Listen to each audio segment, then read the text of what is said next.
Chapter 1 The Master of Yun Shui View. Ami. Dead. In a state of Ai consciousness, Gu Changshin felt as though his soul was departing from his body, finding himself within a realm of enigmatic mystery, yet he could not articulate the precise sensation just experiencing. It was exceedingly peculiar. Congratulations, host. You have episode away. Congratulations? Suddenly, a voice ever be rated within his mind, yet this expression was on a futter bewilderment. How could Dun be congratulated for dying? These individual must be coil. The host is deceased, and the system as successful abound itself. System? Indeed, it is no selecting a world and identity for the host's rebirth. Please review the options. In that moment, bolstered by a formidable will, Gu Changshin managed to open his eyes, just into meet Bell doing a screen before him. Within the screen lay the choices bestowed upon him by the system. 1. A prodigy born into Institute family, possessing gun parallel talent and extraordinary grace. 2. A waste of potential from Asmal clan, yet after a failed engagement, one could sorto be comi figure of prominent saint world. 3. A non-rival genius from a prestigious family, thought the internal dynamics are complex, and a moment scarelessness could lead to demise. 4. A random selection, albeit with the assistancy of this system. Furious and sunk known, Gu Changshin felt a node sins of familiarity, and images of 12 figures some deden. His mind in wielding ganather worldly flame, theater brandishing a talisman. System, do the fierce 3 options exclude our involvement? After careful consideration, Gu Changshin deemed it prudent to clarify, stun foreseen events transpire later. Indeed. Very well, I could see option 4. Without slightest hesitation, he made his scoisius a long time a reader of phone line literature. He was well aware of his system's formidable capabilities. Even if assigned a condon effectual identity, he could still rise to prominence with the system's aid. Ding! The random selection for a birth has been made. Please review our identity prior to birth. In the eastern region of Xuantian continent, with an onoft Hisavin paramount powers, the Qingyun sect, Gu Changshin gas become master of Yun Shui View. Their incarnation process a commencing now. No sooner had words left the speaker slips Tan Gu Changshin consciousness begin to blur, and he promptly fainted. Xuantian continent. Eastern region. Qingyun sect. When Gu Changshin consciousness have found himself inside Yun Shui View. However, he now appeared to be merely 7 years old, and with the system's assistance, his previous memoria had seamlessly integrated. Master of Theology of 7? After rapidly scanning through his memories, Gu Changshin was rendered speechless at 7 years so fajine. His past life had been blissfully unaware, playing with mud. Master Zhu has gone missing, leaving in Lime in Yun Shui View, and he have been appointed as the master? Ways it truly necessary for things stop this absurd? 7 years old. I torportio far employing child labor. Gu Changshin felt an overwhelming urge to complain, yet he had no choice but to accept this reality. System, what ability is do you possess? The host can check kind de la torsi of system words, and at irregular intervals, the system will issue edicts hat the host and accept. The system replied in detail, with the system at your side, the host need not worry. Is the truly the case? Indeed. Excellent, then let us embark on our inaugural check-in. Please refrain from phrasing in such a misleading manner. After a moment of the system's complaints, it knowneth list dispenseth the words. Congratulations, host, your first check-in was successful. You have received turtle breathing technique. Congratulations, host, you have your source of the critical word the eternal life technique. In an instant, the turtle breathing technique had been said to thelevel off teeter and a lifa technique. The quality had suddenly escalated. Eternal life technique? I adore you, system. Gu Changshin facial tip with joy thighs weighs a technique a thought span numerous novels, particularly after experiencing sedendith in his previous life, had become a more appreciative of life, and the eternal life technique perfect, lie aligned with his desire for survival. Hold your affection. The integration of the eternal life technique was no complete. Upon hearing this, Gu Changshin's decided allother matter and immediately settled into a meditative position, commencing the operation of the eternal life technique asperismaries. In an instant, an abundance of spiritual energy began to surge into his body, circulating within Yizdenshin. Time flew by, and years passed. In the blink of an eye, 13 years shade lapsed. The youthfulendine experienced Gu Changshan gadno matured. His facial feature is swarry exquisitely proportioned, striking gay perfectbalance, and despair of peach blossomy, yeslan thiminare of calm without orange effeminate and toff sunshine irradiated from his brow. His 3,000 strand soft hair were reason plighted back. Dressed in Arabi of white with hint soft blue, adorned withing raving soft cloud sandwater. Check-in. Congratulations, host. You have successfully checked in today. Receiving T9 ear soft cultivation.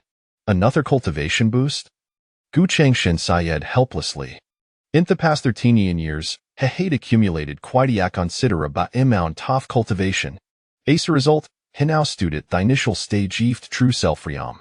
In the Xuantian continent, therium Sarah divided into chi gathering, postnatal, innate, foundation establishment, spiritual sea, divine asturage, dragon transformation, divine platform, true self, path seeking, sky treading, and sacred realms.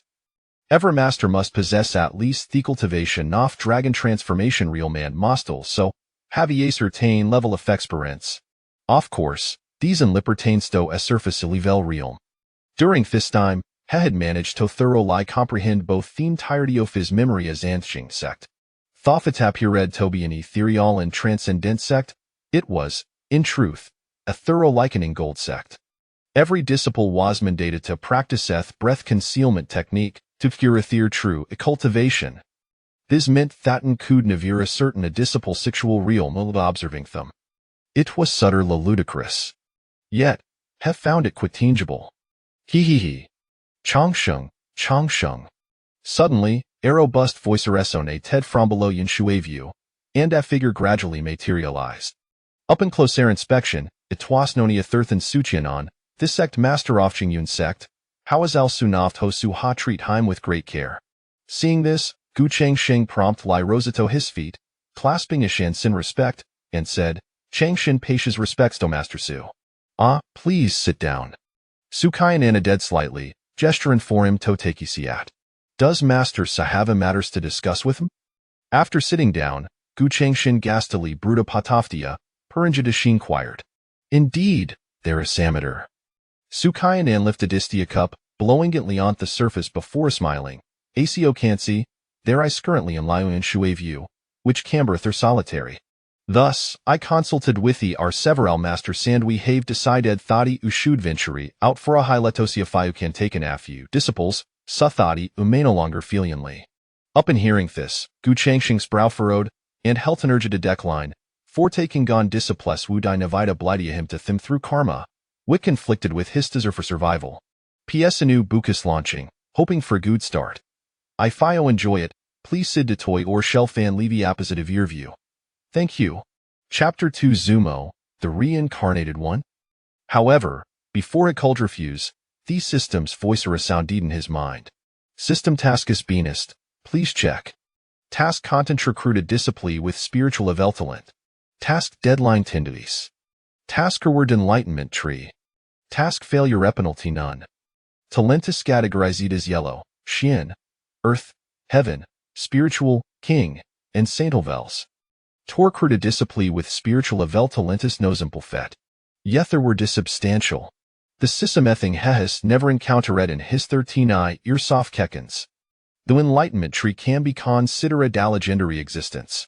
Gu Changshan displayed an expression of fine decision, and after a lengthy pace, Hefenala spoke, You understand, Master Su. Ishalventuri out tomorrow see if I can recruit a disciple. Instantly, Sukinan's face broke into a beaming smile, and Hedjui Falar replied, Excellent, as long as you agree, it shall not disturb you one longer. Safe travels, master. Gu Changshan quickly rose to see him off, and in Sukianan departed, Heferau dis brow onset down an atcher beside dateable. A discipline with spiritual eveltalent. This good bezome was troublesome. Suddenly, a spark of inspiration flashed through his mind, and a mischievous grin spread across his face. Please, host, don't it wear such a lecherous mile. Lecherous? Do uteretto accuse me of defamation? The term lecherisher lie applies to him. Not a mention if judged by his appearance, Hudy fortlessly sweep through avast multitudine, Sprevia's world, leaving no rivals. System, can you assist main locating individuals with spiritual level talent in the vicinity? Thoth appearance ses may be deceiving, hekudna to verluxarious matters. The system fulsolent for armament, pondering the absurdity of the situation. Theo nu hoisut the task no seeks assistance from the system. Certainly, butanly with a naradiasophone 1,000 miles. That will suffice. Gu Changshin witty net in satisfaction had not anticipated that such request could be fulfilled. This system, was growing increasing le fondo fit. The following morning, after tidying up, Gu Changshin departed from Qingyun sect, intending to explore the nearest town. System, initiate a scan and Gonda alert may immediately up in any discoveries. Understood, host. Tope Frank, this system is truly remarkable. After a moment of friction, Gu Changshin traversed the void, journeying through the vast expanse of the universe. This marked his first departure from Qingyun sect. In his youth, coupled with a deep appreciation for life, Harrowly ventured into a view. Hate hot tight prudent to take thys opportunity to witness the scenery and danger soft outside world. 3 horse later. A longish journey, Gu Changshin beheld the myriad landscapes, yet the system yielded nor salts. However, he arrived at the nearest town outside Qingyun sect, Fengshui City. Friendly reminder, scanning result shave emerged on individual matches the criteria. Please check, host. Check. Instantly, a luminous screen appeared before Gu Changshin. Name Suimo. Age 10 years. Talent superior saint rank. Physique divine body off suppression not yet awakened. Special ability fortuitous fate, transforming misfortune into fortune. Reincarnated soul. Wow. Upon reading, Gu Changshin sharply inhaled, pondering if this constitute an extraordinary completion of his task. A superior saint rank.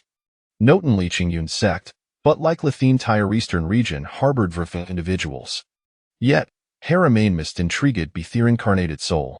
System, what does reincarnated soul signify? Gu Changshin inquired with curiosity. As Thenum suggests, these individuals are incarnated soul. Additional information will be sesa by onset to host Takeshimasa disciple. Very well, very well. Please lock into his location. Location locked. Please proceed promptly, host. As the words fell, a series of flight points began to guide him. Whoosh! With a slight movement, his figure surged forth like thunder. Within Fengshui City. Captureth it, boy. How dare he steal from? Someone, come quickly. The streets echoed with chaotic shouts. Gazing ahead, Gu Changshin observed Zavinari individuals brandishing iron rods, pursuing gated-haired little boy. Yet, the boy had nothing in his arms, rendering the accusation oft hef tutorly absurd. Theoretically despicable, treating gamer reckled in such a manner. Some bystanders, appalled by their behavior, contemplated intervening, but were promptly halted. Don attacked rashly. This individual whispered, "You are clearly newcomers.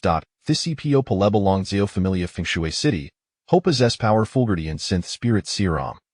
The aeronato betrifled with, "Spirit serum?" The listener gasped, as Shinof cold sweat breaking Guten his brow, relieved to have been stupid otherwise, huge sure have carnate. A spirit serum powerhouse? High above, Gu Changshin govereered their conversation, his confidence surging. Huey's a formidable truies elfreal expert tamer a spirit serial madversary could be dispel with Theus. With this thought, Heflicked his finger, unleashing burst off spiritual nergathacha to red hiron rod shelled with Zeo family members. Hogos there. The Zeo family members were taken aback, halting in their tracks as they scanned their surroundings, coldly declaring, the Zeo family conducts its affairs suis thodiudenominal. The Zeo family? A thismament, Gu Changshin stepped forward, calmly stating, "What do you find Sistan intervening?" With that, he positioned himself beside the little boy, gently reassuring him, "Don't worry, I am here." Tap, tap, tap. Walking in air? The Zeo family members would ned Hyrias in shock, a wavy of dread flooding their hearts. Walking on air acquired at least the strength of divine concealmentrium. Yet, Thestrin just among Zeo family wasmer their ancestor, is spirit serial individual. He, esteemed elder, would not dare to fendu. The Zeo family member scuckled nervously, retreating several paces. Seeing this, Gu Changshin frowned slightly, raising a shandas beam so flight swiftly interred here bodies. So rapid was the motion that they could barely comprehend it. However, the little boy witness said it. His eyes gleaming with excitement. Willie you become a disciple? Gu Changshin gasped the boy, a warm smell gracing hiss.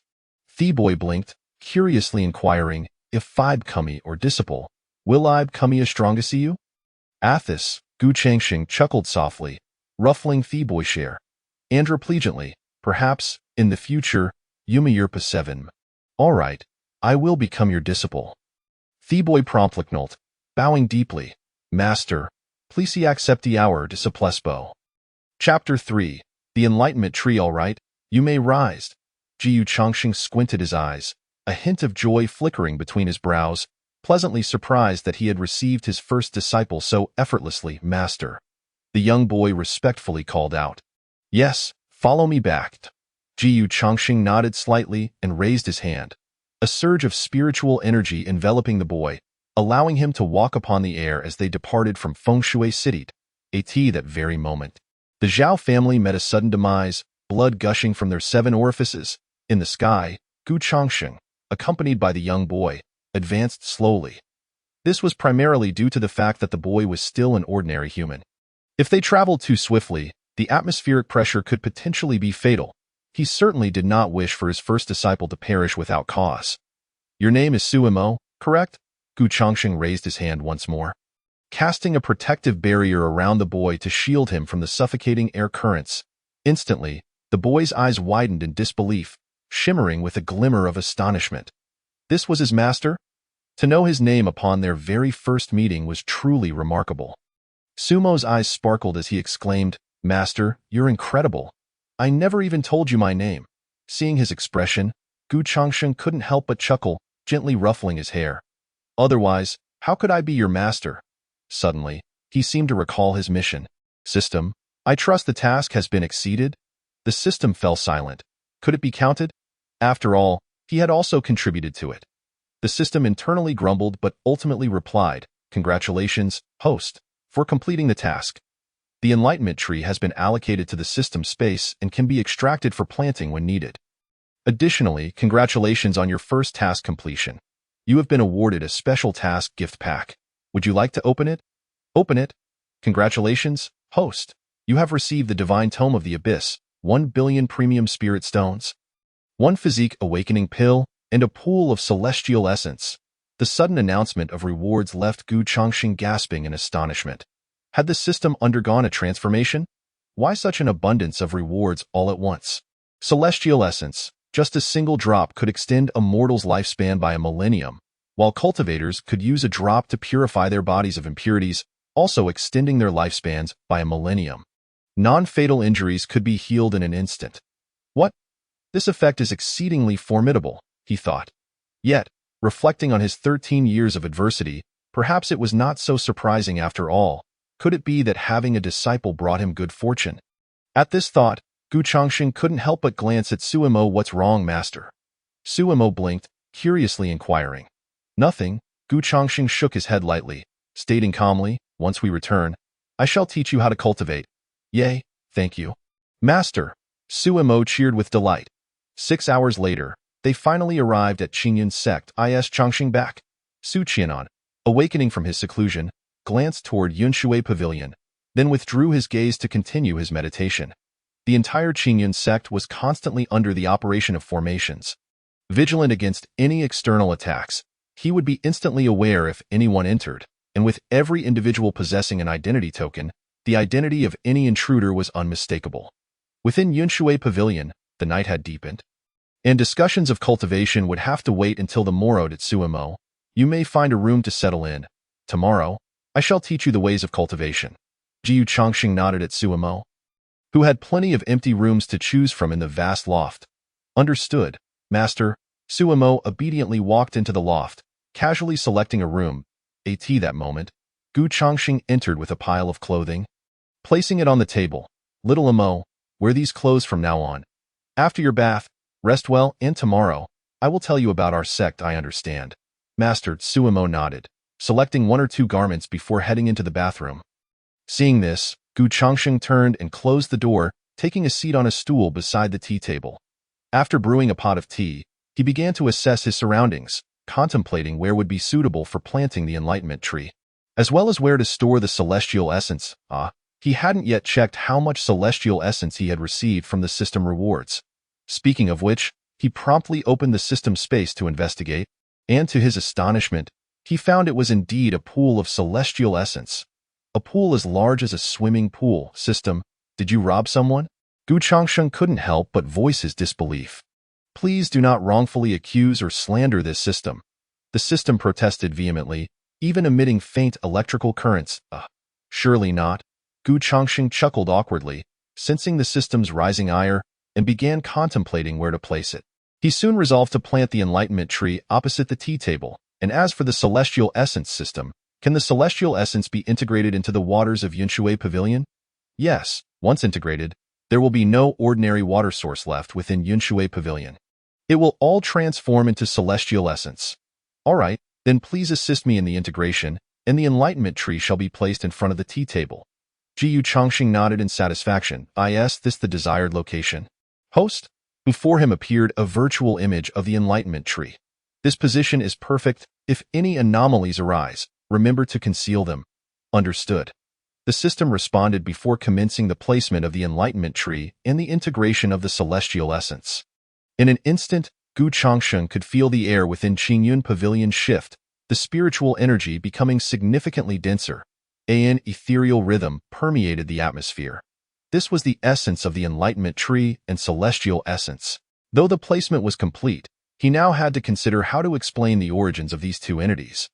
Based on his estimation, Su Qianan would likely arrive at Qingyun Pavilion tomorrow or, at the latest, the day after. Given his strength and insight, he would undoubtedly recognize the origins of the enlightenment tree and celestial essence. If questioned, it might become quite a headache. Yet, as he pondered, he unwittingly leaned back in his chair and succumbed to slumber. Until the following morning, when a ray of sunlight pierced through, rousing him from his sleep. Upon opening his eyes, he saw Su Mo standing a short distance away, practicing horse stance and throwing punches. Judging by the beads of sweat soaking his robe, he had been at it for at least half an hour. Chapter 4. The arrival of the 9 heavens thunder tribulation. That lad is quite diligent. Gu Changxing mused, watching Su Mo's every movement with keen interest. After a considerable time, Gu Changxing finally called out, Su Mo, master. Su Mo abruptly turned around, a look of surprise crossing his face as he hurried over. Master, you woke up so early? Hearing this, Gu Changxing smirked slightly. You know it's early, do you? I thought you were unaware. All right, come sai tea. Gu Changxing beckoned, then brewed a pot of tea, pouring it into 2 cups and sliding one in front of Su Mo. Naturally, this tea was not brewed from the leaves of the enlightenment tree, as Su Mo had yet to embark on the path of cultivation. Brewing such tea would be a waste for him. Gu Changxing planned to wait until Su Mo began his cultivation journey before serving him a pot of enlightenment tea. Thank you, master, Su Mo exclaimed, startled, as he hurriedly took the cup with both hands, overwhelmed by the gesture. Enough with the formalities here, just sit down, Gu Changxing replied, his brow slightly furrowed, a hint of displeasure evident as he continued, Today, it is time to share some important matters with you. At this, Su Mo quickly nodded, Yes. We are currently situated in Qingyun sect, one of the 7 premier powers of the eastern region. I am the master of Yunshui Pavilion within Qingyun sect. Jiyu Changxing spoke seriously, gazing intently at Su Mo as he continued, And you, my dear disciple, are my first apprentice. Do you understand? As soon as he finished speaking, he noticed Su Mo shaking his head, appearing somewhat dazed. The influx of information had overwhelmed him, and he struggled to process it all. After a long pause, Su Mo finally nodded. I understand, master. Good. Now let me assist you in stepping onto the path of cultivation. Jiyu Changxing said with a satisfied smile. Please sit cross-legged. All right. Su Mo obediently followed suit, sitting cross-legged before Gu Changxing, appearing quite proficient. Immediately, Gu Changxing flipped his palm, revealing a pill shimmering with an ethereal hue in the center of his hand. The pill bore intricate inscriptions, exuding a distinct medicinal aura.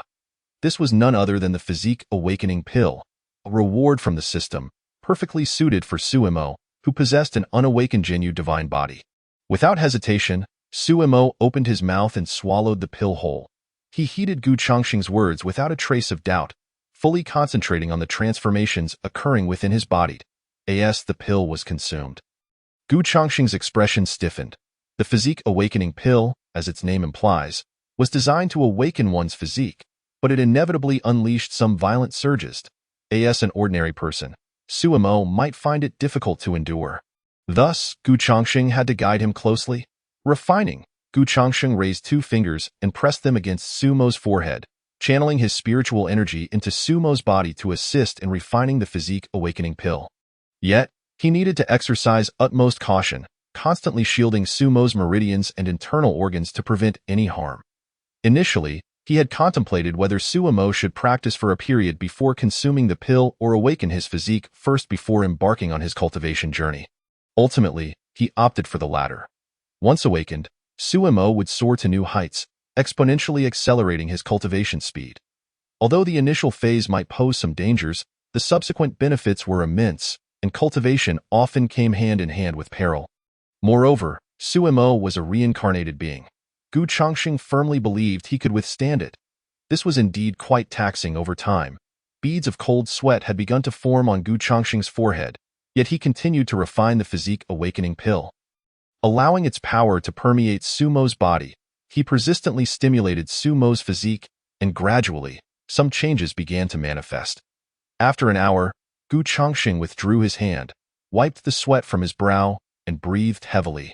However, his gaze remained fixed on Sumo. It was nearly complete. The remainder lay in Sumo's hands.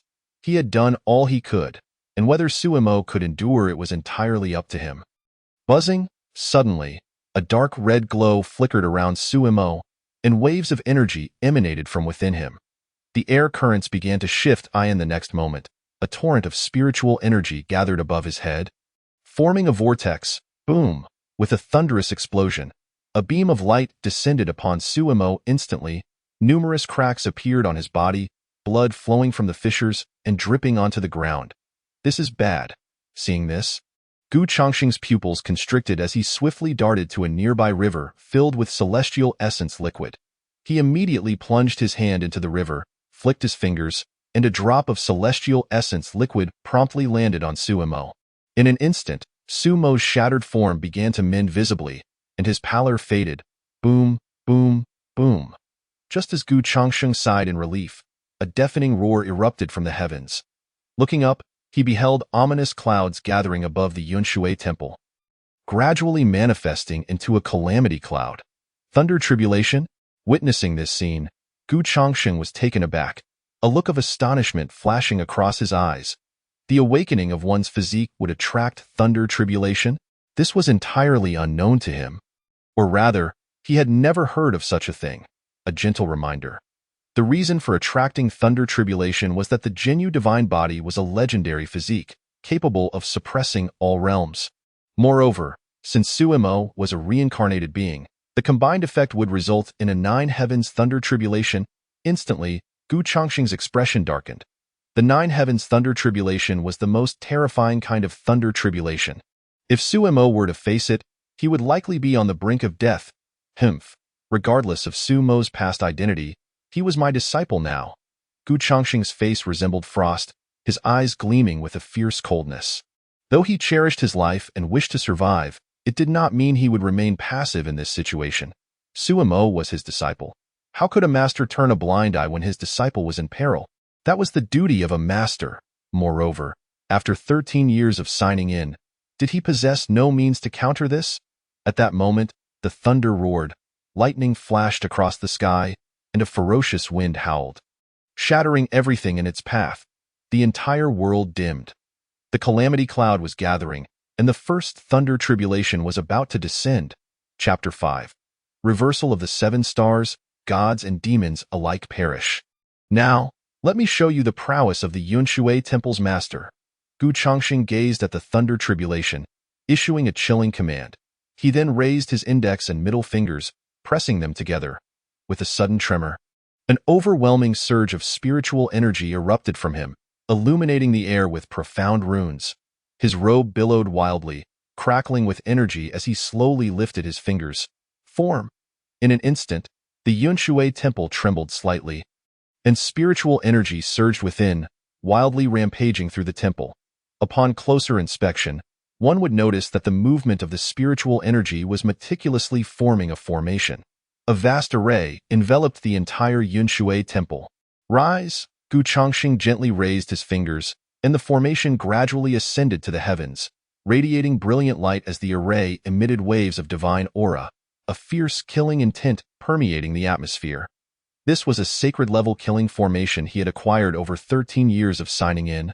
Known as the 7-star killing formation, utilizing the formation as a medium, it invoked the power of the Big Dipper, culminating in a formidable strike. This was a terrifying array capable of slaying even saints. He was determined that it could handle a mere thunder tribulation. If not, he would resort to other methods. In the next moment, 7 stars twinkled in the dim heavens. The Tianshu star, the Tianqian star, the Tianji star, the Tianquan star, the Yuheng star, the Kaiyang star, and the Yaoguang star. The 7 stars shone brightly.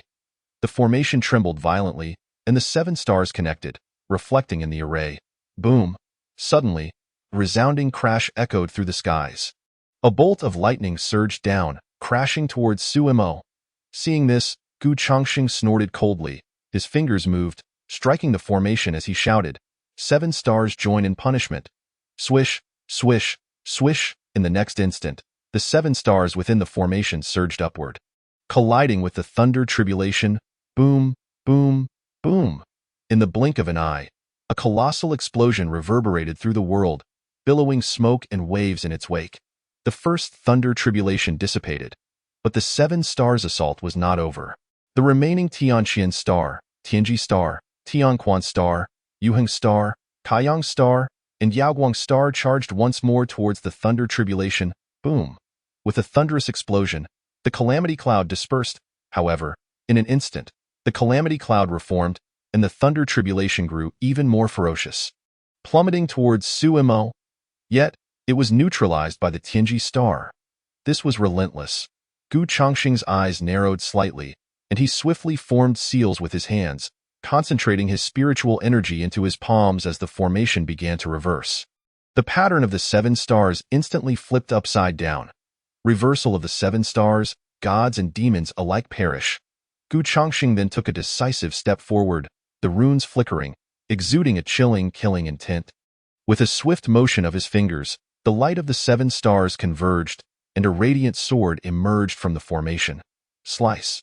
He swung his fingers, and the sword of light flashed through the heavens, cleaving the calamity cloud in two, shattering the thunder tribulation. A powerful gust swept through the realm, the air currents becoming wildly turbulent. Yet, merely moments later, the thunder tribulation dissipated, the dark clouds receded, and the once gloomy world regained its clarity. The fierce wind gradually transformed into a gentle breeze. Phew! Finally resolved. Gu Chongxing exhaled deeply, wiping the cold sweat from his brow. The 7-star killing formation was indeed formidable, but activating it was no easy task. Soon, his gaze returned to Suimo, seeing that he was unharmed. Gu Chongxing smiled and remarked, "This lad, causing such a commotion right after arriving, thankfully is now safe." The greatest trouble had been averted. The remaining issues were minor, requiring Suimo to resolve them himself. Fortunately, the Yunshui temple was shrouded in a vast array, or else his senior uncles would undoubtedly have many questions to ask. The thought of them brought Gu Chongxing a slight headache and annoyance. Thus, he opted for a cup of tea instead. Before long, half an hour passed. Boom! In the next moment, another deafening sound echoed from the heavens. More trouble. Upon hearing that sound, Gu Chongxing instinctively spat out the sip of tea he had just taken. Quickly raising his head to gaze at the heavens, the originally clear sky darkened once more, as 3,000 strands of purple mist surged from the east, coiling ominously above the cloud-water temple. Vast as the ocean, spiritual energy began to converge within the purple haze, gradually forming a silhouette that stood tall between heaven and earth. Though his features remained obscured, the aura he emanated was terrifyingly oppressive, dominating the very fabric of existence. Beneath him lay countless blood-red abysses, from which innumerable souls seemed eager to emerge. Yet they were bound by heavy, extraordinary chains that dragged them back into the crimson depths. Simultaneously, around this figure, the myriad realms and the starry cosmos manifested, all trampled beneath his feet, utterly subdued. All of creation bowed before this formidable presence. With but a mere flick of his finger, the entire world trembled and threatened to collapse. Truly frightening, he was undoubtedly a being far beyond the realm of saints. Gu Changsheng, observing this figure, instinctively shrank back, hiding behind a stone. Such overwhelming strength, a single glance could spell his doom. This terrifying phenomenon inevitably drew countless onlookers. Yet due to the constraints of the system, they could only perceive a vague direction, unable to discern the true location of the anomaly. In the next moment, the spectacle dissipated, transforming into a myriad of twinkling stars that descended upon Suimo. Boom! Suimo felt a sudden tremor coursing through his body, accompanied by an explosive sound, as if the shackles within him had shattered. Yet that was not the end. Spiritual energy surged into him like a torrential downpour, propelling his cultivation to soar as if he were riding a rocket. In an instant, he stepped into the spirit sea realm. Moreover, he established an exceptionally solid foundation. The spiritual energy continued to flood into his being, ultimately elevating his realm to the divine concealment stage. Merely awakening his constitution had transformed him from an ordinary person to a practitioner of the divine concealment realm. Truly astonishing. Even Gu Changsheng, equipped with a system, could not help but marvel at the might of the reincarnated Master T. That moment, Suimo opened his eyes, stood up, and solemnly bowed to Gu Changsheng. He was acutely aware of Gu Changsheng's earlier confrontation with the Thunder Tribulation. And rightly so. Indeed, awakening is a good sign. Gu Changsheng cleared his throat, adopting a serious demeanor, and inquired, "How do you feel now?" Suimo took a moment to sense the surging spiritual energy within him. Responding with immense satisfaction, "I feel incredibly comfortable, as if a warm current is flowing through my body." Chapter 6. The Lord of the Forbidden Zone. However, in the next instant, Suimo fell silent. His expression seemed slightly troubled. Noticing this, Gu Changsheng inquired with curiosity, "What troubles you?" Suimo hesitated for a moment, then with a frown, spoke, "Master, I suddenly feel my memories are a bit jumbled. There are things I've never experienced. Yet they feel vaguely familiar." Hearing this, Gu Changsheng's pupils constricted, a thought crossing his mind. Could it be that memories from before his reincarnation were awakening? System. Retrieve Suimo's information. Name. Suimo age. 10 years. Current age. Talent. Superior Holy Grade. Currently sealed. Realm. Initial Divine Concealment Stage. Heart of Divine Concealment. Constitution. Divine Prison Body. Special Abilities. Fortuitous Fate. Transforming misfortune into blessing. Reincarnate. Identity. Chief disciple of the Cloud Water Temple in the eastern region's Qingyun sect in this life. Lord of the Forbidden Zone in the previous life. Gu Changsheng? What on earth is this? Even sealed, he possesses superior holy grade talent, and in his past life, he was the Lord of the Forbidden Zone? What the actual? Just a glance, and Gu Changsheng was left dumbfounded, utterly astonished. Could it be this absurd? The very first disciple he accepted has such a remarkable background. "Master, are you all right?" Suimo, noticing Gu Changsheng's daze, waved his hand in front of him. No, I'm fine." Regaining his composure, Gu Changsheng quickly shook his head, cleared his throat, and said, "I am aware of your situation." "What is it?" Suimo asked, his small face twisted in discomfort and confusion. Observing this, Gu Changsheng hesitated, contemplating whether to reveal the truth, but soon resolved to do so.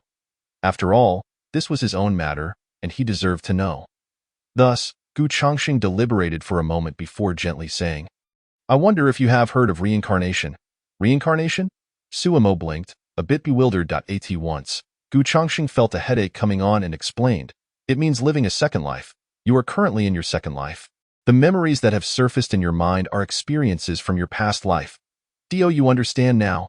Upon hearing this, Sumo's eyes widened in shock, his mouth agape in disbelief, as if he could fit a whole egg inside.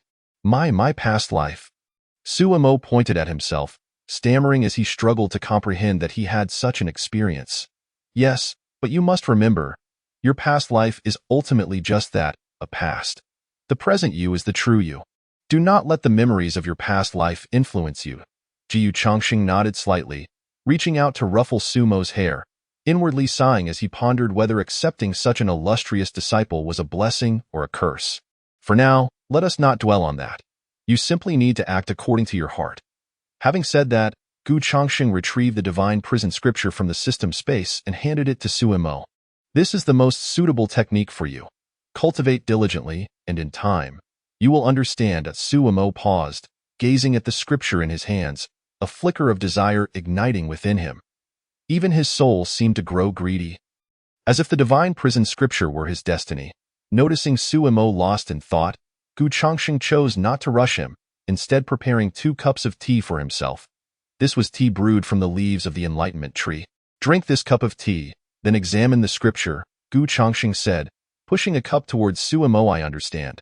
Sumo took a deep breath, suppressing the longing within, lifted the teacup, and took a sip.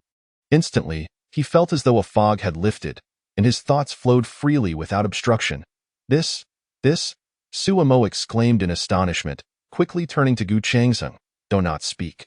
Focus on the scripture, Gu Chongqing replied calmly.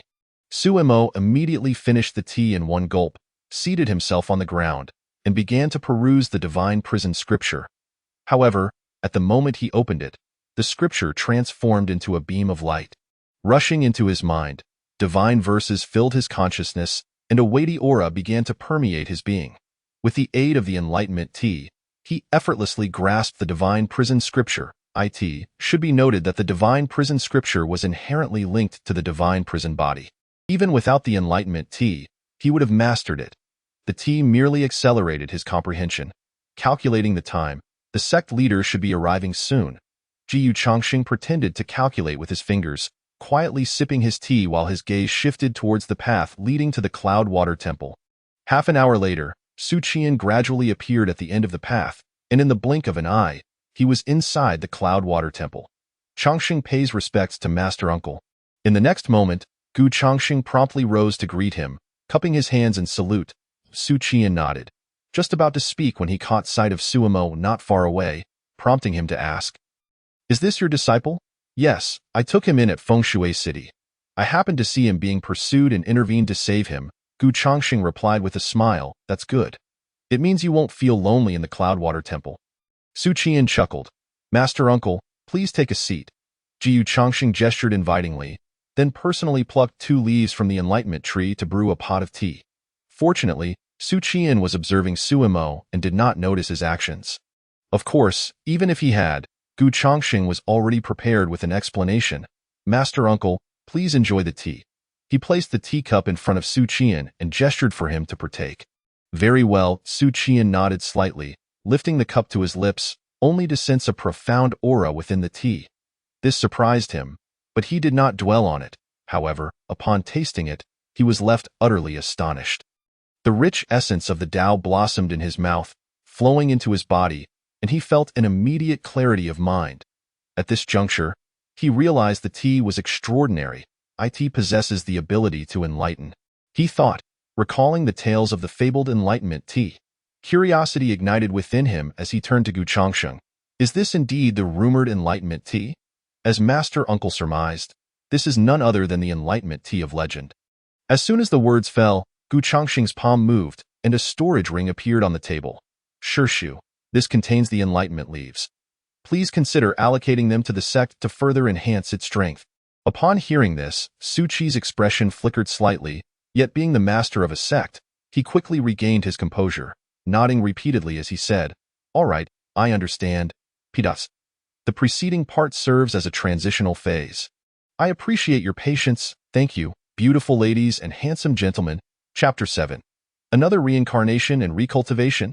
He naturally did not inquire why Gu Chongqing possessed the enlightenment leaves, nor did he ask how many more Gu Chongqing had.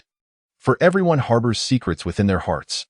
Moreover, Gu Chongqing was someone he had watched grow up, and he could be said to be well aware of his circumstances.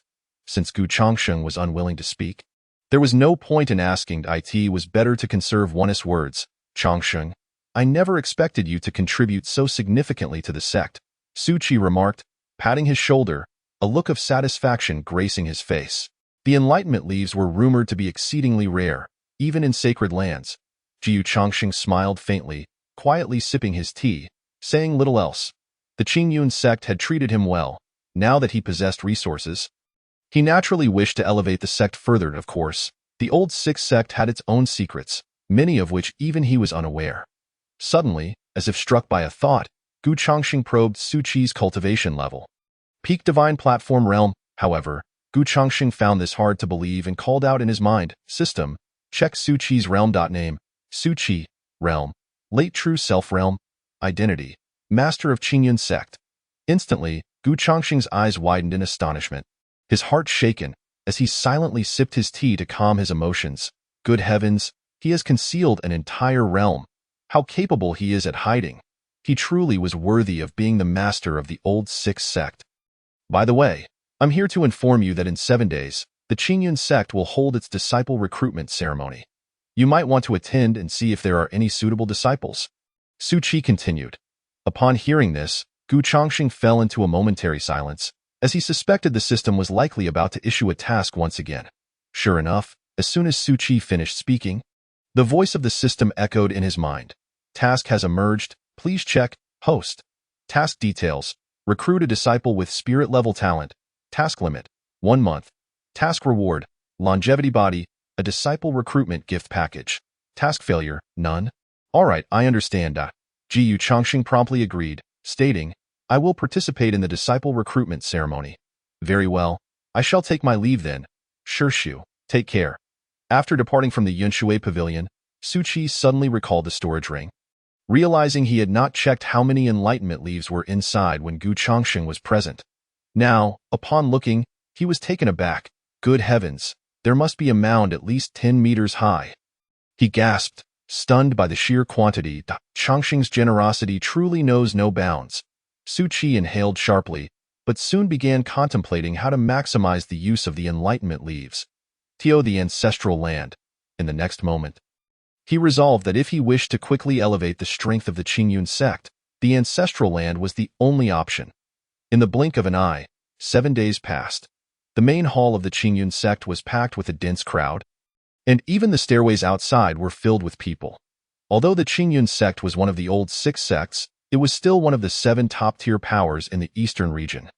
At the front of the hall, a row of seats awaited, and all eyes were fixated on them with fervent anticipation, for these seats were occupied by the master and the 6 observers. Swish, swish, swish. In the next moment, the master and the 6 observers appeared, taking their designated seats. Who is that person? So young. Is that the main point? Shouldn't the focus be on why he occupies that position? Could he be an observer as well? No way. The crowd buzzed with speculation about Gu Chongxing's identity, as this was his first appearance in the public eye. There were quite a number of people present. Glancing around, Gu Chongxing was secretly amazed, beginning to grasp the esteem of the Qingyun sect. However, he did not forget his purpose. The reward this time was the longevity body. He already possessed the longevity technique, but would not mind acquiring an additional longevity body. System. Scan for individuals with spirit-level talent. Received. While the system scanned, Gu Chongxing surveyed the crowd below, which comprised individuals from various places. Surely, many were curious about his identity. At that moment, Su Qi stood up, pointing at Gu Chongxing, and explained to the crowd, he is one of the 6 observers of our Qingyun sect, the observer of Yunshui Pavilion. What? He? An observer? My goodness, such a young observer? Instantly, everyone was taken aback, realizing Gu Chongxing's age was comparable to their own, if not slightly older. Yet here they were, at the disciple recruitment ceremony, while he had already become an observer. The disparity was simply too great. Now, I announced the official commencement of the disciple recruitment ceremony. With Su Qi's declaration, the elders began to take action, placing a crystal before them. This crystal was specifically designed to test talent. In their hands, they held a notebook documenting the list of disciples who had come to register. Zhang Lin, talent, Earth level low grade. Inner sect discipled. Li San, talent, mysterious level low grade. Outer sect discipled. As each name was announced, some rejoiced, dancing with glee, while others left dejected, hearts heavy with disappointment. Though the Qingyun sect was grand, not everyone was destined to join. mysterious level talent was merely adequate for outer sect disciples, while earth-level talent sufficed for miscellaneous disciples. At this moment, the system's voice resonated in Gu Chongqing's mind. Scanning results complete. The number of eligible individuals is 3. Viewinformation.name. By Xiao Xiao. Age, 16 years. Talent, superior holy level, realm, mid-foundation establishment realm. Physique, purple star imperial body, not yet awakened. Special ability, imperial fortune, great Tao blessing. Reincarnation and re-cultivation. Jiyu Chongsheng? What on earth? Another superior holy level talent. And she possesses imperial fortune as well as the purple star imperial body. As if that weren't enough, she's also a reincarnated cultivator. Good gracious, who are these people? They are even more extraordinary than I, a transmigrator. Gu Chongqing was momentarily speechless, feeling utterly drained. Quickly regaining his composure, he proceeded to examine the next candidate. Name, Xiao Yuan. Age, 18 years. Talent, intermediate spirit level, realm, early foundation establishment realm. Physique, none. Special ability, flute playing. Well, this one seems acceptable, not outrageous. Name, By you. Age, 18 years. Talent, superior spirit level realm, mid-foundation establishment realm. Physique, ice snow body. Special ability, royal fortune. The panels of the 3 individuals unfolded before him. Aside from the first one, by Xiao Xiao, the other 2 appeared relatively reasonable. Not too absurd. Chapter 8. This system. I'm done with it. Wait a moment. System. This superior holy level talent isn't also sealed, is it? The previous superior holy level talent, Suimo, had a note indicating it was sealed. Only after the host accepts them as disciples can a portion of their information be unlocked. The system patiently replied. Suddenly, Gu Chongqing seemed to grasp the crux of the matter and inquired, "You said a portion? Yes, so Sumo's information was only a part of it. Correct. Why didn't you mention this sooner? You didn't ask, did you?" Upon receiving this answer, Gu Chongqing nearly choked, muttering inwardly, "I take back my words. You are utterly unhelpful. I'm done with you." Accepting a disciple allows the host to unlock part of the disciple's information. Specific details can be unlocked as the system mall upgrades. The mall can upgrade? At this moment, Gu Chongqing grew curious, as he had never heard the system mention that the mall could be upgraded. Reflecting on it, he felt the system might be somewhat irresponsible. System mall upgrade conditions. 13. Instantly, a text box appeared before him, indicating he had only completed 1/3 of the task. This task couldn't be about accepting disciples. Could it? Congratulations, host. You are correct. As expected, disciples were indeed his fortuitous stars. Ever since he accepted Suimo, the system had begun to grow generous. Chongsheng, Chongsheng. Suddenly, a voice called out, pulling Gu Chongqing back to reality. Chongsheng, what's the matter with you? Su Qianan approached him, waving his hand in front of his eyes. When he received no response, a sense of urgency crept into his heart, prompting him to shake his body vigorously. Returning to reality, Gu Chongqing quickly waved his hand and said, "Master Uncle, I am fine." Upon hearing this, Su Qianan patted his shoulder, letting out a sigh of relief, and inquired, "That's good. What happened just now? I called you several times without any reaction." "Apologies, Master Uncle.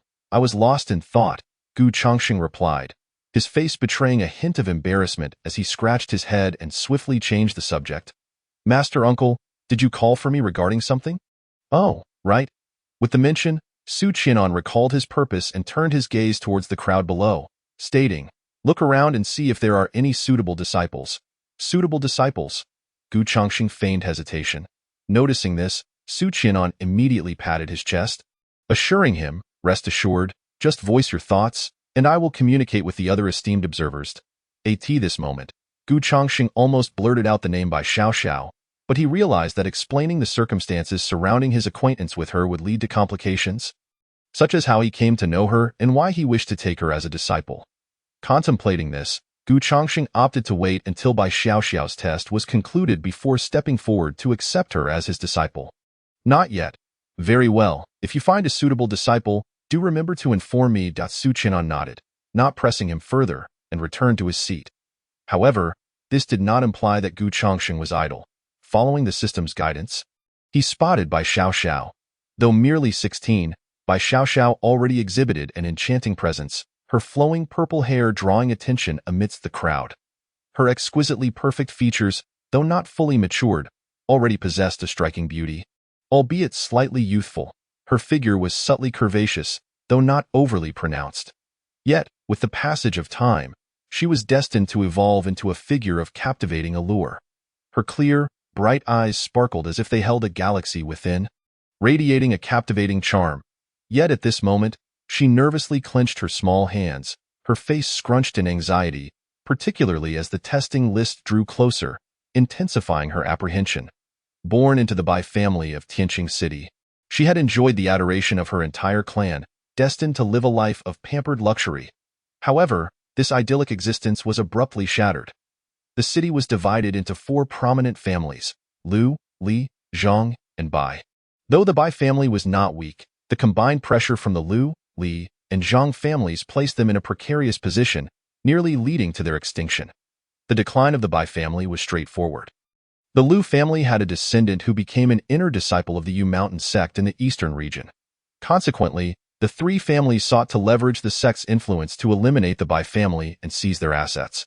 In desperation, the head of the Bai family dispatched the younger generation far and wide. If one among them could join a sect of comparable stature to Yu Mountain, the fate of the Bai family could be reversed. Thus, driven by the family's plight, Bai Xiaoxiao had no choice but to leave her home.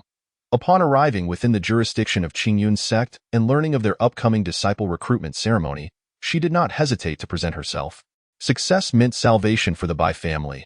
Failure would require her to seek another path. She was determined to succeed. Bai Xiaoxiao nervously pinched her fingers until they turned pale, beads of sweat gathering on her forehead. Her large eyes filled with resolve. Suddenly, a voice reached her ears, rendering her momentarily stunned. "Do not be anxious. I am Gu Chongsheng, the observer of Yunshui Temple. After the test, should you be successful, I would like to take you as my disciple. Please consider it carefully." Transmission. Bai Xiaoxiao's eyes widened in astonishment, her mouth agape. Such communication required a cultivation level above the foundation establishment stage. The strongest in the Bai family barely reached the pinnacle of that level. Moreover, it was crucial to note that this was an observer. Everyone knew that within Qingyun's sect, there were 6 major observatories, and each observer had to possess at least the dragon transformation stage to qualify. "Observer?" Bai Xiaoxiao whispered. "Yes, I am here," Gu Chongsheng replied. "I see great potential in you, and wish to take you as my disciple. What do you think?" "I am willing." Without a moment's hesitation, Bai Xiaoxiao nodded in agreement. "Very well, after the test, regardless of the outcome, I will seek you out," he concluded, severing the transmission while maintaining an air of composure. All the while observing the crowd below, he paid close attention to their every word and action, hoping to glean insights into external dangers. However, he was met with disappointment, as their discussions revolved solely around the disciple recruitment ceremony of Qingyun's sect. Time passed gradually, and soon it was Bai Xiaoxiao's turn for the test. "Bai Xiaoxiao," the elder called out, glancing at the list in hand. "Here," she responded, taking a deep breath as she stepped forward to stand beside the elder, placing her hand upon the talent crystal. Bai Xiaoxiao placed her hand on the crystal. It began to shimmer with radiant light. Gradually, a character representing spirit materialized within the crystal. The energy within Qingyun's sect subtly shifted. A surge of purple aura swept in from the east, flooding into Bai Xiaoxiao's body. Above the crowd, a vast expanse of stars twinkled, their brilliance overwhelming. Unbeknownst to the onlookers, amidst the dazzling starlit sky, one star shone brighter than all others, seemingly dominating the celestial sphere. Upon closer inspection, it appeared that the other stars were in reverence of this singularly radiant star. Known as the Ziwei Emperor Star, Bai Xiaoxiao possessed a spirit talent of the highest caliber, worthy of being taken under the wing of an observer. Even the elder was taken aback by Bai Xiaoxiao's talent. Not only him, but all the esteemed observers and the sect leader were momentarily astonished. Observing their expressions, Gu Chongsheng couldn't help but chuckle inwardly. If they were to learn that Bai Xiaoxiao's true talent was of the saint level, sealed among the higher ranks, their jaws would surely drop in disbelief. However, this was not feasible, as it entailed substantial ramifications that did not align with his or Qingyun's sect's established principles. "Esteemed colleagues, I believe this young lady aligns perfectly with my Mayun Temple," began Zheng Yi, the observer of Mayun Temple, preempting everyone else with a serious expression, as if stating an undeniable fact. Not at all. This young lady's beauty and grace make her most suited for our Biyun Temple, countered Lu Qinghan, the observer of Biyun Temple. Shaking his head dismissively, it was widely known that Biyun Temple exclusively housed female disciples. A true sanctuary within Qingyun's sect. Yet, no man could ascend without prior notification, even the sect leader Su Qianan. Nonsense. This young lady is destined for my Yundan Temple, Lin Qishan, the observer of Yundan Temple, confidently stroked his beard, confident that under his medicinal prowess, no one could refuse him. Old Lin, your words are rather audacious. Gao Hong, the observer of Tianqi Temple, shot him a glance, replying coolly, are you suggesting wealth? Ridiculous. As the esteemed observer of Tianqi Temple, would I be intimidated? Cough, cough. I believe Chongqing would suit her quite well, he added at this moment. Su Qian pretended to cough twice and chose to step forward on behalf of Gu Chongqing. Upon hearing this, the other observers turned their gazes toward him, and thus fell into silence, ceasing their quarrels. Indeed, the words of the sect master hold great weight, nodded Motian, the master of the Mountain Water sect. In agreement, if it is Chongqing's request, then I shall withdraw my contention. Lu Qinghan promptly expressed her own stance, though she cast a sidelong glance at the others, as long as the rest dared to continue their debate. She might have to showcase her own prowess. It was a simple truth. Within the entirety of the Qingyun sect, she only afforded respect to Su Qian and Gu Changsheng. As for the others, they need not entertain such thoughts, then I shall withdraw as well, Lin Qishan shrugged, leaning back in his chair without even glancing at Bai Xiaoxiao. The other sect masters subsequently expressed their intent to withdraw from the competition. It must be noted that Gu Chongqing had grown up before their very eyes since his master had vanished during his childhood, forging a bond of kinship among them. Observing their actions, it would be disingenuous for Gu Chongqing to claim he was not moved. Over the years, he had received their care, often being greeted with warmth and occasionally gifted with numerous elixirs, spiritual tools, and spiritual stones, particularly Lu Qinghan, who frequently inquired if he had taken a liking to any disciples at the Biyun Pavilion. I digress. How wonderful! Gu Chongqing silently sighed in his heart, then stood up and deeply bowed to the various sect masters and the sect master, saying, thank you, esteemed uncles, for your kindness, but we should consider the opinion of Bai Xiaoxiao herself. Their assistance was one thing, but the faade must still be maintained. Very well, let us inquire. Su Qian discerned his intent and nodded in agreement. Then turned to Bai Xiaoxiao and asked, little girl, under which sect master do you wish to apprentice? Upon hearing this, Bai Xiaoxiao's expression tightened, and she quickly replied, I wish to apprentice under the master of the Yunshui sect. Gu Chongqing. Su Qian smiled in satisfaction and exclaimed, noted. Gu Chongqing responded, then looked at Bai Xiaoxiao with a slight smile, saying, in that case, you shall be the second disciple of my Yunshui sect. Come stand beside me. Yes, master. Bai Xiaoxiao nodded repeatedly, hastening to his side, her little face flushed with excitement. She had finally joined the Qingyun sect and apprenticed under the sect master. The Bai family had hope. Moreover, her master was so handsome. Bai Xiaoxiao's emotions were a tumultuous mix as she stood silently by. Noticing her demeanor, Gu Chongqing chose not to speak, allowing her time to digest her newfound identity. Once the apprenticeship ceremony concluded, he took Bai Xiaoxiao back to the Yunshui sect. Master, do I have an older brother or sister? She inquired curiously, lifting her head and blinking her clear eyes. You have an older brother, Gu Chongqing softly replied. Upon returning to the Yunshui sect, they found Su Mo practicing outside the pavilion, and Gu Chongqing pointed to him, saying, there he is, Chapter 10, suppressing the star domain, the Ziwei Empress. There he is. Bai Xiaoxiao followed Gu Chongqing's pointing finger and indeed saw a figure. Yet, she suddenly froze in place, her large eyes blinking in astonishment, her long eyelashes trembling slightly, seemingly unsettled. She had expected her elder brother to be a graceful and charming individual like her master. To her surprise, her elder brother was merely a child, and he was even younger than her. Seeing Bai Xiaoxiao in a daze, Gu Chongqing couldn't help but chuckle, fully aware of her thoughts, though not be deceived by his youth. His background is far from ordinary. He is more than sufficient to be your elder brother. This. Bai Xiaoxiao was taken aback, realizing that even her master acknowledged his impressive lineage, which surely was remarkable. However, she was merely astonished by his age and harbored no other thoughts. Without hesitation, she dashed over, clasped her hands in greeting, and slightly bowed, saying, "Greetings, elder brother." Huh. The sudden salutation startled Suimo, leaving him momentarily at a loss as he looked towards Gu Chongsheng. Gu Chongsheng smiled gently, walking over and ruffling the heads of the two young ones, introducing, "Suimo, this is your younger sister, by Xiaoxiao. He is your elder brother." Suimo. With this introduction, they briefly acquainted themselves. Subsequently, Gu Chongsheng allowed them to converse freely, for as the saying goes, a master leads one to the door, but the cultivation must rely on the individual. System, let us settle the task. Congratulations, host, for completing the task. The Chongsheng body has been distributed to the system space and can be retrieved when needed. Congratulations on successfully taking on a disciple. You have received a disciple gift pack. Would you like to open it? Open it. Congratulations, host, for obtaining the Ziwei Emperor's technique and one body awakening elixir, along with 10 billion top-tier spiritual stones. Hearing the voice in his mind, Gu Chongsheng found it to be exceedingly pleasant. Surpassing all the love words in the world, a fitting technique for Xiaoxiao.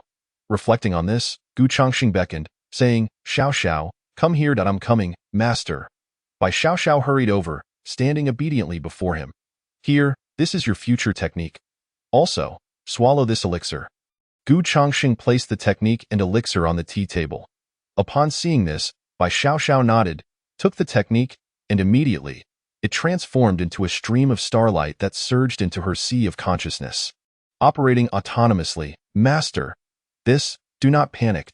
Gu Chongsheng raised his hand lightly, saying softly, "Swallow the elixir. I will assist you in refining it."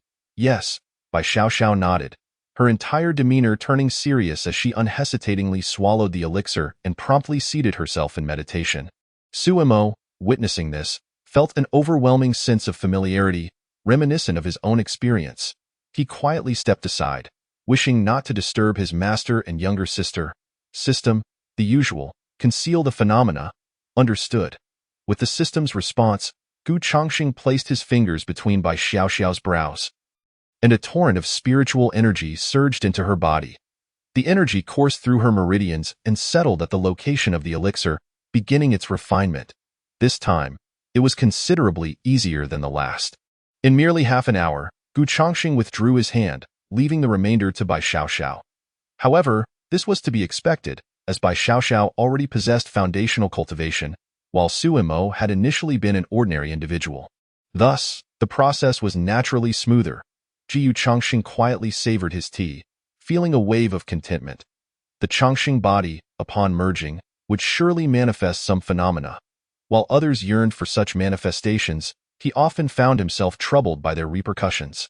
He merely wished to remain quietly safe. However, the abundance bestowed by the system left him no choice but to take on a disciple. Time slipped by, and in the blink of an eye, 3 hours had passed. The heavens were shrouded in dark clouds, fierce winds roared, and resounding thunder cracked, altering the very flow of the atmosphere. Within the vast star domain, a star named Ziwei shone intensely, faintly emanating imperial might. Suddenly, a beam of purple light descended, piercing through the clouds and void, landing squarely upon Bai Xiaoxiao. In an instant, a powerful wave erupted from her being, saturating the entire Yunshui sect with overwhelming force. Such formidable presence, Gu Chongsheng quickly mobilized the spiritual energy within him to shield against the impact, astonished by the transformation occurring within Bai Xiaoxiao. This is bad. He suddenly recalled something, his expression shifting dramatically as he turned to Suimo. During this time, Suimo had rapidly advanced in cultivation, aided by the awakening of his physique and the assistance of the town prison divine scripture. He had already reached the mid-stage of the divine concealment realm. Yet, even so, this level of impact was beyond the capability of a divine concealment realm cultivator to withstand. He certainly did not wish for Suimo to be harmed due to Bai Xiaoxiao's awakening. However, upon merely glancing, Sumo's expression morphed into something peculiar, his eyes filled with profound shock. Suimo did not require his rescue. At that moment, Suimo appeared transformed, his demeanor becoming indifferent, his eyes devoid of color.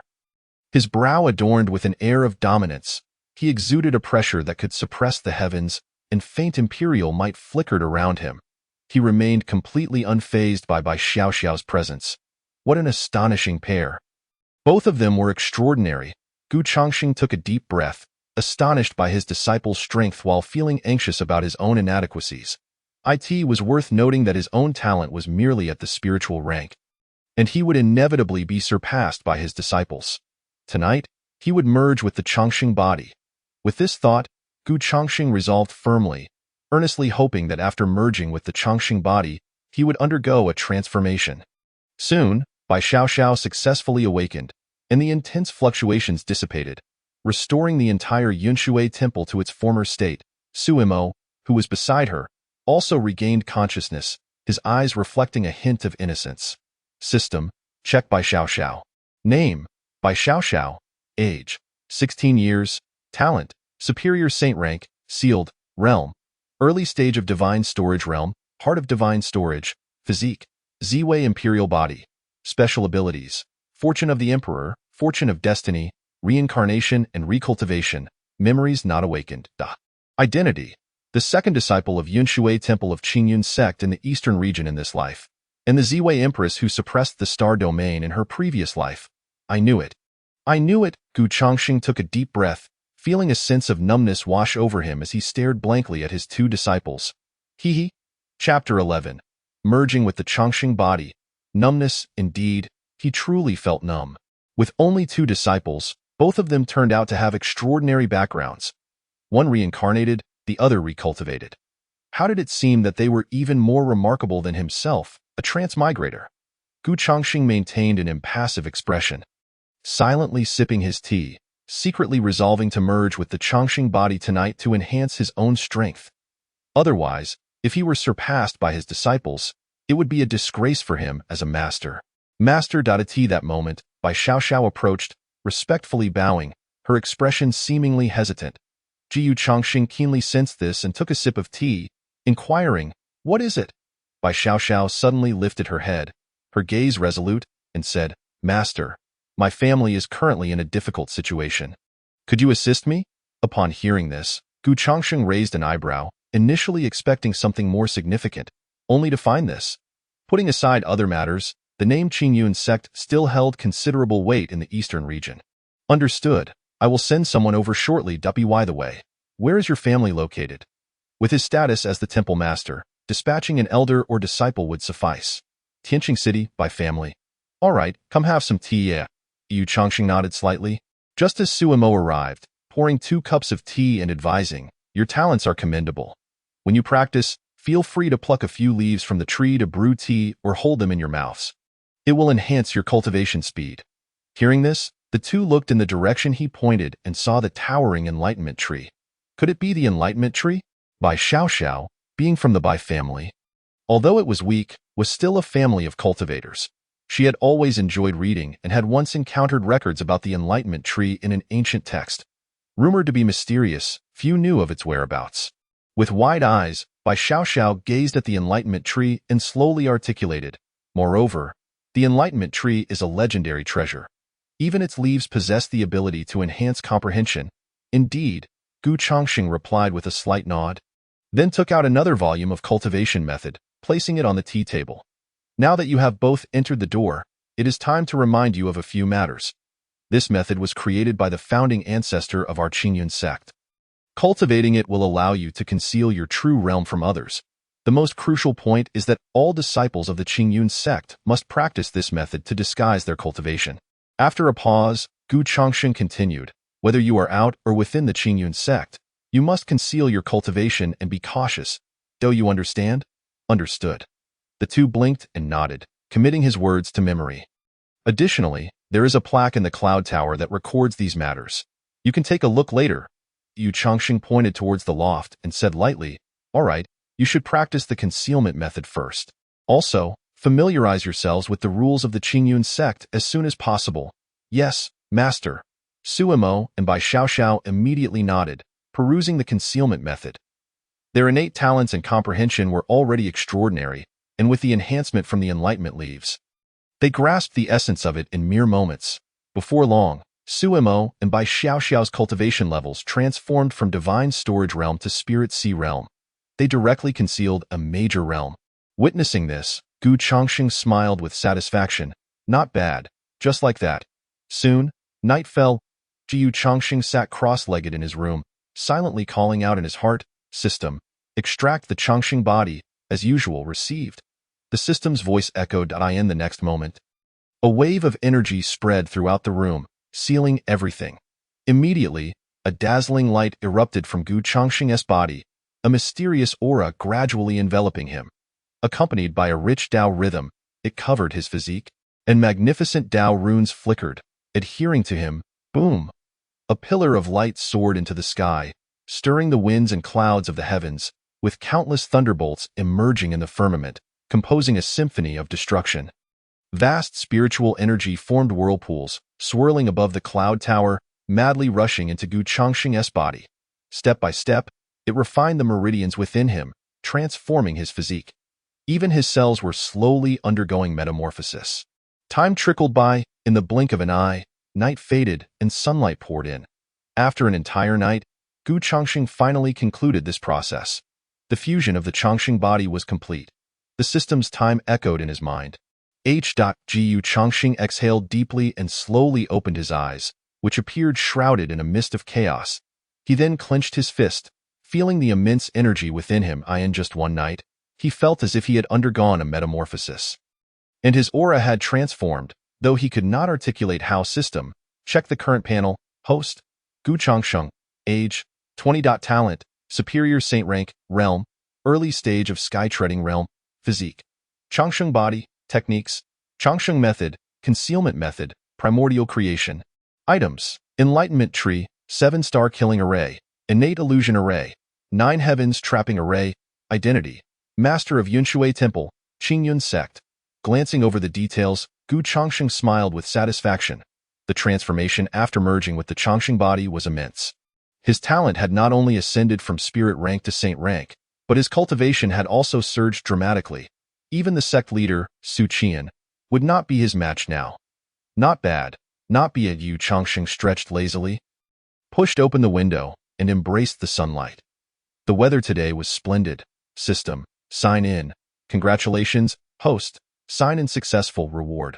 100 years of cultivation. Upon hearing this, Gu Chongxing's lips twitched. With his talent now at superior saint rank, 100 years of cultivation would propel him further. However, it was a good thing. With strength came the ability for self-preservation, which would further showcase his authority as a master. At that moment, Suimo and Bai Xiaoxiao were diligently practicing in the open space. Master, upon hearing the window opening, the two looked up and immediately bowed in greeting. Gu Chongxing nodded, then slowly walked over to the tea table, gesturing for them to continue. Life should indeed be lived this way. Disciples? What a joke. With their status, it was hardly his place to teach them. It could even mislead them. However, resources could still be provided. With this thought, Gu Chongxing took out 2 storage rings and placed them on the tea table, saying, "Inside are cultivation resources. Each of you may take one." Hearing this, the two were momentarily stunned, exchanging glances before approaching to take the storage rings in hand. "Thank you, master." They bowed respectfully, expressing their gratitude. Go and cultivate. Gu Chongxing waved his hand. Inside the storage rings, he had placed over 1 billion top-tier spirit stones, along with various cultivation elixirs. These were rewards he had accumulated over the years from signing in. Chapter 12. Shocked, the Saint's Secret Realm. To speak of other matters, after years of signing in, he had amassed an abundance of spirit stones and elixirs. Perfectly, these resources could be entrusted to his 2 disciples to handle. Meanwhile, he leisurely sipped tea, occasionally marveling at the tranquility of time. As long as no significant issues arose, it was a blessing for him. However, matters often did not unfold as he wished. Chongxing, Chongxing. Suddenly, the voice of sect leader Su Qian echoed. Gu Chongxing's hand, which was holding the teacup, froze, and a sense of foreboding surged within him. Uncle Master. Foreboding or not, he could not neglect the formalities. Please sit. Su Qian hurried over, waving his hand to indicate for him to take a seat. Uncle Master, have some tea. After taking a seat, Gu Chongqing swiftly brewed a pot of tea with the enlightenment leaves and placed it before him. Lifting the teacup, he was unexpectedly struck by a hint of Taoist resonance emanating from the brew. He couldn't help but glance up at him and teased, "In the Qingyun sect, you are undoubtedly the one who enjoys life the most." With a sheepish grin, Gu Chongqing scratched his head, choosing not to argue. As he sipped the tea, he silently sensed the transformations within his body, relishing the comforting sensation of enlightenment. However, this did not grant him immediate clarity, prompting him to set down the cup and turn to Gu Chongqing with a serious expression, stating, "Recently, a secret realm has emerged in the eastern wilderness mountains. According to the intel gathered, entry is restricted to those under the age of 30. Moreover, this secret realm boasts a remarkable origin, rumored to be a legacy left by a sage from 10,000 years ago." Instantly, Gu Chongqing's countenance shifted in surprise. A legacy left by a sage. Did this not imply that it would stir up turmoil in the eastern domain? It was even possible that forces beyond the eastern domain were now aware of this sage's secret realm. Nevertheless, he refrained from interrupting and continued to listen. "Approximately 7 days from now, the secret realm will open, and I wish to inquire if you would like to witness it." Su Qianan raised an eyebrow. His gaze shifting towards Suimo and Bai Xiaoxiao, evidently intending for the two of them to undertake this journey of training. After all, this was a rare opportunity, especially with the protection of their sect. Not to mention the significance of a sage's secret realm, Gu Chongqing, perceiving the intention in his eyes, experienced a moment of clarity and resolved to allow Suimo and Bai Xiaoxiao to accompany the main group to the secret realm. Of course, he would provide them with some life-preserving items. However, most importantly, ever since they awakened their physical constitutions, the section for special abilities had transformed into 3 question marks. Even Gu Chongqing was taken aback. According to the system, this indicated an absence of fatal calamities. Any challenges encountered would be effortlessly surmountable. It was utterly absurd. Even Gu Chongqing, as a transmigrator, found himself envious. Very well, let them embark on this journey. He nodded, curiosity piquing his interest. "Do you know which sage left this secret realm?" "I've heard it is the legacy of the Yunxiao sage," Su Qianan replied, taking a sip of tea before continuing. "The Yunxiao sage was born in the eastern domain, overcoming countless obstacles to ultimately ascend to the sacred realm, proclaiming his presence to the world. However, for reasons unknown, he suddenly returned to the eastern domain, rumored to have sustained severe injuries and possessing little time left, which compelled his return. Yet, the specifics of the situation are likely known only to him. These are merely accounts I have gleaned from ancient texts." Upon hearing this, Gu Chongqing stroked his chin thoughtfully, a sudden return from grievous wounds. Didn't this seem akin to a protagonist treatment? However, he dismissed the thought and said, "Master Uncle, my 2 disciples have only recently embarked on their cultivation journey. If they were to venture into the secret realm, it could prove exceedingly perilous. Therefore, the sect's disciples will need to provide substantial support. Although their destinies were devoid of fatal calamities, and he could furnish them with life-preserving items.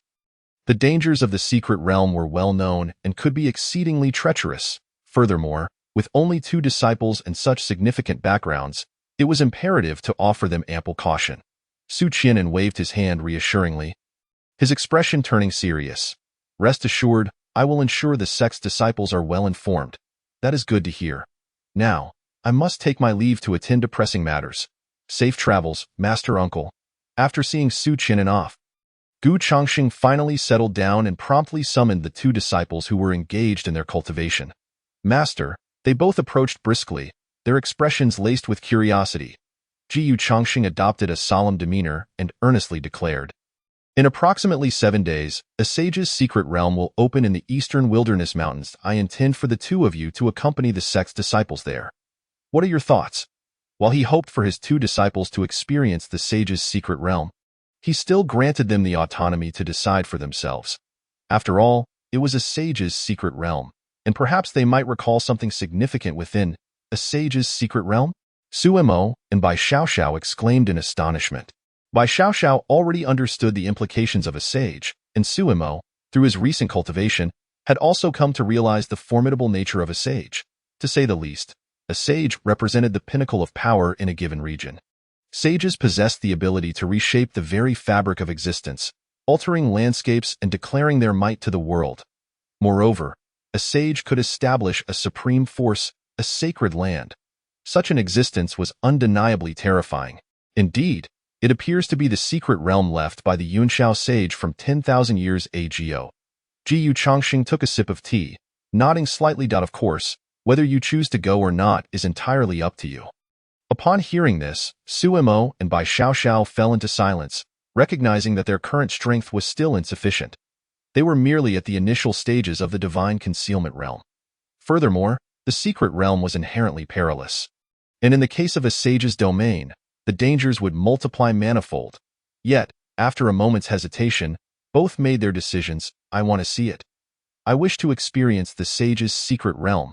Their expressions were resolute, devoid of any trace of fear or hesitation. In a fleeting moment, Gu Chongxing seemed to perceive two ethereal figures behind them, one exuding an indifferent demeanor, as if governing the very essence of life and death, the other radiating an overwhelming presence, standing atop the masses and subduing all. However, he was acutely aware that this was not an illusion but rather the former lives of Su Mo and Bai Xiaoxiao, a lord of the Forbidden Zone and the Purple Star Empress. Both were not entities to be trifled with. Though be candid, Gu Chongxing felt that before the sages, they appeared as insignificant as ants. Shaking his head to dispel the whimsical thoughts, he refocused on the two, only to find that the ethereal figures had vanished without a trace. Very well, in the course of these 7 days, you must intensify your cultivation to enhance your strength. He then instructed, the enlightenment tree remains in its designated spot. While you cultivate, feel free to pluck a leaf and hold it in your mouth. You may also brew a pot of tea with the water from within the observation area. This will greatly facilitate your practice. Chapter 13. In the central continent, the Wuji sacred land. Not to mention, the water within the Yunshui view is no ordinary liquid. It is entirely comprised of celestial spirit liquid. When combined with the enlightenment leaves, the effects are magnified. Cultivating under such circumstances feels akin to receiving a double buff, propelling one's progress skyward at an astonishing pace.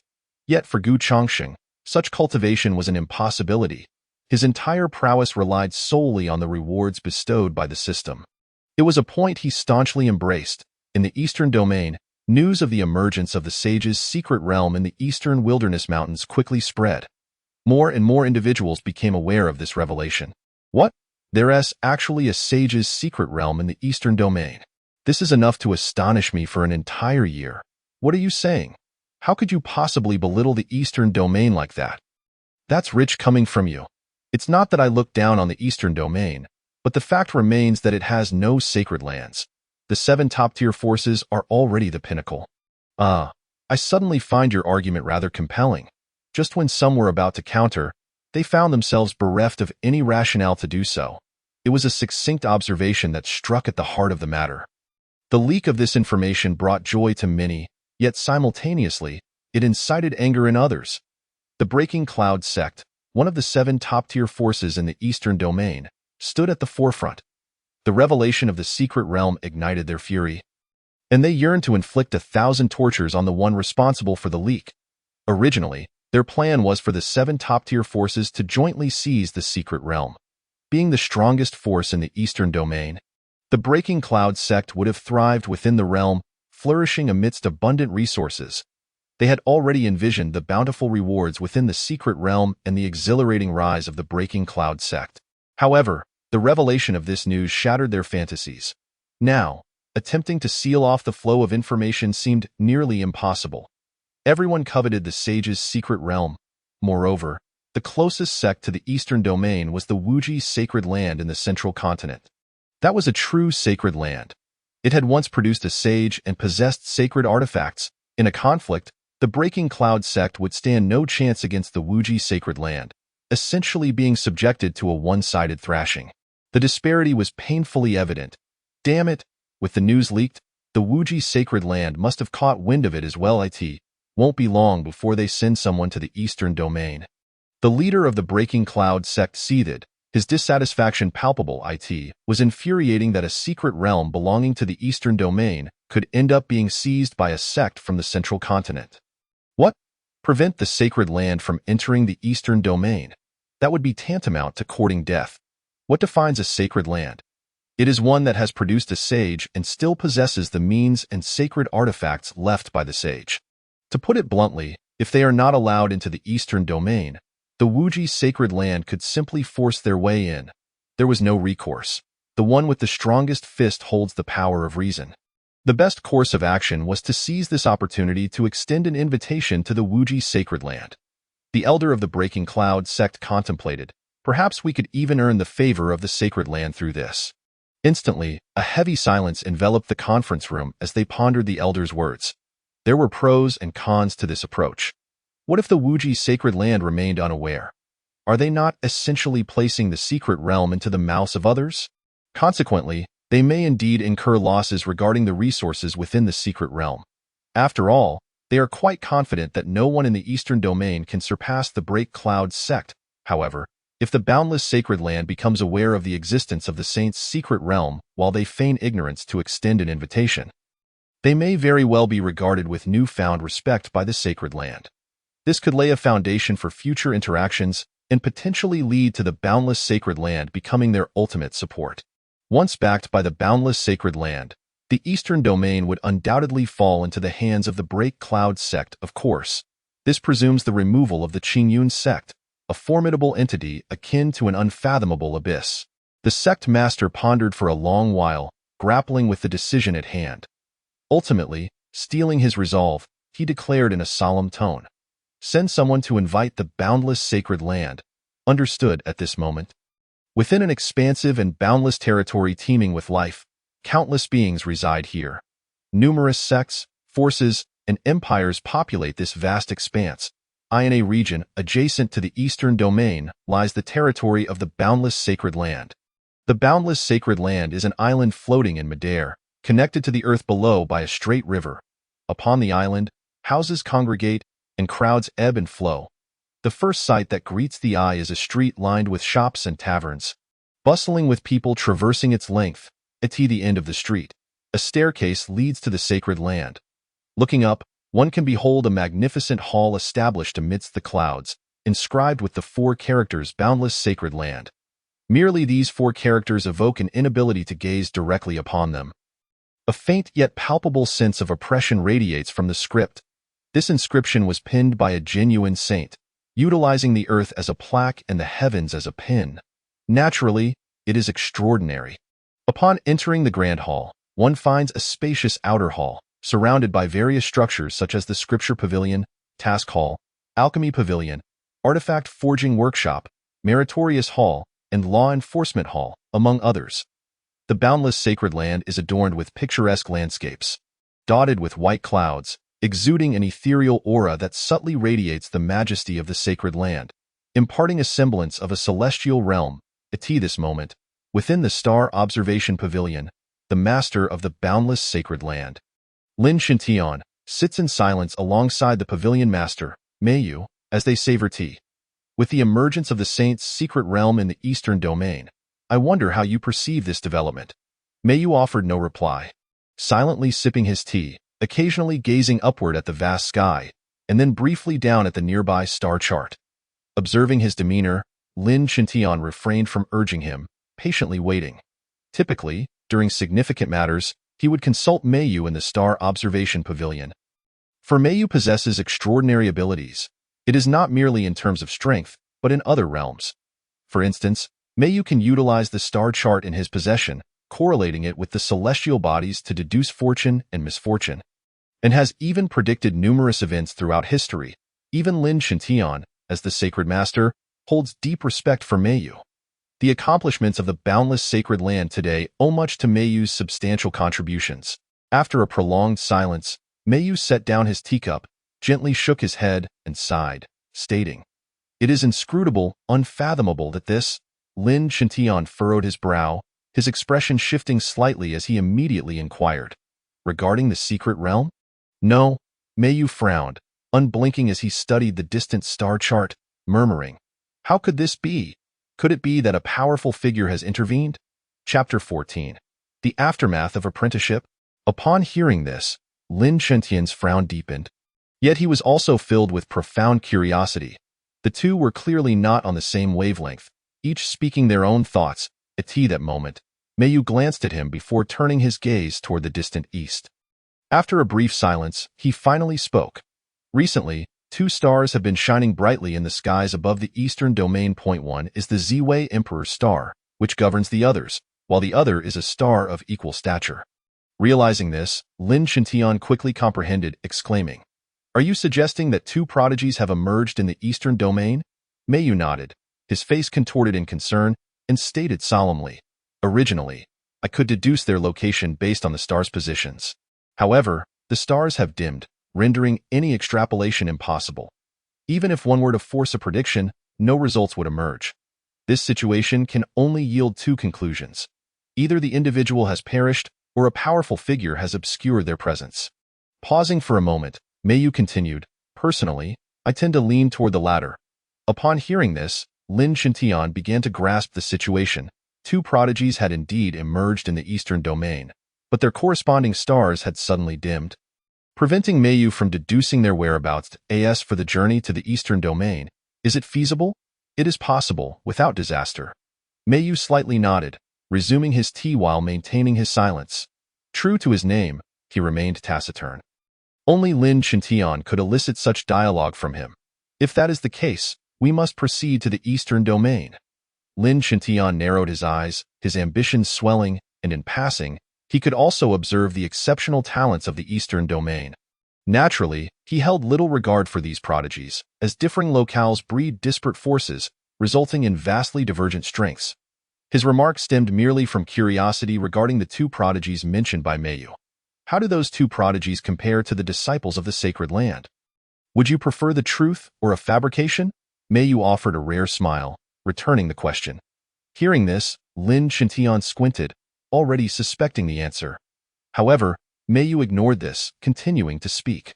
Based on the astrological phenomenon during that period, the talents of those 2 prodigies surpass anyone within the sacred land, and of course, the path of cultivation is fraught with peril, involving battles against both man and heaven. Only those who can truly thrive amidst such challenges can be deemed prodigies. The former statement is undoubtedly the truth, while the latter serves to comfort Lin Shintian. Regardless, Lin Shintian is the sacred master, having devoted immense effort for the entirety of the sacred land. Hearing that his cultivated disciples are so easily overshadowed naturally stirs discomfort within him, thus requiring some words of solace. Suddenly, a voice resonated from outside the star observation pavilion. "Master, what is it?" Lin Shintian set down his teacup and inquired mildly. "A representative from the Break Cloud sect has arrived, claiming to have important matters to discuss with you." The Break Cloud sect? Important matters? This left Lin Shintian utterly perplexed, as he had no recollection of any dealings with the Break Cloud sect. Moreover, what a rather unappealing name for a sect. Lin Shintian inwardly scoffed before rising to head outside. "I shall take my leave for now, and will return another time." In the reception hall, the 3rd elder of the Break Cloud sect sat observing the entirety of the boundless sacred land. Increasingly astonished by what he beheld, it was as if a country bumpkin had entered the city, eyes wide with amazement. In terms of both strength and architectural splendor, the disparity was utterly overwhelming. The next moment, Lin Shintian entered the grand hall, taking his seat at the head of the table, and stated calmly, "I am the sacred master of the boundless sacred land. You have matters to discuss with me?" Instantly, the 3rd elder of the Break Cloud sect sprang to his feet, cupping his hands in greeting, and said, "I am the 3rd elder of the Break Cloud sect, have come because a saint's secret realm has emerged in the eastern wilderness mountain range. A saint is indeed a figure of great nobility, deserving of a status that aligns perfectly with the sacred land." Upon hearing these words, Lin Shintian inwardly scoffed, having heard such flattery countless times before. How insincere! First, extolling the nobility of the saints, implying that they are far removed from these mere mortals, thus elevating the status of the sacred land. Quite impressive indeed. Immediately, Lin Shintian feigned astonishment, asking, "Is this matter confirmed? Is it truly the saint's secret realm?" "Absolutely. I would not dare to deceive you regarding such a matter." The 3rd elder nodded affirmatively. "Very well, I understand." Lin Shintian took a deep breath, his excitement palpable. If this situation proves true, the Break Cloud sect shall be rewarded. However, this news is rather sudden, so I shall not prolong the conversation. Very well, very well. The third elder nodded with a smile, yet inwardly felt powerless and begrudging, as the emergence of the saints' secret realm would not be theirs to monopolize. Furthermore, talk of rewards? It sounded remarkably like a superior addressing an inferior. After relaying the message, the third elder wasted no time and hurried back to the eastern domain that very night. In the blink of an eye, 7 days had elapsed. Within the Qingyun sect, at the Yunshui Pavilion, Gu Chongxing produced 2 storage rings, placing them in the hands of Su Imo and Bai Xiao. While advising, during this period, you have become acquainted with the types of talismans. Conveniently, these rings contain elixirs, spirit stones, and talismans. Should you encounter danger, simply throw the talismans without concern for waste. Furthermore, when venturing outside, always remember the sect's regulations. At this moment, he resembled a mother anxiously reminding her child before departure. Yes, master, he replied. I understand, master. The two nodded in agreement, not daring to refuse, for they were well aware of the perils that lurked within the secret realm. They were not merely engaged in solitary cultivation. They also immersed themselves in reading to broaden their knowledge. Changsheng, it is nearly time to set off. Su Qian'an's voice broke the silence. All right, I understand, Gu Chongxing said, taking a deep breath as he affectionately ruffled their hair, offering a gentle smile. I believe in you both. Go forth. Minimum. Farewell, master. We shall return shortly. The two swiftly descended from Yunshui Temple, making their way to the assembly square. Su Qian'an appeared at his side, speaking softly. I had initially intended for you to accompany them, considering your age has yet to surpass 30. Upon hearing this, Gu Chongxing's expression shifted in surprise. Wait, is that truly the case? Could it be that having taken on disciples has made me feel somewhat elderly? Is there a side effect to accepting disciples?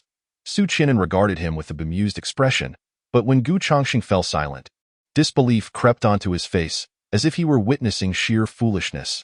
Chapter 15. The arrival of the 7 major powers. Soon, Su Qian'an took his leave, for the disciples had gathered outside the hall, and he too needed to head to the saints' secret realm. The significance of the saints' secret realm was immense, and its dangers were formidable. Meanwhile, Gu Chongxing found himself deep in thought due to Su Qian'an's words. How had he not considered this? After all, he was merely a young and handsome lad of 20. Suddenly, a voice echoed in his mind. System task has appeared. Host, please make a choice promptly. Option 1. Rather than worry at Yunshui Temple, proactively venture to the saint's secret realm. Reward. Saint-level technique. Hidden energy method. Option 2. The saint's secret realm is perilous. Remain safely at Yunshui Temple. Reward. Saint-level technique. Tranquil heart method. The unexpected notification left him somewhat stunned. It was the first time he had heard the system present a choice. Could this be due to his disciples? After accepting disciples, the rewards had indeed become more abundant, unlocking additional system functions. System, I choose option 1. Host has made a choice. Rewards will be granted upon your arrival at the saint's secret realm. Just as the system indicated, rather than fret at Yunshui Temple over their safety, it would be wiser to secretly venture into the saint's secret realm to ensure their lives were safeguarded. Why the secrecy? Gu Chongxing considered that his appearance might grant Su Imo and Bai Xiao a false sense of security, rendering them complacent and thus vulnerable during their expedition. Though he yearned for safety, his desire to protect his disciples was stronger. After all, he was their master, and neglecting their safety was simply out of the question. Determined, he returned to the Cloud Tower, taking the time to disguise himself thoroughly. Transforming from a strikingly handsome youth into an inconspicuous ordinary individual, he blended seamlessly into the crowd, utterly unremarkable. Not bad, not bad. Gu Chongxing mused, nodding in satisfaction at his reflection.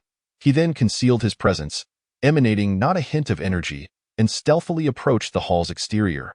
Below him stood the disciples preparing to embark on their journey to the saint's secret realm.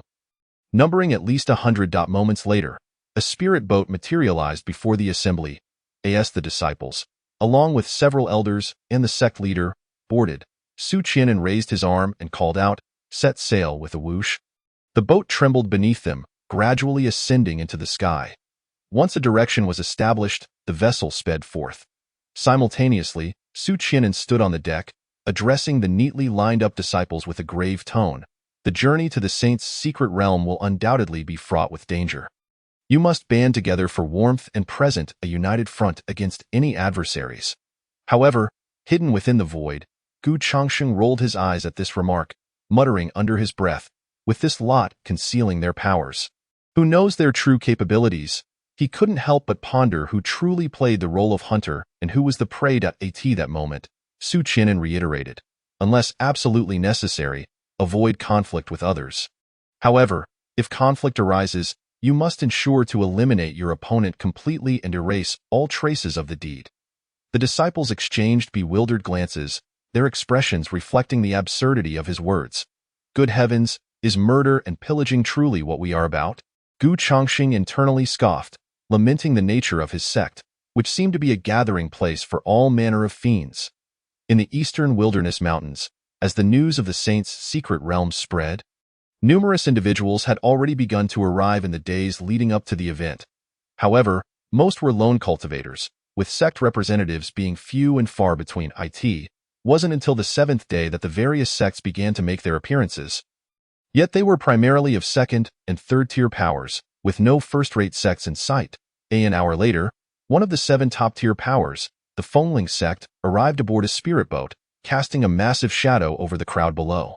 As the vessel descended, a chorus of gasps erupted, for all members of the Fengling sect were women, clad in revealing attire that dazzled all who beheld them. The sight of their alabaster skin captivated the audience. And more significantly, each member exuded an enchanting allure with every smile and gesture. This left many utterly spellbound. Humph, a bunch of shameless hussies. Suddenly, a cold snort echoed from the heavens, followed by another spirit boat descending. Equally imposing, upon seeing the newcomers, the crowd wore expressions of realization. It was no wonder the Fengling sect had garnered such remarks in public. Aboard the vessel was the Beastmaster sect, one of the 7 major powers. It was well known that the Beastmaster sect and the Fengling sect had always been at odds, often clashing in various settings. We can understand your madness, sighed an elder of the Fengling sect, seemingly lamenting. After all, who would choose to toy with a ferocious beast when presented with a beautiful woman? Absurd. Utterly absurd. The Beastmaster sect was incensed, with elders ready to storm forward to tear the elder's tongue from her mouth. Whether it is absurd or not, you know in your hearts the truth. The Fengling sect's elder chuckled softly, her eyes gleaming like the moon, inadvertently allowing her shoulder strap to slip, accentuating her ivory skin even further. The crowd collectively inhaled sharply, their eyes fixated in disbelief. Even if this journey yielded no opportunities, the spectacle was not without merit. After all, who could resist a free show? Ha ha ha, after all these years, you remain as at odds as ever. The next moment, the Poyan sect spirit boat glided in, positioning itself centrally, signifying its status as the strongest in the eastern region. With the arrival of the Poyan sect, both the Fengling and Beastmaster sects fell silent. Refraining from further debate, quickly, the Tianjin sect, Shindao sect, Luyun sect, and Qingyun sect made their grand entrances, culminating in the assembly of all 7 top-tier powers of the eastern region. Simultaneously, many others flocked to the site. Aboard the Qingyun sect's vessel, an elder holding an array plate approached Su Qian'an, whispering, according to the fluctuations of the array plate, the secret realm will not open for another hour. Su Qian'an nodded slightly, his gaze shifting to the other top-tier powers. Chapter 16. Is this guy really that brave? The members of the other top-tier powers were all focused on the secret realm, while the Poyan sect seemed to be searching for something. What could these ill-intentioned individuals be seeking? Years of disputes had left Su Qian'an with an aversion to the Poyan sect, viewing them as hypocritical and often cloaking dark deeds under the guise of righteousness. Meanwhile, Gu Changsheng finally arrived at the scene, albeit at a slightly slower pace than the spirit boat. Wow, it truly is lively here. Such is the grandeur of the saint. Observing the throngs below, Gu Changsheng clicked his tongue, spotting 6 figures radiating authority among the crowd. Undoubtedly, they were the representatives of the remaining 6 top-tier powers. System, how long until this secret realm opens? Gu Changsheng inquired internally. 1 hour. The system replied in a faint tone. Upon learning that there was still an hour remaining, Gu Changsheng immediately sat cross-legged in the void, his fiery golden eyes scanning the crowd in search of individuals with significant potential dangers. After a brief moment, he nodded in satisfaction, murmuring softly, "Not bad, not bad. There isn't anyone stronger than me, at least among those standing here." Aside from him, there was no one of the question-asking realm or above. With that in mind, he felt a sense of relief. Half an hour later, the sky suddenly darkened, and a massive shadow enveloped an area spanning 100,000 miles. Instantly, an overwhelming aura of authority descended from the heavens, pressing down on every individual's body. What in the world? What is happening? Could it be that the Holy Land's secret realm is about to emerge? Uncertain, many felt the oppressive sensation too strong to bear.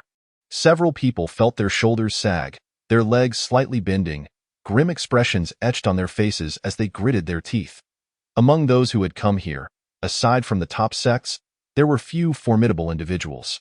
Such a grand display. The leader of the Fengling sect narrowed his phoenix-like eyes, a slight smile playing on his lips, seemingly light-hearted yet laced with contempt. Is this not the force from the eastern region? The master of the Beast Master sect maintained a composed expression, his gaze piercing through the heavens, scrutinizing the source of the shadow, and his eyes widened in shock. Wuji Holy Land? Su Qian furrowed his brow deeply, his expression exceptionally grim as he murmured quietly, "How could they have arrived? This is not a good omen. After all, this was a holy land, a force that surpassed the top powers. Their arrival was indeed alarming." Conversely, the master of the Breaking Cloud sect felt a sense of relief, perhaps due to having submitted a token of allegiance. Concealed in the void, Gu Chongqing furrowed his brows, gazing quizzically at the colossal spirit ship. Wuji Holy Land. Is this not a power from the central region? Gu Chongqing pondered aloud. Even if news travels swiftly, given the distance between the eastern region and the central region, it shouldn't have reached this quickly. The eastern region and the central region were separated by considerable distance. Even aboard a spirit ship, it would take several months to arrive. Even a true self-realm expert would take nearly half a year to reach the outskirts of the central region by crossing the void. Of course, there were teleportation arrays connecting the eastern region and the central region, but these arrays were predominantly under the jurisdiction of the 7 top powers. Anyone who had utilized a teleportation array would be recorded by them. This was the source of Gu Chongqing's confusion. After all, this was the Holy Land's secret realm. Without the presence of the emperor, the saint was considered an invincible existence. Moreover, to have appeared in the eastern region was undoubtedly beneficial for them.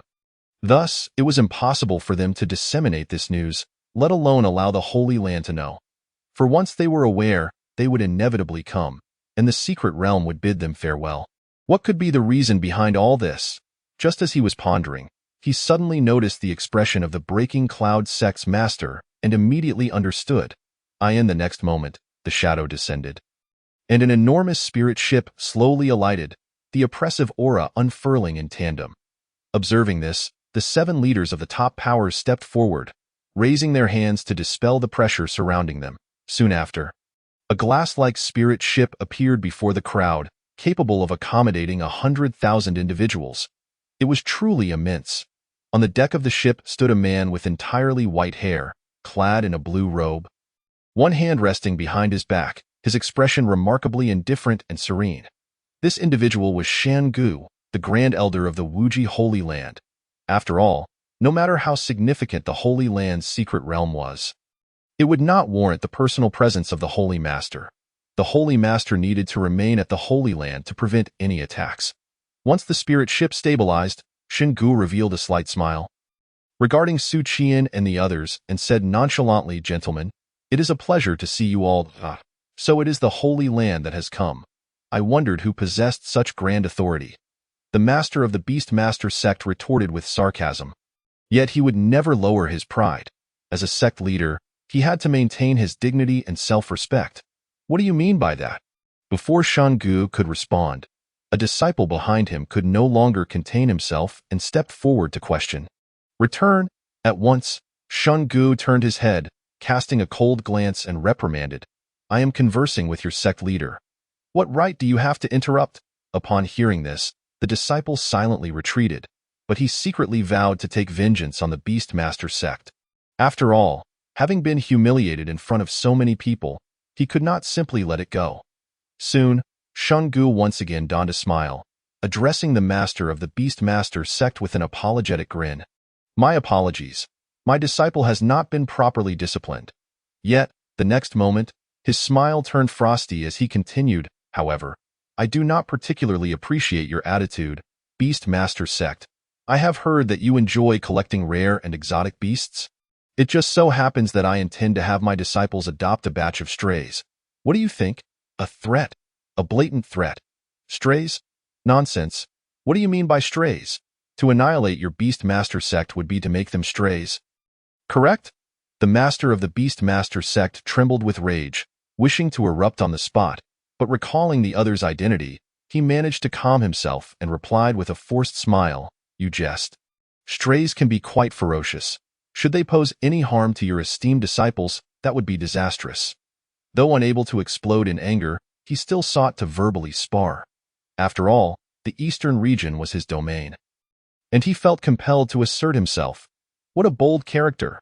In the void, Gu Changxing wore a peculiar expression, silently giving a thumbs up to the master of the Beast Master Sect. Chapter 17. Pure desire, it must be said. The master of the Beast Master Sect is indeed courageous. Though the Wuji Holy Land's stronghold lies in the central region, eradicating a Beast Master Sect would be a trivial task. With a sacred artifact, one could destroy the Beast Master Sect within a day. After all, the chasm separating the top powers and the Holy Land is insurmountable. Ha ha ha, welcome to the Holy Land.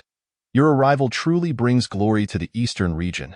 At this moment, the master of the Breaking Cloud Sect stepped forward, cheerfully extending a welcome, indeed. Shungu cast a cold glance at him. Remaining indifferent in comparison, he held greater admiration for the master of the Beast Master Sect. Qingsong, once the Holy Land's secret realm opens, lead your disciples inside. Shungu directed his gaze at a young man behind him, speaking calmly. Yes, Grand Elder Li Qingsong nodded. Clad in a pale blue robe, with 3,000 strands of hair arranged by a feathered crown, he possessed exquisite features and an extraordinary demeanor. Holding a folding fan in hand, he exuded the charm of a refined gentleman. Moreover, he was one of the current candidates for the Holy Son of the Wuji Holy Land. Boasting mid-stage dragon transformation realm cultivation at a young age, with a talent reaching the upper echelon of the king tier, merely a step away from the saint tier. With his talent and strength, he was more than capable of looking down upon others in this gathering. After all, the assembly here represented the entirety of the eastern region's younger generation, yet the highest realm displayed was merely mid-stage divine concealment. The chief disciple of the Breaking Cloud Sect, Tang Lin, however, Tang Lin's realm was far beneath Li Qingsong's level. At this moment, many were sizing up Li Qingsong, including the Fengling sect, dressed in a pale blue robe, adorned with a feathered crown, and holding a yin-yang fan. The leader of the Fengling sect observed in silence, murmuring softly, It seems I was correct. He is indeed one of the candidates for the Holy Son of the Wuji Holy Land. Li Qingsong, leader, at that moment, the Grand Elder of the Fengling sect whispered in her ear. Yes, I understand. The leader nodded slightly, covering half her face with the fan as she discreetly transmitted her thoughts. He must be Li Qingsong. Once we enter the secret realm, it would be wise for Xiao to engage with him, as it could facilitate access to the resources of the Holy Land. I understand. The Grand Elder promptly retreated to summon Wang Xiao, whispering to her in an instant. Wang Xiao's complexion flushed crimson, her gaze filled with flirtation as she looked towards Li Qingsong, gradually becoming more covetous. The Fengling sect was a female-dominated sect, with each member possessing remarkable beauty, yet most practiced methods to enhance their yin and supplement their yang. Wang Xiao was the carefully cultivated chief disciple of the Fengling sect. Clad in a purple gown, her exquisite features and smooth, fair skin were striking. Her delicate arms were exposed to the air, and her white calves caught everyone's eye. Her waist was tightly bound, accentuating her alluring figure. A sight that could only be described as devilishly enchanting. With a face radiating desire, it was as though she wore her longing openly, yet there lingered a hint of coldness that made her all the more irresistible. Even Gu Changxing found himself momentarily captivated upon seeing her, utterly enchanted. With the appearance of Wang Xiao, many in the eastern region have come to regard her as the goddess of their dreams. Even the disciples of the 7 major powers find it difficult to escape her enchanting beauty. Wait a moment.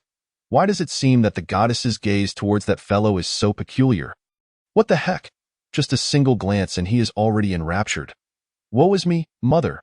I have suffered a heartbreak. Damn it. Is that guy really just a tad more handsome, slightly stronger, and of better lineage than I am? It seems rather reasonable for girls to admire a handsome and powerful individual of esteemed background. In an instant, countless individuals lamented their unrequited love, all due to Wang Xiao's gaze directed at Li Qingsong, which appeared to weave a spell, her cheeks still adorned with a hint of crimson. It was utterly absurd. Gu Chongxing could not help but exclaim in admiration, such enchanting prowess is truly remarkable.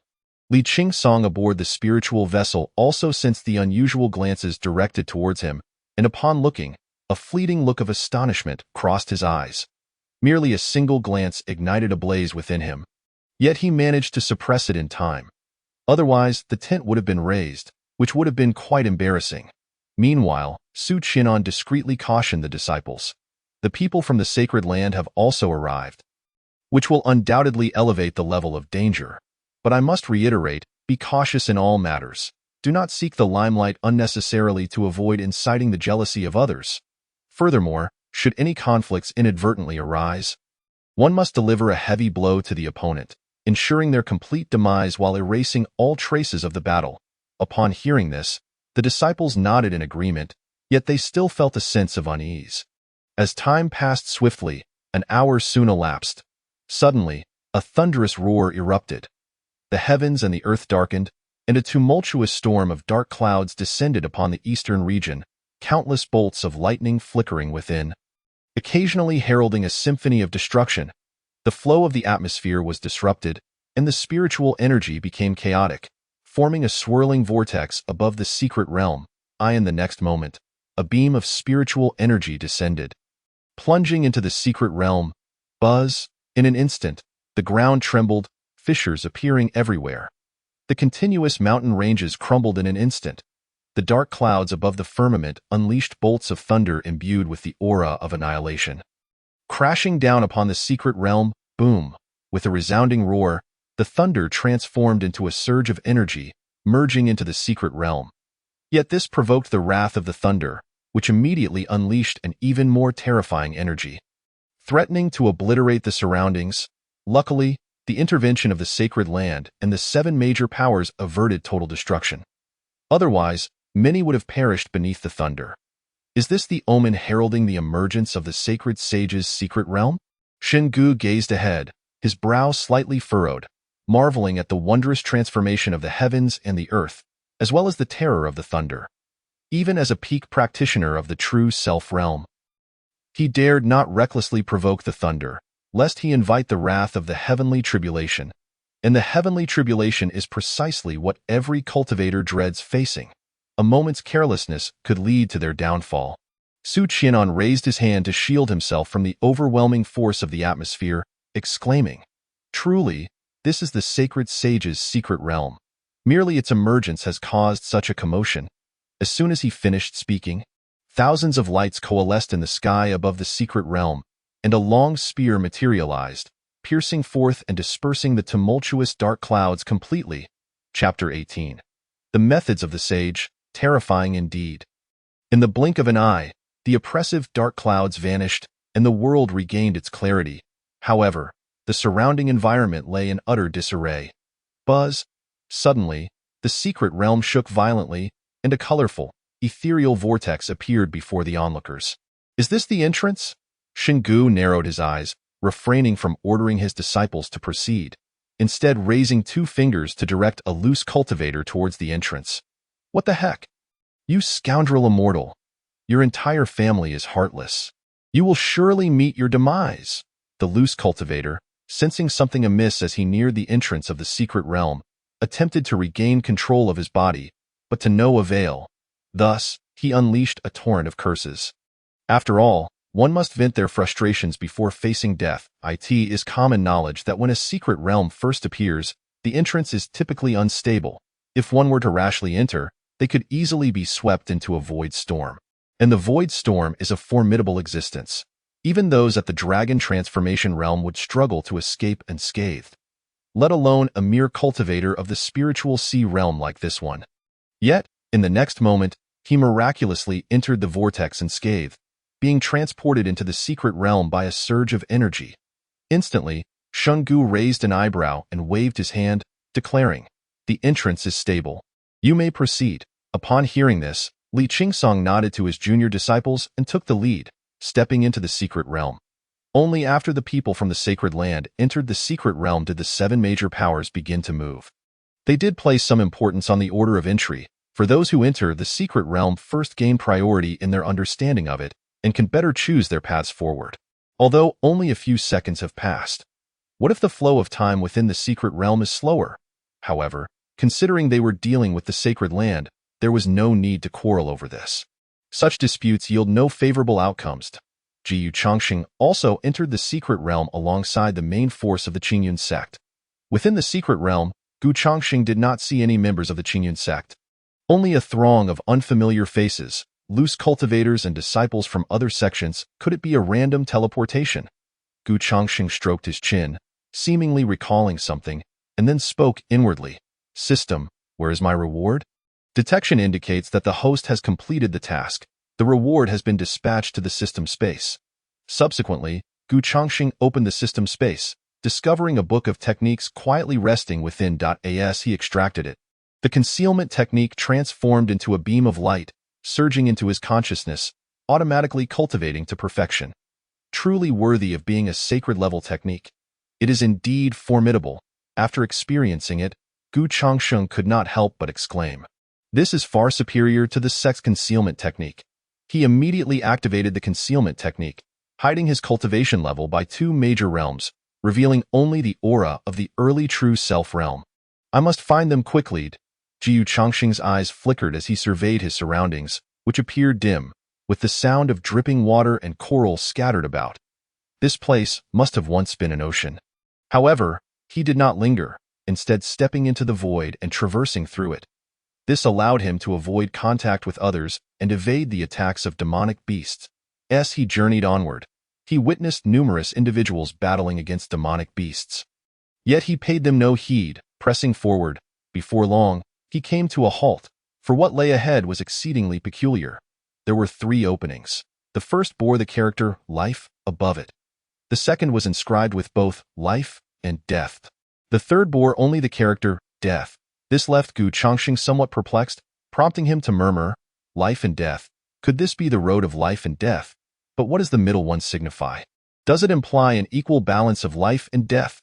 Gu Chongxing furrowed his brow, invoking his spirit of caution in this moment, refraining from rashly proceeding, instead halting to observe, leaving no detail unnoticed. During this time, several others entered. However, when he attempted to probe with his spiritual sense, he discovered a wall blocking his perception outside the 3 openings. This heightened his caution. Typically, the path of life signifies vitality, while the path of death connotes demise. Jiyu Chongxing pondered seriously. But could the means laid down by a sage truly be so simplistic? He could not be certain. After all, his cultivation was still somewhat inferior to that of a sage. Though he possessed the means to contend with a sage, he preferred to avoid such confrontations, as battle would inevitably lead to exposure and invite scrutiny. It was only after an hour had passed that Gu Chongxing finally made up his mind. Stepping towards the path of life, however, he remained vigilant, prepared for any potential dangers. Upon entering the opening, he found a straight passageway illuminated by oil lamps, yet it still appeared somewhat dim. Nevertheless, this did not hinder him.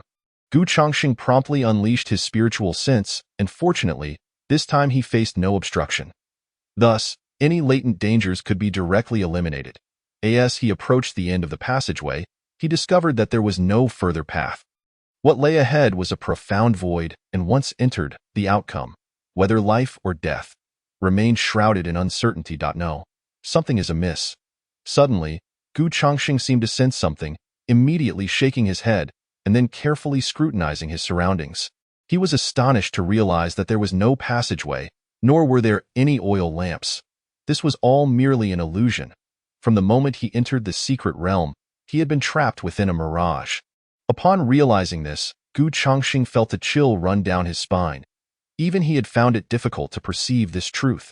Truly, one must commend the terrifying prowess of a sage. He stood upon a desolate island, surrounded by the cerulean expanse of the sea. Theo escaped this place. He had no choice but to advance forward, for there lay a singular path ahead, his only avenue of escape. Observing this, Gu Chongqing immediately stepped into the void, striding toward the horizon. Suddenly, the waters began to surge, countless waves crashing forth as a shadow emerged from the depths, gradually enlarging. With a roar, a colossal beast leaped from the ocean, revealing an abyssal maw that seemed intent on engulfing Gu Chongqing whole. Faced with the gaping mouth beneath him, emanating a foul stench, Gu Chongqing couldn't help but furrow his brow. With a subtle motion of his hand, the energy within him surged instantly. A massive palm descended from the heavens, obliterating the beast in an instant, its flesh exploding and staining the sea with blood. Yet, this only incited the waters to rage more fiercely, waves rising higher and higher as numerous shadows surfaced beneath the surface. Witnessing this scene, Gu Chongqing's gaze flickered with determination as he strode forth with the grace of a dragon and the might of a tiger, the runes of the great Tao materializing around him. An overwhelming pressure radiating outward as he struck the ocean with a fierce punch. With a thunderous roar, the sea evaporated almost entirely, instantaneously slaying the beasts within, leaving not even a trace of their remains. Chapter 19. How could a former friend be this powerful? Though this was the sacred realm, the strength of these beasts was not formidable. The strongest among them barely reached the divine platform realm. Having quelled the disturbance, Gu Chongqing promptly continued down the path ahead. This road was long, taking the entirety of an incense stick's burning time before reaching its end. In an instant, he found himself upon a vast expanse of land, where a dense throng of people gathered. The sacred land, the 7 supreme factions, and numerous other powers were all present here. Gu Chongqing swiftly arrived above the Qingyun sect. After a careful observation, he discerned some details. The majority of this crowd was led by Li Qingsong, who was issuing directives and arrangements. After all, Li Qingsong was in the mid-stage of the dragon transformation realm, far surpassing the others. Senior brother, it seems ahead lies a dead end, spoke one of the disciples of the sacred land. Indeed, Li Qingsong nodded slightly, scrutinizing the area ahead, which was engulfed in a void, with no paths other than the one they had entered. In contrast, the Qingyun sect appeared highly vigilant, constantly scanning their surroundings to prevent any covert assaults, almost resembling a state of paranoia. "What is your opinion, senior brother?" Bai Xiao inquired softly, standing beside Suimo. "An assessment," Suimo replied, his tone calm. Since stepping into the sacred realm, he seemed transformed, exhibiting an unusual maturity and composure, his mind tranquil and unperturbed. Even in the face of death, he was anything but a typical 10-year-old child. This demeanor earned him the admiration of the Qingyun disciples, who thought that had they been in his position at such a young age, they might have cried in fear at witnessing a life extinguished before their eyes. Yet, they remained oblivious to the fact that Suimo had once been the master of a forbidden zone, an unparalleled existence. The number of lives lost at his hands was incalculable, easily in the millions or even billions. Bai Xiao nodded in agreement, quietly stating, "This is a trial of the sacred realm, intended to sift out those of worthy talent. Only by passing this trial can we proceed further." Lin Xiao, standing nearby, suddenly grasped the situation, saying, "So, what you mean is, we are already within the trial." Lin Xiao was a direct disciple of Su Qian, the sect leader of Qingyun, and a remarkably gifted individual. Suimo nodded slightly. Pointing to a towering pillar ahead, he began to speak. "That pillar serves as the measure of our trial results. The final outcome will be conveyed to the place of inheritance." Bai Xiao chimed in. "There are far too many of us present, causing the trial to become somewhat confounded. However, it will not be long before it manifests. We must remain vigilant." Upon hearing this, Lin Xiao's expression turned serious as he gestured to the disciples behind him. He harbored no doubts about Suimo and Bai Xiao, only trust. As previously mentioned, while the Qingyun sect maintained a low profile, it was remarkably united. Gu Chongqing observed the mature and composed Lin Xiao with satisfaction, recalling the days when he was merely a child playing in the mud, now standing resolutely on his own. System. Check Lin Xiao's panel, Gu Chongqing thought, unable to resist the urge to examine the status of his former friend. Name. Lin Xiu, age, 21. Talent, upper tier of king rank, realm, early stage of dragon transformation, physique, starry saint body, special abilities, fortuitous accompaniment, mutual fate of blessings and calamities, star companionship, identity, disciple of Su Qian, sect leader of Qingyun. Upon finishing the review, Gu Changsheng couldn't help but inhale sharply. His former friend was unexpectedly powerful. Were it not for his own system, he would be utterly outmatched. Moreover, Lin Xiu possessed upper-tier king-rank talent and a saint body, completely on par with Li Qingsong of the Sacred Land. However, upon noticing Lin Xiu's displayed realm, his expression grew peculiar. The realm he exhibited was merely the early stage of the divine concealment realm. What a remarkable fellow! Another individual concealing a significant realm. Suddenly, Gu Changsheng perceived that the strongest in the eastern region was not the Break Cloud sect but rather his own faction, the thoroughly inconspicuous Old Six sect. He had no inkling of how many more were hiding their true capabilities. As of now, he remained utterly perplexed. At that moment, the pillar below began to shimmer with a faint light, mysterious patterns flowing with a crimson energy. Sumo's demeanor shifted to one of seriousness as he intoned, "Prepare yourselves, it is coming, understood?" Lin Xiu nodded, instinctively tightening his grip on his sword while casting a glance at Sumo and Bai Xiaoxiao, silently vowing to protect them at all costs, regardless of what transpired. After all, their master was his dear friend. Though he hadn't visited in a long while, he felt genuinely delighted upon hearing that Gu Changsheng had taken on 2 disciples. The solitude of being the sole person at Yunshui Temple was somewhat alleviated now. "You two stand behind me," Lin Xiu instructed, stepping forward, his gaze resolute. However, Sumo shook his head, declaring, "No need. I wish to seize this opportunity to test my strength." Bai Xiaoxiao also stepped forward, smiling. "Indeed, we cannot hide behind, lest we bring shame upon our master." Surprised by their resolve, Lin Xiu hesitated for a moment before smiling and saying, "Very well, but you must exercise caution and not reveal too much of your strength." Agreed. In the next instant, a gentle spring breeze swept through, lifting the garments of all present and tousling their hair. A burst of light erupted forth. One by one, beasts emerged from the pillar, materializing before them. The weakest among them were at the innate realm, while the strongest reached the dragon transformation realm. Their numbers were substantial, at least in the thousands. A bloodthirsty and icy aura surged forth, crashing against their very souls. In an instant, everyone became acutely serious, instinctively swallowing hard at the sight of the overwhelming numbers. Under equal circumstances, beasts typically possessed greater strength than humans, often able to overpower 2 or 3 individuals. Although the beasts were outnumbered, their inherent ferocity was undeniable. At that moment, Li Qingsong's expression darkened. His eyes fixated on the foremost beast. It was the Azure Calamity Flame Lion. Chapter 20. Li Qingsong vs. Azure Calamity Flame Lion. The Azure Calamity Flame Lion. A wave of pressure washed over Li Qingsong's heart. The Azure Calamity Flame Lion was one of the stronger beasts among them. A fully grown specimen could shatter the confines of the dragon transformation realm and ascend to the divine platform realm. Moreover, it possessed the terrifying ability to command malevolent energy and flames. Even though Li Qingsong was a candidate for the Saint of the Infinite Sacred Land, he felt an overwhelming weight upon him at this moment. He did not wish to confront the Azure Calamity Flame Lion, yet to continue onward, he must slay this beast. The crucial point was that he was the only one among them at the Dragon Transformation Realm. No one else could stand against the Azure Calamity Flame Lion. Taking a deep breath, Li Qingsong's expression grew grave as he solemnly declared, "There's no other choice. I must reveal some of my hidden cards. Entrust the Qing Sha Yin Shi to me, and the rest shall be left to you, my esteemed companions." As the words fell, Li Qingsong stepped forward with measured grace, his aura steadily rising. He raised his hand, and a long spear materialized within his grasp. The great Tao runes sparkled around him like shimmering stars, exuding the unmistakable aura of a mid-stage transformation into a dragon in the blink of an eye. He transformed into a streak of light, charging directly at the Qing Sha Yin Shi. With his assault, the beast stirred into action, igniting an immediate clash of titanic proportions.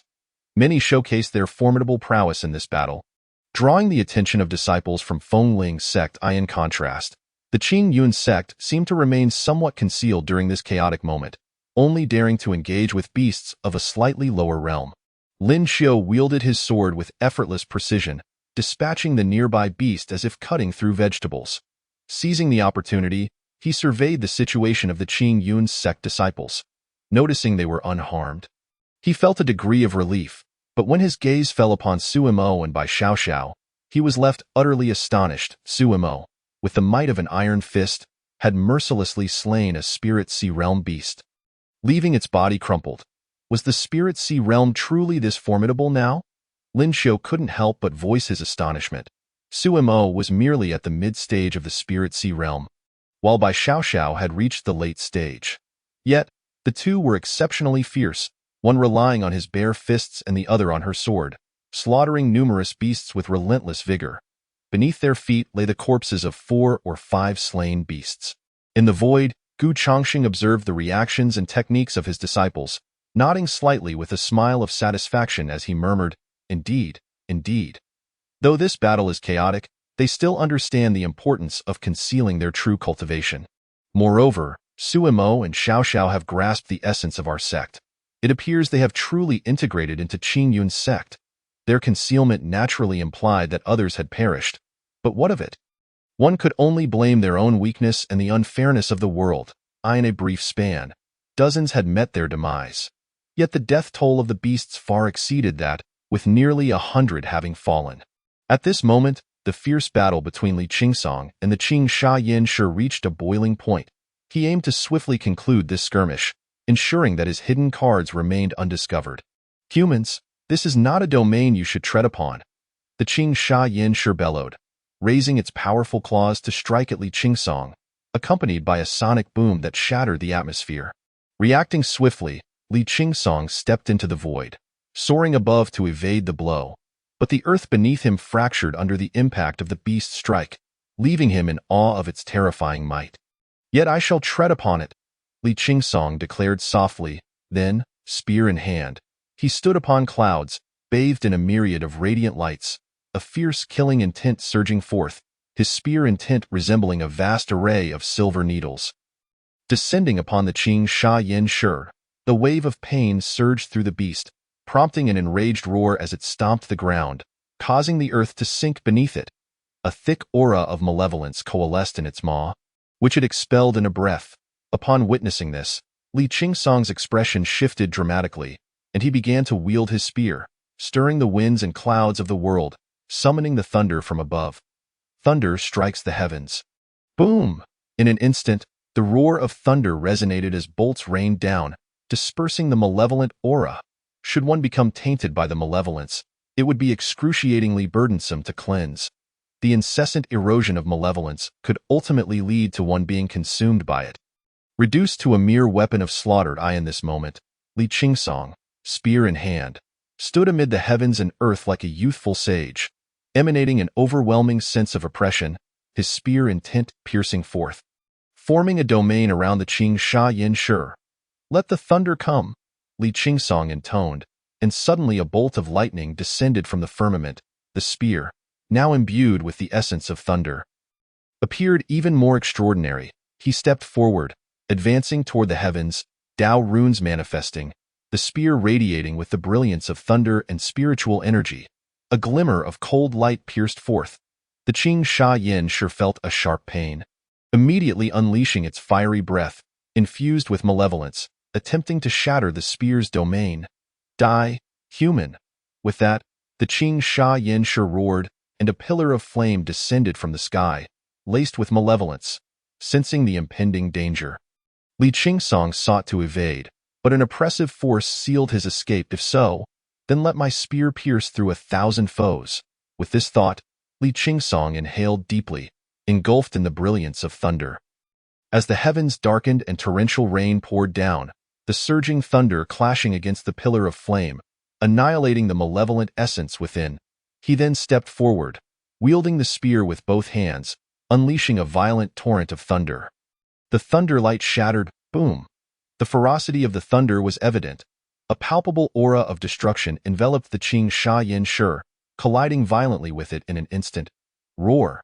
In that fleeting moment, The Qing Sha Yin Shi howled in pain. Its eyes blazing with fury, fixated on Li Qingsong. It must be said, it was indeed quite unfortunate. With its malevolent aura, it could instill fear in many, preventing them from approaching. Yet Li Qingsong was undeterred. For he had the aid of thunder and malevolence. It feared the essence of utmost purity. Thunder belonged to that essence. Damn it, this human dares to counter me. The Qing Sha Yin sure bared its fangs. Its expression one of acute displeasure, as if its abilities had nowhere to unleash. He must come to an end. At this moment, Li Qingsong suddenly spoke, his aura surging once more, the intense radiance of thunder flickering around him. The spear exuded an aura of destruction, its intent turning razor-sharp, seemingly poised to pierce through the heavens.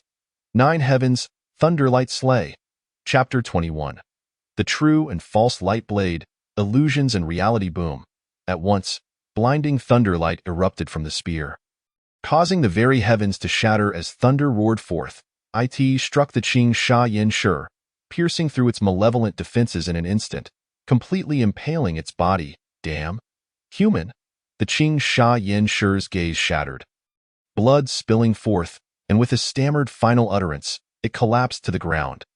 Exhaling deeply, Li Qingsong paused momentarily over the lifeless form of the Qing Sha Yin Shi, then turned his gaze across the battlefield. Relieved to see the ongoing fierce combat, with none paying heed to him. After all, he was reluctant to reveal too many of his hidden cards, for they were of utmost importance. It was crucial to remember that he was merely one of the candidates for the saintly title. With several fiercely competitive rivals, should his hidden strengths reach their ears, it would undoubtedly pose a significant loss. Meanwhile, Suemo suppressed his cultivation to the Spirit Sea realm, engaging in fierce combat against 3 beasts with the might of his iron fists. If concealment of his true strength was necessary, then suppressing it would serve the purpose of honing his skills. Suddenly, one of the beasts swung its sharp claws, the sound reverberating through the void. Yet Suemo remained unfazed, smashing a fist forward, shattering the beast's claws. Flesh exploded, blood splattering. He then struck again, obliterating the beast's body in a burst of sanguine mist and carnage. With the terrifying physique of his Zhanyu divine body, he was already formidable. Even the body of a true dragon might not surpass his prowess. Furthermore, recently, after activating the Heart Divine Treasury, he had unlocked the liver, kidney, and lung divine treasuries in succession, enhancing his vitality to unprecedented levels. In an instant, the 3 beasts lay dead at his feet. On the other side, Bai Xiaoxiao wielded her blade with graceful precision, easily dispatching the beasts before her as if they were mere vegetables. She too had activated the 4 divine treasuries of heart, liver, kidney, and lung. Her strength was astonishing. Soon, with the combined efforts of all, every beast was slain. However, the human side had also suffered the loss of over 100 lives, leaving a scene of carnage with blood flowing freely. Yet, Suemo and Bai Xiaoxiao remained untouched, their expressions betraying a sense of indifference, with an air of dominance about them. In the next moment, the corpses of the beasts transformed into a radiant glow, dissipating into the ether. Beneath their feet, a massive formation materialized, and amidst a wave of energy, they were transported to another location. Observing this, Gu Changxing immediately sought their whereabouts, then tore through the void with his bare hands to step inside.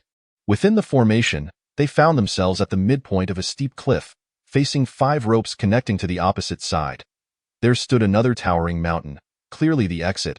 However, traversing it required the use of the ropes. Below the ropes lay a serene, yet unfathomably deep lake, shrouded in mystery. On either side, billowing heat emanated from the molten rock, raising the temperature of the area. Are we meant to cross using these ropes? Someone inquired, gazing at the scene before them. Must we even contemplate such a thing? On either side lies molten lava, while below rests a lake, yet it surely harbors something profound. Thus, the path ahead remains the sole avenue. Some individuals have stepped forth to analyze the situation, presenting coherent arguments. Many listened intently to his insights, nodding in silent agreement. "Junior brother, what do you think?" Lin Xiao inquired softly as he approached Sumo's side. He had already discerned that Suemo and Bai Xiaoxiao were far from ordinary. "Let us wait," Suemo replied, gazing at the ropes and the distant mountains. Once someone ascends, we shall know what transpires. Very well, Lin Xiu nodded, signaling the disciples of Qingyun's sect to rest in place, yet remain vigilant. They had no urgency. No one could match their patience. Moreover, there circulated a tale within Qingyun's sect about a predecessor who had a mortal enemy. Lacking the strength to defeat this foe, he clandestinely followed him for centuries. Ultimately, when the enemy was gravely injured, he struck with a fatal blow, forever understanding the depths of hatred. Hence, waiting bore no ill consequence. In the void, Gu Chongqing's gaze sharpened, piercing through the lake to reveal several exceptionally ferocious beasts concealed within. Should anyone fall from the ropes, they would undoubtedly become prey. Soon, some could no longer endure the weight and boldly stepped onto the ropes. Sprinting swiftly toward the mountains in the blink of an eye, they had covered half the distance, but just as confidence surged, several blades of light suddenly struck, catching them unawares and sending them plummeting from the ropes, instantly becoming the beast's meal. Witnessing this, the crowd fell into a hushed silence. With blades above and beasts below, these 5 ropes were not as simple as they seemed. Lin Xiu turned to Suimo, asking, "What do you think?" Suimo nodded, speaking quietly, "The blades of light are a mix of reality and illusion. If one harbors no fear and perceives the illusions clearly, they can successfully traverse the ropes." Upon hearing this, Lin Xiu raised an eyebrow, intrigued by the notion of illusions. However, discerning them would pose a challenge. Even with knowledge of the method, he refrained from acting hastily, as taking risks did not align with Qingyun's sect's principles. Bai Xiaoxiao interjected, "If someone manages to cross, we will move afterward. I will inform you of the false blades in the realm of the divine concealment." She could now transmit thoughts. Agreed. Moments later, several individuals, brimming with confidence, stepped onto the ropes, only to be slain by a blade of light just as they neared the other side. Their bodies cleaved in two. Among these blades, not all were genuine. The false ones, while exuding similar auras, operated on different timing, revealing themselves upon careful observation. Li Qingsong, having observed for some time, relaxed his furrowed brow and chuckled, "You all stay here. I shall give it a try." He spoke. He stepped forth, landing in the middle of the ropes. Swish, swish, swish. Instantly, 9 blades of light surged toward him, moving with great speed and leaving trails in the air. Yet, Li Qingsong was prepared. His eyes focused, easily discerning the illusions among the blades. He advanced steadily, channeling his energy, and struck a leftward blade with a powerful punch, shattering it. He then swiftly sidestepped another blade and, employing deft maneuvers, obliterated yet another. The onlookers were astonished as the remaining blades pierced through his form. Chapter 22. The master has given too much. It is beyond use. Witnessing this scene, the crowd reacted with clarity. After all, they were not fools. Should they fail to comprehend such a situation, they would indeed be simpletons. Lin Xiu observed the restless crowd, contemplating, then spoke softly, "Given their eagerness, they are likely unable to restrain themselves. Let us wait a bit longer." His decision to delay stemmed from careful consideration. With only 5 ropes in total, a rush onto them would lead to congestion, inevitably altering the number of blades in a crowded throng. Responses to the blades' assault would be compromised. For safety's sake, Lin Xiu resolved to bide his time. Very well, the disciples of Qingyun's sect agreed readily, as anticipated. In the following moment, dozens stepped onto the ropes, with others closely following. In an instant, the 5 slender ropes became overcrowded, the distance between individuals shrinking to mere inches. Upon reaching the midpoint of the ropes, blades of light appeared. A quick glance revealed 3 to 4 dozen blades, moving with alarming speed. Whoosh! The sound of the blades slicing through the air was palpable. "Humph! Mere blades of light. I have already seen through them," scoffed the foremost individual, effortlessly evading the oncoming blades, his demeanor calm. However, his position obstructed the view of those behind him. With a clang, the blades mercilessly cleaved 7 or 8 individuals, their bodies feeding the beasts lurking in the lake below. Yet, they were not without strength, as many exhibited formidable prowess, shattering the blades and successfully reaching the mountains opposite, albeit at the cost of 20 lives. At this juncture, Lin Xiu, observing the inaction of others, finally declared, "Let us proceed." The disciples of Qingyun's sect stepped onto the ropes in unison. Suimo, Bai Xiaoxiao and Lin Xiu took their places on 3 separate ropes, with the remaining disciples following suit. Meanwhile, the other 2 ropes were occupied by loose cultivators and members of other sects. As they reached the midpoint, blades of light surged again. The moment the blades manifested, Bai Xiaoxiao's eyes narrowed, easily discerning the reality from the illusions. She transmitted her findings. 3 blades on the left are illusions. 4 blades slightly off-center to the right are also false. The rest are genuine. Upon hearing this, Lin Xiu imperceptibly nodded, his energy surging as he focused intently on the authentic blades approaching. Break! Lin Xiu's fist, enveloped in energy, struck a blade of light. The others, not to be outdone, unleashed their strength, shattering the remaining blades. Move. Once they had dispatched all the blades, they hastened their pace and successfully crossed the ropes, reaching the entrance to the mountains below.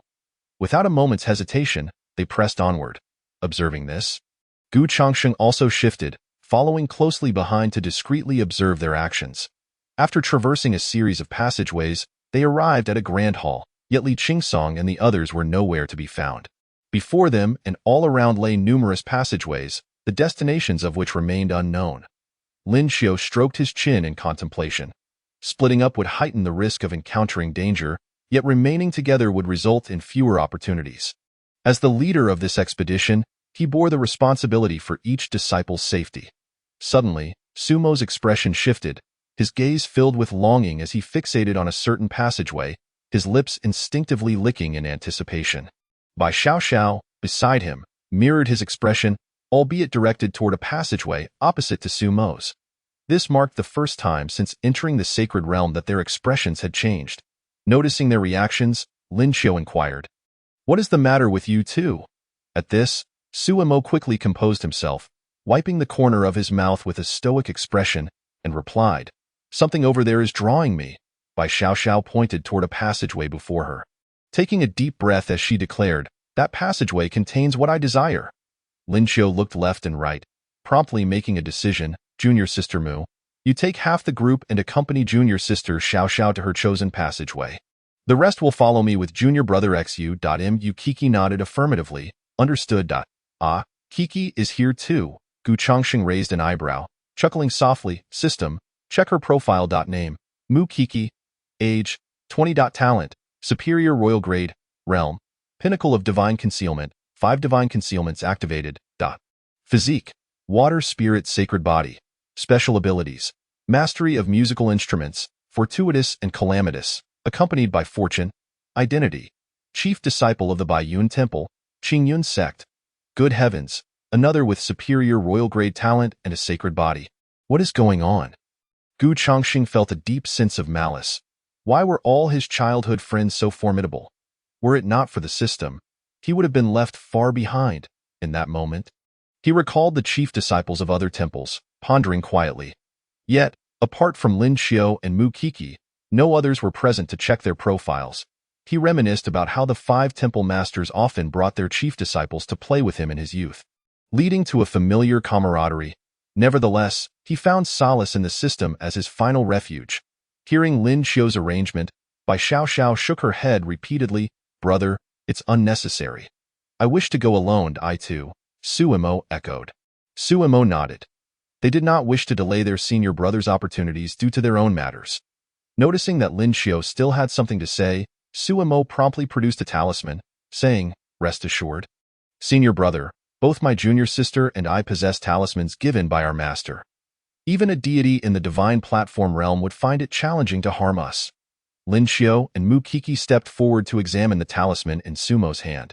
Their astonishment palpable, their hearts racing with disbelief. What divine platform realm? This was merely Sumo's conservative estimation. In their eyes, even someone in the true self realm might not emerge unscathed from the talisman's assault. They exchanged a glance, deeply shaken, wondering when that fellow had acquired such formidable talismans. Observing their expressions, Sumo's eyes flickered as he checked the quantity of talismans within his storage ring. Goodness, they were piled high. Resembling 10 small mountains, there must be thousands, if not tens of thousands, of them. Sumo exchanged a glance with Bai Xiaoxiao, silently retrieving talismans from his storage ring and distributing them to the disciples of Qingyun Sect. "Master gave me an abundance. I cannot use them all. Here, take some for your protection. Chapter 23. Is it too late to become a disciple? Master gave me an abundance. I cannot use them all. Here, take some for your protection. Just listen to that. What kind of words are those? How utterly ostentatious. In that moment, they could not help but wonder if the head of Yunshui Guan was still accepting disciples. Is it too late to become a disciple now? Don't ask. The answer is simply that the talismans in their hands were too alluring. They too desired to bask in such ostentation. Very well. But you must be cautious. Lin Xiao took out 2 communication stones and placed them in Suimo and Bai Xiaoxiao's hands, whispering, "If anything happens, remember to contact us promptly." The communication stones had no distance limitations, but could not transmit beyond the secret realm. Understood.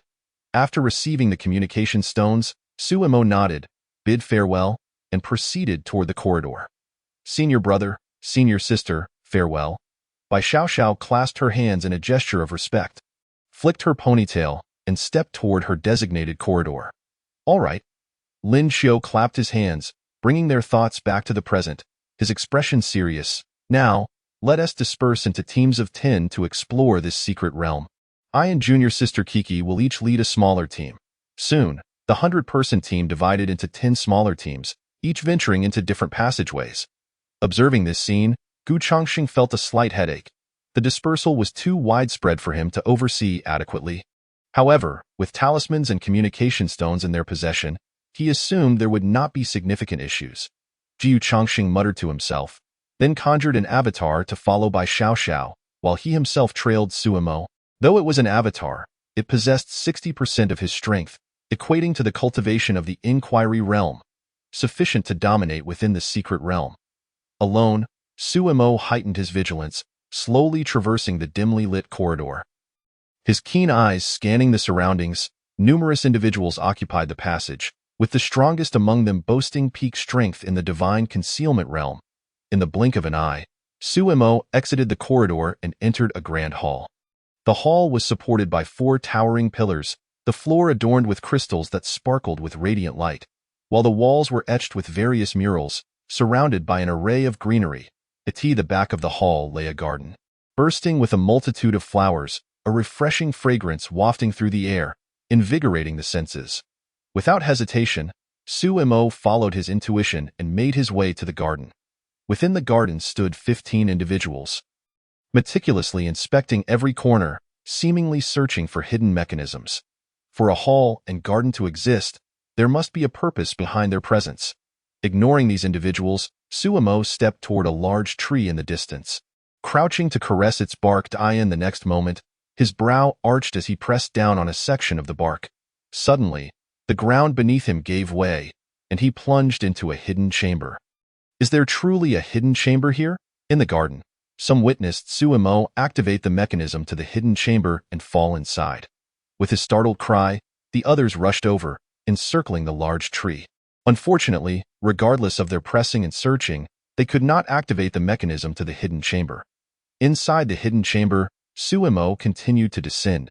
If he were to fall unceremoniously to the ground, he would likely endure a significant impact. After all, the height was no trivial matter, at least 1,000 meters. Quickly, Sumo's eyes flickered as he summoned his spiritual energy, extending his hand below and releasing a wave of spiritual force. Utilizing this, he reached the wall, lightly stepping on it, then leaping to the opposite wall. Repeatedly bouncing back and forth, he rubbed his spiritual energy against the wall to slow his descent, finally landing steadily on the ground. Since awakening his heavenly prison divine body, his spiritual energy had become remarkably robust.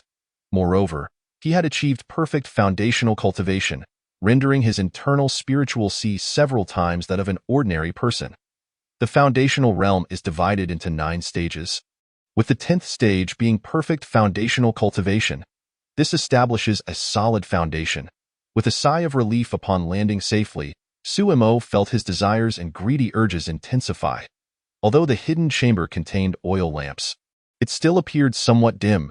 However, this did not significantly affect Suimo. He concentrated his spiritual energy in his eyes, illuminating the shadowy space.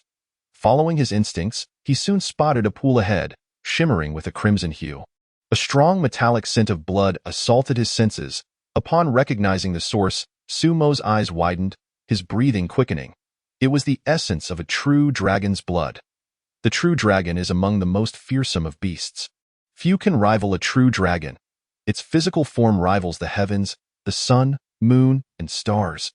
Its claws can rend the very fabric of existence.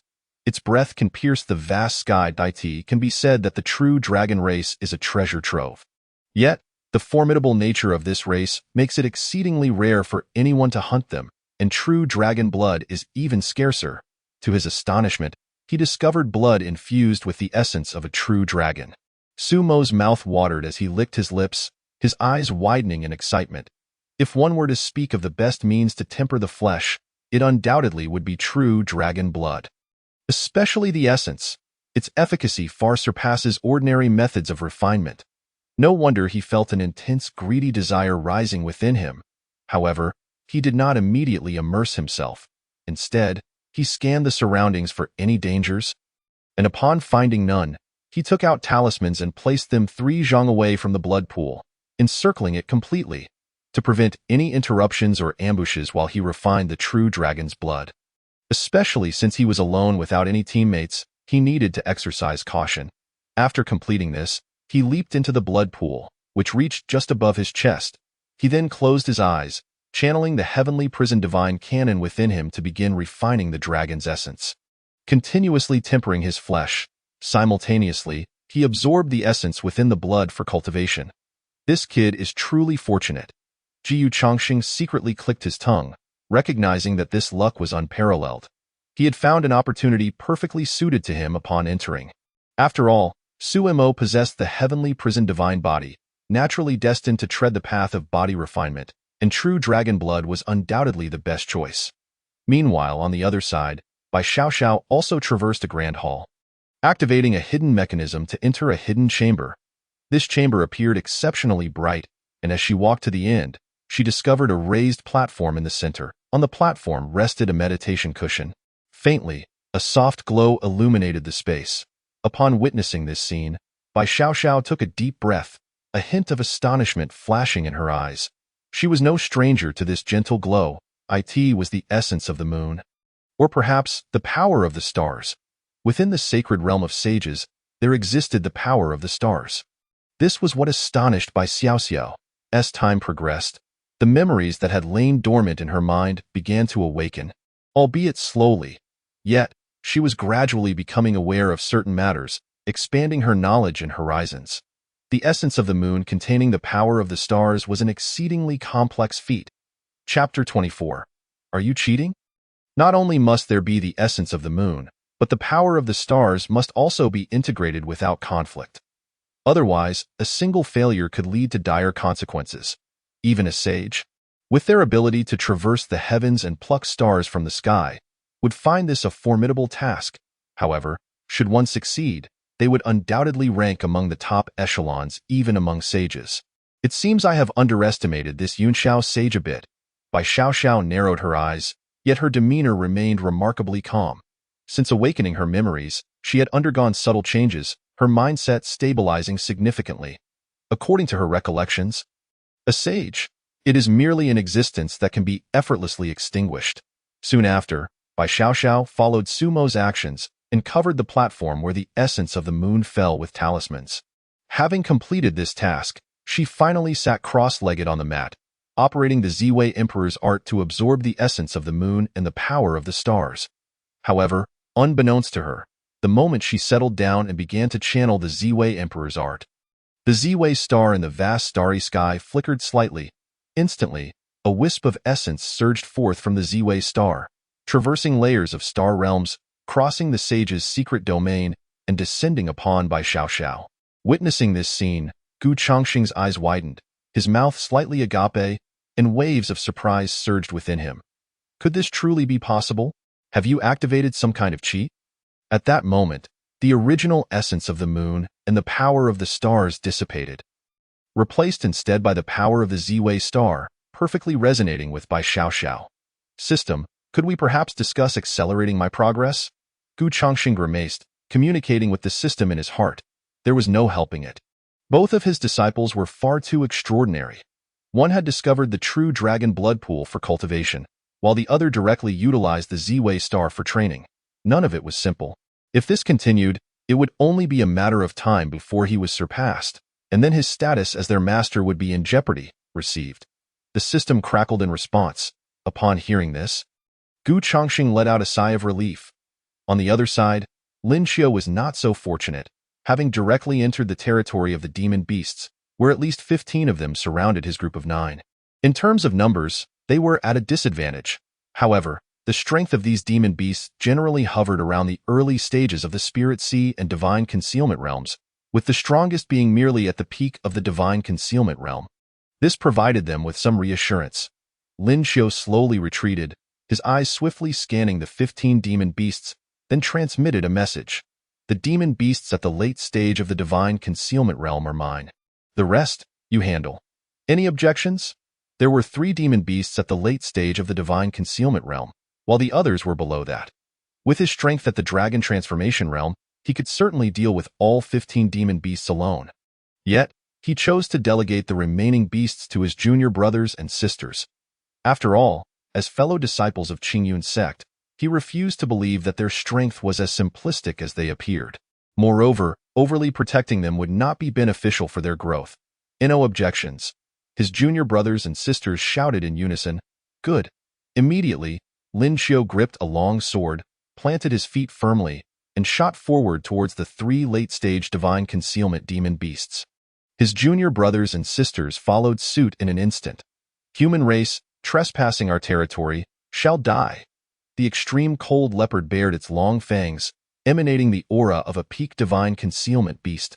Beside it, the Phoenix Thunder Eagle spread its wings, its sharp cries mingling with the aura of the late Divine Concealment. The Shinlight Wind Horse moved its limbs, exhaling a white breath, similarly radiating the energy of the late Divine Concealment. The 3 demon beasts encircled Lin Xiu. Seeing this, Lin Xiu remained unfazed, maintaining his composure as his eyes darted across the 3 demon beasts. Suddenly, he observed the extreme cold leopard's paw move, prompting him to swiftly lower his stance. Acting before it could, and slashed down with his sword, sending a wave of sword energy that knocked the extreme cold leopard back several steps. Simultaneously, the Phoenix Thunder Eagle dove down, surrounded by crackling lightning. Its sharp beak entwined with a gentle breeze, descending at an alarming speed. Flames erupted around it, growing fiercer under the wind's influence. The Shinlight Wind Horse also charged forward, its powerful aura stirring a tempest. Rampaging indiscriminately, with no retreat, Lin Xiu gripped his long sword, channeling his spiritual energy into the blade, a burst of fluorescent light erupting, releasing a faint sword intent. Startling swan! In an instant, a sword fell, carving an arc through the void.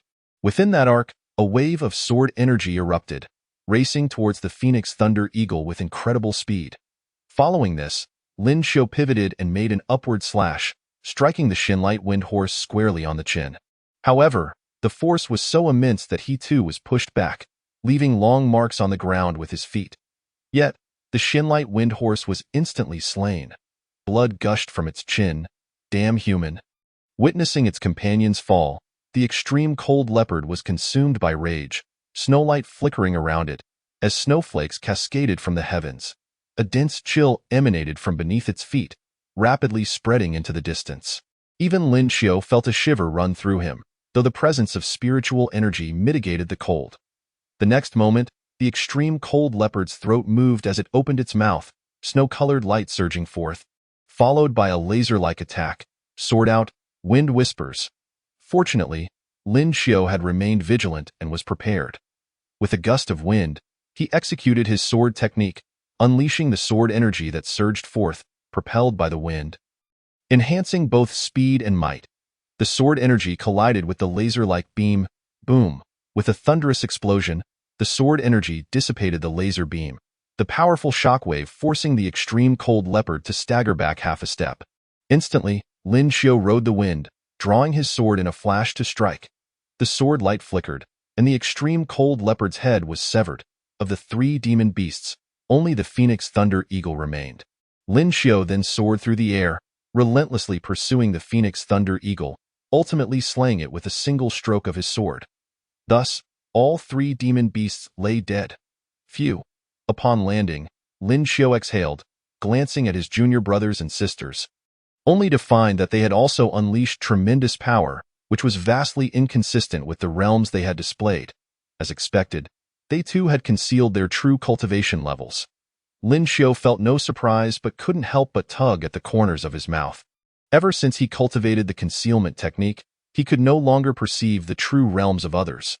Though he was the chief disciple of Qingyun's sect, that was merely on the surface. Who knew if there were other disciples stronger than him lurking in the shadows? Chapter 25. What a loss! Before long, all 15 demon beasts lay slain. Not a single member of Qingyun's sect was harmed. Instead, after the encounter, they began to discuss among themselves, "You little rascal, you truly hid your cultivation. I knew it. How could you have been at the early stage of the divine concealment realm 6 months ago, and now you're at the peak of the spirit sea realm? Who are you to speak? Weren't you also at the mid-stage of the divine concealment realm before reaching the late stage of the spirit sea? TSK, none of you are authentic. Pa, you hide the deepest? And you dare call us out?" Listening to their incessant chatter, Lin Xiao couldn't help but twitch the corner of his mouth. None of you can criticize anyone. You're all the same, while others are steadily progressing. You lot are regressing. Truly unbelievable. All right, this is the territory of demon beasts. We must be extremely cautious to avoid encountering powerful ones. Lin Xiao interrupted their discussion, solemnly advising them. Understood. All right. His junior brothers and sisters immediately ceased their chatter. This demonstrated that Lin Xiao still held a degree of authority in their hearts. Meanwhile, upon sensing that Su Mo and Bai Xiaoxiao were in no danger, Gu Chongqing left behind 2 avatars. His main body ventured forth to explore the entire secret realm. After all, waiting for them to emerge was rather dull. Moreover, with his strength, he was a dominant presence within the entire secret realm. It would be an injustice not to explore. He advanced steadily, traversing grand halls until he arrived at a desolate area. As he looked around, all he saw was a golden desert and barren mountains. There wasn't a single oasis in sight.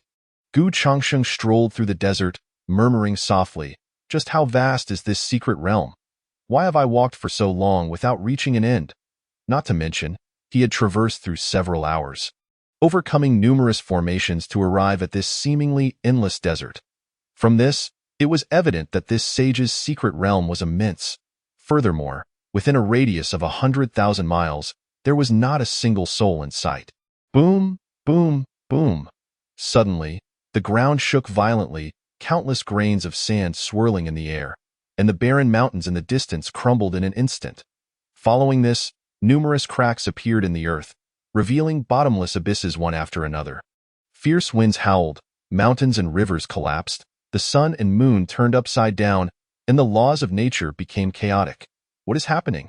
Gu Chongqing immediately stood in the air, gazing at the changes unfolding before him, his brow furrowing in confusion.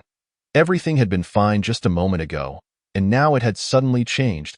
He found it difficult to fathom this place. In the next moment, a radiant light emerged from the heavens, revealing oases, spiritual fields, spiritual artifacts, and elixirs, among other treasures.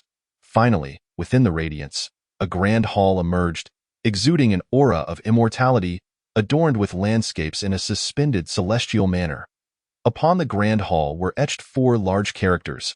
Cloud Celestial Hall. Undoubtedly, this hall was the site of the fall of the Cloud Celestial Sage, and also the place of inheritance. Gu Chongqing squinted his eyes, murmuring, "Could it be that I am to enter the radiance?" Upon reflecting on this, Gu Chongqing clasped a pebble in his hand and hurled it towards the aurora. However, as soon as the stone made contact with the ethereal light, it disintegrated into powder, scattering with the wind.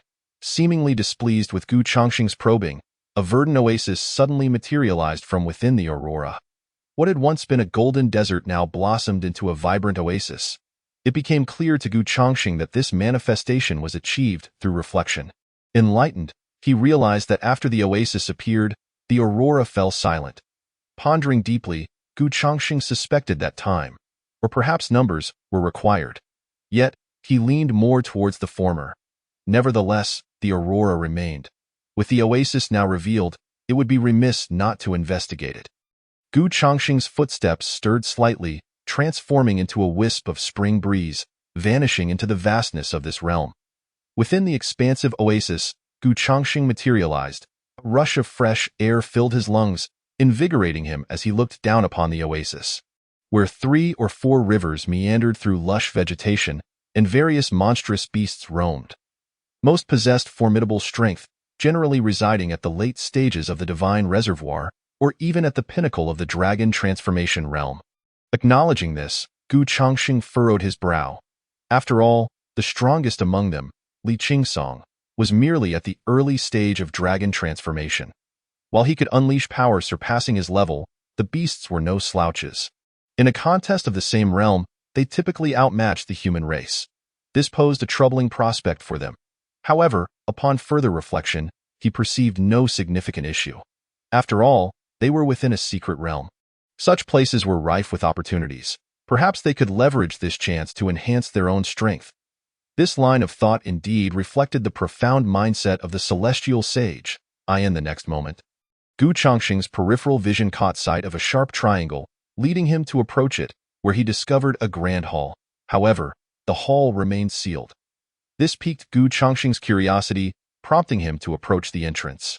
With a hum, a wave of energy coursed through the air as the grand doors slowly opened, allowing Gu Changxing to step inside, at which point the doors closed behind him. At that moment, Gu Changxing found himself upon a crystalline ground, scanning his surroundings. The stark emptiness rendered the hall exceedingly spacious. Suddenly, a beam of light descended from above, sending ripples of energy throughout the hall. An overwhelming aura filled the space. Shortly thereafter, numerous beasts materialized, 5 of which were at the dragon transformation realm. Yet, to Gu Changxing, this presented no challenge. This was not arrogance. Rather, his cultivation far surpassed that of the dragon transformation realm. He took a step forward, his aura coalescing to create an oppressive atmosphere. As thunder crackled in the skies above, in a single surge, he annihilated all the beasts. Subsequently, a formation emerged within the beam of light. A teleportation array? Observing this, Gu Changxing narrowed his eyes and cautiously stepped into the formation. With a whoosh, he was transported to the second level. Surrounding him were a pill pavilion, a spirit artifact hall, and a martial arts hall, akin to rewards for passing through the first layer. After a moment of contemplation, Gu Changxing entered the spirit artifact hall. For over the years of signing in, he had amassed a plethora of elixirs, likely enough to fill the entire Yunshui temple. Conversely, he found the rewards of spirit artifacts somewhat lacking. Speaking of which, he had yet to bestow any spirit artifacts upon his 2 disciples, as for martial arts techniques. He possessed an abundance, far too many to utilize fully. Inside the spirit artifact hall, cobwebs adorned the corners, and the walls bore numerous cracks. The moment he stepped inside, a cloud of dust rose upon closer inspection. He observed spirit artifacts neatly arranged in rows, with the foremost being of the yellow grade, followed by the Xian, Earth, and Heaven grades. This visit was not in vain. Gu Changxing grinned, hurrying forward to casually grasp a spirit artifact and wave it. To his astonishment, in the blink of an eye, the heaven-grade artifact crumbled into dust. Goodness! He retracted his earlier thoughts. This was indeed a poor bargain. Unwilling to be deterred, he picked up another heaven-grade artifact. With a slight motion, it too disintegrated into powder. Curse it! Gu Changxing cursed under his breath, anger boiling within him as he unleashed a wave of pressure, obliterating the remaining spirit artifacts in the hall. Turning on his heel, he exited and entered the pill pavilion once more, only to find it devoid of anything but dust. His expression darkened as he left without hesitation, stepping into the martial arts hall. Fortunately, it harbored a few martial techniques. While not abundant, it indicated that he had not left empty-handed. Thus, Gu Changxing approached, picking up one of the techniques, a heaven-grade technique titled 9 Transformations of Xintian. Not too shabby. To him, a heaven-grade technique warranted merely a satisfactory acknowledgement. After all, his own techniques were numerous, most starting at the heaven grade, with plenty of saint-grade techniques as well. Nonetheless, he began to peruse it. The 9 transformations of Xintian promised to double one's strength with the first transformation, albeit at a significant stamina cost. The second transformation would triple it, with an equivalent stamina drain. The subsequent transformations followed suit. In simpler terms, it was a method for temporarily enhancing one's strength, quite impressive indeed. Moreover, as one progressed, the stamina consumption would decrease with mastery. Such a remarkable technique. Gu Changxing's eyes glimmered as he promptly stored the 9 transformations of Xintian in his system space, in his view. Being able to briefly exchange his own strength for 9-fold power was an extraordinary feat heaven grade. He felt he had underestimated this technique. Then he proceeded to examine the second technique. The heaven grade technique, wind passing without trace, was a movement technique, allowing one to move with the wind, leaving no trace when perfected. Quite good indeed. He accepted it. The third technique was a spirit grade technique, imprint of mountains and rivers. However, it was a fragmented technique. Even so, it was still classified as a spirit grade technique. Was this once a saint grade technique, now dismantled to become spirit grade? Gu Changxing blinked, his expression one of perplexity. What sort of absurdity was this? How could a perfectly good saint grade technique be disassembled like that? Gu Changxing felt utterly speechless. Although he had only acquired 3 techniques, it still constituted a worthwhile whole system. Learn the 9 transformations of Xuantian and imprint of mountains and rivers, Gu Changxing stated nonchalantly. Received. Moments later, the system responded, the learning of 9 transformations of Xuantian and imprint of mountains and rivers has been completed. Instantly, a shiver coursed through Gu Changxing, a sensation of immense comfort enveloping him. Now that he had explored the second level thoroughly, he found no further treasures aside from the 3 techniques. Thus, he proceeded to the third level.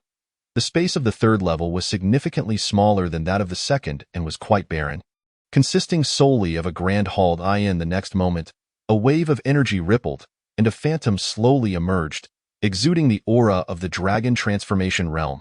The moment its form solidified, it lunged towards Gu Changxing. Observing this, Gu Changxing casually gestured, unleashing a blade of wind that swiftly dispatched the phantom. A swift kill. Subsequently, the phantom transformed into a glowing orb, which floated into his grasp. As the luminescence faded, Gu Changxing beheld a waist token engraved with the character for cloud. Narrowing his eyes, Gu Changxing speculated, could this possibly grant access to the celestial hall?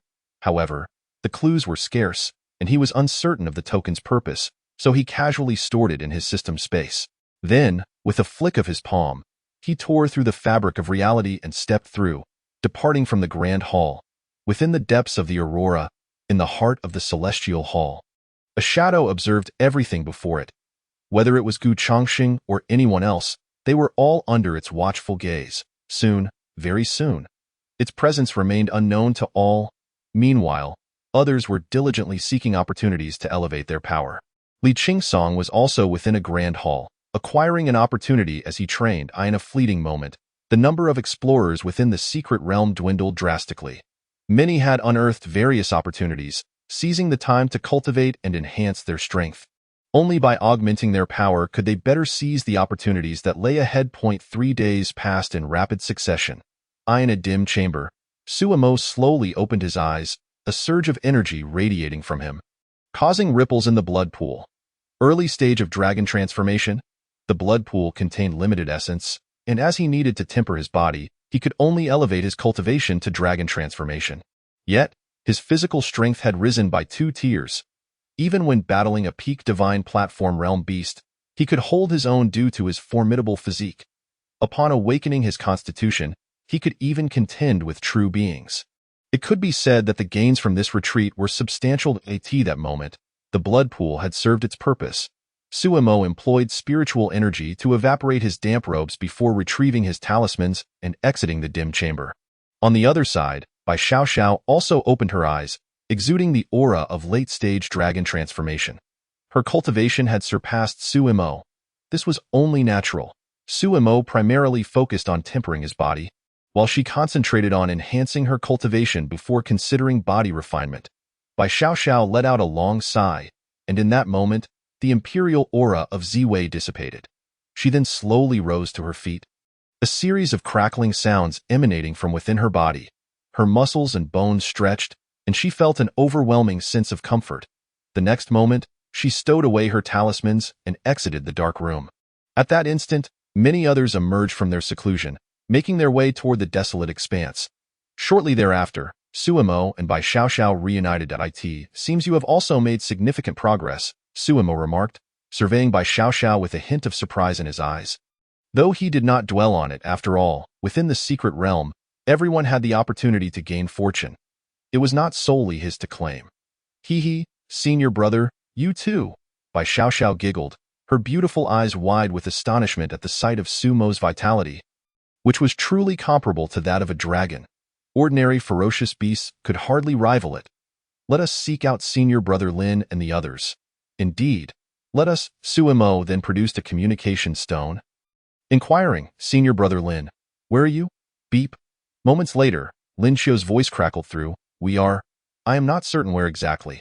How about this? I will send you the coordinates, and you can come based on that.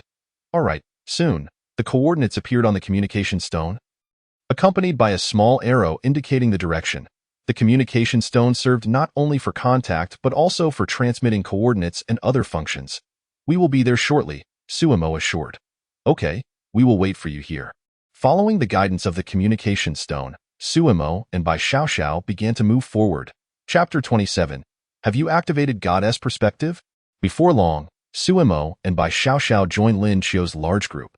Upon seeing the rosy complexions and radiant smiles of the two, Lin Xiu could not help but smile knowingly, saying, "It appears that your gains from this journey have been quite substantial." Suemo laughed heartily. "Not too shabby." Bai Xiaoxiao chimed in with a playful smile. "Senior brother Lin, have you determined our next course?" "Yes, I have," Lin Xiu nodded, pointing in a direction. "There was a tremor over there, and we have checked the surrounding paths. They are all dead ends, so we must proceed this way." "Dead ends?" Suemo raised an eyebrow. "In that case, let us hasten to take a look. I have yet to see a sage." This.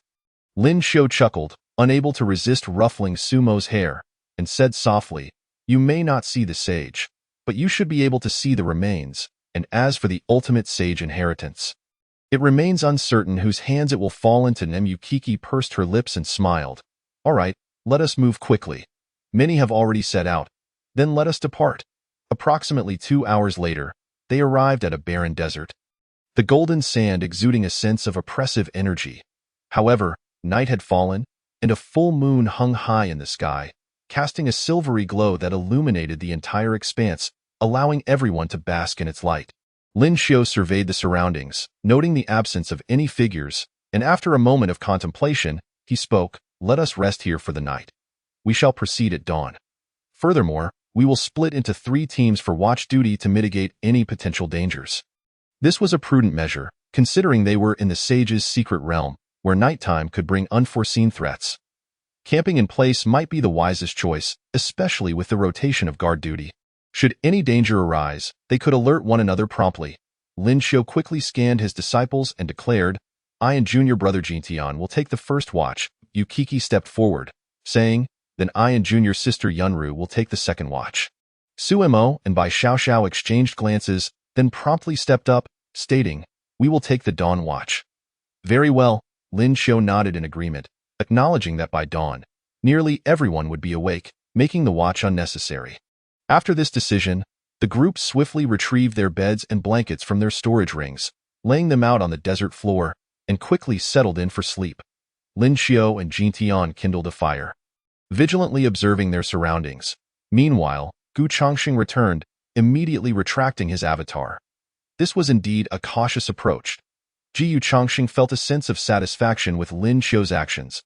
Operating at night within the secret realm was exceedingly perilous. Over the past 3 days, he had traversed the entire desert. During the day, poisonous scorpions would suddenly emerge from the sands, launching swift ambushes on those traversing the terrain. Aside from the poisonous scorpions, there were no other beasts to contend with. Yet, once night fell, it could be said that countless beasts roamed freely, with many ferocious creatures making their appearance. Even the poisonous scorpions became mere prey among them. In this desert, night was the most treacherous time. They would likely find it difficult to sleep soundly that night. Yu Chongxing narrowed his eyes, perceiving through his spiritual senses that numerous beasts lay hidden beneath their feet, the strongest among them having reached the late stage of the transformation dragon realm, a beast king of this region. Just as Gu Changxing hesitated on whether to intervene and confuse the beast's senses, he suddenly overheard a conversation between Lin Xiao and Jin Tian. "Senior brother, do you feel that this desert is emanating a sense of oppression?" Jin Tian glanced at the slumbering crowd and whispered, "Yes, I do." Lin Xiao replied with a slight nod, casually grabbing a handful of sand. "It is not just me. They must also be feeling it to some extent." However, this was ultimately a secret realm left behind by a sage, incomparable to ordinary realms, just as we are unaware of what dangers may lurk beneath this desert. Jiyu Changxing? This statement left Gu Changxing momentarily bewildered. "Have you activated goddess perspective or something? How can you deduce such things?" Jin Tian exclaimed, astonished, then quickly glanced down at the sleeping crowd, whispering, "Does this mean we are in considerable danger?" "Perhaps," Lin Xiao replied, his gaze lowered as he spoke slowly, "but ultimately, we do not know for certain. If danger arises, we will awaken them. After all, danger accompanies opportunity. We cannot expect to sail smoothly all the way, or else the trials will serve no purpose." Upon hearing this, Gu Changxing withdrew his hand. While he could eliminate dangers on their behalf, he could not continuously shield them from peril. Experiencing danger was also a form of growth. With this decision made, Gu Changxing chose not to interfere with the beast's perceptions. Yet he would still intervene should life-threatening situations arise. Before long, 2 hours had passed. The fire continued to burn, casting light upon the surroundings. Subtly, the golden sand showed slight vibrations. At this moment, Su Mo and Bai Xiaoxiao awakened. Exchanging glances and nodding in unison, they hastily approached Lin Xiao and Jin Tian. "What is it?" Lin Xiao asked upon noticing their serious expressions. Bai Xiaoxiao took a deep breath and spoke solemnly, "Senior brother, there are beasts moving beneath the ground, and their numbers are not insignificant." Beside her, Su Mo added, "The fluctuations they emit are quite subtle. If you concentrate, you should be able to detect them." Lin Xiao's brow furrowed as his expression grew serious. After a moment of perception, he shouted, "Danger is approaching. Everyone, wake up!" Instantly, the group sprang to life, retracting their beds and sheets into their storage rings, and swiftly prepared for defense. Whoosh, whoosh, whoosh. In the next moment, numerous beasts erupted from the desert. Surrounding them with predatory gazes, a total of 40 beasts emerged, the strongest being the desert dark serpent, which had reached the late stage of the transformation dragon realm, followed closely by the desert earth dragon.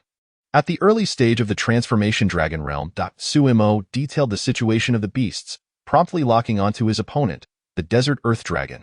Although it was called the desert earth dragon, it was merely an odd hybrid of lizard and earthworm, quite bizarre in appearance.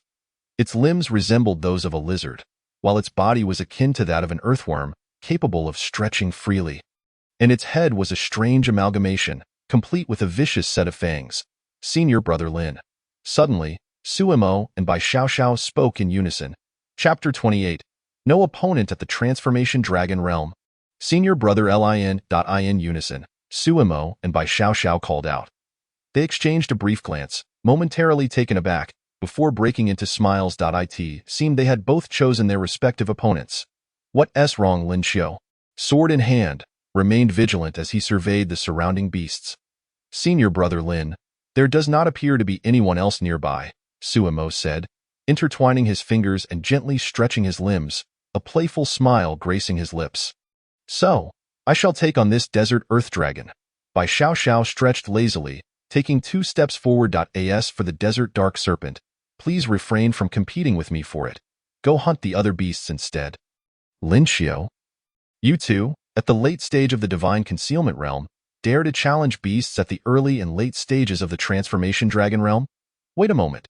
Aren't you from the Qinyan sect? In other words, they must surely have something concealed, especially since they are disciples of the ultimate master, Gu Changxing. Their secrets are likely more profound. There is no denying that the experiences shared from childhood have caused him considerable hardship. After pondering for a moment, Lin Xiao nodded and said, "All right, be cautious and do not act recklessly." Su Mo replied, then gradually approached the desert earth dragon. His choice of the desert earth dragon over the desert nether serpent was not without reason. The desert earth dragon is a bizarre beast, a fusion of 2 creatures, and its physical strength surpasses that of ordinary beasts. In fact, Compared to the desert nether serpent, the desert earth dragon might be even stronger. With its formidable physique, the desert nether serpent would struggle to breach its defenses. Not to mention, the desert earth dragon possesses an exceptionally terrifying bite force. At that moment, Suemo wore a sincerely radiant smile. Having just enhanced his physical prowess, he was now ready to confront a powerful beast. For some reason, the desert earth dragon sensed a chill and involuntarily shuddered. However, upon realizing that its opponent was a late-stage human of the divine concealment realm, it regained its confidence. Kill, with a command that echoed with murderous intent, the fierce battle ensued immediately. Suemo stepped into the void, his right hand clenched into a fist, and the spiritual energy within him surged to its peak in an instant. He then unleashed a tremendous force, striking the desert earth dragon. Bang! In a split second, the desert earth dragon was sent sprawling backwards several dozen meters, its limbs carving deep grooves in the desert. Damn humans! The desert earth dragon roared in fury, its forked tongue flicking out and retracting quickly, an icy aura emanating from it. The scales on its body seemed to come alive, subtly undulating as if breathing. Then, the irises of the desert earth dragon transformed into slits, its limbs suddenly gaining power, causing the ground to shatter. The clouds in the sky above were shattered in an instant, perceiving the shift in the atmosphere. Suemo looked up and gasped in astonishment. A colossal foot coalesced above him, descending to crush the heavens, a dreadful aura swirling, seeking to subdue him. Yet Sumo's expression remained unperturbed, retaining a calm demeanor. As the foot slowly descended, instead of evading, he stepped into the void and charged forward. With the might of his fist, he shattered the enormous foot. What? Witnessing this scene, the desert earth dragon's eyes widened in shock. It was well aware that it had established dominion over this region due to its robust physique.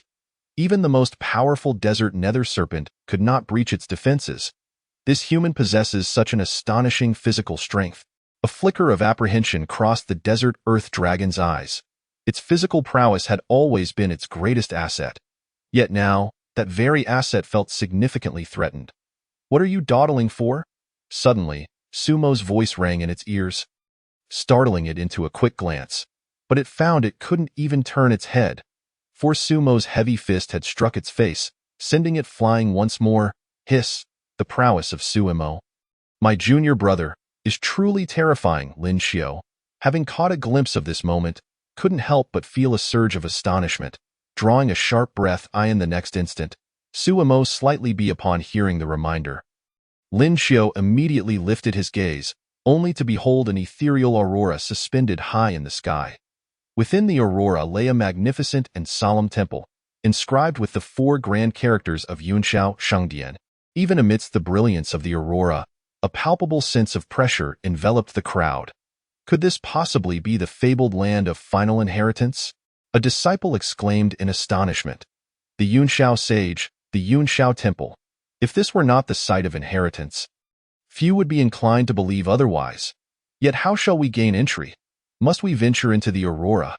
That would pose a significant challenge, for I have yet to attain the divine concealment realm. Alas, I wonder who just now exhibited the prowess of the pinnacle of divine concealment. As the crowd continued their discourse, the topic veered off course, transforming from the matter of inheritance to a debate over realms. Lin Xiao, Mukiki, Suemo, and Bai Xiaoxiao exchanged glances, feeling somewhat speechless. Before casting judgment on others, should they not first reflect upon their own displayed realms?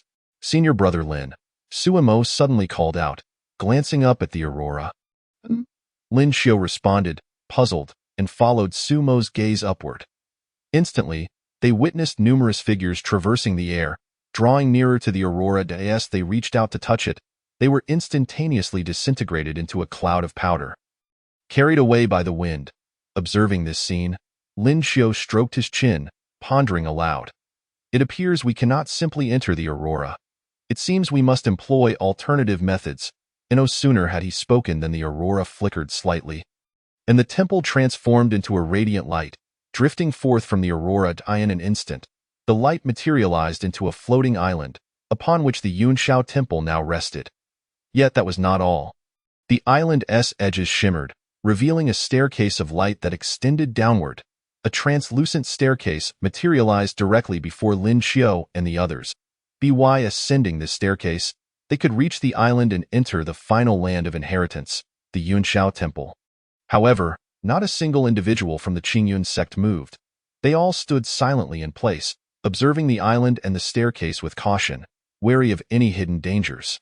Just as Lin Xiao was about to issue a warning, he noticed the careful demeanor of the crowd, and thus swallowed his words. Did this group truly require his reminders? After a moment, they observed figures emerging from other staircases, including those from the Wajishan Holy Land, the Boyun sect and the Fengling sect, among others. Only after they had safely ascended to the island did the members of the Qingyun sect finally make their move. Everyone, do not forget the sect master's prior admonitions. Lin Xiao reminded as they stepped onto the staircase. Rest assured, senior brother, we are well acquainted with these matters, came the confident reply. In an instant, all eyes turned toward him, as if to question what he meant by being well acquainted. It sounded as though he implied the Qingyun sect was a perilous place. Ahem, you misunderstood, he said, his face devoid of any embarrassment. The crowd redirected their gazes, but each was acutely aware that none had been strangers to such experiences. Yet, such matters need not be aired publicly. It was simply too embarrassing. Soon, the members of the Qingyun sect also completed their ascent of the staircase, arriving at the final island. The Yunxiao Temple stood before them, its grand doors wide open, seemingly welcoming their arrival. Suddenly, Gu Chongxing uttered a note of confusion, his brow furrowing as if sensing something amiss. Chapter 30. A Lifetime of Records, The Path of Yunxiao. Just as Gu Chongxing was about to step inside, he sensed something unusual, causing him to furrow his brow and squint slightly, scrutinizing the entirety of the Yunxiao Temple. The temple was shrouded in a layer of purple mist, with a faint glimmer of glass-like brilliance flickering, suffused with an aura of sanctity. Strange, Gu Chongxing pondered deeply, stroking his chin as he mused. Why did I just experience such an odd sensation? As a practitioner of the path of survival, he firmly believed that this strange feeling was no mere coincidence. Thus, the Yunxiao Temple must hold deeper significance. Yet, from an outward perspective, there seemed to be nothing amiss, indicating that any peculiarities would likely lie within. With this thought, Gu Chongxing swiftly entered the Yunxiao Temple. Regardless of any lurking demons or spirits, he possessed the extreme Dao Imperial weapon. Should any trouble arise, he would ensure they tasted the power of the extreme Dao Imperial weapon. Inside the Yunxiao Temple, a towering spire rose to the clouds, its entire structure forged from ancient meteorite iron, exuding an extraordinary aura. Beside this tower stood a stone tablet, upon which were inscribed 3 characters, Yunxiao Tower. Clearly, this was the name of the tower. Beneath the stone tablet, a series of smaller characters recounted the history and description of the Yunxiao Tower. The Yunxiao Tower had suddenly fallen upon a battlefield in the Xintian continent during ancient times, and the Yunxiao sage happened to pass by, claiming the tower for himself. With the tower's assistance, he ascended rapidly, ultimately achieving the status of a sage. The Yunxiao Tower was divided into 10 levels. The 1st to 6th levels offered profound techniques of the Xin tier, the 7th and 8th levels provided techniques of the Earth tier, the 9th level granted access to techniques of the Heaven tier, and the 10th level yielded techniques of the Spirit tier. Furthermore, all levels above the 7th conferred inheritance tokens, which could ultimately allow entry to the final sacred land of inheritance. In an instant, the crowd was invigorated, especially the scattered cultivators. For scattered practitioners, resources were the most coveted, and the quickest means to acquire them lay in secret realms or through plunder. Techniques of the Heaven tier were typically reserved for first-rate powers, while Spirit tier techniques belonged solely to top-tier sections. Of course, this was merely the surface. The true circumstances were known only to the various sections now. The prospect of acquiring Spirit tier techniques by merely traversing the 10 levels of the Yunxiao Tower ignited their desires. Oh, there are records of those who ascended the tower. With an exclamation, the crowd's attention was drawn back as they hurriedly gazed towards a luminous screen not far from the stone tablet. The screen displayed records of notable figures from ancient to modern times who had attempted the Yunxiao Tower. Xiao Yun, Peak of the Transformation Dragon Realm, Yunxiao Tower, 8th level, duration, 3 days. Gu Tianxian, late stage of the Transformation Dragon Realm. Yunxiao Tower, 8th level, duration, 9 days. Lin Lin, mid-stage of the Transformation Dragon Realm, Yunxiao Tower, 7th level, duration, 2 days. Ji Yun, early stage of the Transformation Dragon Realm, Yunxiao Tower, 6th level, duration, 3 days. Wen Sinuo, early stage of the Transformation Dragon Realm, Yunxiao Tower, 6th level, duration, 4 days. From top to bottom, there were 10 names, all of which were practitioners of the Transformation Dragon Realm. Moreover, the highest, Xiao Yun, was at the pinnacle of the Transformation Dragon Realm but had only reached the 8th level of the Yunxiao Tower, never even touching the 9th level. This clearly suggested the formidable difficulty of the Yunxiao Tower. The crowd fell into a contemplative silence, their fervor doused by a cold splash of reality. Among those present, only Li Qingsong from the Wujishan Holy Land possessed the highest cultivation, being at the late stage of the Transformation Dragon Realm. Yet whether he could surpass Xiao Yun remained uncertain. A sense of pressure filled their hearts. "Senior brother, I shall explore other areas," Suemo murmured softly. "All right," Lin Xiu nodded, having a rough understanding of Sumo's formidable strength. Moreover, with ample talismans at his disposal, Lin Xiu had no cause for concern regarding his safety. Instead, he worried about those who might provoke Suemo. "Senior brother, I too wish to explore. I will contact you via the communication stone later." Bai Xiaoxiao had her own intentions, feeling that following the main group of the Qingyun sect would not provide any opportunity for true experience. It was simply too safe. One could hardly discern the cultivation of those standing beside them. Perhaps, in a moment of crisis, they could be effortlessly saved by someone nearby. Indeed, let us all venture forth. Lin Xiu agreed, then turned to the others behind him, stating, "As per usual, we shall divide into 10 teams, with myself and Mu Shimi each leading a team." Soon, the teams dispersed, wandering through the Yunxiao Temple. Simultaneously, many sought to challenge the tower to prove their prowess. Setting aside the rewards of techniques, the inheritance tokens alone were sufficient to motivate everyone to attempt the tower. After observing for a moment, Li Qingsong chose to explore the secret realm first, hoping to discover an opportunity to enhance his strength. Then he would thoroughly challenge the tower, striving to breach the 9th and even the 10th levels. He was determined to establish his reputation as Li Qingsong, the candidate sage of the Wujishan Holy Land. After parting ways with the main group, Suemo made his way to a secluded hall, conveniently encountering an alchemy pavilion. However, he merely cast a glance before turning away. His storage ring was brimming with countless elixirs, more than sufficient to sustain him until he reached the sacred realm. Moreover, the most critical factor was that excessive reliance on elixirs could lead to dependency and the development of antibodies, diminishing their effectiveness over time and potentially accumulating impurities within his body. Thus, unless absolutely necessary, he would refrain from consuming elixirs. Naturally, this excluded flawless, perfect-grade elixirs. Suemo bypassed the alchemy pavilion and proceeded to a grand hall. After a moment of observation, he murmured softly, "Could this be the repository of ancient texts?" The hall was adorned with numerous shelves, upon which lay a plethora of ancient tomes, albeit shrouded in an excessive layer of dust. This sight piqued Sumo's curiosity, prompting him to swiftly scan the volumes until his gaze settled upon a particular ancient text titled The Path of the Cloud. This, he surmised, must be the chronicle of the life of the Cloud Sage. Without hesitation, Suemo retrieved the tome and began to peruse its contents. He had heard tales of the Cloud Sage, a figure of immense power within the sacred realm, yet he had met an inexplicable demise, raising questions in Sumo's mind. Compared to elixirs, this tome of the Path of the Cloud captivated him even more. The first page unveiled, "I am the Cloud Sage, born in the great wilderness of the Eastern Domain. Endowed with innate spiritual talents, I later entered the Holy Land of the Eastern Domain, the Purple Cloud Holy Land, becoming one of the candidates for the Holy Sun. During an outing, I was ambushed and, while fleeing, encountered a void storm, which inadvertently swept me into an ancient battlefield. There, countless rusted armors lay scattered, the very ground soaked in a blood-red hue.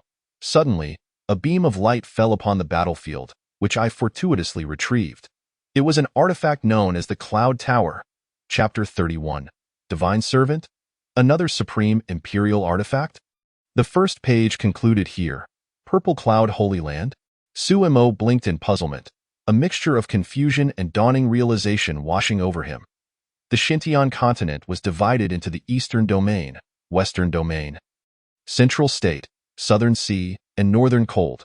Aside from the Eastern Domain, every other region boasted a holy land. He couldn't help but wonder why the Eastern Domain was devoid of one. Upon reflection, it appeared that the Eastern Domain once had a holy land. Yet he had never heard it mentioned. This too was a point of intrigue. Suimo then turned to the second page. With the aid of the Cloud Tower, my cultivation progressed at an astonishing rate, and my innate talents gradually led me to the level of the sacred stage. It can be said that without the Cloud Tower, there would be no Cloud Sage. The subsequent pages detailed the Cloud Sage's trials on the ancient battlefield and his cultivation journey. For Suimo, these accounts held little significance, prompting him to swiftly flip to the final page. Although I ascended to the sacred realm, becoming one of the most formidable beings in the world, I could not break free from the ancient battlefield's constraints. Remaining trapped within it was only upon the battlefield's reopening that I managed to escape. I intended to return to the Purple Cloud Holy Land to showcase my prowess, but was struck with disbelief upon discovering that, for reasons unknown, the Purple Cloud Holy Land had been annihilated overnight. Consumed by rage, I traversed countless rivers and mountains, exploring every corner of the Xintian continent, ultimately uncovering a thread of clues. These led me to the outer heaven, where I tirelessly pursued the culprits behind the Purple Cloud Holy Land's demise, yet could find no trace of them. However, I did encounter one of their servants, and we engaged in a fierce battle, shattering several stars before finally subduing him, albeit at great cost to myself. The power of such a mere servant indicates the terrifying strength of the being behind him. But why would the Purple Cloud Holy Land attract such a formidable foe? I pondered endlessly, ultimately sealing the servant within the Cloud's sacred hall, placing my legacy in an independent void, accessible only through a legacy token. Should any future seekers peruse my records, remember this. The outer heaven is anything but simple, and the central state harbors untold secrets. Even I find it challenging to fathom but a fraction of them. Thus, the account concluded. Upon finishing the entire record, Suimo fell into a contemplative silence, reflecting deeply that it was common knowledge that the sacred realm represented the pinnacle of power on the Xintian continent. Yet the Cloud Sage had been unable to transcend the ancient battlefield's restrictions. Moreover, the mention of the outer heaven and the central state seemed to evoke profound trepidation within the Cloud Sage. Clearly, this world was far more complex than it initially appeared. Suimo returned the tome chronicling the Cloud Sage's journey to its place and sank into his thoughts.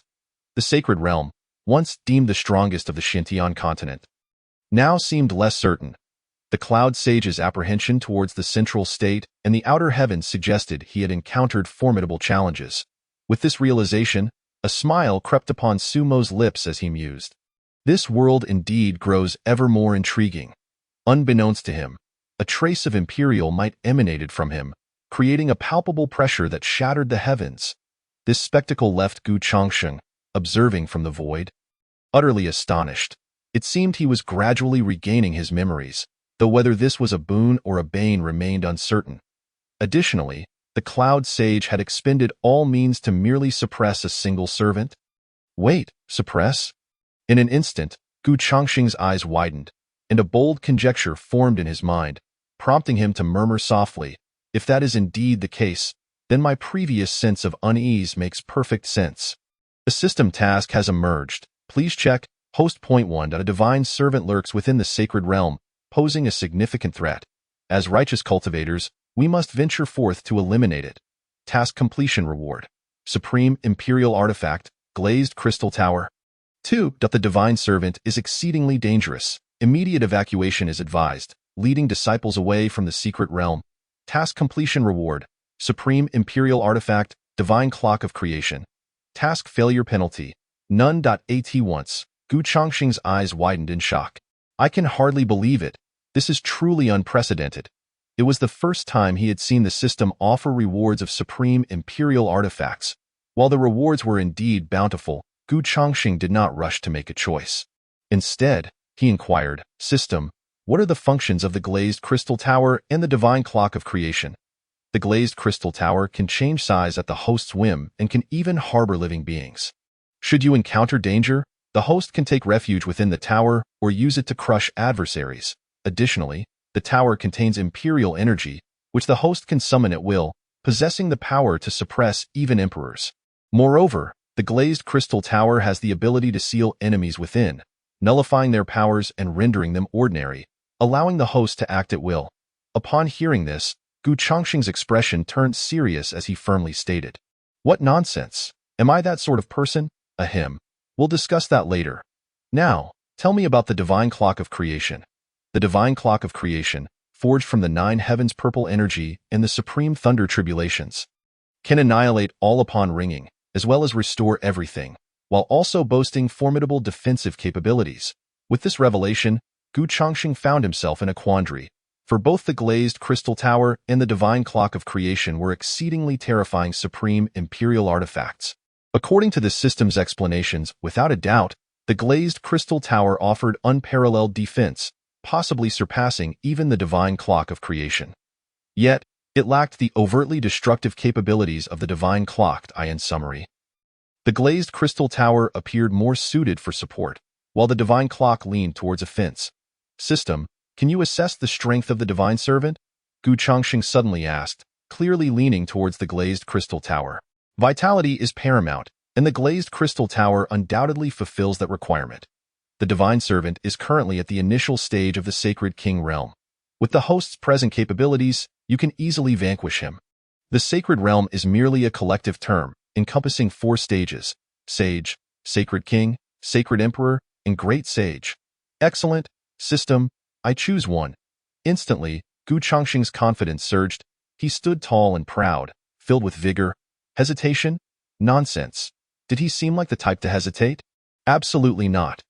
I'll just slay him with my supreme sword.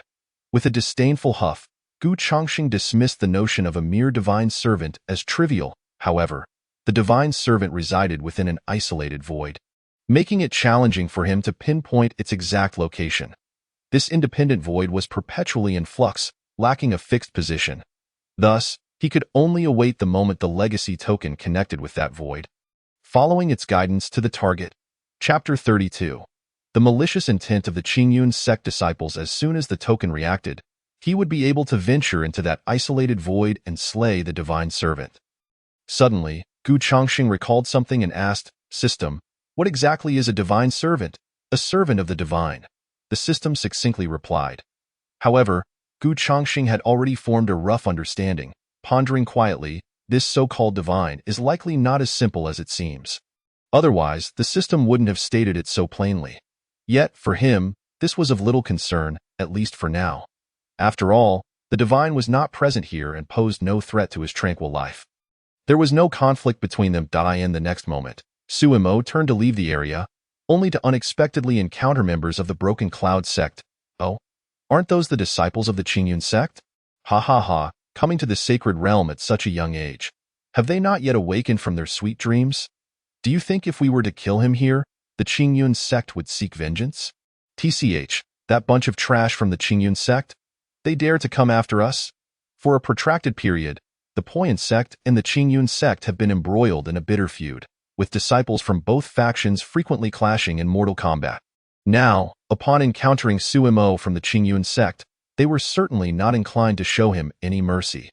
Upon hearing their words, Sumo's countenance turned frigid, and a subtle glimmer of lethal intent flickered in his gaze. "Ah, look at this little one. He dares to threaten our lives," they sneered. Naturally, the disciples of the Poyan sect noticed the murderous glint in Sumo's eyes, yet they paid it no heed, perceiving him merely as a child whose cultivation level appeared to be that of the late stage of the divine concealment realm. In their ranks stood a formidable warrior at the early stage of the transforming dragon realm. After all, this was the sacred sage's secret realm, brimming with opportunities. With a stroke of luck, one might even transcend their current boundaries. At least, from the prevailing circumstances, many had indeed seized opportunities to enhance their prowess. "Ants," Suimo muttered, his expression devoid of color, as he coldly uttered those 2 words. "Presumptuous."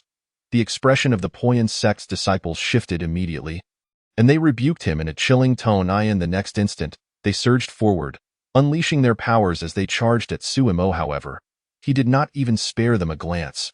With a slight raise of his hand, immense power coalesced within it, and the symbols of the Tao emerged in the blink of an eye. His figure transformed into multiple afterimages, and he struck them with a single punch, bang, in an instant.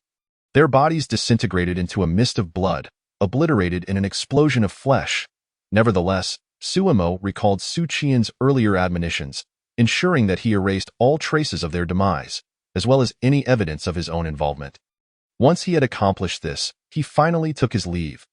Not only Suemo, but even Lin Xiao and others encountered disciples from the Poyan sect, and upon meeting, murderous intentions erupted. Fiery sparks ignited in their eyes as they locked gazes. Humph, mere Qingyun sect. Were it not for the inadequacy of your first-rate sect strength, the top-tier forces would have long since erased your presence. After all, judging by the strength they exhibited, the Qingyun sect was undeniably at the bottom of the top-tier sects. Only marginally stronger than a first-rate sect. In contrast, the Poyan sect reigned supreme among the top-tier forces. A sense of pride naturally bloomed within them, leading to further disdain for the Qingyun sect. In response, Lin Xiao smirked and remarked, "If the Poyan sect is so formidable, why has it yet to ascend to the level of a sacred land?" This statement was undeniably laced with sarcasm, striking at the very core of their sentiments. After all, everyone in the eastern region was aware that the Poyan sect aspired to become a sacred land. Yet, despite their relentless efforts, they had yet to achieve this goal. "So what? At least we are stronger than you," a disciple of the Poyan sect retorted coldly. "Eliminate them." Instantly, a fierce battle erupted. Though termed a fierce battle, the reality was one of overwhelming dominance. The disciples of the Qingyun sect utterly crushed those of the Poyan sect. In just the span of a single incense stick, they had slain them all. The third team began the cleanup. Lin Xiao surveyed the surroundings, and upon confirming the absence of any other figures, he spoke, "Remember, leave no traces behind." "Understood." The disciples of the third team promptly stepped forward, wielding array plates, from which a formation materialized, swiftly erasing all signs of the battle and clearing away the corpses. "Senior brother Lin, it seems there is a spiritual field over here, what?" Lin Xiao's eyes widened as he hurried over, immediately spotting a cliff nearby, beneath which lay a spiritual field. The field was abundant with spiritual herbs. Yet beside it loomed a colossal beast. It appeared that this beast was in a deep slumber. "Senior brother Lin, this seems to be a three-headed hell beast, rumored to possess the cultivation of the divine platform realm." After scrutinizing the creature's form, Mu Kiki couldn't help but furrow her brow. Why was it merely a rumor? Because, in the current Xintian continent, the presence of three-headed hell beasts had all but vanished. At least in the eastern region. Her knowledge stemmed from an ancient tome that documented various beasts. Indeed, with 3 heads, a lion-like body, a serpent-like tail, and limbs resembling those of a rhinoceros, adorned with dark red lightning markings. Lin Xiao nodded, his expression growing solemn as he declared, "Without a doubt, this is the three-headed hell beast." Mu Kik's brow furrowed tighter. "This poses a problem. According to legend, each of the beast's 3 heads can wield a different elemental ability. We simply do not know what attributes this particular beast possesses. The ancient texts indicated that the attributes of the three-headed hell beast were inherently random. Should it possess weaker attributes, they might stand a chance. However, if it bore stronger ones, they would need to tread carefully." While the allure of the spiritual field was tempting, life itself held greater importance. At this moment, Lin Xiao fell into deep contemplation. Do we not possess the talismans bestowed by the head of Yunshui Temple? Suddenly, Lin Xiao's eyes lit up, his previously chaotic thoughts now crystal clear. He clapped his hands in excitement, exclaiming, "Yes, we still have the talismans." As soon as he spoke, he produced a talisman, sensing a hint of danger emanating from it. Mu Kiki chuckled. "Well then, does that mean the spiritual field is ours?" Indeed, Lin Xiao shared a knowing glance with her, both wearing mischievous smiles. They each grasped a talisman and stealthily approached the three-headed hell beast, ready to affix the talismans to it at the slightest movement, allowing it to experience the essence of pain. Chapter 33. Even a pervert thinks this is perverse. Suddenly, the atmosphere turned exceedingly peculiar. Dozens of individuals moved stealthily like little thieves, making not a sound, even their breaths barely audible. Yet, despite their carefulness, the slumbering three-headed hell beast sensed their approach and immediately opened its eyes. However, in the next moment, It was rendered dumbfounded upon seeing that each person clutched a talisman. Each talisman radiated an extraordinary aura. The three-headed hell beast could distinctly sense the overwhelming danger emanating from these talismans. It firmly believed that if struck by one, it would at the very least suffer severe injuries. Death was also a possibility, and this was considering only one talisman hitting it. Yet, before it stood not just one, but dozens. They could easily flatten everything within 1,000 miles. Caution. Suddenly, Lin Xiao sensed the awakening of the three-headed hell beast and quickly halted, signaling to his fellow disciples behind him. They all froze, cold sweat trickling down their brows, fearful that a moment's inattention might result in the beast tearing them apart. It was well known that the speed of the three-headed hell beast was extraordinarily swift. Among beasts of the same realm, it could outpace even the fastest avian. Should this particular beast possess attributes of thunder or wind, its speed would be further amplified. However, to their astonishment, the three-headed hell beast merely cast a glance at the nearby spiritual field. Then at them, before choosing to withdraw. The three-headed hell beast. This is absolutely not cowardice. It is a strategic retreat. Despite its confidence in its speed, it dared not take the risk. After all, the sheer number of talismans in their possession was overwhelming. Should even one strike true, it would be finished. Nevertheless, Lin Xiao did not allow his guard to drop at the beast's retreat. It was only after the creature's silhouette vanished from sight that he spoke. Everyone, stay alert. We must avoid being ambushed by the three-headed hell beast lurking nearby. Keep the talismans tightly in hand. Do not let go, or it will be our demise. Just as Lin Xiao had anticipated. The three-headed hell beast did indeed depart, yet it did not venture far. Instead, it concealed itself behind a massive rock, completely obscuring its form. Additionally, it had suppressed its presence, rendering it undetectable by the human race. As long as they remained engrossed in the allure of the spiritual field, they would inevitably let down their guard. At that moment, it would strike swiftly, tearing them all to shreds. Unfortunately, while its plan was clever, it encountered disciples cultivated by the sixth sect. In terms of vigilance, they were exceptionally adept. Upon reaching the vicinity of the spiritual field, Lin Xiao immediately assigned tasks. One team to gather spiritual materials, another to document them, while the remaining team stood guard. Understood. The 98-member team split into several groups, diligently undertaking their respective assignments. Junior Sister Mu, be cautious of your surroundings to prevent the three-headed hell beast from taking us by surprise. Lin Xiao's brow furrowed, his gaze sharp as he surveyed the area with utmost focus. Understood, Mu Kiki replied. Mu Kiki nodded, elevating her mental state to its peak, vigilantly surveying her surroundings. Goodness! This spiritual field must have existed for quite some time. Qingling grass, Shisui grass, Qiyin flower, Hanyue flower. A plethora of celestial herbs were articulated one by one from the disciples' lips. As he spoke more and more, their expressions grew increasingly astonished.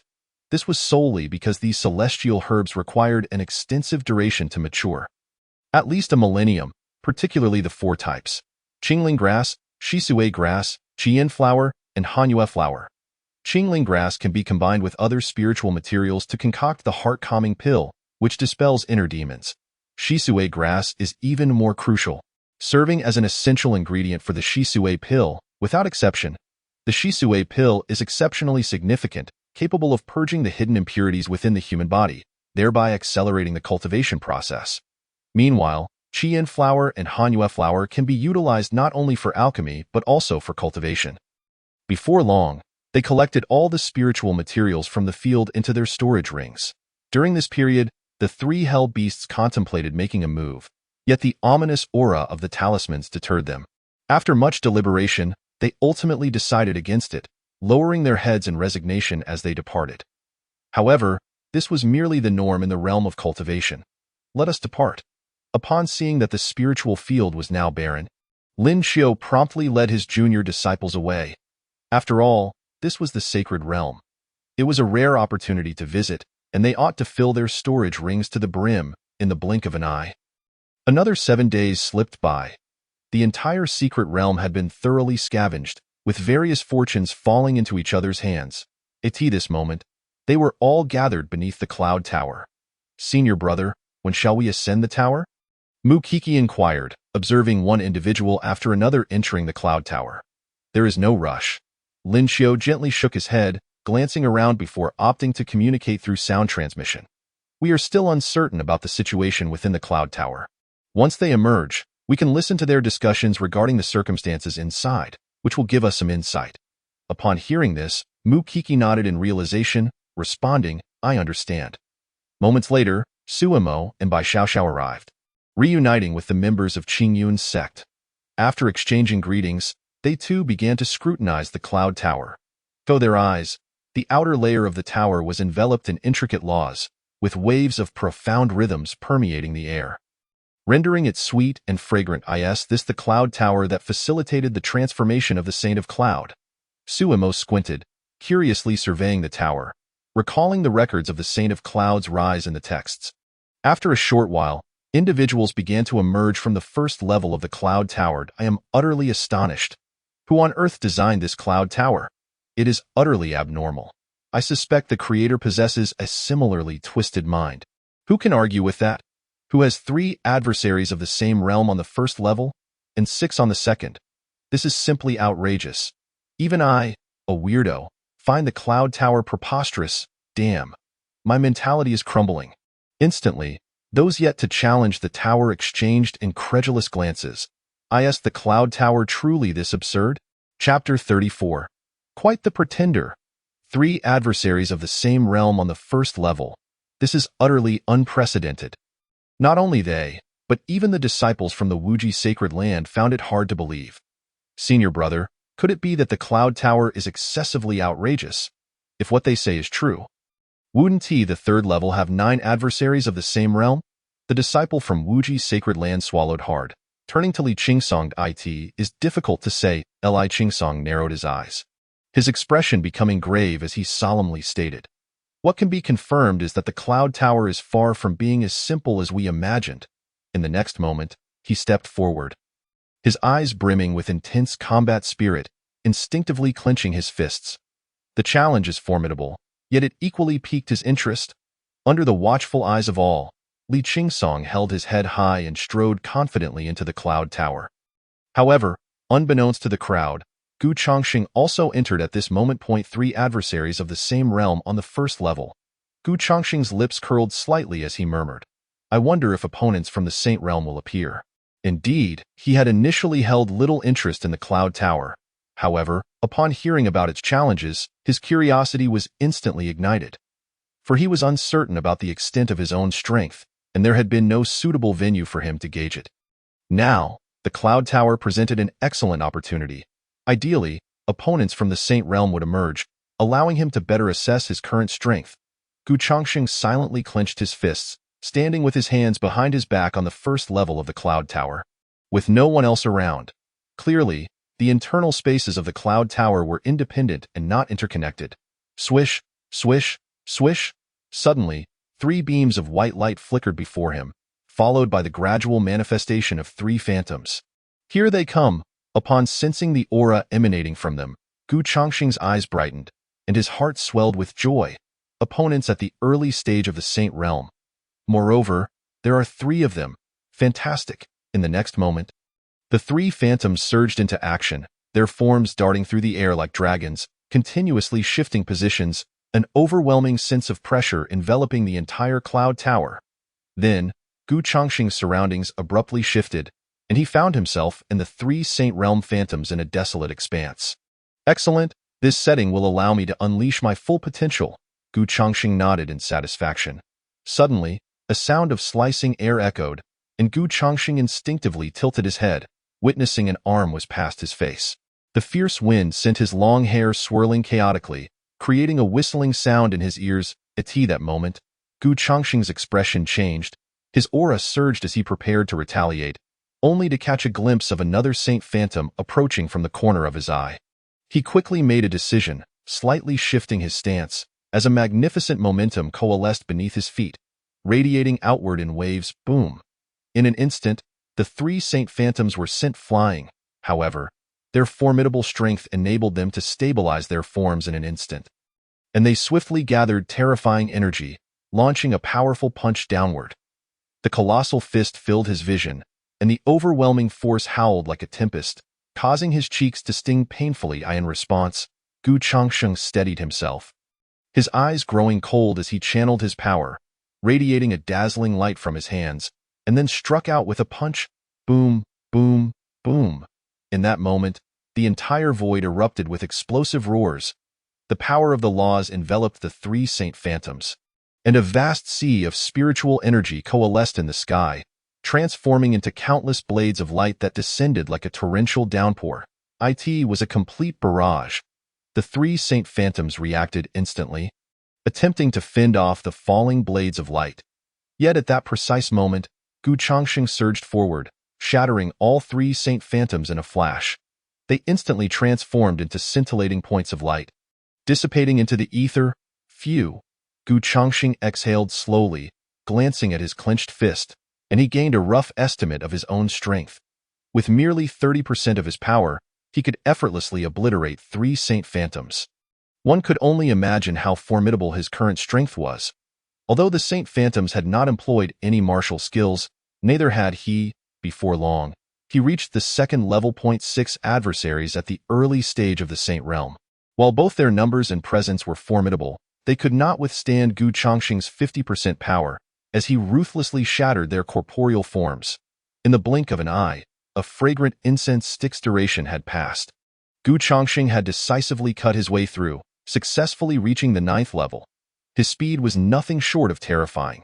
It should be noted that the earlier records displayed beside the Cloud Tower documented the individuals who had attempted the challenge.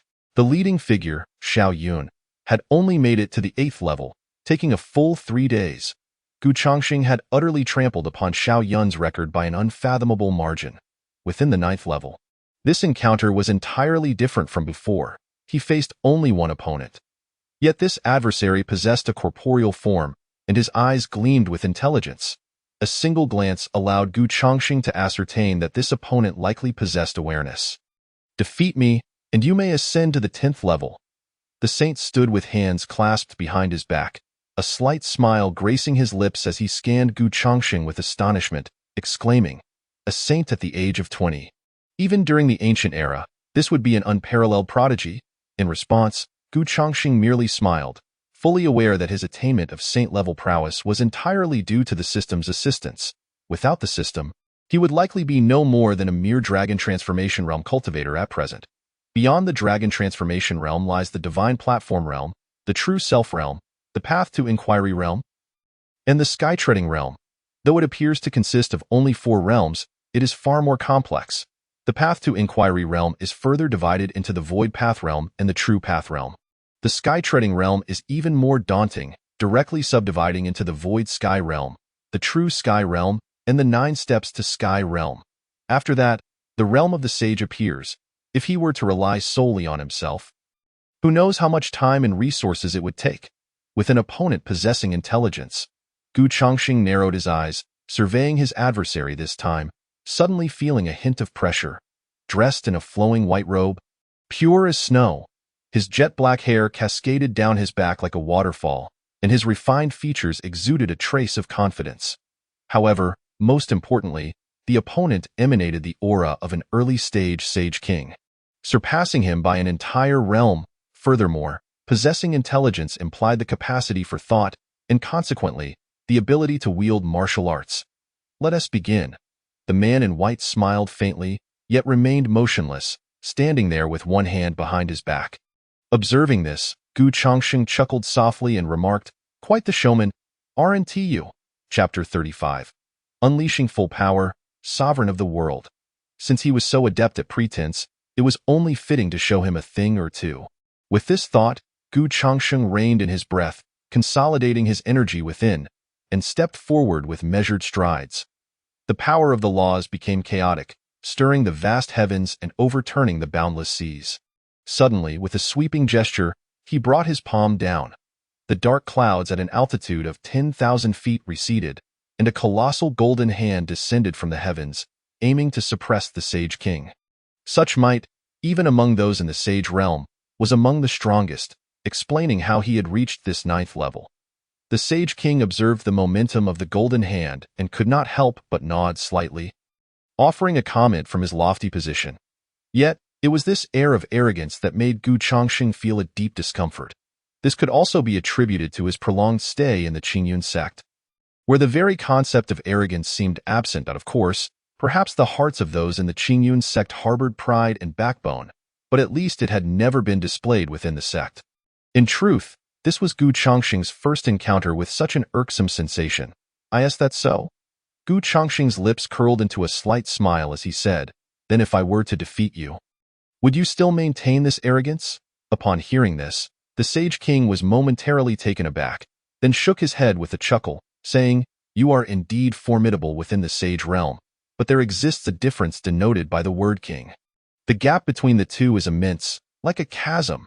As soon as he finished speaking, the Sage King erupted with terrifying momentum, causing the very ground beneath to crack and extend into the distance. The entire sky became chaotic, and dense laws of power surged through the world, coalescing into a river that enveloped him, radiating a faint glow. Witnessing this scene, Gu Chongxing's brow furrowed involuntarily, and he instinctively clenched his fists. Feeling a subtle pressure, it seemed that he would need to exert 70% of his strength to contend with him. Resolving this in his mind, Gu Chongxing took a deep breath, moving his hands through the air to manifest a small array before him. The cold intent of killing suddenly blossoming. Extreme Ice Killing Array, Slay. A formation radiating an icy blue light activated in an instant, with numerous luminescent orbs swirling within, as if countless small swords were contained within the light. "Now, let me show you what it means to be a Sage King." The Sage King shouted sharply, and his overwhelming aura transformed into a pillar of light that shot skyward, dispersing the clouds. He then stepped forward, and the laws of the heavens coalesced into long spears. Go. With a sweeping gesture, he hurled the spears, and the vast brilliance of the laws surged to its peak, shattering the endless void. Slay! Immediately, Gu Chongxing's eyes flickered as he manipulated the array, directing the light within to collide with the spears. Boom, boom, boom. In an instant, a tremendous roar erupted. Thick smoke billowed out, enveloping the entire world, with only the explosive flames flickering with blinding brightness. Amidst the smoke, Gu Chongxing narrowed his eyes, observing the Sage King's movements and aura, murmuring softly, "Though the distinction between the Sage Realm and the Sage King is merely the addition of a single word, the disparity is indeed vast. My 70% strength can barely match him. It seems I must unleash my full power to surpass him." Even so, he had no intention of revealing his full strength from the outset, as he aimed to gradually assess his current abilities. Otherwise, he could have already summoned the Extreme Dao Imperial Weapon and slain the Sage King on the spot. Outside the Cloud Tower, Suemo and the others prepared to enter. However, in the next moment, Suemo and Bai Xiaoxiao suddenly halted. "What's wrong?" Lin Xiu asked curiously, his eyes scanning the surroundings with vigilance. "Nothing." Suemo and Bai Xiaoxiao shook their heads slightly, exchanging a glance. Though they had only spent a short time together, a tacit understanding had formed between them. A mere glance conveyed all they wished to express. "All right, let us head in." Lin Xiu nodded slightly and turned to enter the Cloud Tower. Once they departed, Bai Xiaoxiao approached and whispered, "Senior brother, there seems to be a familiar aura within this tower." "Indeed," Suemo replied, stroking his chin, deep in thought. Suddenly, his eyes brightened as he murmured, "It's the aura of our master." "The aura of our master." Bai Xiaoxiao's eyes widened, her rosy lips slightly parted in surprise. "Yes, there's no mistake," Suemo affirmed, nodding with certainty. "Though I haven't spent much time with master, I am quite familiar with his aura." Upon hearing this, Bai Xiaoxiao blinked, her long eyelashes fluttering slightly, before lowering her voice and whispering, "Could it be that master has some connection with this cloud tower? It's possible. Perhaps even that cloud sage has some relation to master." Suemo nodded yet shook his head, uncertain. However, recalling his master's vast abilities, he suddenly felt there was nothing strange about it. "All right, let us enter the tower and see what's going on." With that, the two entered the cloud tower, showcasing their formidable strength as they soared upward. At that moment, within the 9th level, Gu Chongxing and the Sage King clashed fiercely, their battle resonating across the desolate earth. The boundless void, the endless seas, and even the vast starry realms. Now, Gu Chongqing had finally grasped the extent of his power and resolved not to prolong the confrontation any further. Immediately, he unleashed his full strength. A powerful aura surging forth like waves of the sea, each stronger than the last. The dense brilliance of the laws erupted around him, and the light of the 9 heavens cascaded down from the vast sky. Enveloping him in that moment, his body operated with fervor, and a brilliant emerald light erupted, causing a hint of greenery to sprout from the desolate ground. The void shattered like glass, the entire world trembled violently. Dark clouds loomed overhead, and roaring thunder cracked continuously, akin to the harbingers of a cataclysm. What? Witnessing this scene, the sage king's eyes widened in shock, exclaiming in disbelief. This aura was clearly on par with his own. No, more accurately, this aura had already surpassed him. To possess such terrifying strength at merely the early stage of the sage realm, the sage king stood stunned. Even in his time, this would be considered an extraordinarily brilliant prodigy. Indeed, even those young emperors might not surpass him by much. Yet before he could further marvel, he saw Gu Chongqing standing amidst the void, commanding the very heavens and earth, as if he were the sovereign of the world. Chapter 36. The Hidden Dangers of the Final Inheritance. Gu Chongqing wielded the laws of the universe, channeling the power of mountains and rivers, all coalescing within him, before forming hand seals. Azure Dragon Seal. In an instant, he struck the void with both hands, summoning the power of 1,000 miles of stars from the vast cosmos, manifesting a colossal seal in the world. Roar, a deafening roar erupted. The ethereal form of the azure dragon soared into the sky, spiraling through the heavens, before diving down rapidly to suppress the Sage King. Seeing this, the Sage King's expression darkened as he clasped his hands together, unleashing all the energy within him to construct a shield before him, resisting the impact of the azure dragon's might. Bang, bang, bang. In the midst of the fierce collisions, the Sage King's figure was pushed back repeatedly, leaving long trails on the battered ground.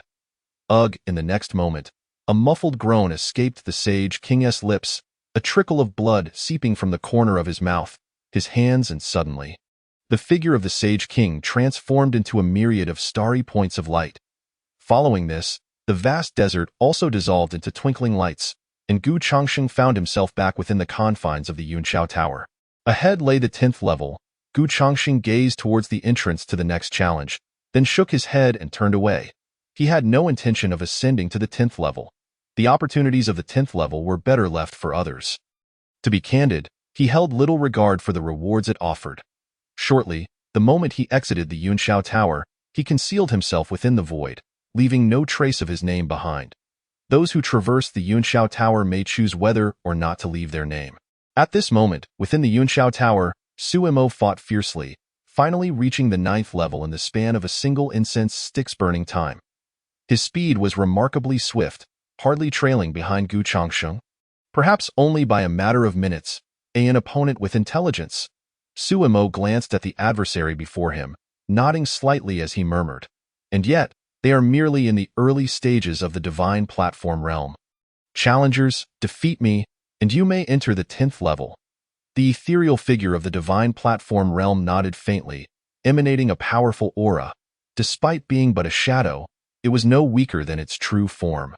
This is indeed intriguing. A faint smile curled at the corners of Sumo's lips, his eyes ablaze with fervor, exuding a palpable battle intent.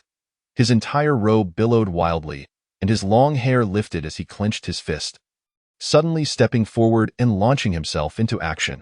Upon witnessing this, the ethereal figure of the divine platform realm's eyes flickered as it discerned Sumo's movements, then shifted slightly to the side. In the next moment, Suimo, intending to strike directly, altered his approach upon observing its motion, halting in his tracks before executing a whip-like kick. Whoosh! In an instant, a sound of tearing air resonated, stirring up a tempest. The divine platform cultivator sensed this and immediately bent his legs slightly, leaping into the air and spiraling in the void. Then, with a grand sweep of his hand, he tore through the fabric of space, manifesting a colossal hand that reached for Suimo. Seeing this, Suimo chuckled lightly, remaining motionless. Only when the massive hand descended did he make a slight movement, his aura surging rapidly at that moment. his right fist glimmering with a dark red sheen. "Break!" Suemo shouted coldly, then unleashed a punch that shattered the very void, obliterating the gigantic hand along with it. In the next heartbeat, Sumo's figure flickered, transforming into a streak of light darting through the heavens, leaving behind countless afterimages that left the divine platform cultivator bewildered as he scrambled to capture Sumo's trail. At that moment, Suemo suddenly appeared behind him, his gaze gleaming with a chilling light, his spiritual energy coursing rapidly through his meridians. His fist radiated a dark red glow, exuding an aura of abyssal desolation, enveloping the ethereal figure of the divine platform realm. Prison suppression of oblivion fist, boom. With a single punch, he shattered the very void, echoing with explosive roars. The overwhelming aura locked onto the divine platform figure, and at that instant, his massive fist crashed down upon it. Subsequently, the ethereal figure was sent hurtling back, crashing heavily against the walls of the Yunshao Tower, where it disintegrated into countless starry points of light. Witnessing this, Suemo cast his gaze downward, a faint smile gracing his lips as he stepped into the 10th level. Simultaneously, Bai Xiaoxiao also entered the 10th level. The 10th level of the Yunshao Tower was an endless plain, rich with spiritual energy, even the air subtly radiating the essence of laws. "So, this is the 10th level," Bai Xiaoxiao murmured as she surveyed her surroundings. "What, then, does this 10th level test?" Throughout her journey, the trials had demanded not only strength but also insight and reflexes. In the next moment, a shadow gradually coalesced before her, transforming into the likeness of a middle-aged man. Bai Xiaoxiao's expression tightened, her entire being on high alert as she felt an unprecedented pressure. This was a sensation unlike any she had experienced before. What a formidable aura! Bai Xiaoxiao bit her lip, gripping her spiritual sword tightly. This presence was distinctly not that of the divine platform realm, but rather that of the true self realm. This meant that the newcomer was at least a formidable figure of the Inquire Dao realm, if not the ascendant realm. The middle-aged man stroked his beard, his eyes appraising Bai Xiaoxiao from head to toe, before slowly speaking. "I am the sage of Yunshao." Upon hearing this, Bai Xiaoxiao's face paled in shock, her pupils constricting slightly. Was the legendary sage of Yunshao truly standing before her? "I established the Yunshao Tower and concealed myself within the 10th level to witness the talents of future generations." The sage of Yunshao regarded her with satisfaction, nodding in approval. "Now that I see you, it is evident that you are extraordinary. Even in my era, you would undoubtedly hold a significant position." Thereafter, the sage extended his hand to grasp a token and a spiritual level cultivation method, his expression earnest as he stated, "This token grants access to the ultimate place of inheritance, yet great dangers lurk within. Whether to proceed is entirely at your discretion." At once, Bai Xiaoxiao furrowed her brow. If even the sage of Yunshao spoke so seriously, what sort of peril lay in the ultimate place of inheritance? Chapter 37. The terrifying nature of the extreme Dao imperial weapon. After pondering for a moment, Bai Xiaoxiao asked, "May I inquire, esteemed elder, does this great danger pertain to an examination?" The sage of Yunshao shook his head slightly. "Not at all.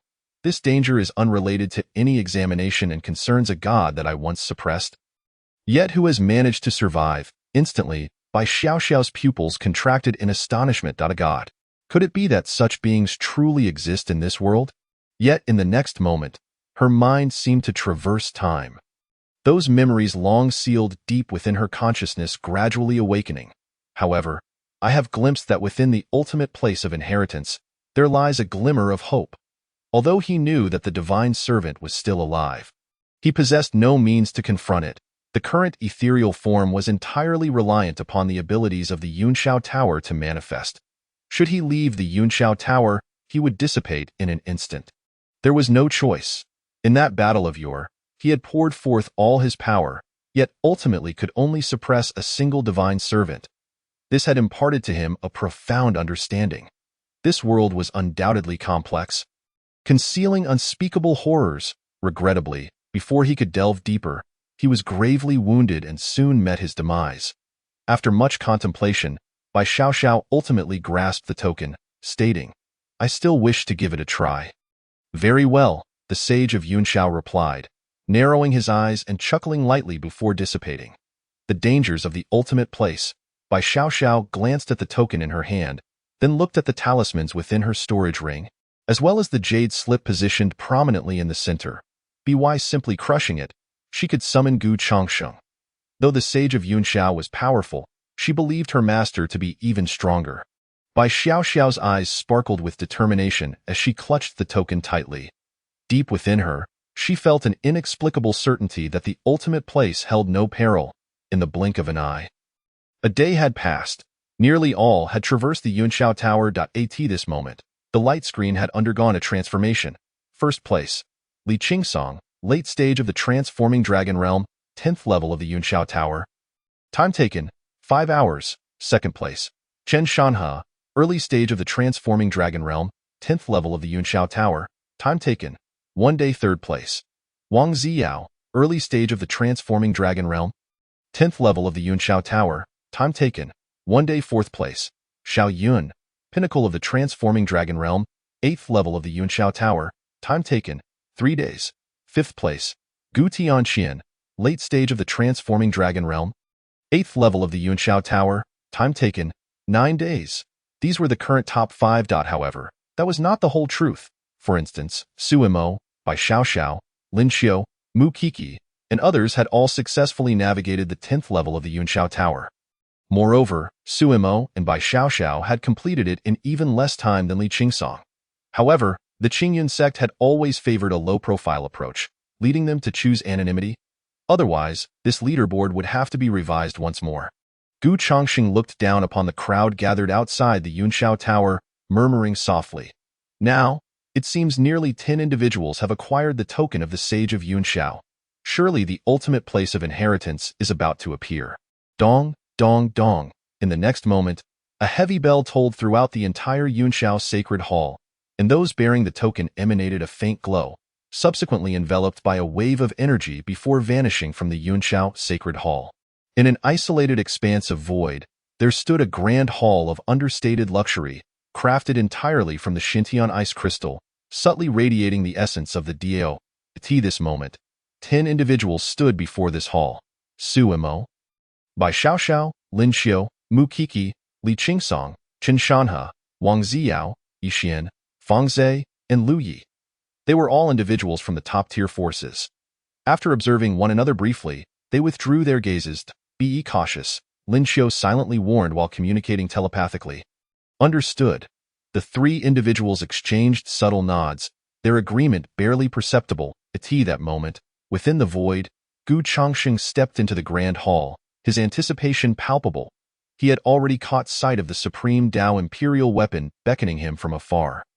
At the forefront of the hall sat an ancient throne, occupied by an elderly man whose visage bore the marks of time, his pallor betraying a spectral quality. Beneath his feet lay a skeletal remains. It was evident that this elder was the divine servant referred to by the system, and the skeleton was none other than the remains of the celestial sage. In that instant, Gu Changxing emerged from the void, his appearance having undergone a transformation that rendered him unperturbed by the gazes of others. Sensing the fluctuations in energy, the elder lifted his gaze slightly, a faint smile breaking across his pale countenance as he said, "Welcome to the paradise of death." In response, Gu Changxing let out a light chuckle and retorted, "Paradise of death? You are merely a divine servant. What audacity you possess." Upon hearing his identity so easily unveiled, the elder's smile promptly faded, replaced by a look of deep scrutiny. "What? Do you truly believe you can deceive me?" Gu Changxing merely smiled faintly and replied, "If a true god were present, perhaps it could indeed become a paradise of death. However, you are but a servant and lack the qualifications." At this, the divine servant suddenly erupted into laughter, spreading his arms wide as he rose from his seat, his voice dripping with malice. "I never imagined that the current Xintian continent still acknowledges the existence of gods. Yet, ultimately, you know far too little." Gu Changxing narrowed his eyes, choosing silence, hoping the divine servant would continue speaking. Only then could he glean more about the situation. Otherwise, he would have ended this conversation long ago with the supreme Dao sword. The divine servant, now in a frenzy, exclaimed, "Each true god is the epitome of existence in this world, their power transcending the very heavens and earth." For a moment, The divine servant's words flowed incessantly. Yet Gu Chongqing's expression darkened. Not a single word was of any use. All were mere praises of the gods. Taking a deep breath, he wasted no time and summoned the supreme Tao sword from the system's space. Instantly, the entire hall shattered. With a thunderous roar, the heavens erupted, revealing a gaping abyss, the ground fracturing into pieces as countless bolts of lightning rained down. A tempest howled through the air, dense clouds enveloping the entire realm. Imperial might? The divine servant's eyes widened in disbelief as he gazed at the supreme Tao sword in Gu Chongqing's grasp. That moment, Su Mo and the others also arrived in the grand hall. Immediately witnessing the scene before them, bang! In an instant, they were engulfed by an overwhelming sense of dread, their knees buckling under the immense pressure, their hearts filled with an acute sense of danger. With the emergence of the supreme Tao sword, the world teetered on the brink of collapse. All beings bowed beneath its overwhelming force. This was the supreme Tao imperial weapon. Chapter 38. Under one sword. The secret realm crumbles. Gu Chongqing, wielding the supreme Tao sword, exuded the aura of a mighty emperor, instilling an immense sense of oppression upon this realm and all present. The next moment, catching sight of the discomfort etched on the faces of those around him, he diminished the imperial might in their vicinity. As a result, they felt a modicum of relief, their knees straightening, though beads of cold sweat adorned their brows. Strange. At that moment, Su Mo furrowed his brow, his eyes scrutinizing Gu Chongqing, a peculiar sense of familiarity washing over him. Yet he was certain he had never encountered this individual before. Where, then, did this familiarity stem from? Beside him, Bai Xiaoxiao also frowned, biting her lip as she murmured, "Could it be the master?" However, she too dared not confirm her suspicion, merely speculating in silence. How could you possibly possess a supreme Tao imperial weapon? The divine servant's countenance darkened. His fury boiling over, he sensed an overwhelming danger. Yet, Gu Chongqing had no intention of indulging him in further discourse. He stepped forward, the imperial might intensifying. From all directions, it pressed down upon the divine servant. Bang! In an instant, the divine servant found himself kneeling on the ground, his shoulders sinking under the colossal pressure, his insides quaking as if they would shatter into fragments. He coughed up blood, mixed with the remnants of his internal organs.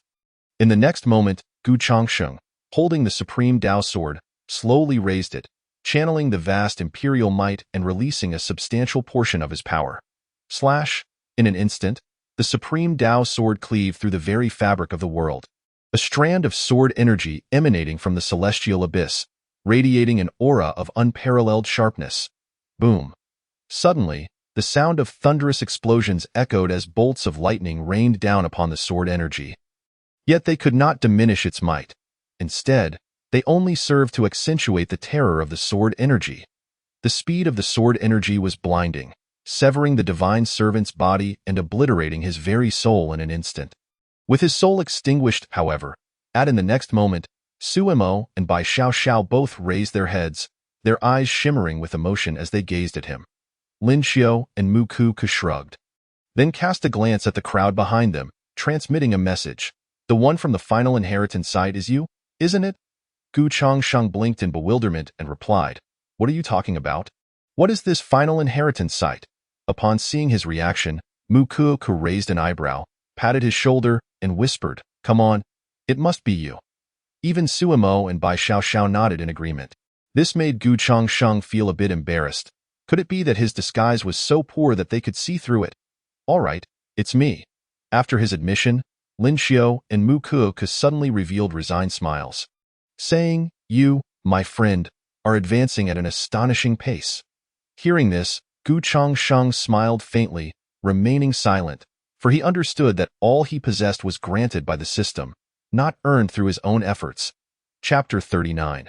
The familiar sense of disgust indeed. How did your cultivation level rise so rapidly? Mu Ku was equally curious. "Well, it's a secret." Gu Chongqing chuckled and said, "However, I welcome you both to visit Yuan Shui Guan anytime. You might just encounter unexpected surprises." Of course, this unexpected surprise did not pertain to any opportunities he would provide them, but rather the fact that Yuan Shui Guan had undergone significant changes. since the arrival of the Enlightenment Divine Tree and the Celestial Spirit Liquid. The entire Yun Shui Guan was now imbued with a rich aura of Tao and laws. Furthermore, the density of spiritual energy was comparable to that of the Saint's secret realm. It was an exceptionally resource-rich treasure land. If Lin Xiao and Mu Kuku were to reside in Yun Shui Guan, their cultivation speed would undoubtedly increase exponentially. All right, once we return, I'll visit Yun Shui Guan. Lin Xiao nodded and chuckled. Speaking of which, it seems we haven't been there in ages. I can hardly recall what Yun Shui Guan looks like. Yukuka nodded slightly, her eyes filled with nostalgia. In their youth, they would often run and play within Yun Shui Guan. However, as they grew older, their time was consumed by cultivation, leaving no moments for leisure. Rest assured, the doors of Yun Shui Guan will always be open for you, Gu Changsheng said, his smile radiant. Now, you should catch up with your junior disciples. We will go check on the others. At that moment, Lin Xiao glanced at Suimo and Bai Xiao before turning to leave. Yukuka followed suit. Observing this, Gu Changsheng smiled lightly and then turned to the two youngsters, gently asking, "What are your impressions of this saint's secret realm?" Upon hearing this, both of them wore contemplative expressions, pondering the question earnestly. After a lengthy pause, Suimo finally lifted his head and stated solemnly, "It felt quite good, but there was always a lingering sense of something missing, as if there were no pressing life and death crisis." Bai Xiao nodded in agreement, adding, "Yes, I feel the same way. Moreover, there's this familiar sense of disgust emanating from that individual in the final inheritance site." Upon hearing this, Gu Changsheng could not help but squint his eyes, deep in thought. A familiar sense of disgust? It seems that Xiao must have had considerable dealings with gods in her past life. Moreover, it appears that gods are all rather detestable beings. Suddenly, a sense of urgency arose within him, stemming from a pressure related to strength. Surely, this too was a feeling he had sensed from the gods. Now that you mention it, I seem to share that feeling as well, Suimo frowned, speaking solemnly. Despite it being our first encounter, I felt an overwhelming urge to eliminate him. In the next instant, he shook his head, dismissing the unpleasant sensation. He had learned from Gu Changsheng that he was a reincarnated individual, which implied that such feelings were remnants of his past life. Yet, that was ultimately a matter of his past, not of who he was now. Furthermore, he had not even awakened any memories of his former life. Who knew how much time had elapsed? Perhaps everything had already changed long ago. Soon, propelled by the speed of the glazed Linglong Tower, they reached the exit of the Saint's secret realm. However, Gu Changsheng began to ponder whether to send them out independently or to take them back to Qingyun sect together. After a few seconds of contemplation, he decided to return directly to Qingyun sect. Thus, he manipulated the glazed Linglong Tower to conceal itself within the void, traversing through the realms. Swish! In the next moment, they exited the secret realm, and everyone immediately spotted the multitude waiting outside. "Let's head back to Qingyun sect first." Jiu Changsheng glanced at those within the tower, then transmitted a message to Su Qian, "Master Uncle, I will be taking the disciples from within the secret realm back to Qingyun sect." Su Qian, who had been anxiously waiting, suddenly heard Gu Changsheng's voice and momentarily froze. Then couldn't help but smile with his intellect. He quickly deduced the situation. It seemed that Changsheng had indeed entered the secret realm. Su Qian, pleased, stroked his beard and then turned to the elders behind him. Transmitting, "The master of Yun Shui Guan has led his disciples back to Qingyun sect. We should depart as well." In an instant, all the elders were dumbfounded. However, under Su Qian's guidance, they boarded the spirit ship and swiftly flew towards Qingyun sect. They've left so quickly?" The Grand Elder of Wuji's sacred land furrowed his brow, muttering, "Are they just abandoning the disciples within the secret realm? It seems they are aware that the disciples of Qingyun sect cannot escape the secret realm alive." The sect master of Piyun sect sneered repeatedly, mocking Qingyun sect. Given their long-standing grudges, they would not easily let go of this opportunity. He was eager to spread the news throughout the entire eastern region. Yet, now was not the time. The secret realm had already collapsed, and their own disciples had yet to emerge. How could they simply depart? On the other side, aboard the spirit ship of Qingyun sect. "Sect master, what did your earlier remarks mean?" The law enforcement elder pondered for a while, unable to decipher the meaning, and decided to ask directly. Hearing this, Su Qian glanced at him and, with a faint smile, replied, "The master of Yun Shui Guan is merely around 20 years of age. It is quite normal for someone of his age to enter the secret realm. Based on my speculation, he must have secretly entered the secret realm to protect this group of disciples. Of course, I also received his transmission, which is why I led you all away." The elders suddenly understood, and they couldn't help but express their admiration. The master of Yun Shui Guan truly possesses mysterious methods. Even we did not notice his movements. Indeed, he was just a child back then, yet he has grown to this point now. However, due to ancestral teachings, we are unlikely to discern his true realm. Moments later, a streak of light darted through the void, arriving directly at the domain of Qing Yun's sect. Within a grand hall, the Grand Elder suddenly sensed something and immediately stood up, focusing on the direction of the light while swiftly circulating his spiritual power. Above the plaza hall, the glazed Linglong Tower descended slowly, under Gu Changsheng's control, teleporting all of his disciples out. Witnessing this scene, the Grand Elder widened his eyes in astonishment. What kind of tower is this? It can even accommodate people? Wow, how impressive! Afterward, Gu Changsheng directed the glazed Linglong Tower to Yun Shui Guan, and only after safely arriving did he step out of the tower. There was no denying that the safety provided by the glazed Linglong Tower was truly exceptional. Chapter 40. Brother, are you serious? Ah, how delightful! As soon as he stepped out of the glazed Linglong Tower, Gu Changsheng couldn't help but stretch lazily, a look of contentment on his face. Not having to travel on foot or worry about safety was simply too comfortable. There was nothing more enjoyable than this. Yu Changsheng reached out and held the glazed Linglong Tower in his palm. From the outside, the tower appeared small and exquisite, crafted entirely from bronze. Adorned with numerous intricate carvings, a true marvel of craftsmanship. So this is what the little tower looks like. Upon seeing the small tower in his hand, Suemo couldn't help but feel curious. How could such a small tower accommodate so many people? Seemingly sensing his question, Gu Changsheng smiled and explained, "This tower is called the glazed Linglong Tower. Its size can be altered according to one's will." "Oh, I see now." Sumo's expression shifted to one of realization. Then, Gu Changsheng released all the spiritual artifacts stored in the system space, arranging them one by one within the guan.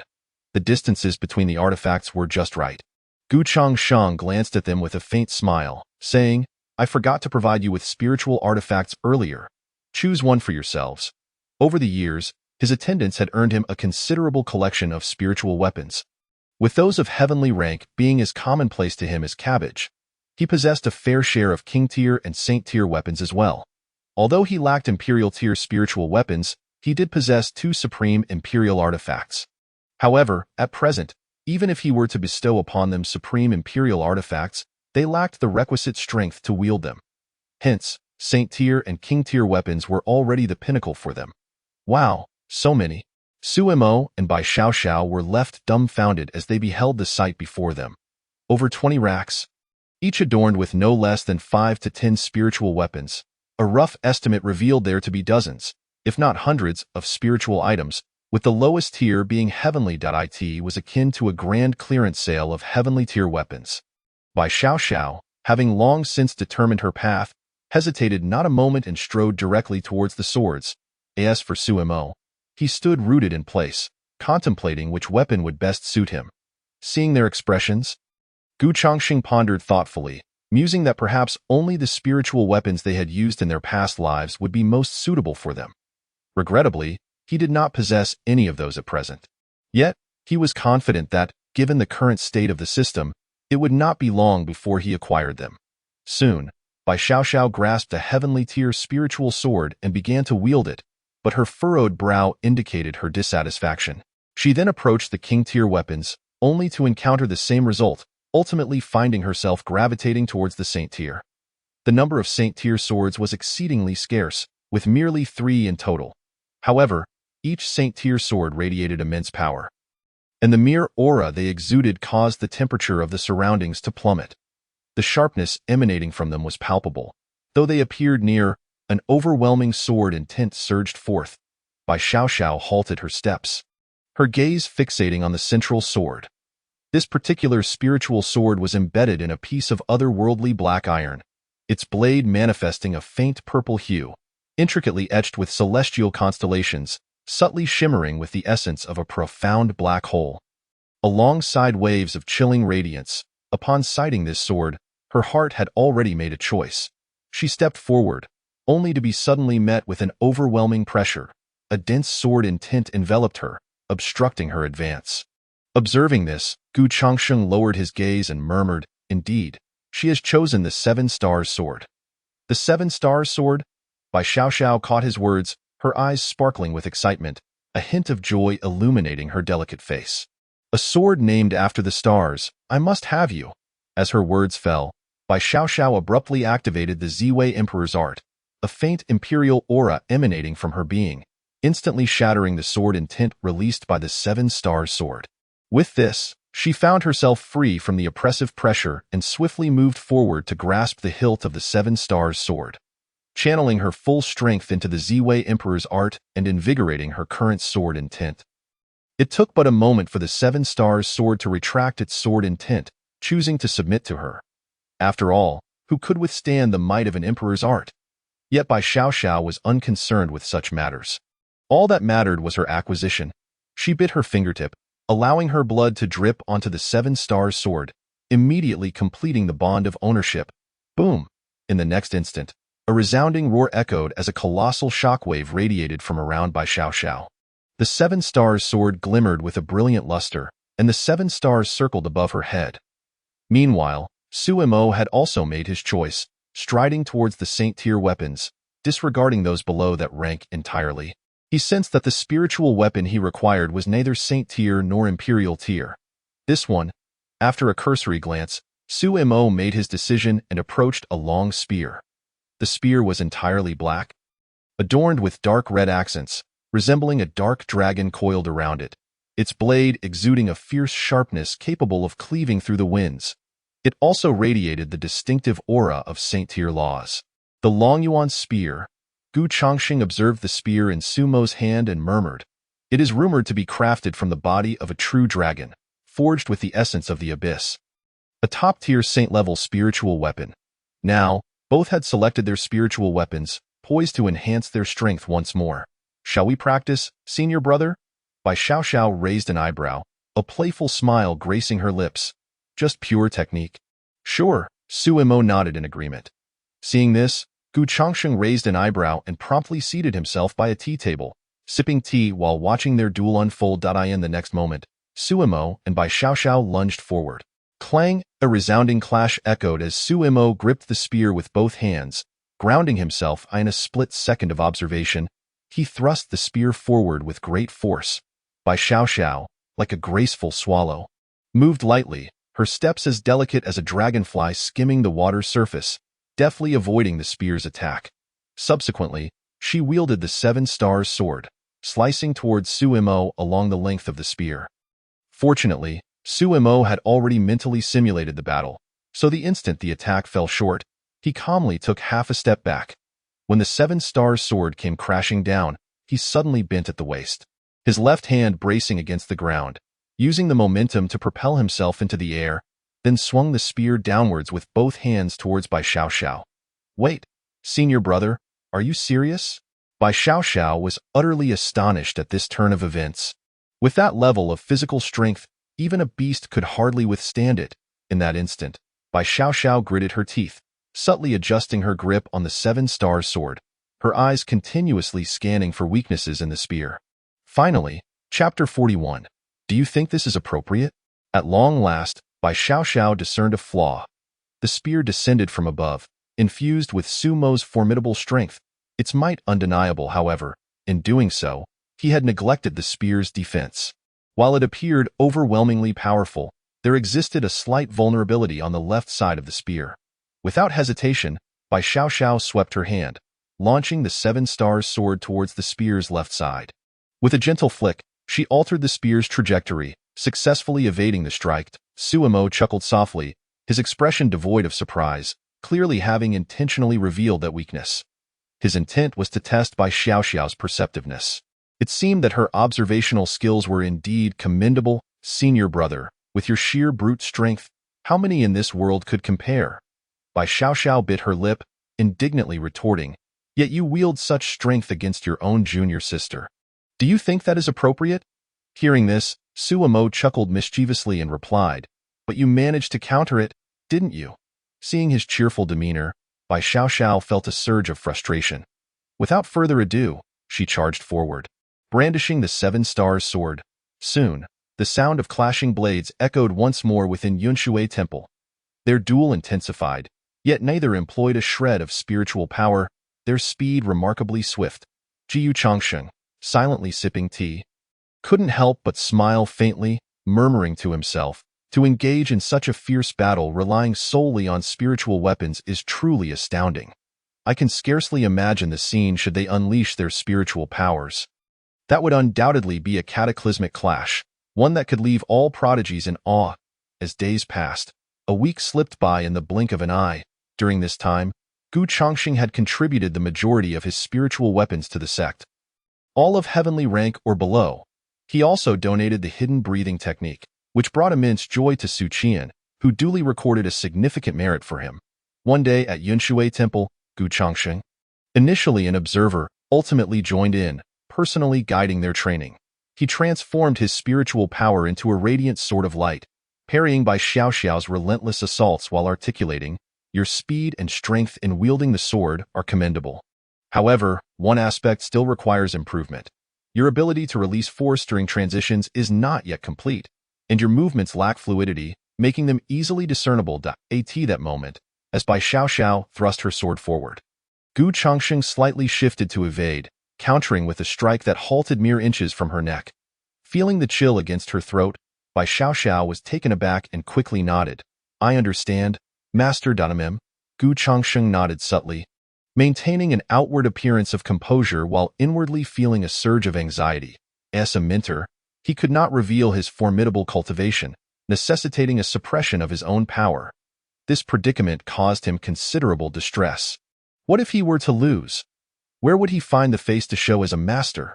Fortunately, in the preceding days, he had acquired a new ability.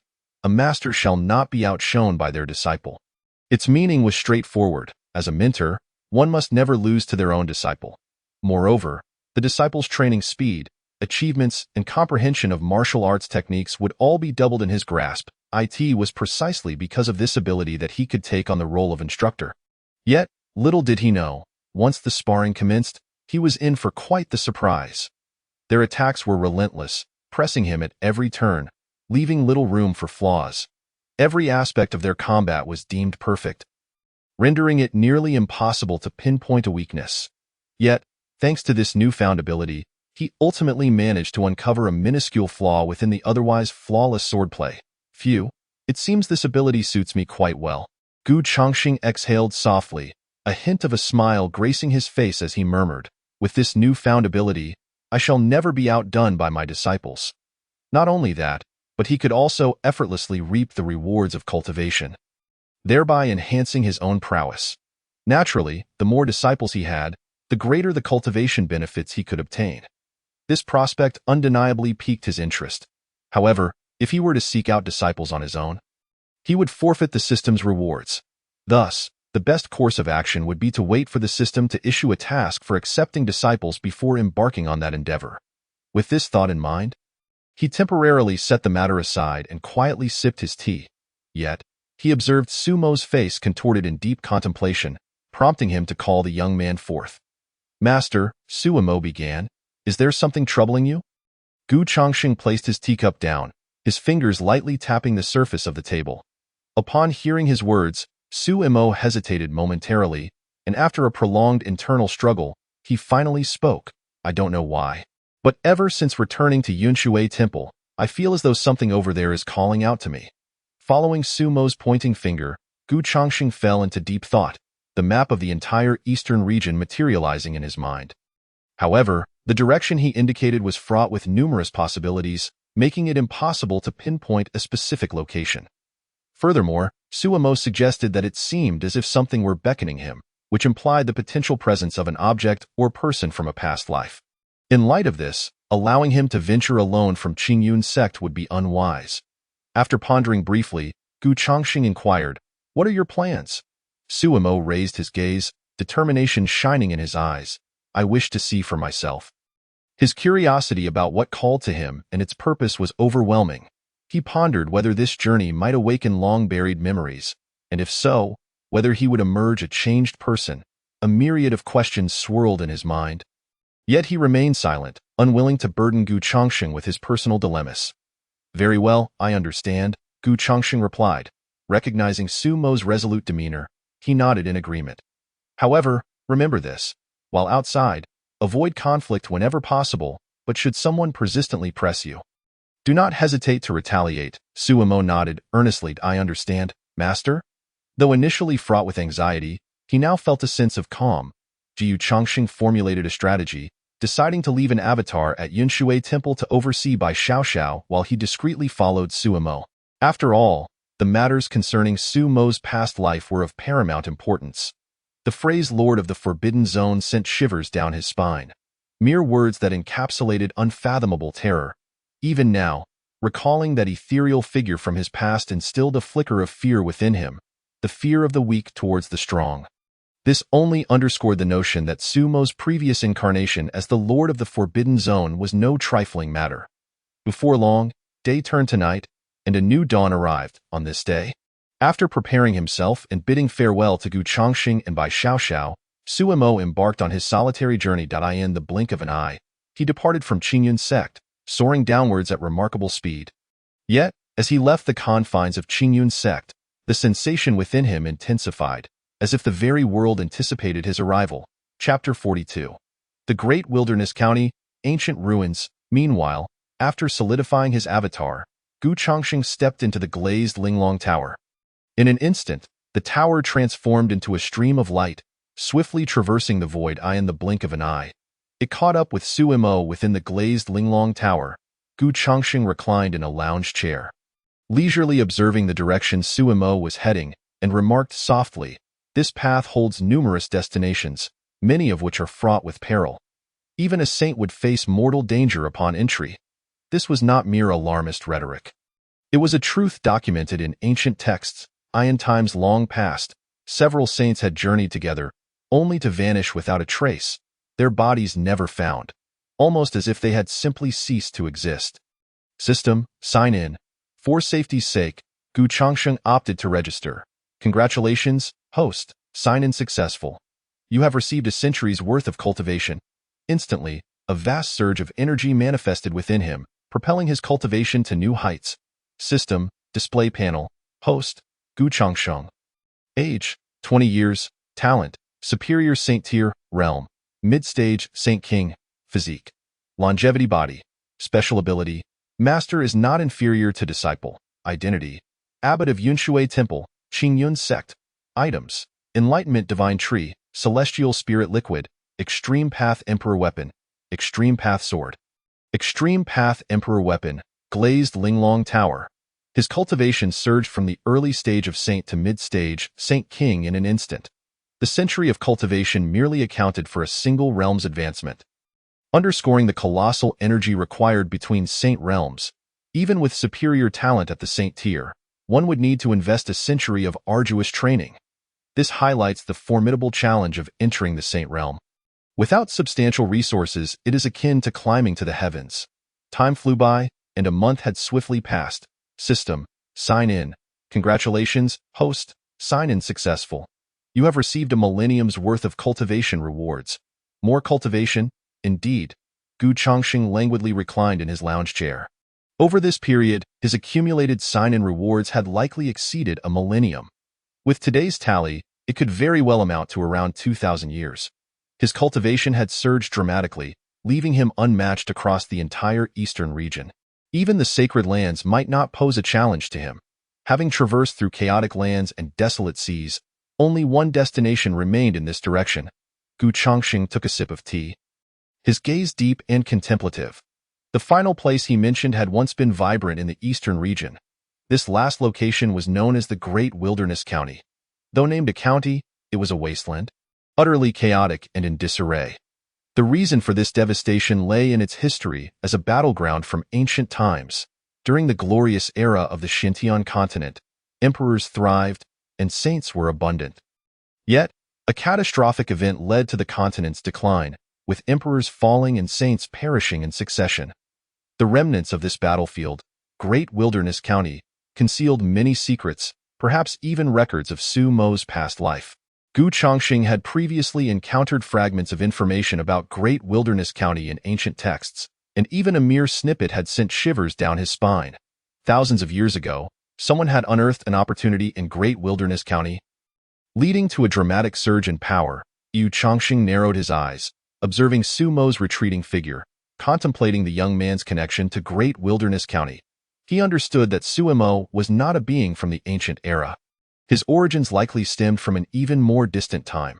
After all, the ancient period did not have a lord of the Forbidden Zone, only the existence of several forbidden zones where no one survived. What, then, was Su Mo's connection to Great Wilderness County? However, he had little time for speculation, as Su Mo had already arrived at Great Wilderness County. Is this the place that calls to me? Su Mo furrowed his brow, surveying his surroundings with an air of confusion. Before him lay a scene of utter ruin, with collapsed mountains and cracked earth. The very air seemed laden with an ancient, melancholic essence, in this desolate expanse. Numerous individuals scoured the area, seemingly in search of opportunities left behind from ancient times. "Senior brother, another has arrived," someone suddenly exclaimed upon spotting Su Mo. "No matter. If he finds an opportunity, we can simply eliminate him." The group's leader replied indifferently. Su Mo remained oblivious to their conversation, lost in thought about how to proceed. After all, this was a wasteland. How could he possibly locate the source of the call? Furthermore, the area was vast, likely encompassing 3 times the size of Qingyun sect. Searching here would undoubtedly consume a great deal of time. Most troubling was the overwhelming sensation that everything around him was beckoning him, which left him feeling somewhat vexed. "Follow your heart." Su Mo slowly closed his eyes, following the direction conveyed by his heart, and stepped out cautiously in the void. Gu Chongxing concealed himself within the exquisite Liuli Linglong Tower, overlooking the entire wasteland. There were no formidable warriors hidden, but disciples from the Poyan sect and the Luyun sect could be seen, fully aware of the long-standing grievances between the Qingyun sect and the Poyan sect. Gu Chongxing sensed that this journey would be anything but simple. Moments later, Su Mo halted his steps, drawing not only Gu Chongxing's attention but also the curiosity of others. Instinctively, Su Mo formed a seal with his hands. Boom, boom, boom. In an instant, the entire Dahuang County trembled, the sky darkened with ominous clouds, and the thunder of the 9 heavens roared, as the darkened heavens flickered with the brilliance of lightning. The atmospheric currents grew restless. A fierce wind howled through Dahuang County, stirring up massive clouds of dust. Countless strands of spiritual energy coalesced above Su Mo, forming a swirling vortex that devoured the spiritual essence within a radius of tens of thousands of miles. Could a secret realm be emerging?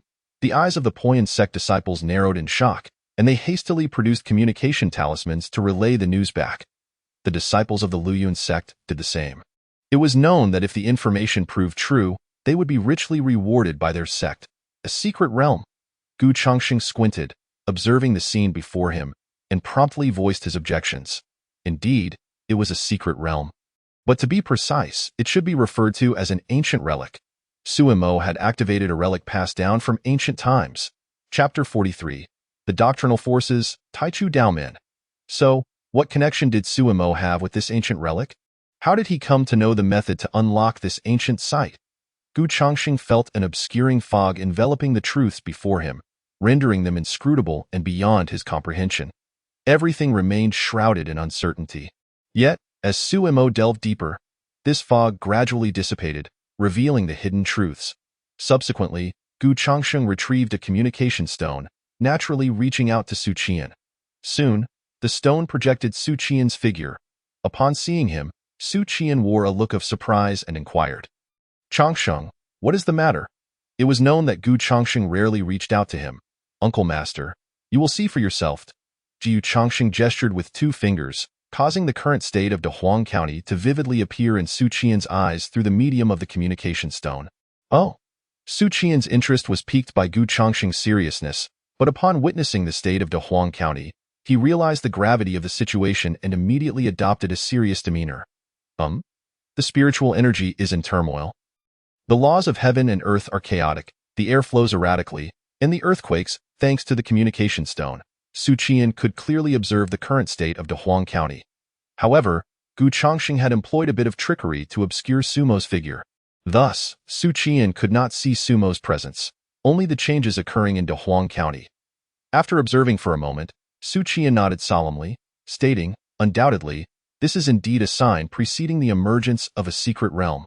Moreover, Dehuang County was originally a battlefield during ancient times, where many perished.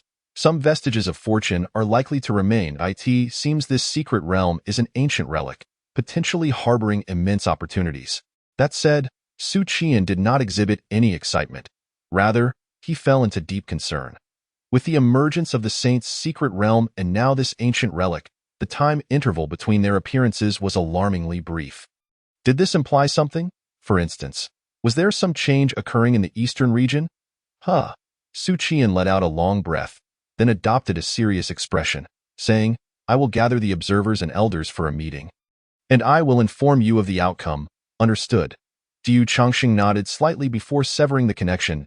At that moment, the disturbances in Dehuang County ceased, and an ethereal gate emerged before Sumo. "Senior brother, look," a Poyan sect disciple exclaimed upon witnessing this scene. Could it be that he has activated this ancient relic?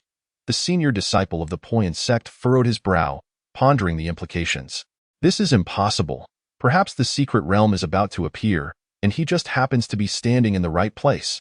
This was indeed a possibility. Let us follow him. If he obtains an opportunity, we shall eliminate him. The members of the Poyan sect spoke of this matter with a calm demeanor, clearly accustomed to such dealings. The disciples of the Luyuan sect shared the same line of thought. In the world of cultivation, killing and plundering were commonplace, occurring every moment. Meanwhile, Sumo had already stepped into the ancient relic, unbeknownst to them. Gu Chongxing squinted, contemplating the two sects, as top-tier forces in the eastern region. Their foundations were undoubtedly formidable. Should a conflict erupt, the ramifications would be significant, potentially altering the entire eastern region. However, Gu Chongxing did not fear these two sects. Rather, he was concerned about the sacred lands. After all, if the top-tier forces in the eastern region engaged in battle, the entire situation would inevitably change, and the other sacred lands would not remain indifferent. After all, they were sacred lands.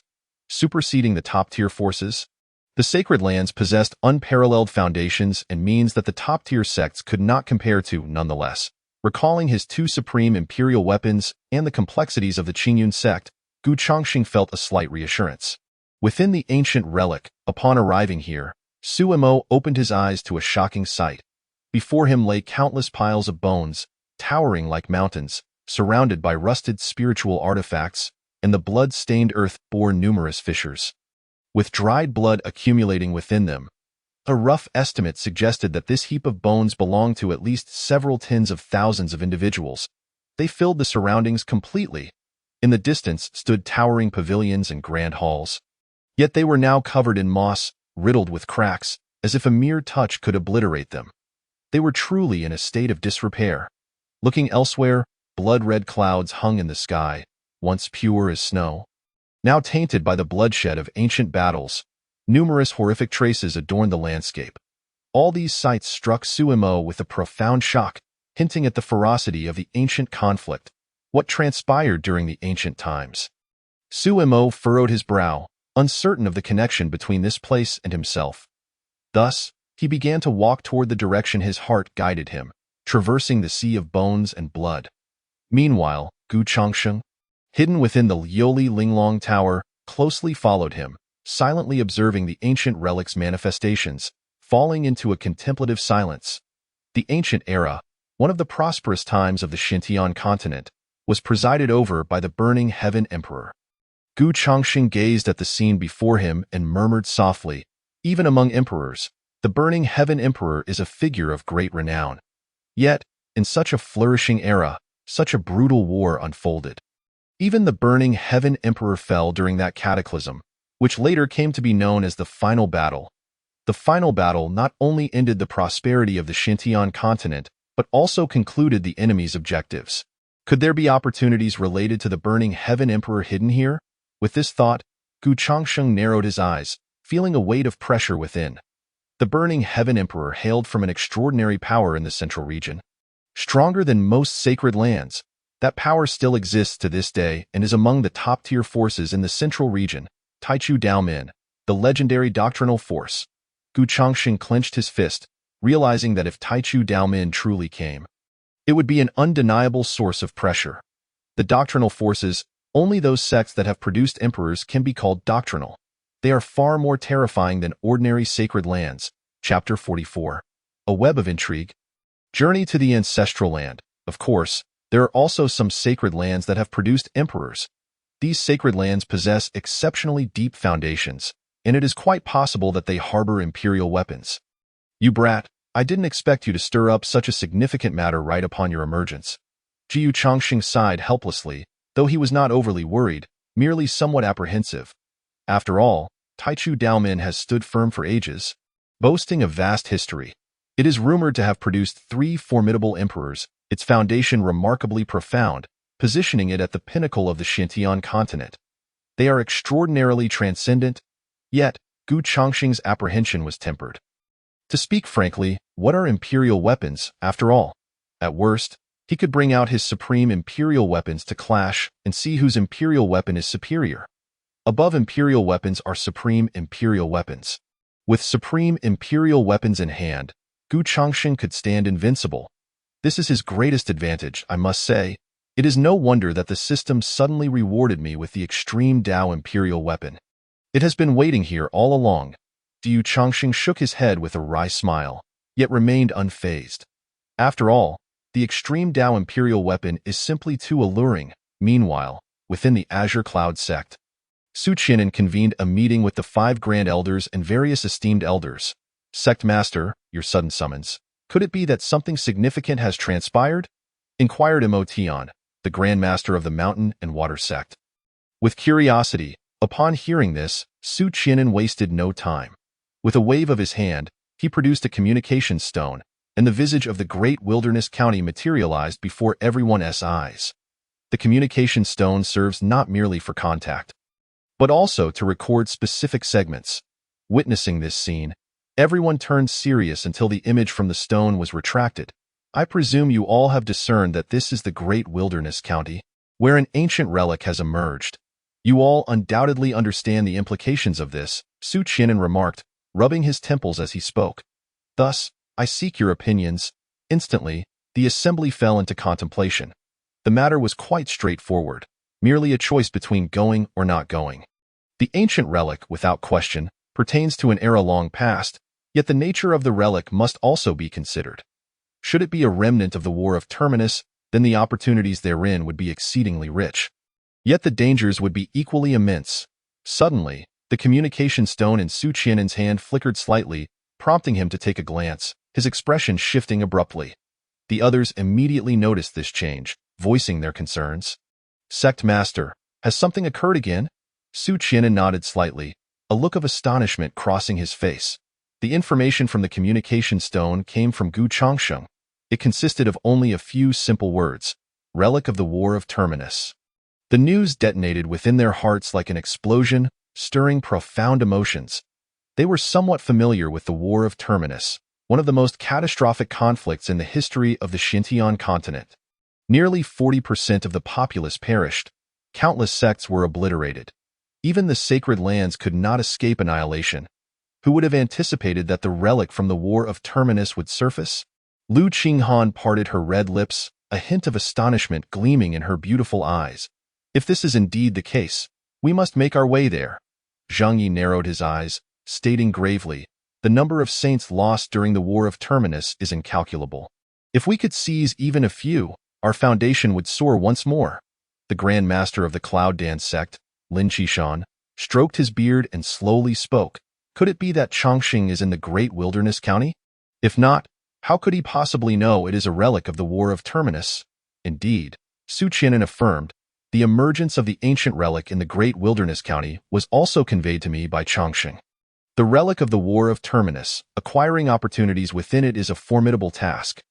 The Grand Master of the Heavenly Artifact sect, Gao Hong, furrowed his brow and spoke solemnly, let us not even mention the Wuji sacred land.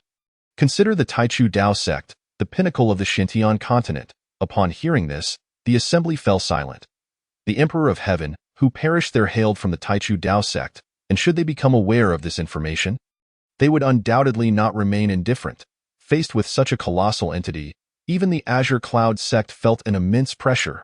Sect Master, we must exercise utmost caution this time. The relic of the War of Terminus may draw forth numerous factions.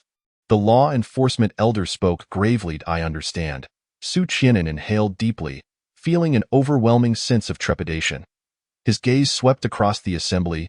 Do you all believe we should venture to the ancient relic? I find this feasible, yet we must exercise double caution. Lu Qinghan nodded, adding, and we should send a few elders to accompany us. However, after witnessing that over half of those present agreed to proceed, Su Qianan slowly closed his eyes, resolutely making a decision in his heart. In that case, I shall visit the ancestral grounds. The relic of the War of Terminus entailed significant ramifications, even involving the Taichu Dao sect at the pinnacle of the Xintian continent. They must proceed with utmost care. The ancestral grounds, you say? That indeed seems a prudent course of action, though it may be somewhat excessive, Mo Tian mused, stroking his chin contemplatively. After all, each ancestor entered there at the twilight of their lives. I am aware of this, Su Qianan nodded, and having made his decision, he promptly set about executing it. He issued orders for the others to select disciples and elders, then rose and exited the meeting room. Striding purposefully toward the ancestral grounds, deep within the back mountain of the Azure Cloud sect, rows of bamboo groves stood tall, swaying gently in the breeze, their leaves fluttering down like rain. A crystal-clear stream meandered through the entire bamboo forest, revealing playful fish frolicking within. The air brimmed with freshness. Su Qianan advanced with a heavy heart, gradually reaching the end of the bamboo grove, where a thatched cottage awaited. He clasped his hands in a seal, holding the sect master's token, and slowly opened a phantom gate, stepping inside. Instantly, he found himself in a dimly lit space, vast and expansive, larger, indeed, than the entire Azure Cloud sect. Yet, at this moment, Su Qianan had no mind to admire the surroundings. Advancing step by step as he crossed threshold after threshold, ultimately arriving at a doorway. Before the entrance lay 7 passageways, each leading to a distinct burial site. These 7 burial sites were for the Yunshui sect, Mai sect, Biyun sect, Yundan sect, Tianqi sect, Qingyun sect, and the resting places of past sect masters. I, the junior Su Qianan, as the current sect master of the Azure Cloud sect, have come to pay my respects to the esteemed ancestors. Su Qianan clasped his fists and bowed respectfully. What is it? Suddenly, an ancient and resonant voice reverberated across the vast expanse. What is it? These 2 simple words resonated through the ethereal void, causing the very ground beneath to tremble slightly. The flow of the atmosphere shifted significantly, indicating the formidable power of the voice's owner. Su Qianan felt a wave of astonishment. Within his ancestral grounds resided such a terrifying ancestor, despite being the sect master. He realized he was not fully aware of all matters concerning the Azure Cloud sect. Quickly, Su Qianan reined in his astonishment and spoke. With the emergence of the relic of the War of Terminus, rich in opportunities yet fraught with peril, I have come to the ancestral grounds to inquire about the opinions of the esteemed ancestors. Oh? The relic of the final place has appeared. Suddenly, another ancient voice echoed through the vastness. This is indeed intriguing. No wonder you would come to the ancestral grounds then, a feminine voice chimed in. The Emperor of Heaven perished there. The Taichu Dao sect will undoubtedly make an appearance, and perhaps even other factions from various regions will come as well. Moments later, yet another ancient voice resonated. This may very well lead to a grand spectacle in the eastern region. A spectacle? Perhaps not.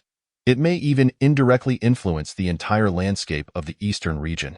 More voices began to resonate, further enlightening Su Qianan about the situation within the ancestral grounds, leaving him profoundly shocked. Each voice possessed strength surpassing his own. The mere transmission of their voices altered the very nature of the world around him. Roughly estimating, each must possess cultivation at the level of asking Dao or above. The foundation of the Taichu Dao sect is deeply rooted. They must not be provoked, lest unnecessary conflict arise. An ancient voice overshadowed the others, stating calmly, as for the sects from other regions, with the Taichu Dao sect involved, they will likely not act too recklessly. Additionally, deliberate among yourselves who shall accompany you to avoid any potential disturbances towards the Azure Cloud sect. Understood. The remaining ancestors displayed expressions of utmost respect.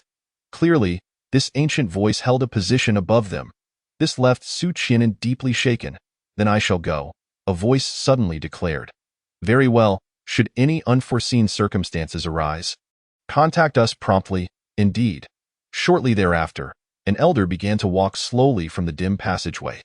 He emerged from the passageway representing the Yunshui sect. Upon witnessing this, Su Qianan's pupils constricted, and he quickly bowed in respect, saying, I pay my respects to the esteemed elder. The elder waved his hand slightly, saying, I am Lin Xianfan, hailing from the Yunshui sect. Is the Yunshui sect still well? Upon hearing this, Su Qianan nodded earnestly. The Yunshui sect is doing well. The current sect master is Gu Changsheng, who has taken in 2 disciples. That is good to hear. Let us go. Lin Xianfan nodded slightly, a calm smile gracing his face. Let me witness the present era. Indeed. Su Qianan displayed utmost reverence before him, his thoughts drifting to a particular matter. Lin Xianfan was the sect master of the Yunshui sect thousands of years ago, possessing extraordinary talent and fearsome strength that reached the terrifying level of asking Dao. He overshadowed the other 5 sect masters and was renowned throughout the eastern region as an unparalleled prodigy.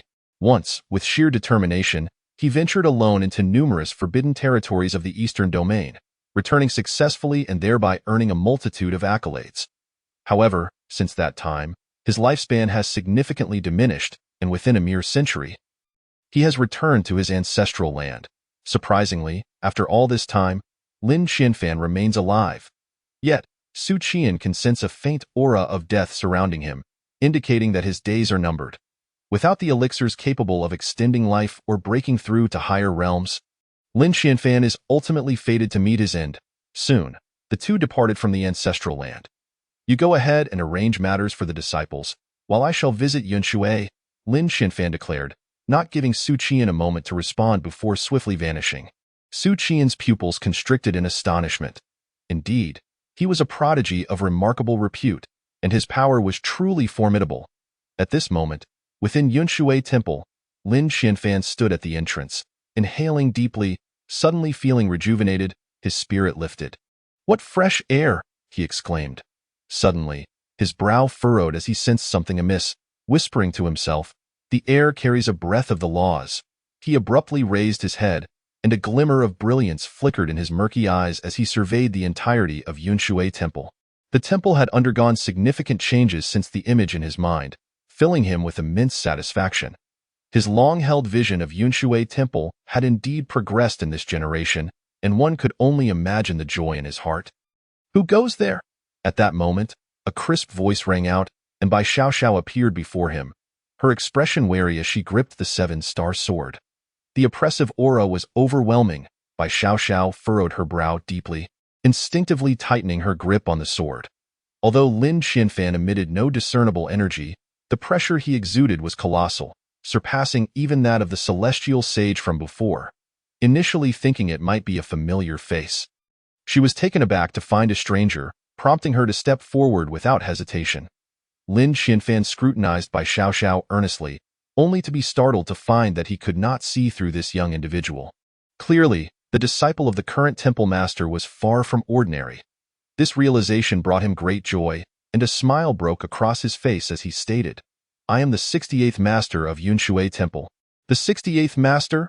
Bai Xiaoxiao's eyes widened in disbelief, her heart racing with astonishment, though she remained skeptical of his claim. One must not judge by appearances, nor take words at face value. She recalled the teachings of Gu Changsheng. What is it? The next moment, Gu Changsheng's avatar appeared, raising an eyebrow at the newcomer. Such overwhelming pressure. At least a 9-step ascendant, or even a sage. Are you the current master of Yunshui Temple? Gu Changsheng? Lin Xianfan inquired, standing with his hands clasped behind his back, his demeanor calm as he appraised Gu Changsheng. Yet, he found himself equally perplexed, unable to discern his true strength. What was going on? How could a sage like himself not see through the abilities of 2 younger disciples? Was he perhaps a false sage? Although every disciple of the Qingyun sect practiced the concealment technique, it did not imply that a sage would be unable to perceive them. What could possibly be the reason? Lin Qianfan's brow furrowed deeply as he sank into a perplexing confusion. P.S. During the validation period of the new book, if you find it enjoyable, could you kindly leave a review or a comment to encourage updates? I sincerely appreciate it. Any questions or suggestions are welcome, and I will strive to improve. Chapter 46. The Limitless Elixir of Immortality. Unbeknownst to him, Gu Chongqing and the others had long since abandoned the concealment technique in favor of the hidden breath technique. The hidden breath technique is a saint-level cultivation method, making it difficult even for saints to see through. Master, he claims to be the 68th master of Yunshui Temple, by Xiao reported from the side. Upon hearing this, Gu Chongqing's eyes widened in surprise. The 68th? That was an exceedingly distant time ago. He was now the 108th master of Yunshui Temple. So many generations had passed in between. Indeed, I am Lin Qianfan, the 68th master of Yunshui Temple, Lin Qianfan replied, stroking his beard with a nonchalant nod. The current sect master entrusted me with a mission to the ancestral land. Hence my departure. Instantly, Gu Chongqing narrowed his eyes, quickly grasping the situation. Undoubtedly, Su Qian had ventured to the ancestral land due to the ancient ruins associated with the true master. I see, Gu Chongqing said, his expression shifting to one of understanding, as he promptly gestured for Lin Qianfan to enter. Master, please, come in and have a seat. Very well, Lin Qianfan acknowledged, stepping into Yunshui Temple and immediately sensing the richness of spiritual energy present. Far denser than in the ancestral land, suffused with the essence of the laws. If one were to compare, this place might even be more suitable for seclusion and cultivation than the ancestral land. In an instant, Lin Qianfan made this internal assessment, yet when he pondered his remaining lifespan, he felt a wave of resignation. His remaining days numbered barely a century. If he exerted himself fully, it would only hasten his demise.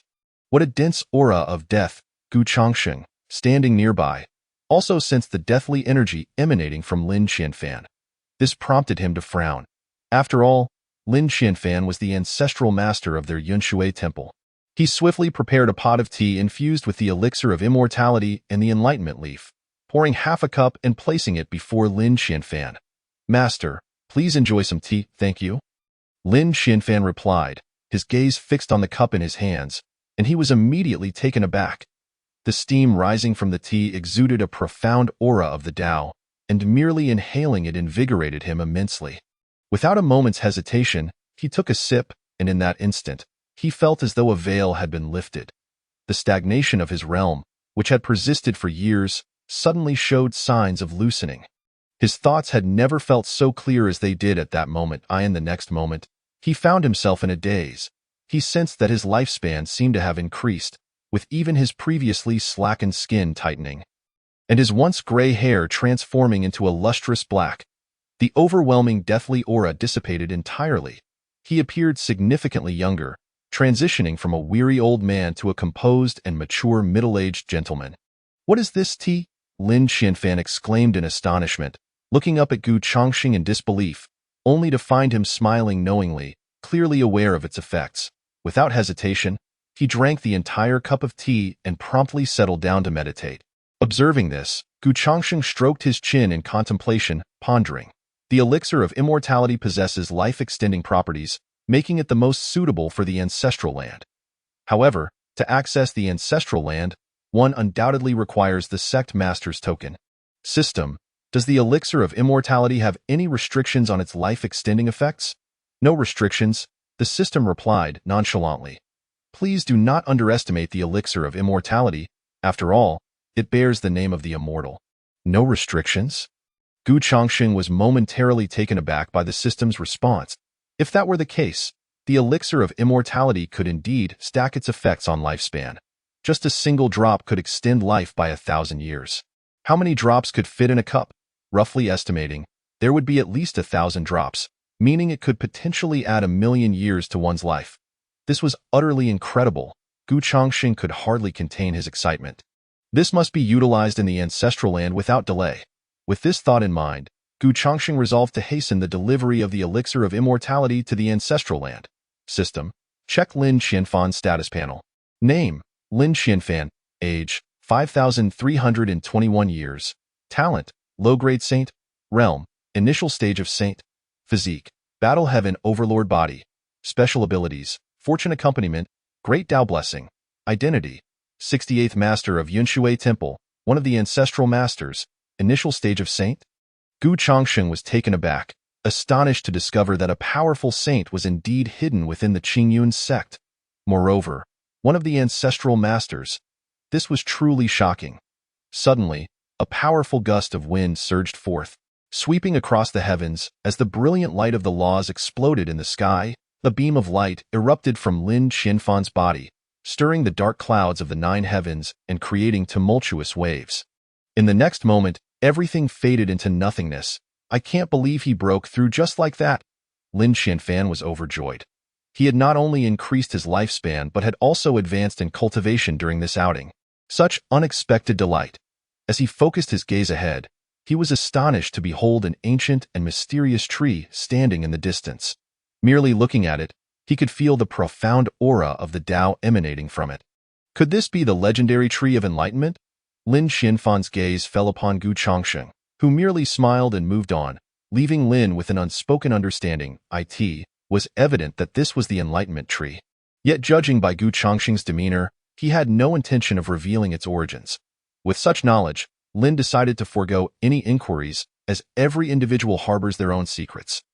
All he needed to ascertain was that Gu Chongsheng was the current leader of the Yunshui Temple. This water is quite extraordinary, Lin Xianfan mused quietly as he resumed his seat. This liquid, known as Xianling Yi, could extend one's lifespan by a millennium.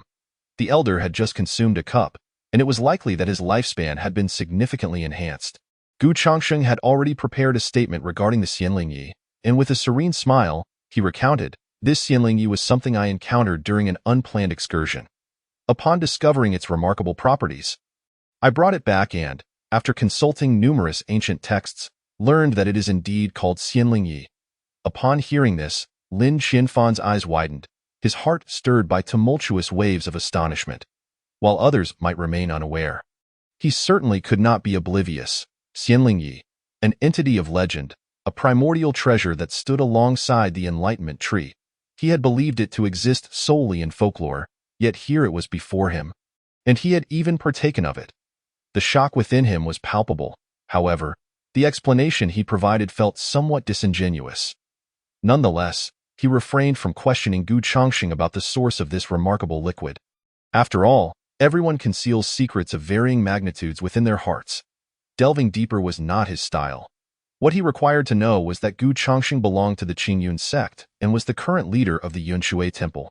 At that moment, Gu Chongsheng was exploring the system space, where several pure white bottles were displayed, resembling vases for floral arrangements. As the Xianling Yi possessed healing properties, he often carried several bottles with him. However, upon Lin Xianfan's arrival, his intentions swiftly shifted. Without hesitation, he produced 3 bottles of Xianling Yi and placed them on the tea table, his expression serious as he stated, "Elder, these all contain Xianling Yi. Surely, there are many elders in the ancestral land with limited lifespans, so it appears that a visit is necessary." After all, entering the ancestral land required the sect master's token, and he was reluctant to request one from Su Qianan. It would be more efficient to have Lin Xianfan undertake the journey. "No problem," Lin Xianfan responded with delight, promptly storing the 3 bottles into the void. A mere trip was a trivial matter. "Elder, your appearance must be related to the ruins of the conclusive battle, correct?" Gu Chongsheng sipped his tea, his gaze flickering slightly. "Indeed," Lin Xianfan nodded slightly. "The conclusive battle encompasses great stakes, and we must approach it with utmost caution. The Taichu Dao sect plays a significant role in this, as it is a lineage that has produced 3 emperors. If not absolutely necessary, it is best to avoid provoking them. In truth, he had not finished his thought, which was that the Taichu Dao sect was not as simple as it appeared. The emperors. Though the Taichu Dao sect had indeed produced 3 emperors, that was a matter of considerable antiquity. The Burning Heaven Emperor, the 3rd of the Taichu Dao sect, had perished in ancient times. Yet Lin Xianfan was well aware that the Taichu Dao sect still concealed many formidable energies. For instance, the followers of the emperors. He could not believe that there were no remnants of those who once followed the emperors within the Taichu Dao sect. Each follower was undeniably formidable. He only hoped that this time they would not attract the attention of these ancient beings. Lin Qianfan's eyes glimmered as he pondered silently. He had once visited Zhongzhou and witnessed its terrifying might. If truth be told, even the combined strength of the four regions, southeast, southwest, northeast, and northwest, might not stand against Zhongzhou. The depths of Zhongzhou were unfathomable. After a leisurely exchange, Lin Qianfan returned to the ancestral land with the Xianlingyi, immediately drawing gasps of amazement from the onlookers. You ventured out and not only enhanced your lifespan but also broke through in cultivation. Truly a worthwhile endeavor. Ha ha ha, we old geezers have simply been lying about here, and now we receive Xianlingyi. It must be said that Xianlingyi was indeed a rarity in the world, and no one expected him to bring back such a bounty. Where did you acquire this Xianlingyi? Regarding these inquiries, Lin Qianfan felt a surge of pride and replied with a smug smile, "This was gifted to me by the current leader of the Yunshui Temple, who instructed me to bring it to the ancestral land for your benefit." Instantly, a chorus of lamentations erupted among the elders. Why is it that our descendants do not show such filial piety? How infuriating it is to compare oneself to others. In that case, please convey our gratitude to this young man. At that moment, an ancient voice of authority resonated through the void, cautioning against inquiring too deeply into the origins of the Xianlingyi. I understand. Lin Qianfan nodded respectfully. Now, let us distribute the Xianlingyi. Those with limited lifespans may take a bit more. The ancient voice echoed once more. Soon, figures began to emerge from the tomb, lining up to receive the Xianlingyi from Lin Qianfan. If Su Qianan and Gu Chongsheng had been present, they would undoubtedly have been astonished by the sheer quantity. Only after the last drop of Xianlingyi was distributed did Lin Qianfan withdraw, yet it still felt insufficient. 3 bottles of Xianlingyi were inadequate for the entire ancestral land. He contemplated how much more Xianlingyi Gu Chongsheng possessed. If it were ample, could he request a bit more? However, asking a junior for something as an elder felt somewhat undignified. Fortunately, at that moment, Su Qianan sent him a message. Elder, the disciples and elders selected for the journey to the conclusive battle ruins have been finalized. Very well, I shall make my way there now. Lin Qianfan's figure flickered, directly appearing in the grand hall of the plaza. Upon surveying the scene, he noted the assembly of 50 disciples and 7 or 8 elders. Due to the perilous nature of the conclusive battle ruins, the number of disciples chosen was limited. However, the chief disciples of the 5 major temples were all present. Chief disciple of the sect, Lin Xiao. Chief disciple of the Biyun Temple, Mu Kiki. Chief disciple of the Shanshui Temple, Chen Tian. Chief disciple of the Mai Temple, Luo Xian. Chief disciple of the Yundan Temple, Yun Zhe. Chief disciple of the Tianqi Temple, Gu Yang. These 6 individuals could be considered the pinnacle of current Qingyun sect disciples. Having been meticulously cultivated by the leaders of their respective temples, Su Qianan regarded the gathered crowd with a serious expression, speaking in a solemn tone. The ancient ruins of the conclusive battle harbor dangers far beyond those of the sacred secret realm. You must exercise caution as you enter, remaining vigilant to all events and individuals. Furthermore, Lin Xiao, Mu Kiki, Chen Tian, Luo Xian, Yun Zhe, Gu Yang, you 6 are the apex of Qingyun sect disciples. It is your responsibility to oversee the other disciples closely to prevent any mishaps. Understood. The 6 nodded in unison, feeling the weight of the responsibility upon them. This journey would undoubtedly attract various sect forces, and numerous prodigies would emerge. This posed a significant challenge for them. Su Qianan continued. One more thing. Unless absolutely necessary, allow others to take the lead. However, should they persist in their encroachments, there is no need for further restraint. Just remember this. While other forces may be formidable, our Qingyun sect stands among the top 7 powers of the eastern region, with our own heritage. As the sect master, he was determined to ensure the safety of every disciple. Although he repeatedly emphasized the importance of forbearance, it did not imply that they were to be treated as mere pushover. They merely preferred to act discreetly, avoiding unnecessary conflicts. However, should provocation occur repeatedly, there was no need to remain subdued in the void. Lin Qianfan wholeheartedly agreed with Su Qianan's words, for he was a man who had emerged from the ancestral land and was well aware of the hidden dangers within the ancestral land. He was merely a junior. Chapter 48. The determination of the Taichu Dao sect. The disciples felt a surge of fervor from Su Qian'an's speech, even entertaining thoughts of seeking out a fight. Of course, this was merely a fleeting thought. Should they be called to action, it would likely prove to be a daunting task, as the principles of Qingyun's sect had long been ingrained in their very bones, to act discreetly and avoid drawing attention. With a grand gesture, Su Qian'an summoned a massive spiritual vessel that hovered above the assembly.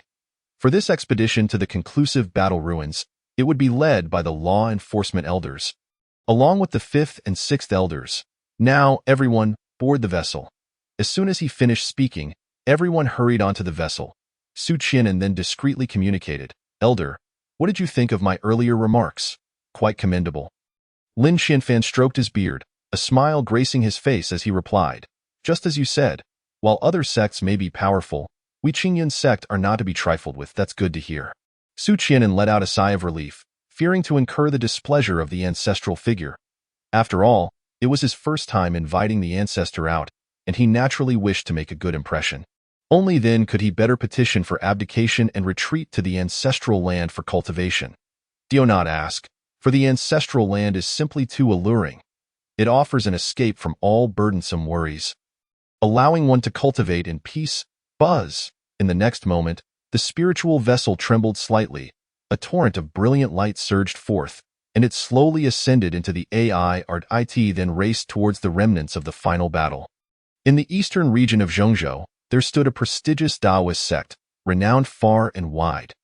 Countless cultivators flocked to it, eager to join and vie for opportunities. This sect was none other than the Taichu Dao Gate, which Gu Chongxing regarded with trepidation. The Taichu Dao Gate was established upon a floating island, towering above all living beings. The island was surrounded by endless mountains, suffused with an ethereal aura, above the vast sky. Waterfalls cascaded down, adorned with a rainbow that never faded. Various avian and terrestrial creatures roamed among the mountains, each possessing some degree of cultivation. At the heart of the island stood a magnificent palace, intricately carved from bronze, with the 4 characters Taichu Dao Min inscribed on the front hall. These mere 4 characters radiated an imperial might, evidently engraved by a great emperor himself. At this moment, within the conference room of the Taichu Dao Gate, numerous formidable powerhouses had gathered. The aura they exuded was not inferior to that of the sacred realm. At the head of the table sat a stern-looking middle-aged man, the sect leader, Situ Wentian. Situ scanned the assembled crowd and spoke slowly. "Now that the remnants of the final battle have appeared, what are your thoughts? Leader, regardless of whether Emperor Finchen left behind any opportunities, we absolutely cannot miss out," the Grand Elder stated, stroking his beard with a serious expression. "However, sealing off that relic may prove challenging. If the Taichu Dao Gate were to seal it, it would surely invite discontent from others. At that time, the Taichu Dao Gate could find itself facing public condemnation. This would be unwise for us. Moreover, that relic lies within the eastern domain, not our home turf." The Grand Elder's words were reasonable. The second elder nodded in agreement, stating, "The emergence of the remnants of the final battle will undoubtedly attract many, so we must dispatch a formidable force." Upon hearing this, Situ Wentian lightly tapped the table. His expression contemplative, he said softly, "Are you suggesting we compete fairly with them within the relic?" "Indeed," the third elder replied, taking a sip of tea before elaborating, "the current situation in the eastern domain is clear to all of you. The Holy Land has long been destroyed, leaving only the so-called 7 great powers.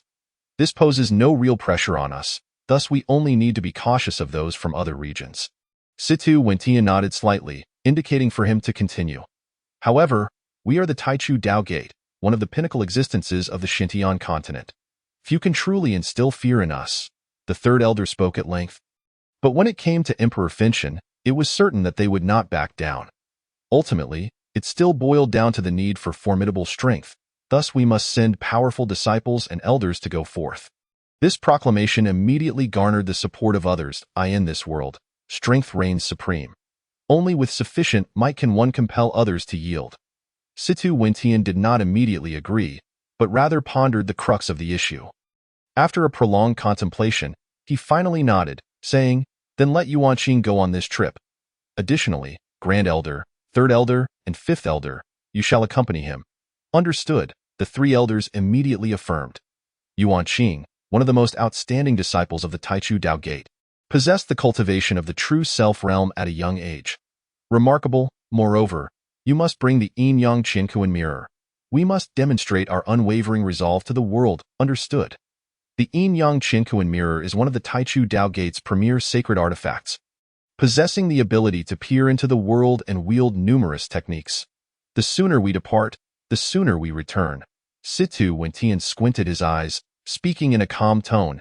If you encounter an insurmountable crisis, do not hesitate to seek help from the sect. Yes, the Grand Elder, Third Elder, and Fifth Elder immediately rose and left to summon the disciples within the sect. Meanwhile, within the remnants of the final battle, have they already begun their actions?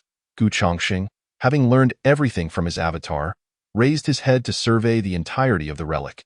Ever since Su Imo and the others entered, the entire relic had been sealed off, remaining in a closed state. Outsiders were utterly unable to gain entry. To enter the relic, one could only wait. Under Gu Chongqing's scrutiny, he discerned that the relic would not truly open for at least another half-month.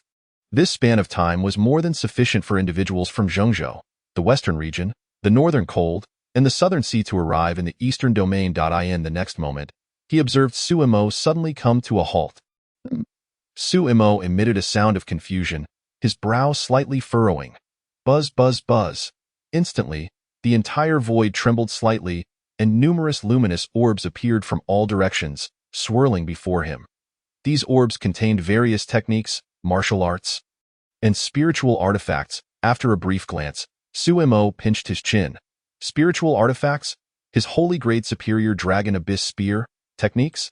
The town prison divine classic? Martial arts? Now that was somewhat scarce. With this in mind, Su Imo swiftly scanned the luminous orbs, searching for a martial art suitable for himself. However, in the shadows, disciples from the Poyan sect and Luyun sect emerged. Chapter 49. The Hidden Malevolent Senior Brother. Yes, I understand. Once he acquires the opportunities within the luminous orbs, it shall be our moment to strike. Indeed, whether from the Poyan sect or the Luyun sect, they shared a singular intention: to kill and seize opportunities. However, due to their positions, they remained unaware of each other's presence. The mantis stalks the cicada, unaware of the oriole behind. Su Imo was the cicada, while the disciples of the Poyan sect and Luyun sect were the mantis, and the hidden Gu Chongqing was the oriole. Yet the oriole was not hunting the cicada, but rather the mantis. After thoroughly scanning all the luminous orbs, Su Imo finally found a martial art that suited him: the sky-slaying technique. In the next moment, Su Imo observed the trajectory of the luminous orbs and, in an instant, propelled himself forward, reaching out to seize one of the orbs. In an instant, the orb dissipated, transforming into an ancient martial arts tome. Up, swish, in the blink of an eye, nearly 10 individuals appeared before and behind Su Imo, comprising disciples from the Poyan sect and the Luyun sect. Their cultivation was generally within the divine concealment realm and the dragon transformation realm. Kid, hand over the technique in your possession, a disciple from the Poyan sect said arrogantly, exuding an air of superiority as he extended his hand demandingly. You are surely aware of the enmity between the Qingyun sect and the Poyan sect. A disciple from the Luyun sect chuckled lightly. Why not give the technique to me? We might guarantee your safety. Su Imo felt no surprise at their appearance, for he had encountered them back in the Dahuang County. Thus, he surmised that they too had entered the moment the relic opened. Though their words differed, their intentions were the same. They coveted the martial art in his hands, wishing to acquire it. Su Imo shot them a sidelong glance, a smile playing at the corners of his lips, neither fully smiling nor frowning. He then tossed the martial art into the sky, spreading his arms wide. Fingers splayed. Boom. Suddenly, a tremendous roar echoed. The very earth trembled slightly, and instantly, countless dark red chains surged forth from the heavens, enveloping the disciples of the Poyan sect and Luyun sect, binding them completely. They found themselves utterly immobilized. Even when exerting their full strength, they could not break free from the chain's restraint. Seeing the anguish on their faces, Su Imo chuckled mockingly. It appears your strength is insufficient to claim this martial art. With that, he turned and departed without a backward glance. In the next moment, energy fluctuations surged forth from the dark red chains, and upon closer inspection, one would find that on the other side, The Flowing Cloud sect also had an elder hastily making his way to the great wilderness county.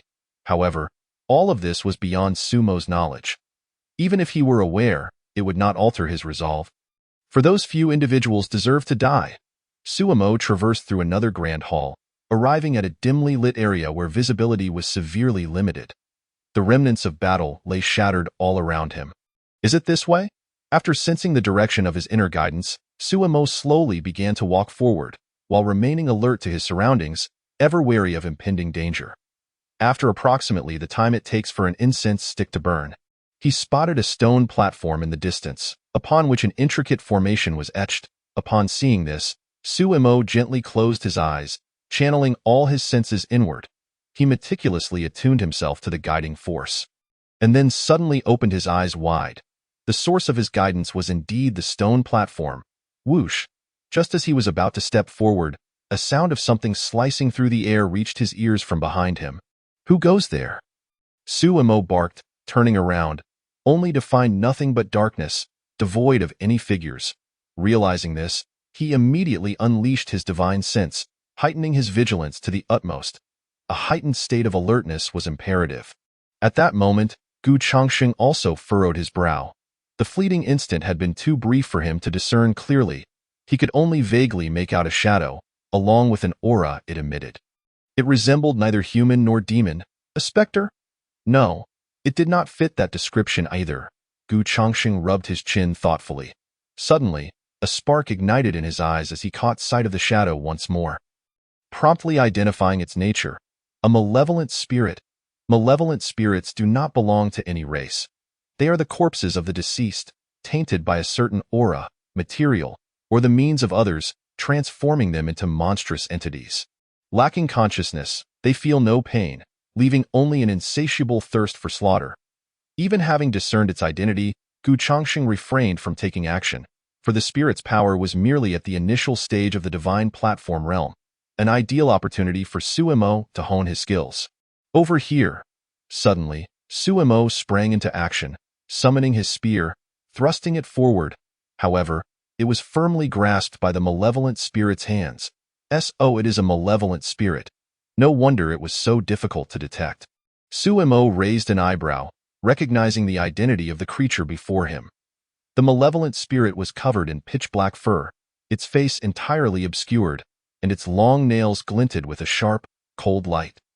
An aura of extreme chill emanated from its entire being, and the next moment, the spirit yanked back, pulling both the spear and Sumo closer, then coiled its right leg, delivering a knee strike aimed at Sumo's abdomen. However, Sumo was ever vigilant. He immediately released his grip, swiftly catching the spirit's knee strike. His right fist clenched, veins bulging, and his spiritual power surged to unprecedented heights in that instant. Boom! With a tremendous punch, he pierced through the malevolent spirit's entire form, shattering the wall behind it in the process. Yet, the spirit remained unfazed, brandishing its sharp claws, rending the very fabric of space. Truly terrifying, the piercing cold light surged forth, causing Sumo to instinctively step back a pace to evade the attack. All around him, structures were torn apart by the force, disintegrating into countless particles of dust. Observing this, Sumo narrowed his eyes, penetrating the spirit's body, ultimately identifying the locus of the accumulated malevolent energy. Its head. To eradicate the malevolent spirit, one must destroy the malevolent energy that had amassed within it. Chapter 50. Feng Qingyang. Though the malevolent spirit lacked self-awareness, it was far from a fool. It was acutely aware that the malevolent energy was the source of its strength. At that moment, Sumo, spear in hand, stood upon a vast reservoir of spiritual energy, basked in its resplendent glow, with his sights set squarely on the spirit's head. Hiss! The spirit let out a low growl, issuing warnings while instinctively shielding its head. Whoosh! In the next instant, the Long Yuan spear, imbued with a glimmer of cold light, surged forth with a speed akin to a fleeting breeze. The spirit felt as if countless silver needles were piercing its form, inducing an indescribable sensation. Yet, the malevolent spirit, being devoid of pain, disregarded this feeling, diving headlong, its hands transforming into razor-sharp weapons, tearing through everything in its path. Witnessing this, Sumo's lips curled into a slight smile, his eyes reflecting an inscrutable meaning. He altered his grip on the Long Yuan spear. What was initially a thrust transformed into a cleaving motion just as the spirit charged. Like an abyss, Sumo murmured softly, radiant spiritual light emanating from him as his immense spiritual power surged. Flowing through his meridians to his arm's iron the next moment, the Long Yuan spear trembled slightly, and one could faintly perceive a slumbering black dragon within it, exuding an aura of terror. Go. Sumo slightly bent his legs and leaped into the air. Landing atop the malevolent spirit's head, he then unleashed his arms, veins bulging, and swung the Long Yuan spear down with tremendous force upon the spirit. Boom! A colossal roar echoed as thick smoke enveloped the area, shrouding the world in an eerie stillness. Only when the smoke dispersed did one see Sumo standing on the ground, spear in hand, while the malevolent spirit's corpse had vanished. Sumo lowered his head, gazing at the massive gas before him, which shimmered with an abyssal black light and an unknown gray substance. Is this what transforms a corpse into a malevolent spirit? Sumo narrowed his eyes, sensing a hint of unease emanating from the gray substance. Suddenly, his expression shifted. His garments billowed violently as he released an overwhelming wave of spiritual power, causing the surrounding air to shift, swirling countless grains of sand into the air. He then concentrated his spiritual energy within the Long Yuan spear, enveloping it in a pulsating energy wave, and with a single strike, obliterated the gas and gray substance. Completing this, he sheathed the Long Yuan spear, retracting his spiritual energy, and slowly approached the stone platform. Such a strange gray substance. Gu Chongqing was still reflecting on the earlier gray material, which, despite being merely the size of a fingernail, exuded an unsettling aura. Truly peculiar, he found himself increasingly muddled, with the number of unclear matters multiplying. Upon the stone platform, Sumo stepped into the formation, sitting cross-legged at its center. Buzz! In the next moment, the formation began to flicker. Layers upon layers manifesting above his head, a full 9 layers of formation enveloped him, revolving around his being, causing the very void to fracture and the heavens to tremble. Countless structures collapsed in that instant. Those hidden malevolent spirits scattered in a moment, seemingly gripped by immense terror. Such overwhelming pressure. Gu Chongqing furrowed his brow, his expression turning exceptionally serious. Present, his cultivation had undergone a monumental transformation, far surpassing the realm of the Saint King. Yet, even so, he felt an immense sense of oppression emanating from this 9-layer formation. It was evident that the one who left behind this 9-layer formation was no ordinary individual.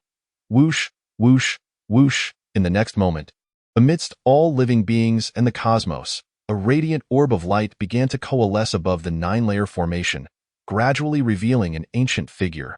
Yet, the aura radiating from this figure was terrifying. It exerted pressure over the entire world. An elder clad in white, with hair and beard as white as snow, appeared before Sumo like a candle flickering in the wind. Upon seeing him, the elder's murky eyes flickered with a glimmer of excitement. And without uttering a word, he knelt to the ground. Junior Feng Qingyang pays his respects to the esteemed one. Hearing this, Sumo frowned, a hint of confusion crossing his brow. He did not recognize the elder before him and was perplexed as to why he would act in such a manner. Feng Qingyang, too, noticed Sumo's bewilderment and thus patiently explained. I am the last descendant of the Feng family, which has long served you, esteemed one. You speak of my previous life, do you not? Sumo was no fool. He quickly grasped the crux of the matter. Indeed. Feng Qingyang lowered his head, his expression filled with fervor, stating, in times past, before your reincarnation, you left behind a jade slip in the Feng family, instructing that it be given to your reincarnated self one day. For generations, the Feng family has safeguarded this jade slip, and today, we have finally awaited your return. Though different from before, Sumo's soul has never changed. Feng Qingyang promptly produced the jade slip, presenting it with both hands.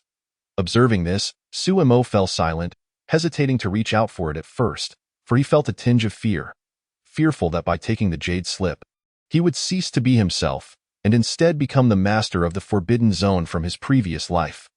After much contemplation, Sumo took a deep breath, a glimmer of determination shining in his eyes, and slowly extended his hand to grasp the jade slip. "Please, esteemed one, shatter it, and you shall know the truth." Feng Qingyang gradually rose, silently stepping back to stand below the stone platform. "Whatever may transpire, I am still myself," Suimo whispered softly, raising his hand to crush the jade slip. Suddenly, a dazzling multicolored light enveloped Suimo, leaving even Gu Chongqing unaware of the circumstances within. "Fellow Taoist, please step forth for a conversation." In an instant, Feng Qingyang cast his gaze upon the void where Gu Chongqing had concealed himself. Discovered. Gu Chongqing narrowed his eyes slightly, positioning the Liuli Linglong pagoda before his chest, before he shattered the void and appeared before Feng Qingyang. "Fellow Taoist, you truly are extraordinary. At such a young age, you possess the cultivation of a great sage. Even in the era of the ancients, one such as you would be an unparalleled prodigy." Feng Qingyang's eyes sparkled with golden light, effortlessly piercing through Gu Chongqing's disguise and discerning his true cultivation. Upon hearing this, Gu Chongqing remained outwardly composed, yet within, turbulent waves surged. His disguise had never been seen through until now. Yet here he was, laid bare by a frail old man.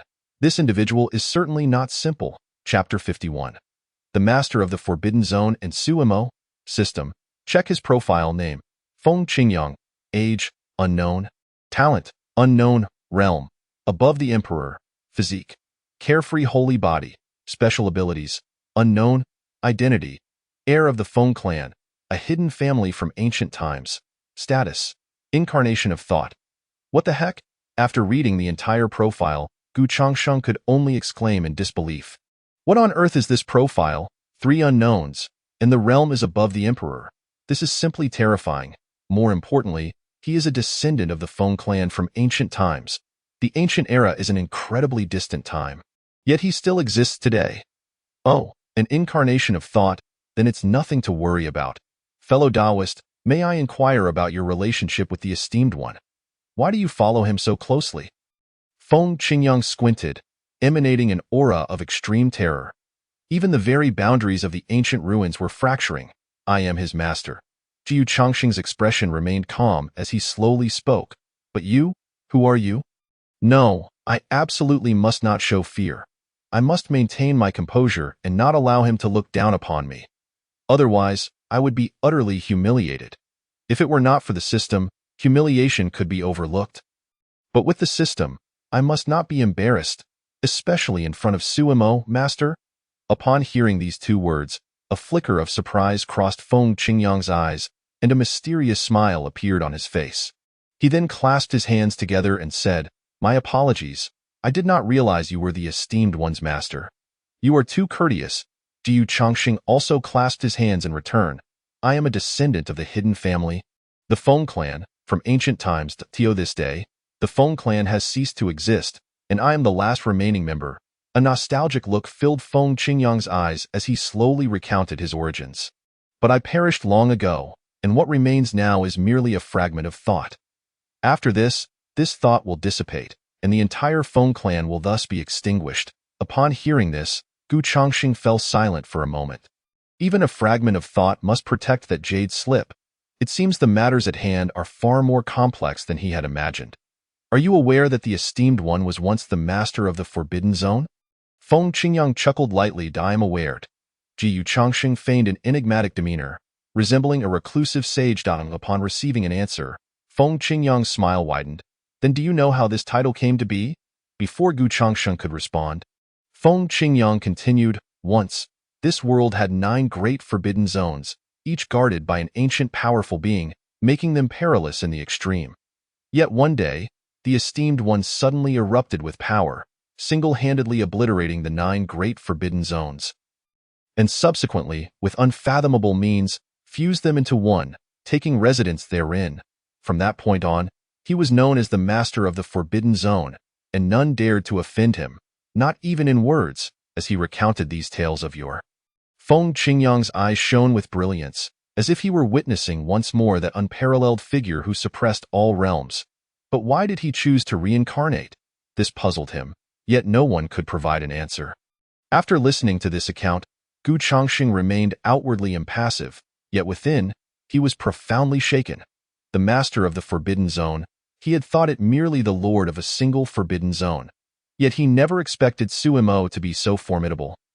Forcefully pushing aside the 9 great forbidden zones, merging them into the one and only forbidden zone of the world. Truly terrifying.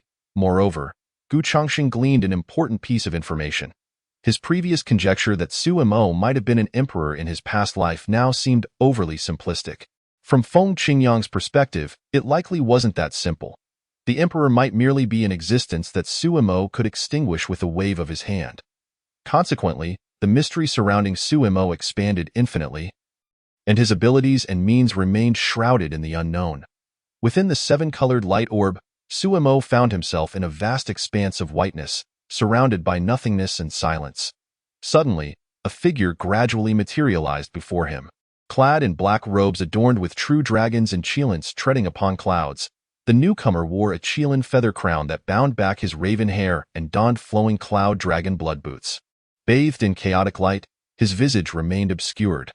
Noticing this, Suimo narrowed his eyes, standing still as a bold idea took shape in his mind. In an instant, the chaotic light dissipated, revealing the true form of the figure. He bore an uncanny resemblance to Suimo, save for the absence of youthful innocence, replaced instead by a chilling authority. Standing with his hands clasped behind his back, beneath him lay a bottomless abyss and a sea of blood, from which countless malevolent spirits and ghostly hands struggled to break free but were effortlessly subdued. Behind him, the myriad realms floated, countless stars shining brightly, all bowing in submission to him. He was Sumo's previous incarnation, the master of the Forbidden Zone. Yet, at the moment of his appearance, the master of the Forbidden Zone did not direct his gaze towards Suimo, but rather pierced through the void, observing the external figures of Feng Qingyang and Gu Changxing. Master? The master of the Forbidden Zone murmured, his eyes deep and inscrutable, rendering his thoughts indecipherable. Yet, upon witnessing Feng Qingyang's increasingly ethereal form, he fell silent. The Feng clan had served him for generations, yet now they faced this fate. He truly felt remorse. So it is like this. Sumo's eyes reflected a myriad of complexities as he sighed deeply.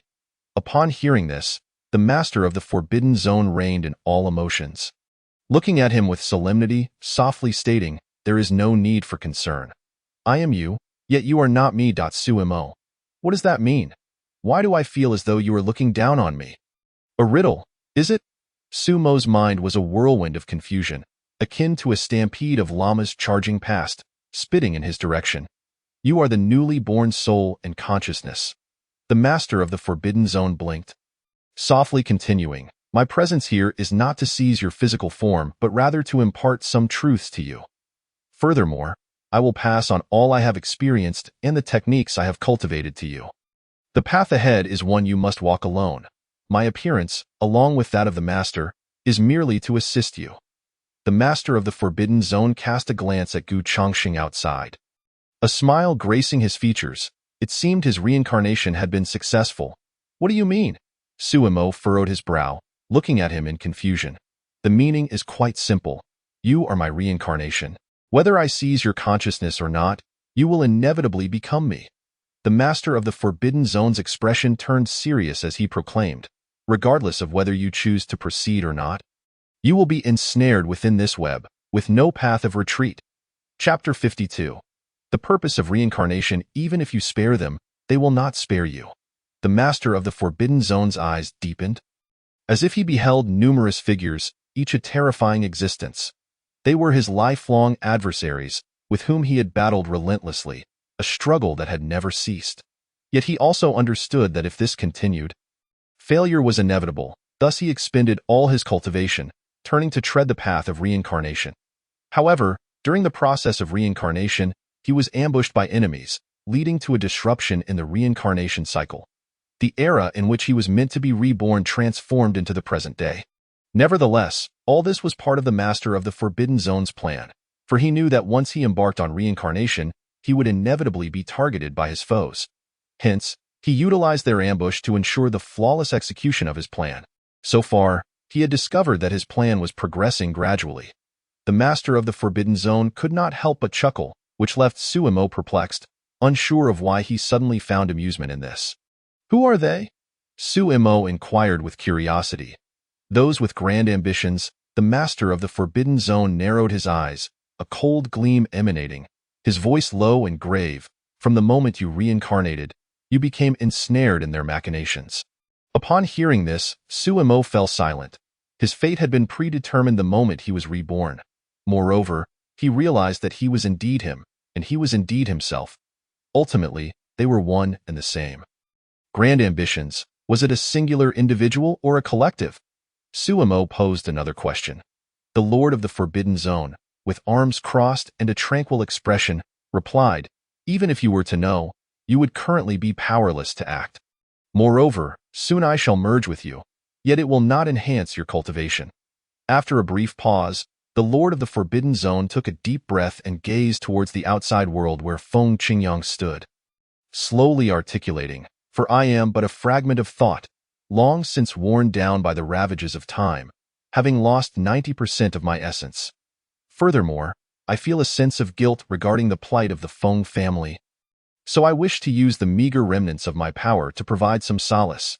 The Lord of the Forbidden Zone then turned his gaze to Gu Changsheng, a light smile gracing his lips. "In addition, with your master here, your cultivation will surely advance swiftly." Su Mo followed his gaze and saw the two figures outside, nodding slightly in acknowledgement. Were it not for his master, he would not have embarked on the path of cultivation so early. Nor would he have arrived at the ancient ruins so swiftly. Suddenly, the Lord of the Forbidden Zone furrowed his brow, only to relax shortly after, for within his sight, he discerned two individuals outside the ancient ruins striking at the secret realm. "I see," he thought, effortlessly deducing their origins and intentions. Casting a sidelong glance at Su Mo, he then waved his hand, opening the ancient ruins, and once the two entered, he closed it behind them. Outside the seven-colored light orb, Gu Changsheng was conversing with Feng Qingyang when he suddenly sensed two energy fluctuations approaching at great speed. "Someone is coming," Feng Qingyang mused, casting a thoughtful glance at the seven-colored orb. Only he and the Lord of the Forbidden Zone could manipulate the entire ancient ruins. However, since he had not activated the ruins, it must be the Lord of the Forbidden Zone. Although the meaning behind this was unclear, he understood that the Lord's actions were laden with profound significance. Gu Changsheng nodded slightly, his gaze fixed on the direction from which the energy fluctuations emanated, just as two beams of light streaked past. The lights came to a halt before them, gradually dissipating to reveal their true forms. Two elders, their hair and beards white, adorned in long white robes yet distinctly different. They were the elders of the Breaking Cloud sect and the Flowing Cloud sect, driven by rage over the death of their grandson. They hurried to this place. The closure of the secret realm had further fueled their ire, but fortuitously, the realm suddenly opened, granting them entry. They had scanned the entire secret realm with their spiritual senses, detecting only the energy fluctuations of Gu Changsheng and Feng Qingyang, leading them to approach without hesitation. However, upon seeing the robes the two wore, Gu Changsheng immediately grasped the situation. "You come seeking vengeance for the disciples of your Breaking Cloud sect and Flowing Cloud sect?" He stated candidly, "I must apologize, but I have reached a level where I can completely disregard beings below the holy realm." His prowess was unmistakable. 1 word. Formidable, 2 words. Exceedingly formidable, 3 words. Extraordinarily formidable. Instantly, the eyes of the two elders widened, the accumulated rage within them erupting in an instant. Boom! In that moment, two terrifying auras exploded forth, fierce winds sweeping across the heavens and earth, fissures appearing in the ground, and the void trembling violently. "I demand your life as compensation for my grandson," they bellowed. Enraged, the two elders unleashed their full spiritual power, intent on slaying Gu Changsheng to avenge their grandson's death. Yet Gu Changsheng merely waved a hand, dispersing their aura entirely. "What? This is impossible!" They stared in disbelief, their fury dissipating, replaced by an overwhelming sense of dread. The ability to negate their spiritual power with a mere gesture indicated that his strength was undoubtedly far superior. "Nothing is impossible," Gu Changsheng remarked with a teasing smile. He then stepped forward, the laws of the universe coalescing around him, compressing their bodies in an instant, causing them to swell like enormous balloons before bursting apart. With a thunderous roar, The two elders perished on the spot, leaving no corpses behind, only a cloud of blood mist. Surely, this would incite the wrath of the Breaking Cloud sect and Flowing Cloud sect. Gu Chongqing's gaze lowered, whispering to himself, however, with the ancient ruins at hand, they will likely focus all their efforts on it. Yet it matters not, for the foundation of the Breaking Cloud sect is insufficient to instill fear in me. With his cultivation having reached an extraordinarily powerful level, coupled with the existence of the extreme Tao imperial weapon, he could now face any force or orthodoxy without fear of defeat. Even the primordial Tao sect would struggle to subdue him unless they exerted their full might, which might still offer a glimmer of hope.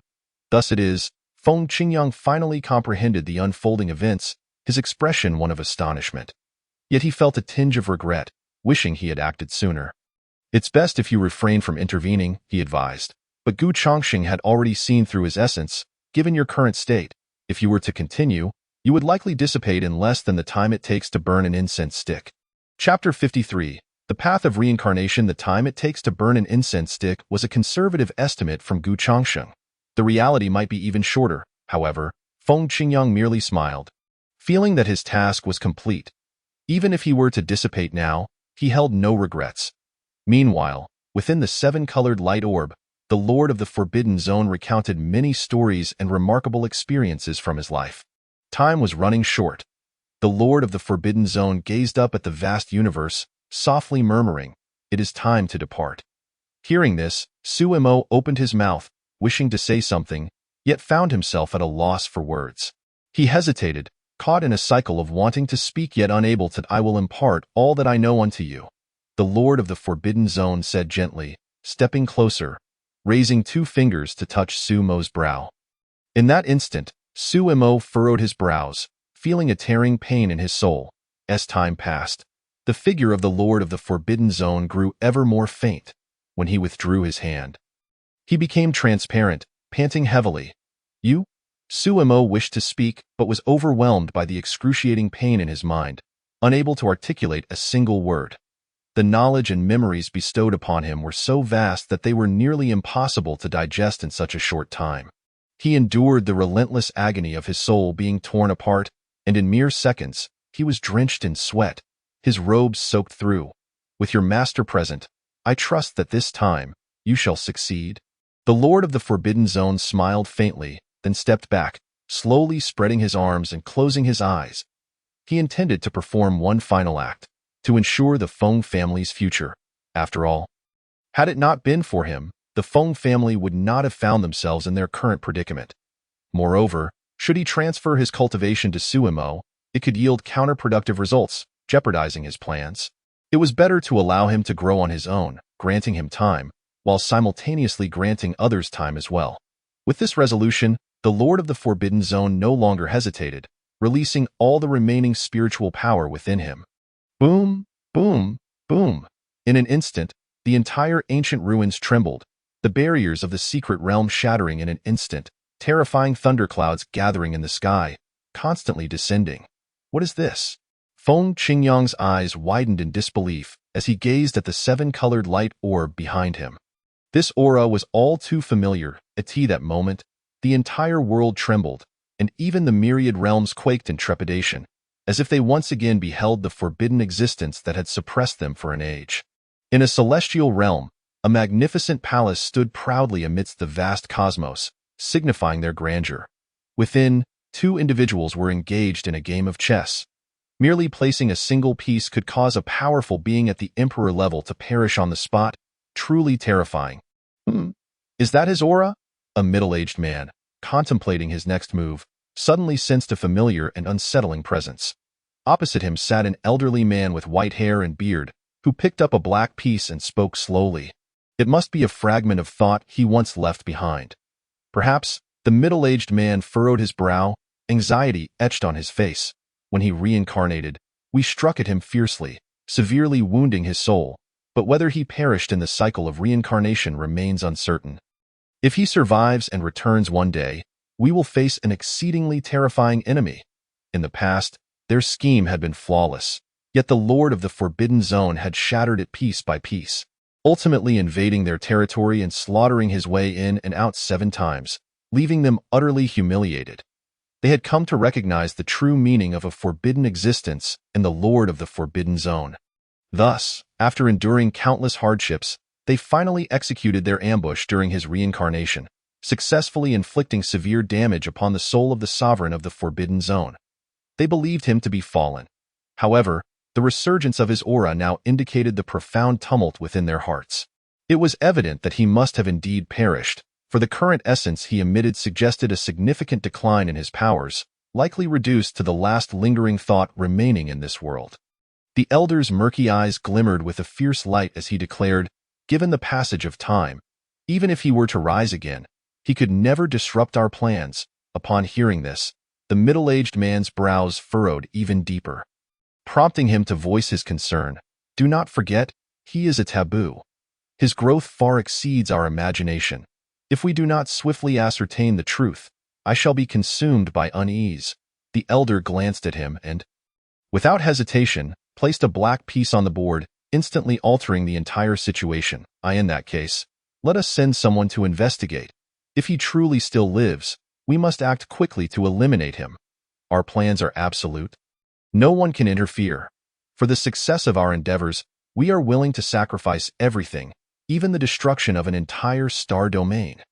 In the next moment, the middle-aged man promptly retrieved a communication stone and instructed, investigate the origin of this aura. Understood. Within the ruins of the Battle of the End on the Xintian continent, a voice cautioned, my lord, if you act rashly, it will surely attract their scrutiny. Feng Qingyang, recovering from his realization, hurriedly raised his voice to protest, unable to comprehend the intentions of the sovereign of the Forbidden Zone. For if his aura were detected, it would pose a grave danger to Su Mo and those beside him. A peril that they currently could not resolve, and no matter, came the sovereign's voice, resonating from the seven-colored light orb. The Xian realm has long been ensnared by prohibitions. Beings above the emperor level cannot descend upon it. Upon hearing this, Feng Qingyang's pupils contracted. The Xian realm is sealed? When did this occur?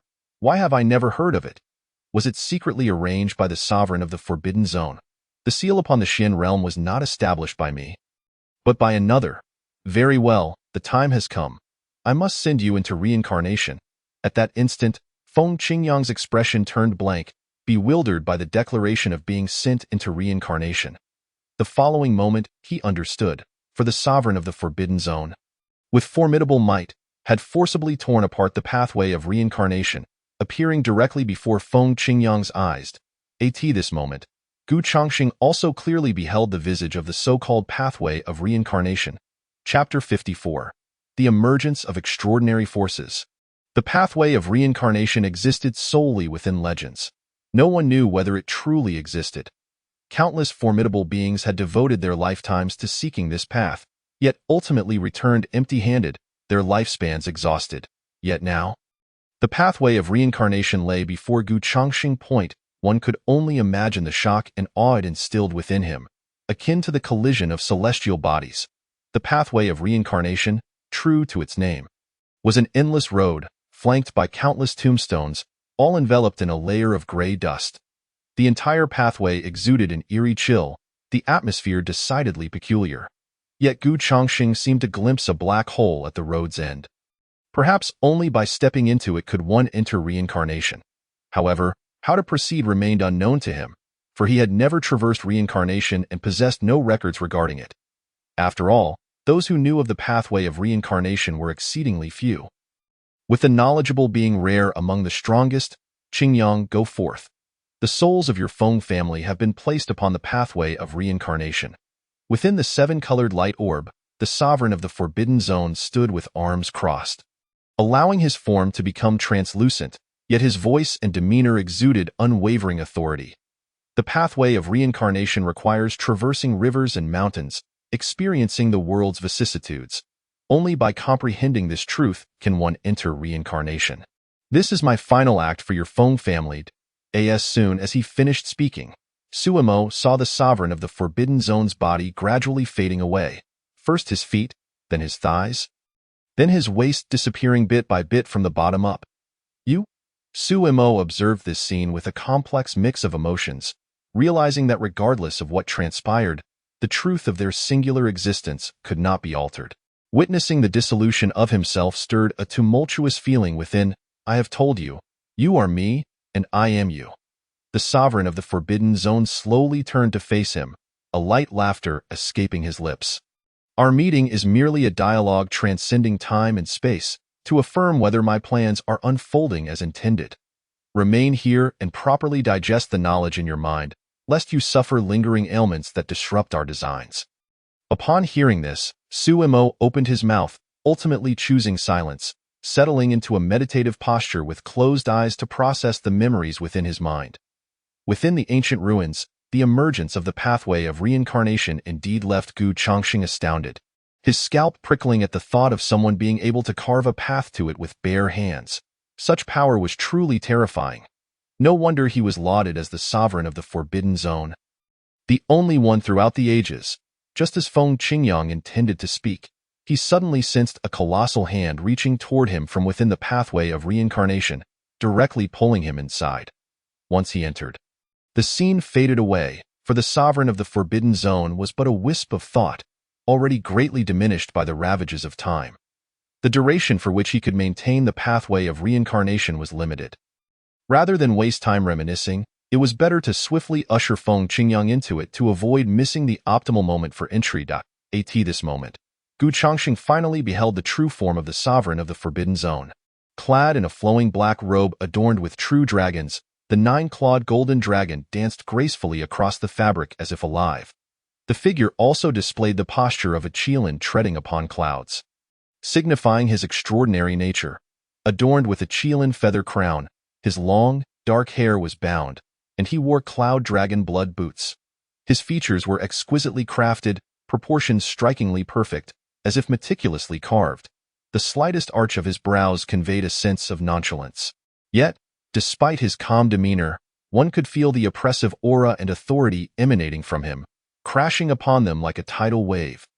The sovereign of the Forbidden Zone.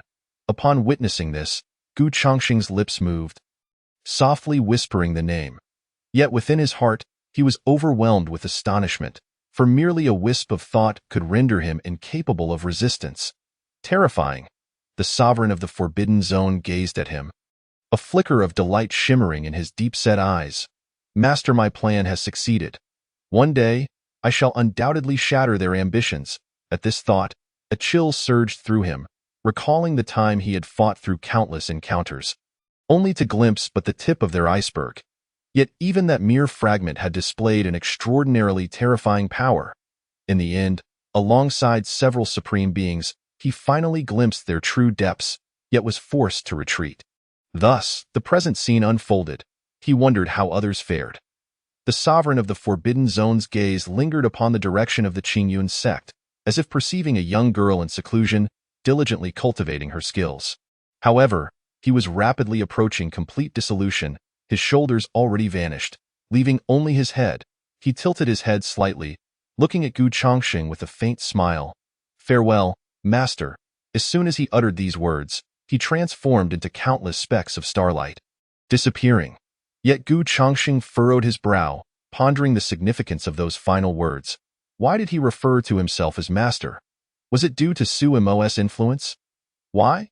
This question eluded his conclusion, leaving him to assume it was indeed tied to Suemo, for Suemo was the reincarnation of the sovereign of the Forbidden Zone. Intertwined as one, the sovereign of the Forbidden Zone vanished. A mournful chorus echoed through the heavens and earth, as if bidding farewell to this unparalleled, extraordinary figure. Outside the ancient ruins, the seven foremost powers of the Eastern Domain had all gathered, each watching one another with keen eyes, as if assessing formidable rivals. Yet before they could exchange glances, a massive flying vessel approached, prominently bearing the insignia of the Wujia Holy Land. Before they could express their astonishment, they suddenly spotted several other vessels in the distance, none of which belonged to the Eastern Domain. Witnessing this scene, the individuals from the Eastern Domain were deeply astonished, yet felt utterly powerless. After all, the strongest forces in the Eastern Domain were these seven top powers, with no holy land to rely upon. How could they compete with the other forces? The Wujia Holy Land made its entrance first, led by Sheng Gu, with nearly 50 disciples accompanying him. Following closely was the force from the Western domain. The Dazhou Divine Dynasty. The Dazhou Divine Dynasty stood as a power on par with the Holy Lands, having once produced figures beyond the saint level, with an incredibly profound heritage that even surpassed that of the Wujia Holy Land. It is said that the Western regions are a land of Buddha, the realm that holds the title of the sovereign of 10,000 Buddhas. In Chapter 55, Lin Xianfan requests assistance. Within the Western regions, disciples of Buddhism are ubiquitous. It can be asserted that in every 10 steps taken in the Western regions, one is bound to encounter a disciple of the Buddhist sect. Shortly thereafter, another formidable force emerged in the Western regions, known as the Tianzong.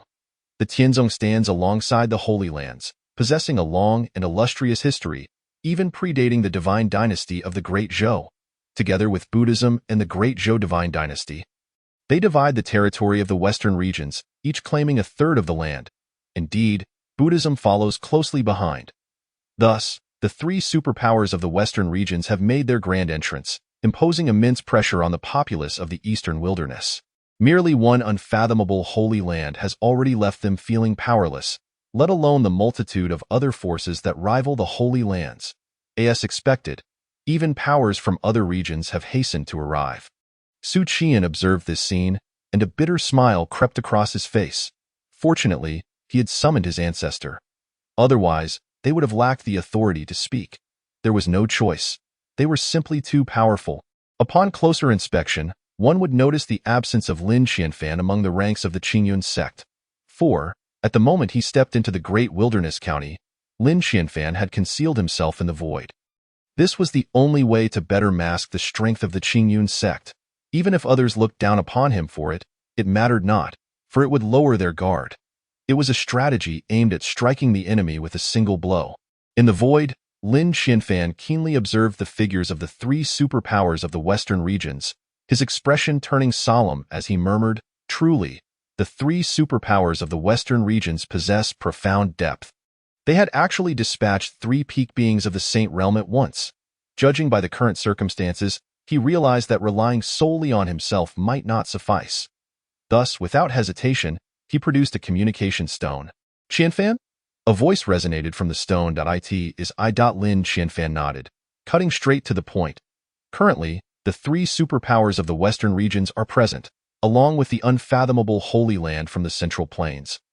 Yet nearly a dozen beings of the Saint Realm have appeared. Should any unexpected events arise, I fear I alone cannot ensure their safety. As he uttered these words, Lin Qianfan felt a tinge of embarrassment. He had been summoned but had accomplished nothing, now needing to call for help from his ancestral ground. How humiliating! Yet, there was no alternative, as he had stated. If no discord had been stirred within the ancient relic, it would have been manageable. However, if conflict arose with these forces that rivaled the Holy Lands, he alone would be utterly defenseless. The Saint Realm is markedly different from previous realms. Each tier represents a vast chasm, and the disparities between realms are akin to insurmountable barriers. Even the most prodigious geniuses would struggle to battle across realms. Those capable of fighting across realms in the Saint Realm are none other than the rarest of prodigies. Yet Lin Qianfan had not yet reached that level. Upon finishing his statement, the communication stone fell into silence, and after a considerable pause, the voice returned. "What is the cultivation level of the strongest present?" Lin Xianfan observed for a moment before replying. "The strongest is an ancient fellow from the Great Zhou Divine Dynasty, possessing the cultivation of a late-stage Saint King." The Great Zhou Divine Dynasty. The voice from the stone appeared to be contemplating something. Before it resumed, "Understood. I will confer with others in the ancestral ground, and someone shall come to rendezvous with you." "All right." Lin Xianfan nodded and severed the connection. It was fortunate that he had cultivated a technique specifically for concealing his presence. Otherwise, he would have long been detected by this congregation of powerful saints. Half an hour later, another flying vessel appeared. Yet the people from the eastern domain had grown numb to the spectacle. Forget about opportunities. Merely being able to savor some remnants within the ancient relic would be a remarkable feat this time. The arriving force hailed from the northern cold lands, and without exception, they were superpowers on par with the Holy Lands, Tanyu Sect, Johan Valley, and the Ice Lotus Holy Land. They were similarly led by powerful beings of the Saint Realm. Subsequently, forces from the southern seas made their entrance. The southern seas could be described as the most unique region of the Xinjiang continent. For in the southern seas, there exists no other power, only one.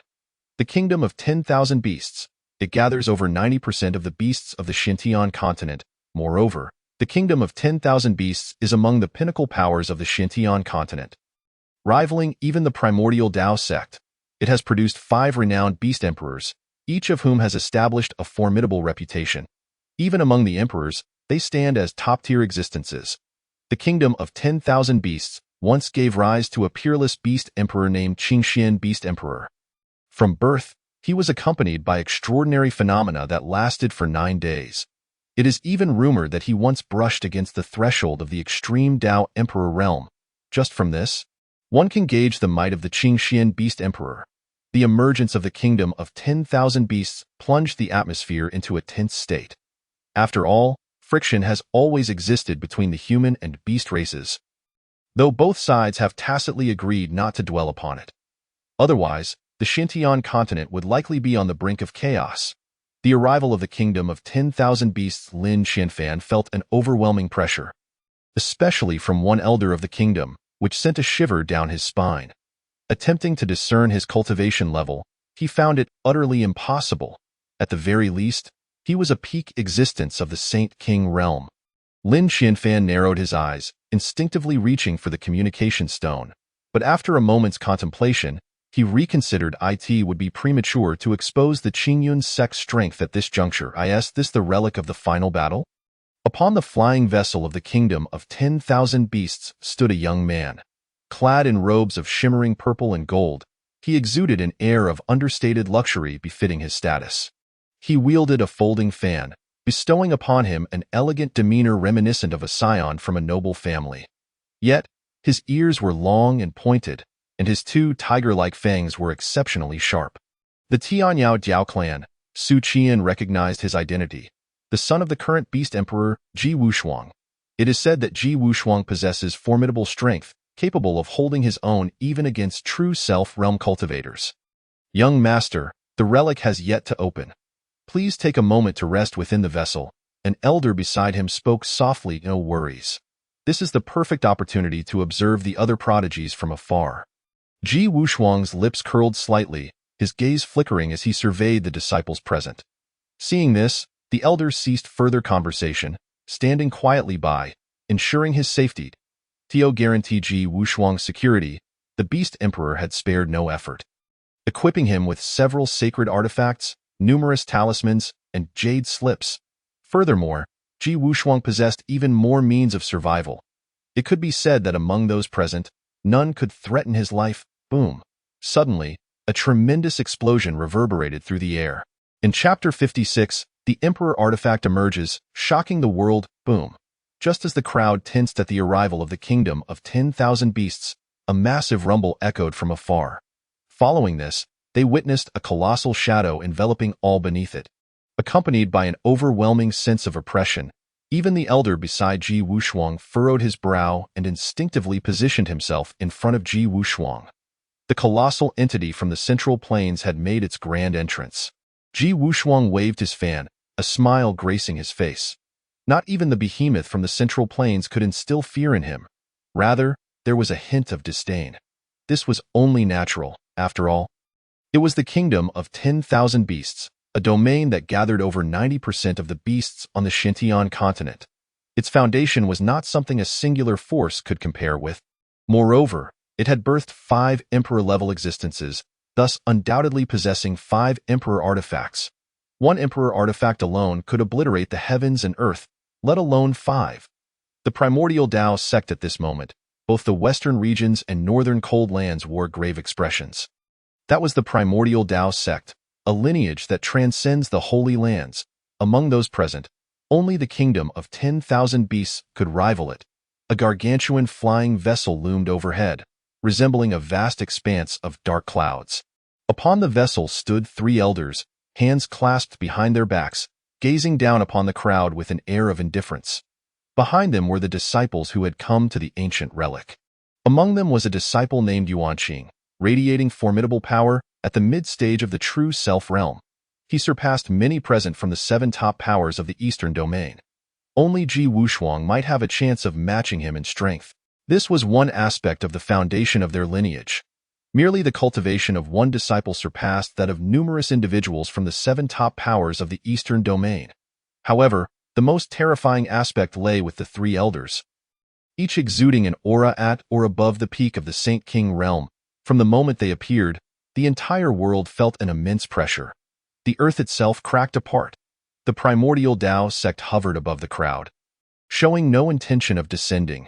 Naturally, upon witnessing their actions, a fire of indignation ignited in the hearts of the crowd, yet they dared not voice their anger.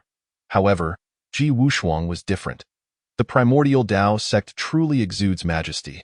Everyone stands on the same level, yet you seek to stand out. Ji Wushuang's lips curled into a smirk, a sardonic glint in his eyes as he regarded the disciples present. The young master of the kingdom of 10,000 beasts? The venerable grand elder of the Taichu Tao sect turned at the sound, raising an eyebrow in mild surprise. How my esteemed Taichu Tao sect conducts its affairs is not for a mere junior like you to dictate. The third elder, still with hands clasped behind his back, gazed down at Ji Wushuang with an expression of indifference. Is that so? Ji Wushuang replied with a faint smile, tilting his head as he scrutinized them with an inscrutable gaze. Before stating coolly, but I do not appreciate having anyone standing over me. Xian Laod, at your command, young master. The elder nodded slightly, and in an instant, his spiritual energy erupted, casting the entire realm into darkness. As a fierce gale swept through the gathering, countless individuals were swept away, some even perishing on the spot. The next moment, Xian Lao took a step forward, shattering the heavens above, as blinding lightning flared across the sky. With a wave of his hand, an innumerable array of laws surged forth, radiating a dazzling brilliance, transforming into a colossal hand aimed at suppressing the 3 elders. Upon witnessing this, the 3 elders' expressions turned icy, their gazes flashing with a chilling intent. This was clearly an attempt to establish dominance over them. Was this meant to elevate the name of the kingdom of 10,000 beasts? What a clever stratagem! Yet they were sorely mistaken, for Ji Wushuang had not contemplated such intricacies. He merely wished for them to not stand above him. In an instant, the 3 elders raised their hands, effortlessly dissipating Xian Lao's assault. The atmosphere grew tense, with all eyes fixated on the Taichu Tao sect and the kingdom of 10,000 beasts. Ji Wushuang, do you intend to start a battle here? The grand elder's gaze was sharp, his voice frigid. In response, Ji Wushuang let out a derisive laugh, saying, Do you truly believe you dare? No sooner had he spoken than Xian Lao positioned himself before Ji Wushuang, with all the forces of the kingdom of 10,000 beasts mobilizing. With a resounding boom, 5 individuals revealed their peak Saint King cultivation. However, the most terrifying presence was Xian Lao, whose aura far surpassed that of a Saint King. It was evident that the Beast Emperor had gone to great lengths to ensure Ji Wushuang's safety, dispatching such a powerful entity to guard him. Seeing this, the 3 elders remained silent, their gazes fixed upon them with steely resolve. Their disciples behind them prepared for battle, particularly Yuan Qing, who emanated a mid-stage true self-realm aura. Yet, just as Ji Wushuang had remarked, should a battle ensue, they would indeed hesitate. For the kingdom of 10,000 beasts was immensely powerful, a truth they were keenly aware of. Moreover, the individual before them was the offspring of the Beast Emperor, whose status was of paramount importance. Just the presence of Xian Lao alone was sufficient to exert tremendous pressure on the 3 elders. Most crucially, the 3 of them could not represent the entire Taichu Tao sect.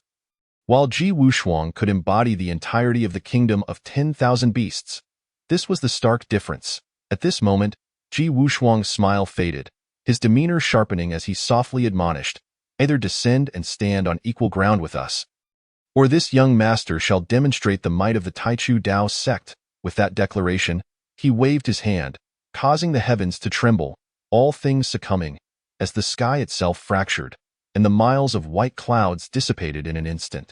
The entire star domain quaked, an ancient aura descending upon everyone present. In the next moment, they beheld a long spear materializing in Ji Wushuang's hand, radiating an overwhelming imperial might.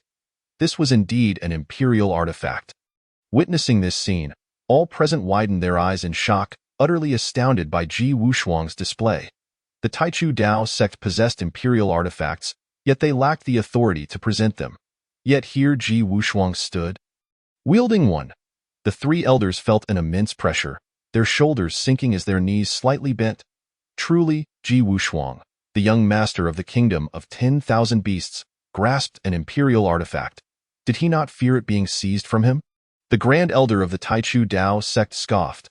This young master would not have drawn it forth if it could be taken. Ji Wushuang retorted with a cold smile. I ask one last time. Will you descend, or shall we engage in battle? Upon hearing this, those from the Taichu Dao sect fell into a heavy silence, their aggressive stance placing them in a most awkward predicament. Should they descend? It would signify capitulation to the kingdom of 10,000 beasts. Yet, should they refuse, given Ji Wushuang's temperament, he might indeed provoke the imperial artifact. At that moment, within the ancient ruins, Gu Chongqing sensed the imperial might and pierced through the void to observe the external situation. Upon seeing this, he was left dumbfounded. Chapter 57. Celestial Demon Sacred Body, 90 Bloodline Purity. The sight left him stunned, his heart in turmoil. So many individuals had gathered outside, over 20 of whom exuded a saintly aura. Yet, this was not his primary concern, for among them, none posed a threat to him. What astonished him was that Ji Wushuang wielded an imperial artifact. Just who was this individual to possess such power? Gu Chongqing furrowed his brow, scrutinizing Ji Wushuang and those beside him. Noticing their beastly traits, he began to speculate on their identities. However, he remained particularly curious about Ji Wushuang's origins, thus he quietly instructed. System, display that fellows panel. His gaze lingered on Ji Wushuang, and the system promptly retrieved Ji Wushuang's panel. Name. Ji Wushuang. Age, 21. Talent. Mid-tier Saint Grade, Realm. Peak True Self Realm. Physique. Celestial Demon Sacred Body, 90 Bloodline Purity. Special Abilities. Ancestral Protection, Great Tao Blessing. Identity. Offspring of the current Beast Emperor. Ji Chongqing quickly perused Ji Wushuang's panel, the only aspects that truly astonished him being his physique and identity. A bloodline purity reaching 90. Perhaps only a tenth of the entire demon race could attain such a level. It was exceedingly rare.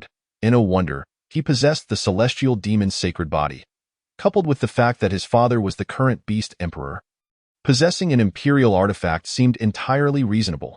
After all, the Beast Emperor was notoriously protective of his own point. One should never provoke Ji Wushuang, lest the Beast Emperor become incensed. Yet, it seemed that this individual had fallen into conflict with those from the Taichu Dao sect.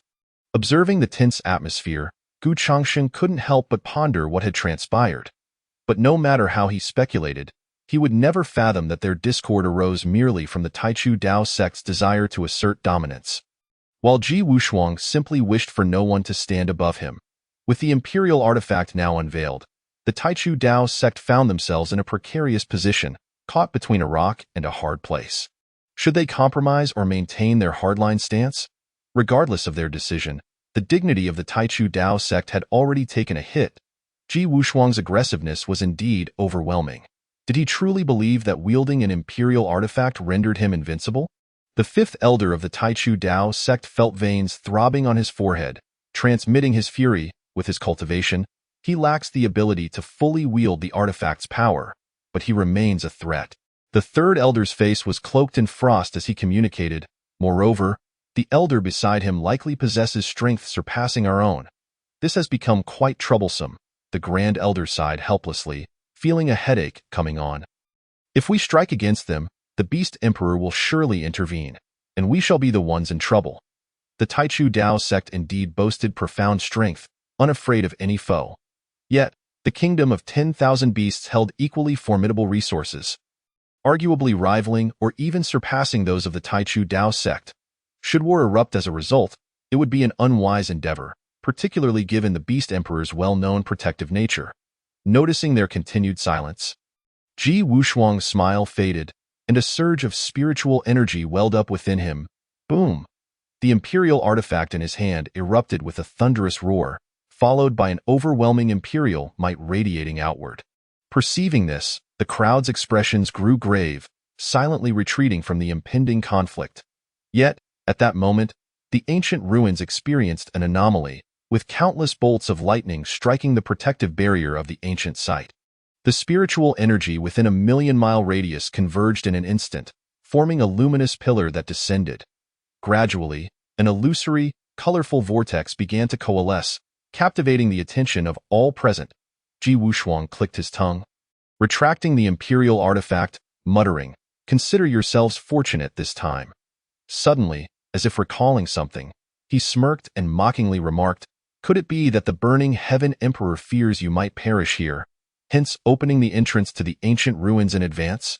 Upon hearing this, the members of the Taichu Dao sect felt a surge of anger, eager to retort but stifled by the Grand Elder. Given their status, they were insufficient to engage Ji Wushuang in dialogue.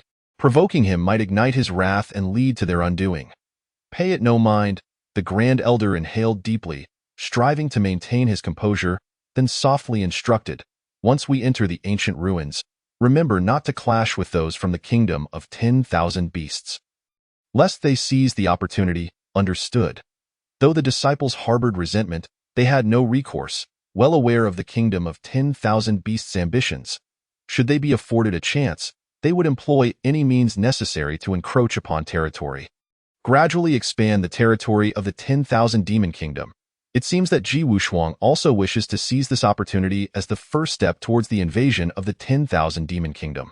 The Grand Elder, with a knowing glance at Ji Wushuang, couldn't help but murmur, "Truly worthy of the imperial scion of the 10,000 demon kingdom, possessing strategies and insights that are distinctly extraordinary." However, he ultimately overestimated the situation, for Ji Wushuang had not contemplated so much. Meanwhile, in the shadows of the void, two figures sped forth. In the next moment, they came to a halt before Lin Qianfan.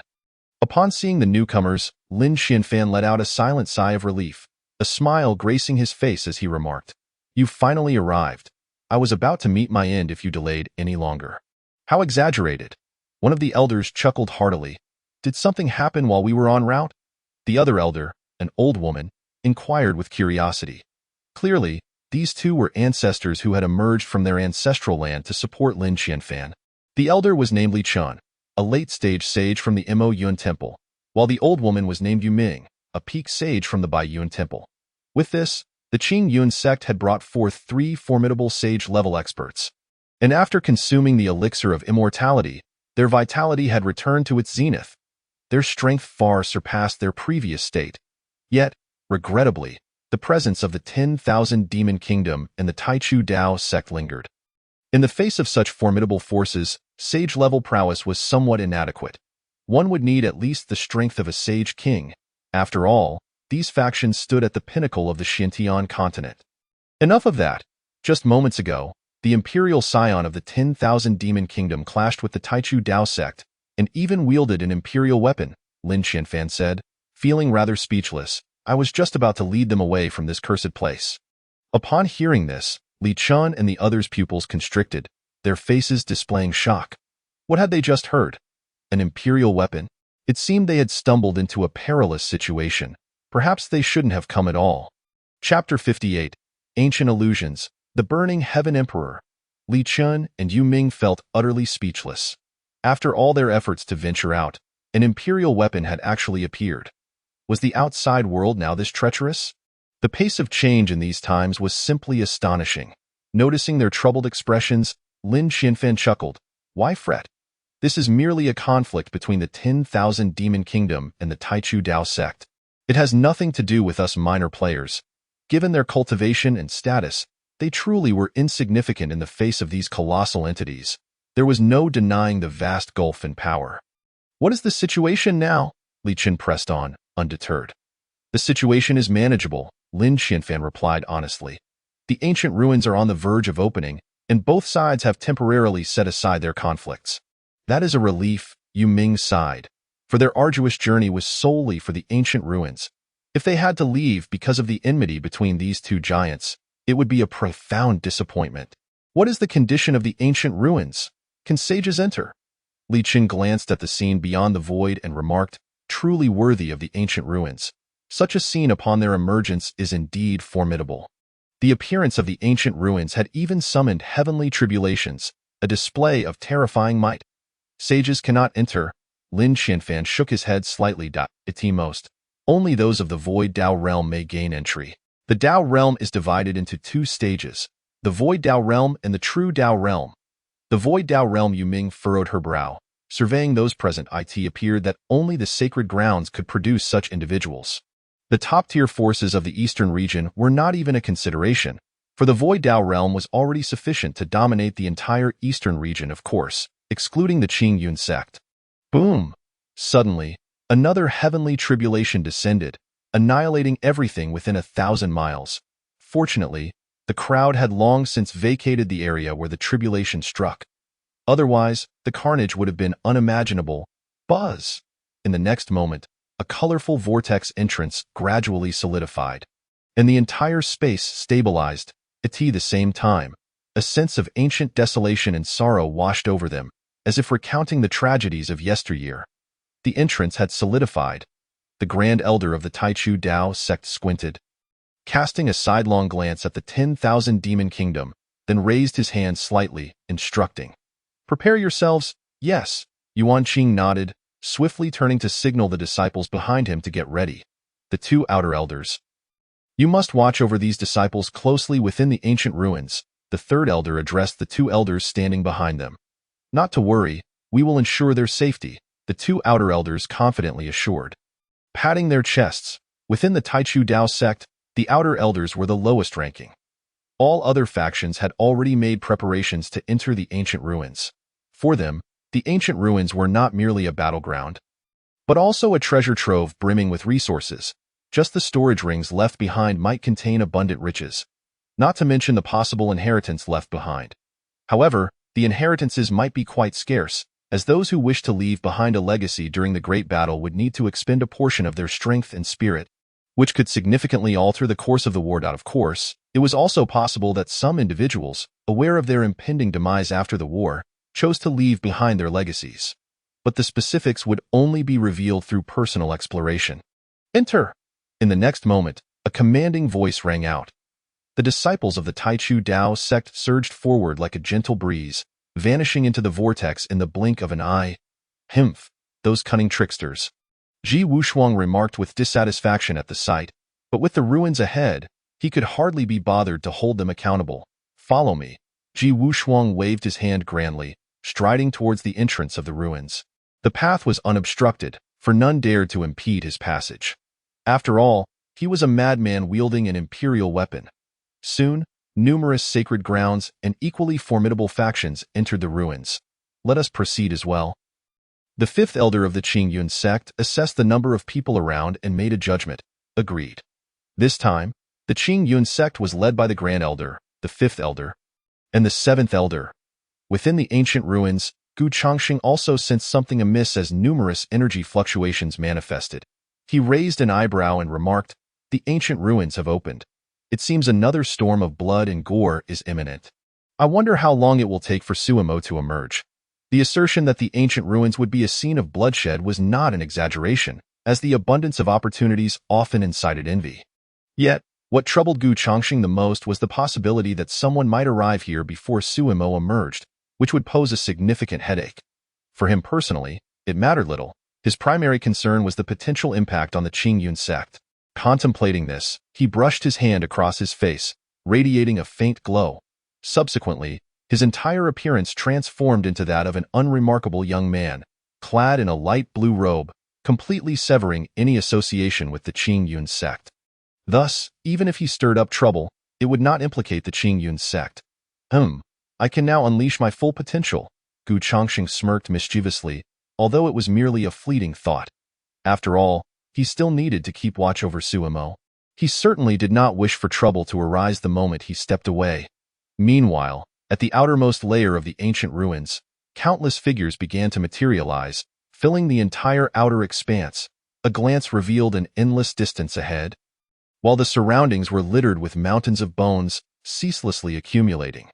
The ground beneath was riddled with countless cracks, soaked in dried blood. The air was thick with the stench of blood and a mournful desolation. Before their eyes lay mountains of bones, blood saturating the earth, and remnants of shattered spiritual artifacts scattered about in the distance. The deafening sounds of battle and slaughter echoed in their ears. Simultaneously, they seemed to witness the scenes of the ancient war, where countless souls perished, blood splattering across 3 miles, their lives extinguished among the stars.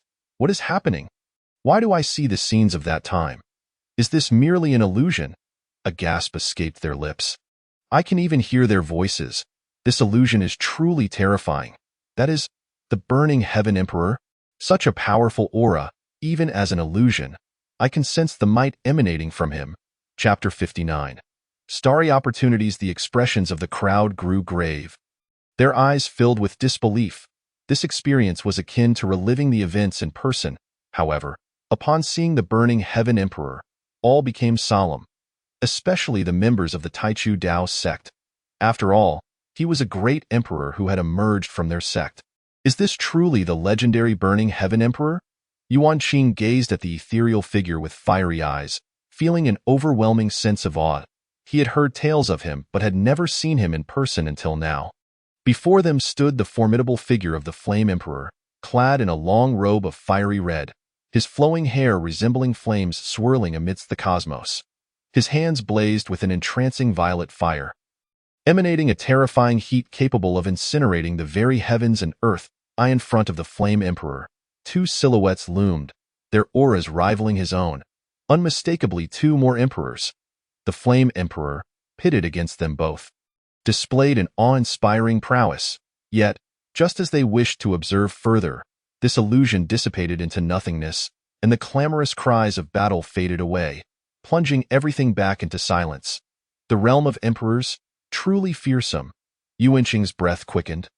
His eyes ignited with the flames of ambition. He had long harbored aspirations of ascending to the imperial realm. Witnessing the Flame Emperors might only deepen his resolve. Only by becoming an emperor could one wield dominion over the world. Let us proceed. Yuan Qing suppressed his emotions and promptly led his disciples onward. Soon after, various factions began to mobilize, dispersing in search of the ancient ruins. Almost all transcendent powers gravitated toward a singular direction. The Grand Elder of the Qingyun sect stroked his white beard, surveying the surroundings, contemplating that no matter which path they took, they would inevitably encounter other transcendent factions. In that case, he resolved to choose a relatively weaker route, far removed from the eastern domain. This way, even if conflicts arose, they might have a sliver of a countermeasure. Even if they emerged from the ancient ruins, seeking retribution would require considerable time. The Grand Elder then fell into deep thought. The furthest from the eastern domain were merely the Southern Sea and the Northern Frost. However, the Southern Sea was not to be trifled with, especially since Ji Wushuang had unveiled an imperial artifact, making them the last adversary to provoke. Thus, only the Northern Frost remained. This time, the sects arriving from the Northern Frost included the Tianyu sect, Johan Valley, and the Ice Lotus Sacred Land. Among them, the Ice Lotus Sacred Land was the strongest, while the Tianyu sect was the weakest. The Grand Elder decisively chose to head in the same direction as the Tianyu sect. Let us go. In the blink of an eye, the outermost layer of the ancient ruins was devoid of life, save for the mournful breeze that swept through. On a stretch of desolate mountains, the figures of the Qingyun sect and others gradually materialized. Crack! The sound of their footsteps resonated sharply against the earth. The group clearly observed that the ground was riddled with fissures, strewn with scattered bones. Evidently, this place had been a battlefield as they arrived.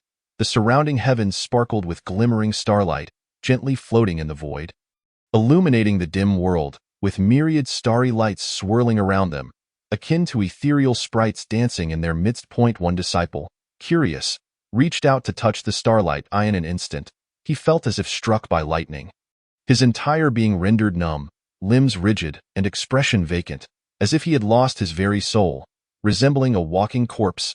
Witnessing this scene, the others grew wary, instinctively distancing themselves from the starlight. Be cautious. These lights are likely not simple. The Grand Elder's demeanor turned solemn as he nodded to the Fifth Elder. The Fifth Elder then cautiously approached, evading the starlight, and crouched beside the afflicted disciple. However, the disciple had already ceased to breathe. His heart stilled. In an instant, his complexion turned ashen. Observing this, the Fifth Elder's pupils constricted, and he hastily examined the disciple's condition, only to find, as expected, that all the blood within had vanished. He quickly returned to the Grand Elder. Relaying his findings, the disciple had perished in a heartbeat, with even his blood evaporated. Such a dire situation caused the group to furrow their brows. To advance, they would inevitably have to traverse through these myriad points of starlight. Yet the sheer abundance of these lights was overwhelming, akin to a celestial deluge. The situation seemed grim. Should they proceed, they risked significant losses among their disciples. The seventh elder frowned deeply. They had only just entered and already faced a formidable challenge. A poor start. They could either retreat or attempt to navigate. The disciples were seized by an unsettling chill, particularly the female disciples. Their legs trembled, their scalps prickled, and a sense of discomfort enveloped them. The sound of scratching, akin to nails grating against a wall, echoed ominously, sending shivers through their very souls. In an instant, a sinister hand emerged from the abyssal crack, gripping the ground. What on earth is this? How terrifying! I am utterly astounded by the sudden appearance of this black hand. Many disciples were equally startled by this spectacle. They had been focused intently, only to be blindsided by the emerging hand. This sensation was far too exhilarating. Noticing this, the Grand Elder furrowed his brow, scrutinizing the shadowy figure before him, cloaked in hair, entirely black, with sharp claws. Simultaneously, two words surfaced in his mind. Malevolent spirit. Everyone, be cautious. This is a malevolent spirit. The Grand Elder promptly alerted them, and in the next moment, he observed an increasing number of these spirits manifesting. A sense of urgency gripped him. According to legend, malevolent spirits are monsters formed from resentment, grievances, and dark energy. The fifth elder, wielding a heavenly spear, began to elucidate the origins of these spirits. Malevolent spirits are creatures that the heavenly Tao cannot allow to exist. They do not belong to the human, demon, or monster races, and they do not experience pain. Only by purging the gas accumulated within the malevolent spirits can one truly eradicate them. Upon hearing this, the disciples nodded in realization. So this is how malevolent spirits come to be. Yet, how were they to ascertain where the gas within the spirits was concentrated? We must use our spiritual awareness to examine the internal conditions of the spirits. At this moment, the Grand Elder offered a suggestion. He. The malevolent spirits issued their eerie, unnatural laughter, saturating the atmosphere with an unsettling aura. Suddenly, the spirits sprang into action, with nearly 26 of them launching an assault. Ensure your safety. With that command, the Grand Elder was the first to strike, his internal spiritual energy surging through his meridians as he swung a long blade. Slash! With a sharp command, the Grand Elder unsheathed his blade and struck. The blade's energy slicing through several malevolent spirits in an instant. He then raised his hand, condensing the blade's energy above the spirits' heads, and in a fleeting moment, it descended, completely purging the gas accumulated within the spirits. Surveying the situation around him, he noted that the disciples were managing well. After a moment of contemplation, he called out, "Fifth Elder, Seventh Elder, please halt your attacks." "Why?" the fifth elder inquired, perplexed, while simultaneously dispatching a malevolent spirit. Although these spirits were formidable in presence, their actual strength was lacking, making them suitable for the disciples' training. The seventh elder, standing nearby, articulated the Grand Elder's thoughts. It became clear to the fifth elder, who quickly ceased his assault, though he still casually dispatched another spirit. "We merely need to observe. If there is no threat to our lives, there is no need to intervene." The Grand Elder, with his hands clasped behind his back, silently watched the disciples engage with the malevolent spirits, feeling a swell of pride in his heart. After all, these disciples were crucial to the future of Qingyun's sect, and their progress warranted his attention. Among them, Lin Qiu and his fellow chief disciples shone the brightest, mercilessly overpowering the spirits at an astonishing pace. The other disciples lagged slightly behind, but were not gravely injured. At most, they sustained minor wounds. However, even minor injuries were no trivial matter, as they had to endure the torment of dark energy invading their bodies, which, if left untreated for long, could corrupt their minds and transform them into new malevolent spirits. Meanwhile, deep within the ancient ruins, Gu Changxing also sensed their predicament. Although the strength of these malevolent spirits was generally lacking, some proved to be somewhat troublesome. He hadn't anticipated that the disciples would resolve the situation so swiftly.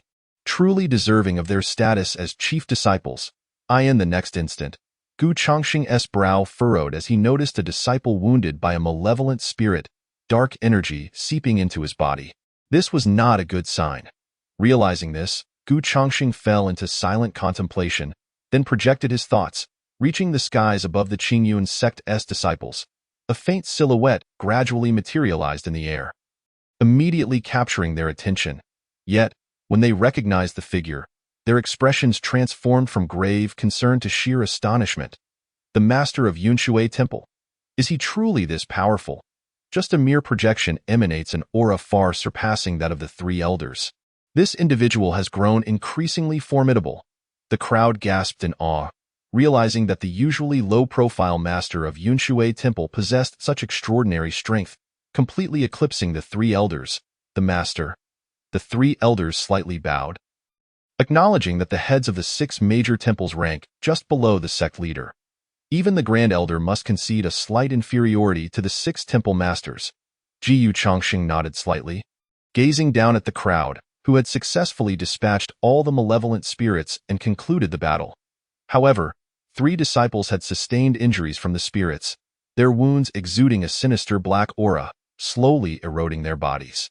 Although the dark energy within these spirits was rather sparse, the rate of infection was not rapid. Yet, it inflicted considerable suffering upon the disciples, who gritted their teeth, their bodies tense and veins bulging. "Master, please save them." Lin Xiu couldn't restrain himself, despite his friendship with Gu Chongqing being a private matter. Publicly, he remained the chief disciple while Gu Chongqing held the esteemed position just below the sect leader. There was a disparity in their statuses. "Fear not, for I have come precisely for this purpose," Gu Chongqing replied with a gentle smile, urging them to relax. He then narrowed his eyes, releasing his aura. Though merely a projection, it contained 50% of his true power. With just 50%, he could unleash the strength of a Saint King or higher. One could only imagine the extent of Gu Chongqing's current prowess. An overwhelming energy radiated from him, exerting immense pressure on everyone, surpassing even the initial Taoist sect and the kingdom of 10,000 beasts. Then, Gu Chongqing trembled, as a rich light of law surged forth, cascading over the wounds of the 3 disciples. In the next moment, the onlookers witnessed their wounds repelling the dark energy, battling against it. Within moments, the dark energy coalesced into a vapor, dissipating into the ether. The abundant light of law penetrated their bodies, completely purging any lingering traces of dark energy. Not only that, it restored them to their peak conditions and left behind a mark of law within them. This could be considered a fortuitous opportunity for the 3 to— "Thank you, Master." The 3 disciples promptly rose, respectfully bowing in gratitude. "Since they are disciples of Qingyun sect, I shall not turn a blind eye." Gu Chongqing waved his hand, scanning the crowd until he noticed the absence of Bai Xiaoxiao. Momentarily taken aback, he then learned from his projection that Bai Xiaoxiao was currently in seclusion and thus had not come to the ancient ruins. At that moment, the Grand Elder stepped forward and clasped his hands. "Master, as your manifestation is but a projection, is it possible that your true self resides within the ancient ruins?" Instantly, all eyes turned to Gu Chongqing, eager to uncover this answer. After all, his formidable presence instilled a sense of security. With Gu Chongqing present, perhaps they could face the initial Taoist sect and even the kingdom of 10,000 beasts without fear. Indeed, Gu Chongqing nodded. In that instant, genuine smiles illuminated the faces of the crowd. Yet their expressions froze the next moment. "My true self is indeed within the ruins, but for now, I am unable to act." Gu Chongqing sighed softly, continuing, "Thus, any exploration within the ancient ruins must rely on your own efforts." The crowd felt a wave of disillusionment. The security they felt had come swiftly, only to dissipate just as quickly. Like a fleeting breeze, however, "I can provide you with some guidance." Gu Chongqing smiled, pointing in a direction. "Proceed that way. In approximately half an hour, you will encounter a blood river. Within the blood river lies a sacred blood crystal, though it is guarded by malevolent spirits." With that, he concluded his instructions, leaving the choice of action entirely in their hands. As soon as his words fell, Gu Chongqing's projection vanished. The crowd fell into deep contemplation. Yet the final decision still rested with the three elders. After all, this trial was unlike any other, involving numerous transcendent forces, necessitating utmost caution. The sacred blood crystal, a gem formed from the blood of a being in the sacred realm, contained a wealth of law power and profound insights into the sacred realm. It represented a tremendous opportunity not only for the disciples but also for the three elders. After a moment of deliberation, the three elders exchanged glances and nodded in agreement. Very well, since the master has suggested it, let us proceed to investigate. Agreed. On the other side, deep within the ancient ruins, are we still heading towards the Blood River? Even as the ethereal shadows dissipate, Gu Changsheng remains ever vigilant of their movements. After all, they are members of the Qingyun sect. This indeed proves to be a sound judgment that a faint smile graces Gu Changsheng's lips as he murmurs.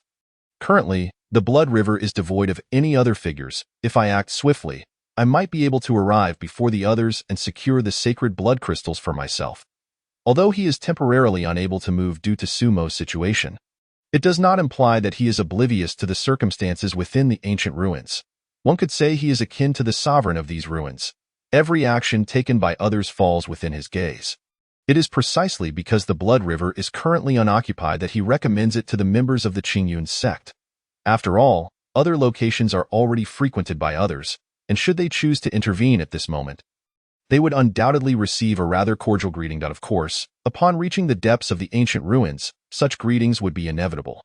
However, as it is merely the beginning, it is prudent to avoid unnecessary confrontations whenever possible. He wonders how much longer Sumo will take. Gu Changsheng sits cross-legged in the void, idly supporting his face. Meanwhile, within the seven-colored orb of light, Sumo sits in meditation, diligently striving to assimilate the vast memories swirling in his mind. Yet, the sheer magnitude of these memories proves overwhelming, making it nearly impossible to digest them within a short span. Failure to do so results in a continuous, excruciating pain that rends at his very soul. Unless he chooses to seal away a portion of these memories, but he is reluctant to do so, for there are many matters he does not comprehend. He seeks to unravel the mysteries. Thus, even if it consumes a considerable amount of time, he is resolved to complete this task. The path ahead is shrouded in uncertainty, engulfed in a thick fog. If he does not dispel this obscurity, how can he possibly move forward? Regardless, it is paramount to first ascertain the identity of his adversaries, for only then can he devise effective strategies for the future. Chapter 62. The Blood River. Sacred blood crystals. The scene shifts as the members of the Qingyun sect hasten their journey, finally arriving at the vicinity of the Blood River as indicated by Gu Changsheng after half an hour. Before their eyes lies a vast river of crimson, emanating an aura steeped in the essence of law. Surrounding it are numerous malevolent apparitions. A rough estimate reveals nearly 40 of these sinister beings. Furthermore, each one possesses strength greater than those they previously encountered. 40 malevolent entities, an impressive number, and their prowess is formidable. The Grand Elder stroked his chin thoughtfully, pondering, if we were to engage, we would undoubtedly eliminate them in a short time.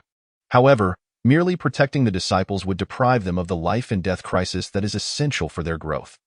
The seventh elder nodded in agreement, stating, indeed, my suggestion is to allow them to confront these malevolent beings while we remain in a supportive position. The fifth elder chimed in, moreover, we can seize this opportunity to pinpoint the location of the sacred blood crystals.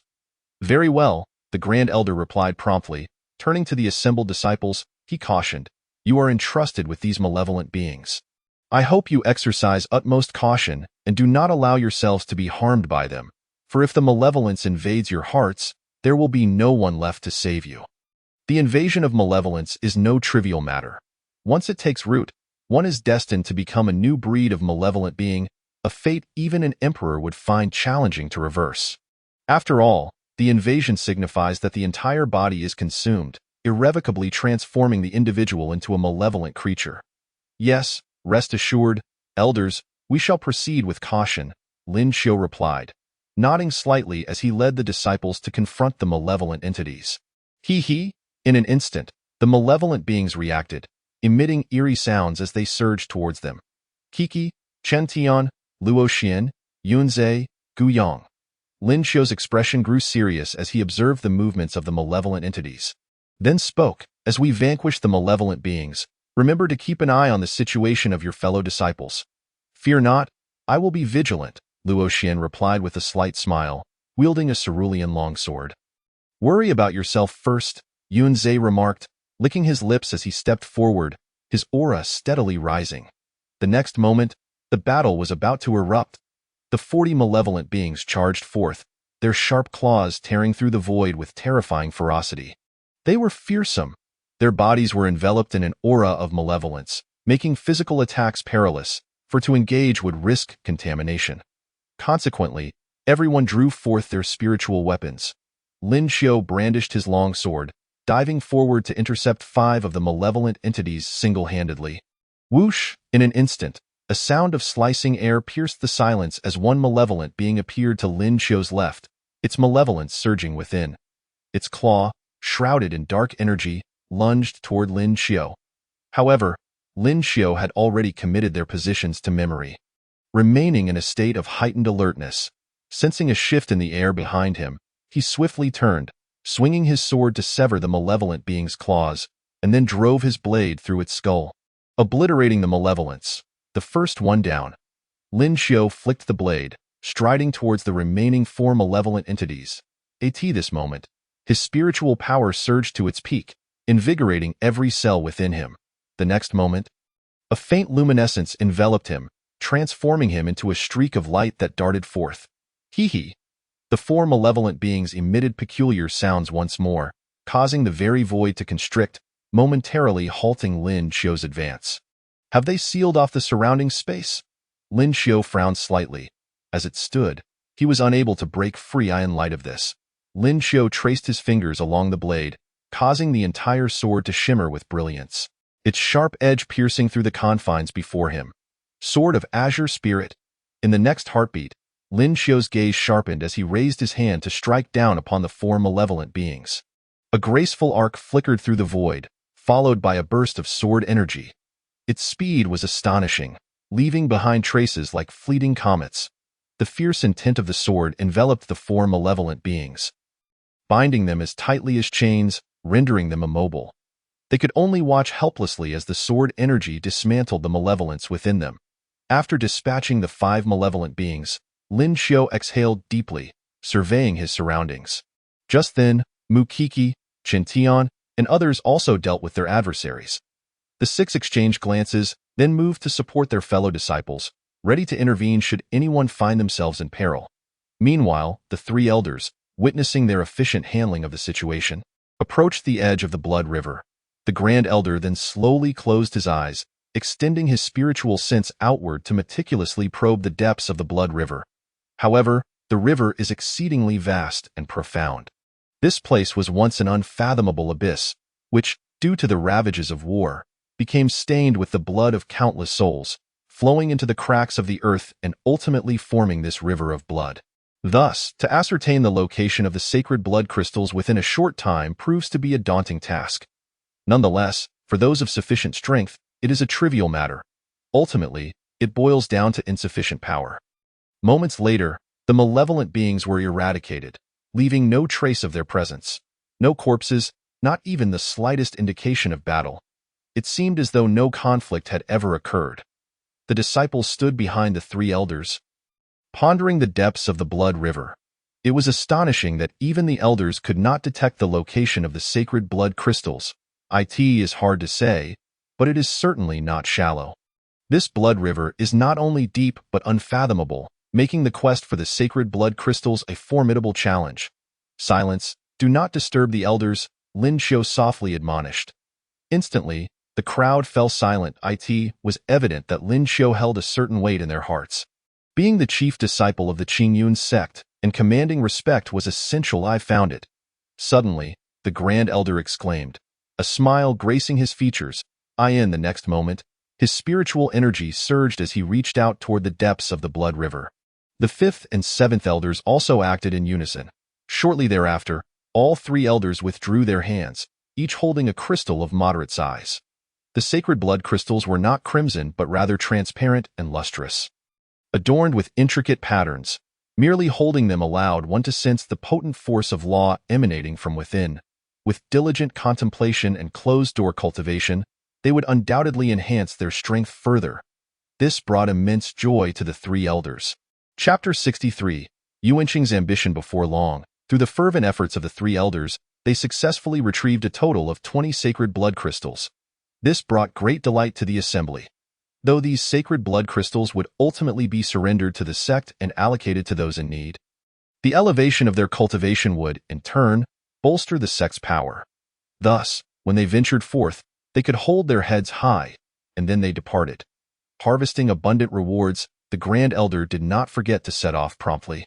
He feared the sudden appearance of others, for that might lead to unavoidable greetings. Meanwhile, the disciples of the Taichu Dao sect were diligently exploring ancient ruins, seeking traces of the burning Sky Emperor. After all, their primary objective for this journey was the inheritance of the burning Sky Emperor.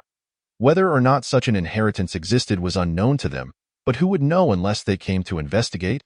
At this moment, they entered a relatively well-preserved grand hall. The hall was inscribed with the three characters Tianyu Dian.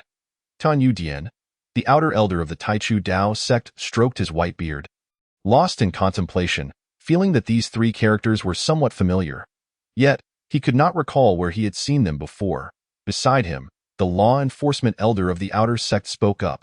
Tianyu Dian must be a branch hall of the Huayu sect from ancient times. Yes, indeed, it is the Huayu sect. Prompted by this reminder, the outer elder suddenly remembered and quickly added, "It is said that the Huayu sect was a power comparable to a sacred land during ancient times. Its foundation was even deeper than that of most contemporary sacred lands, yet it fell completely during that great war, with no survivors." Upon hearing this, everyone wore solemn expressions, a flicker of admiration rising in their hearts. If not for their fierce battles, the current Xinjiang continent would not exist. Every era's peace is forged by those who bear burdens and resolve the threats to tranquility. According to ancient texts, the burning Sky Emperor had once visited the Huayu sect and shared a close friendship with its then leader. The outer elder recounted all that he knew. Perhaps here they could find a glimmer of insight regarding the burning Sky Emperor. Instantly, everyone became invigorated. After all, this was an emperor. Should fortune favor them, whoever obtained the inheritance would undoubtedly soar to great heights. Within each individual present resided a creature named ambition, as disciples of one of the peak powers. The Taichu Dao sect, they harbored a pride that set them apart, unwilling to be overshadowed by others. Thus, this ancient ruin would serve as a crucible for many to rise. Elders, since this place may harbor clues related to the burning Sky Emperor, why don't we split up to expedite our search? At this moment, Yuanqing interjected, as one of the candidates for the Daozi position in the Taichu Dao sect. His words carried considerable weight, perhaps even more than that of the outer elder. Very well, the outer elder nodded slightly and then declared, "Let us disperse and search. Remember to use the communication stones if you find any clues." Understood. Soon, the crowd scattered in a flurry. Though Tianyu Jian was a branch hall of the Huayu sect, it still covered a vast area. Yuanqing's eyes flickered as he made his way to the back of Tianyu Dian alone. "If I obtain the inheritance of the burning Sky Emperor, then the position of Daozi shall undoubtedly be mine." A flame of ambition burned in Yuanqing's gaze. The Daozi of the Taichu Dao sect was an entity just beneath the sect master, holding a position of great authority. However, due to the significance of the Daozi role, the selection process was extraordinarily rigorous, comprising numerous assessments. As a candidate for the Daozi position, Yuanqing was acutely aware of the challenges involved. Without his formidable strength and high talent, he would never have been in contention for this position. Yet, the other candidates for the Daozi role were equally formidable, placing immense pressure upon him. If he did not eliminate the other candidates, he would forever be unable to attain the Daozi position. Therefore, the inheritance of the burning Sky Emperor was something he must possess. "No one shall impede my path." Yuanqing grinned, a cold glint flashing in his eyes. Even Ji Wushuang would not be able to stop him. However, despite these thoughts, he felt a deep envy towards Ji Wushuang, who was born into nobility with a powerful background. In the entire Wanyao kingdom, she ranked just beneath the monarch, a status that incited envy in countless hearts. Especially when just outside the ancient ruins, Ji Wushuang had brandished an imperial weapon, confronting the three elders of the Taichu Dao sect. This only deepened his feelings of admiration and jealousy, wishing he could instantly swap identities and positions with her. Yet, such thoughts remained just that, thoughts. Thus, he felt an urgent need to secure the inheritance of the Burning Sky Emperor. Yuanqing suppressed his excess emotions, maintaining a calm demeanor as he walked slowly through the back of the grand hall, observing his surroundings. Soon, he arrived at a garden, but all the flowers had withered and fallen. A strange odor permeated the air, compelling Yuanqing to instinctively shield himself from the scent as he began to examine the garden. Various flowers surrounded him, while a pavilion stood at the center. Suddenly, Yuanqing appeared to notice something and hurried over. He approached a patch of weeds, clearing them aside with his hands, revealing a stone tablet. The tablet itself was not the focus. Rather, it was the inscription upon it. Baihua Garden. These seemingly ordinary three characters stirred a tempest of shock within Yuanqing. This was the handwriting of the Burning Sky Emperor. Yuanqing's eyes widened in disbelief. Due to the opening of the ancient ruins, he had researched everything concerning the Burning Sky Emperor, including his handwriting. The three characters Baihua Garden were identical to those of the Burning Sky Emperor. This was undoubtedly inscribed by the Emperor himself. Yuanqing's breath quickened as he quickly scanned the area, hoping to find additional clues. After all, merely the three characters Baihua Garden did not provide substantial information. Moreover, it was uncertain when these characters had been carved. What if it was before the Great War? That could imply a complete lack of clues. Thus, he could only focus on his surroundings. But aside from the withered flowers, a pavilion, and the patch of weeds before him, there was nothing else. Yuanqing narrowed his eyes, channeling his spiritual energy, raising his hand to form a blade-like gesture, and unleashed a powerful surge of energy to clear the weeds away, revealing a flat ground and an ominous entity. Upon seeing this, Yuanqing's pupils constricted, and he instinctively retreated, creating distance. Yet the malevolent entity had long been waiting, leaping forward the moment he moved, its sharp fangs and claws glinting menacingly. The sharpness was unmistakable. Chapter 64. A deeply disturbing reflection on the terrifying aspects of the central continent. Observing the entity's movements, Yuanqing clenched his teeth in frustration, never expecting to encounter a creature thought to exist only in ancient texts. Immediately, his robes billowed as a surge of formidable spiritual energy erupted, forcefully pushing the malevolent entity back. So this is why such a dangerous place as the ancient ruins is so calm. It turns out this is the reason, Yuanqing murmured calmly to himself. It is well known that ancient ruins are far more perilous than ordinary secret realms. A moment's inattention could lead to one's demise. Yet, their journey thus far had been exceptionally tranquil, devoid of any vengeful spirits or beastly threats. It turns out they were all malevolent entities, however. In light of the ancient ruins' nature, this was rather to be expected. In the next moment, the malevolent entity, its limbs gripping the ground, fixated its gaze on Yuanqing. Refraining from making any rash moves, it sensed the aura of danger, hastily channeling its dark energy to form a protective layer around itself. Observing this, a smirk crept onto Yuanqing's lips, a hint of disdain surfacing. Was that all? Did it think a mere layer of dark energy could ensure its safety?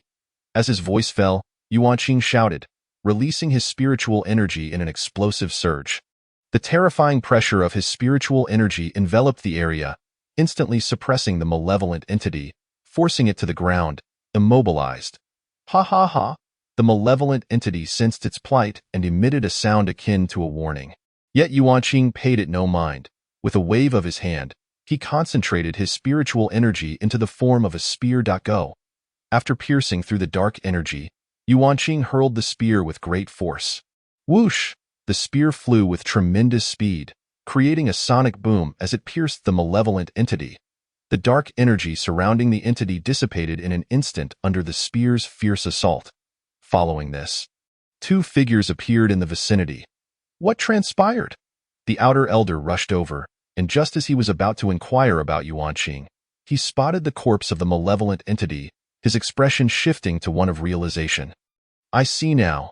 No wonder your aura suddenly intensified. The law enforcement elder stepped forward, examining the remains of the malevolent entity. I was searching for clues regarding the Burning Sky Emperor when I was suddenly ambushed by a malevolent entity. So I had to reveal a bit of my strength. Yuanqing shrugged nonchalantly, stating, "This was indeed true. Given the strength of this malevolent entity, it was insufficient to compel him to unleash his full power.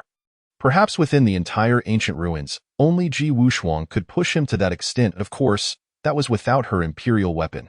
Who would dare to provoke Ji Wushuang when she wielded an imperial weapon? Who would be foolish enough to invite their own demise?" The outer sect elder clicked his tongue. Even he had never encountered a malevolent spirit before. Today, however, he had certainly broadened his horizons. After all, the formation of such a spirit requires specific conditions: malevolence, resentment, and an environment conducive to its growth, all of which are indispensable. Furthermore, a period of nurturing is necessary for a malevolent spirit to take shape. It stands to reason that such spirits are among the dangers lurking within the ancient ruins. The law enforcement elder narrowed his eyes in contemplation, remarking, "Indeed, throughout our journey, we have yet to encounter any monstrous beasts. And thus far, only the shadow of a malevolent spirit remains." Yuanqing nodded, suggesting, "Perhaps the ancient ruins serve as the stronghold of these malevolent spirits." Suddenly, as if struck by a revelation, he moved to the side of the stone tablet, saying, "Elders, please come over and take a look." Despite his yearning for the legacy of the Flame Sovereign, he did not wish to pursue it alone. Sometimes, it is prudent to leverage the power of the sect. A collective effort is always superior to solitary endeavor. The two elders, intrigued by his words, raised their eyebrows and promptly stepped forward. In that moment, their eyes widened in astonishment, their faces revealing expressions of shock and excitement. "These are the inscriptions of the Flame Sovereign," the outer sect elder gasped, his breath quickening, his face turning crimson. "There is no doubt about it. I once beheld a stone tablet within the sect, and the inscriptions upon it are identical to those here. Moreover, that stone tablet was left behind by the Flame Sovereign himself." Upon hearing this, the law enforcement elder was taken aback, quickly raising his gaze to survey the surroundings. Mirroring Yuanqing's earlier actions, "I have already examined the area and found no clues." Yuanqing shook his head slightly, stating, "So far, this stone tablet is the only evidence of the Flame Sovereign's presence. However, we cannot ascertain how long this tablet has existed." The law enforcement elder, with a look of regret, withdrew his gaze, contemplating the stone tablet before him, a mixture of emotions swirling within him. Had he truly found a lead only to discover it was for naught? What a cruel twist of fate! "You are correct," the outer sect elder nodded, analyzing calmly. "This stone tablet may very well be a remnant from before the Great War. If that is the case, we are likely devoid of any clues. However, if it dates from after the war, then it must surely contain some trace of that conflict." After speaking, he seated himself and began to meticulously examine each character and stroke of the tablet, even running his hand over its surface, seemingly searching for hidden mechanisms. Observing this, Yuanqing's eyes glimmered with anticipation. After all, he recognized that one individual could never match the strength of a group. Meanwhile, the law enforcement elder wandered about, determined not to relinquish the opportunity presented by the Flame Sovereign's traces. Thus, the three of them commenced their exploration within the garden. Deep within the ancient ruins, Gu Chongqing suddenly exclaimed in astonishment, "Lo and behold, I have discovered the stone tablet left by the Flame Sovereign. These fellows are not so bad after all." As he stood sentinel in this rather tedious location, he sought some amusement, which he found in observing the individuals within the ancient ruins. He meticulously watched them as they sought opportunities, while he, in turn, derived entertainment from their endeavors. "The Flame Sovereign," Gu Chongqing mused, stroking his chin, his gaze deep in thought. Despite surveying the entirety of the ancient ruins, he had yet to find any trace of the Flame Sovereign, let alone his legacy, and of course, he was aware of certain locations associated with the Flame Sovereign. Yet he had not pursued them, considering it unnecessary. At worst, he could simply seize the legacy from whoever obtains it. In the ancient ruins, he was the strongest. Not to mention, even outside these ruins, he felt no fear of others. This confidence stemmed from the fact that he wielded two supreme imperial weapons. At that moment, a new question arose in Gu Chongqing's mind. According to legend, the Flame Sovereign was the last emperor of the ancient era. Yet, he recalled the records of the Yuntian saint within the sacred realm, which spoke of the central continent as a bottomless abyss. Could it truly be as such? System: Is it true that only one emperor can arise in each era? Host: That is not the case. Chapter 65. The disruption of the heavenly Tao, the collapse of the Great Path. System: Is it true that only one emperor can appear in each era? Gu Chongqing posed this question, revealing the doubts that lingered in his mind. His ignorance did not imply that the system was unaware. Naturally, the system would only respond if it deemed it appropriate. Host: That is not the case. The system replied candidly. Upon hearing this, Gu Chongqing's pupils constricted, a tumult of emotions surging within him. As he had suspected, this world was indeed complex, especially the central continent. If it were true that only one emperor could emerge in each era, then it would make sense for the Flame Sovereign to be regarded as the last. However, the reality was far different. An era is not limited to the emergence of a singular emperor. The implications of this were staggering for the central continent's foundational strength, particularly regarding the colossal entities that stood atop the Xintian continent, such as the Taichu Dao sect and the Kingdom of 10,000 Beasts. This revelation was akin to a bombshell. Gu Chongqing inhaled sharply, striving to quell his racing thoughts. Should this information be disseminated, it would undoubtedly send shockwaves throughout the entire Xintian continent. Only those sects that had once produced emperors would likely be aware of the hidden depths of one another. It is the host who inquired, the system replied with earnestness. Gu Chongqing responded, You are going too far. Must you lay bare everything? I still have my pride. Frustrated, Gu Chongqing let out a helpless sigh. What could he do but endure? After all, everything he possessed was granted by the system. Without it, he would not be where he was now. After pondering for a moment, Gu Chongqing continued, Then how is an emperor born? An emperor, marked by the heavenly mandate, must traverse the tribulations of lightning to step into the imperial realm, becoming a formidable force capable of suppressing the world. The system explained slowly. There is also a method to defy fate and attain enlightenment. By provoking the imperial tribulation, one can become an imperial powerhouse, provided they safely navigate the challenge. However, the difficulty of defying fate is exceedingly high, and throughout the history of the Xintian continent, few have succeeded. Curiosity flickered across Gu Chongqing's face, prompting him to inquire, Why is that? To defy fate and attain enlightenment, one must incite the wrath of the heavenly Tao, resulting in the descent of the imperial tribulation. The system elaborated. When the heavenly Tao is enraged, the imperial tribulation grows even more formidable, surpassing the tribulation of the heavenly mandate, thereby increasing the associated risks. Moreover, to defy fate, one must possess the strength to battle beyond their means, as well as extraordinary talent or abilities. Gu Chongqing lowered his head, deep in thought as he digested the system's words. In essence, to defy fate and attain enlightenment, one must possess extraordinary abilities, substantial strength, and an unyielding resolve. Otherwise, they risk perishing beneath the tribulation. Suddenly, a thought struck him, and he hastily asked, What about the heavenly mandate?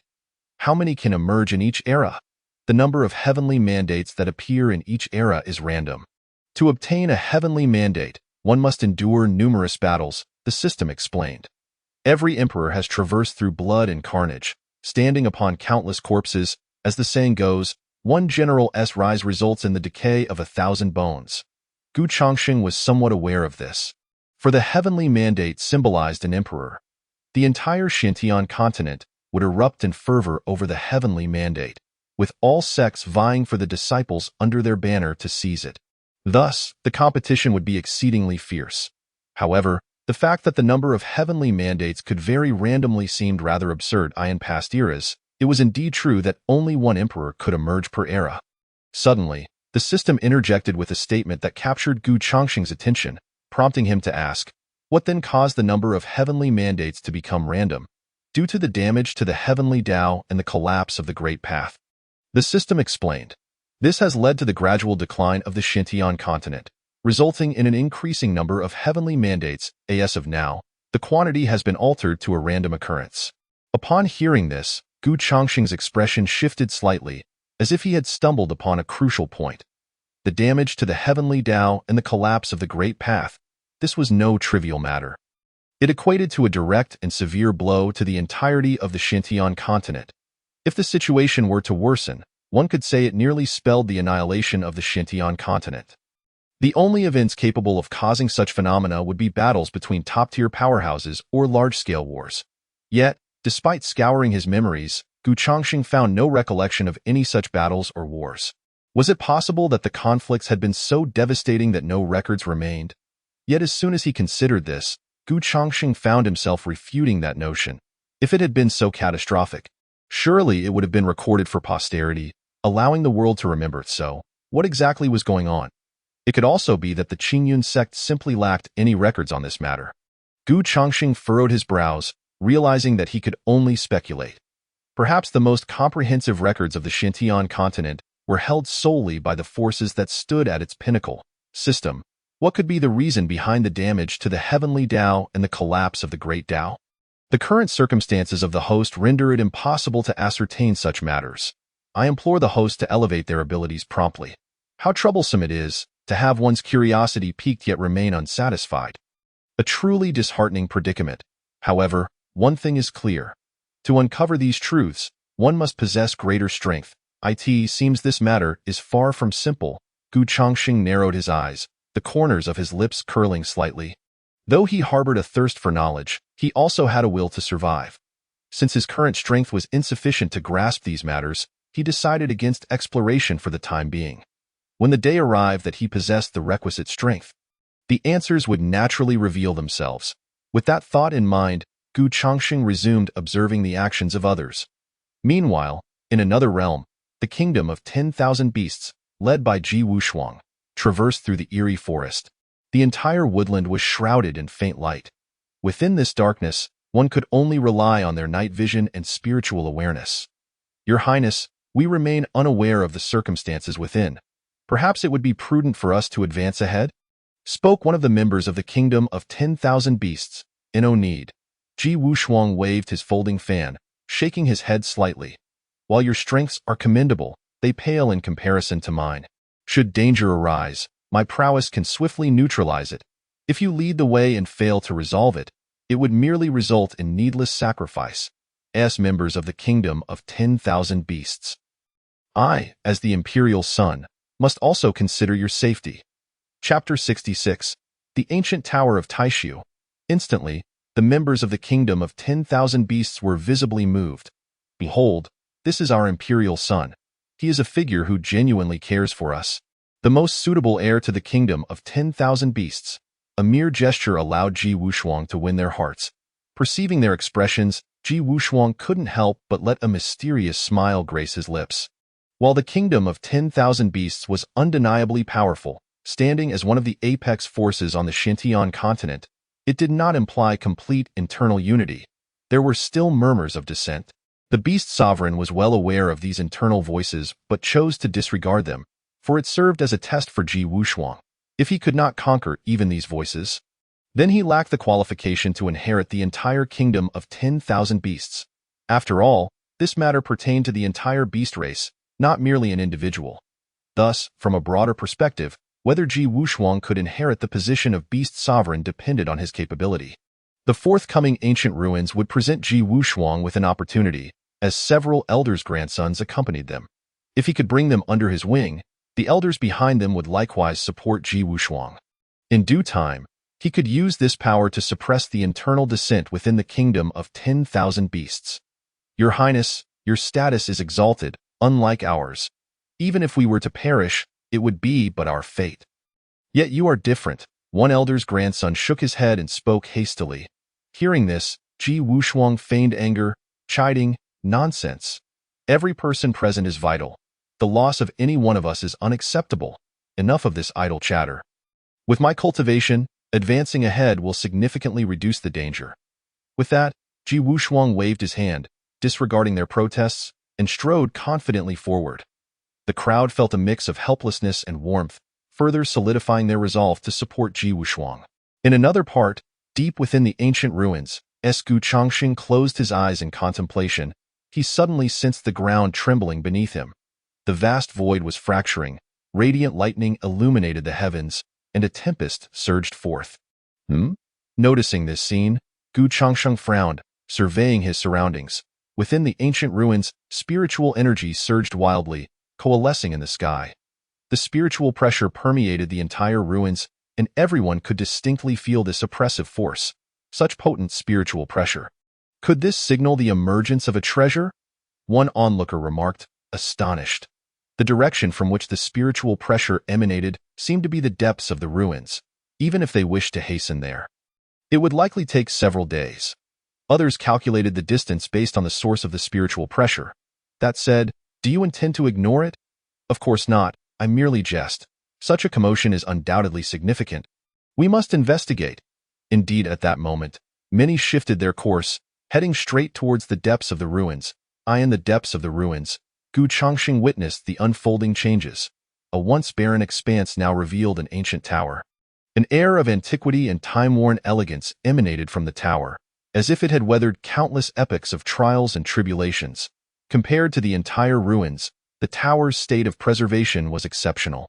Radiant hues burst forth around the ancient tower, rippling outward like waves. At that moment, thunder struck, relentlessly bombarding the tower, seemingly intent on obliterating its existence. Yet, protected by a barrier, the tower remained unscathed, absorbing the lightning's power, thereby fortifying the barrier's strength. The ancient tower of Taishu? Gu Chongxing caught sight of the 4 characters inscribed upon the tower, feeling a twinge of astonishment. The origins of the ancient tower of Taishu were profoundly ancient. Even predating this ancient ruin, to be precise, when the ancient tower of Taishu first appeared, the ancient ruins were yet to be discovered. He could hardly believe that such a legendary edifice existed within the ancient ruins. Gu Chongxing inhaled deeply, a shiver coursing through him. If outsiders were to learn of this, other factions would likely rush to the eastern domain overnight. After all, the origins of the ancient tower of Taishu were shrouded in mystery. With few privy to its true nature, till this day, it remained an enigma, stirring intense curiosity in all who sought to unveil its secrets. The underlying motive, however, was the opportunities it held. Historical records spoke of an exceedingly ordinary individual who, upon entering the ancient tower of Taishu, underwent a miraculous transformation, becoming one of the most radiant figures of that era, ultimately seizing destiny and ascending as emperor. Truly a tale of unparalleled glory. It was precisely this narrative that ignited the fervent interest of all in the ancient tower of Taishu. Regrettably, its location had always been elusive, devoid of any fixed bearings. To encounter it here within the ancient ruins was unexpected. The ancient tower of Taishu represented a significant opportunity. One could only wonder if this young man would be fortunate enough to seize it. Gu Chongxing cast a glance at the 7-colored light orb, murmuring softly, "Is this the fortune that befits the master of the Forbidden Zone?"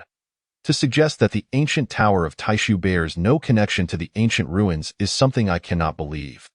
This is simply too coincidental. Yet, whether there was indeed a connection remained unproven, existing solely as a subjective conjecture in his mind.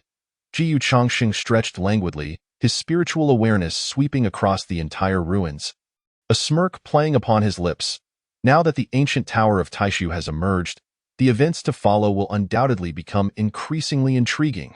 The ancient tower of Taishu, in comparison to the ancient ruins, held far greater significance. It was a choice everyone would recognize. Soon, the competition would intensify.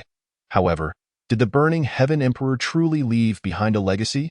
Gu Chongxing stroked his chin, surveying the entirety of the ruins, yet found no trace of it. This left him in doubt. Perhaps only those from the Taichu Dao sect would possess the knowledge.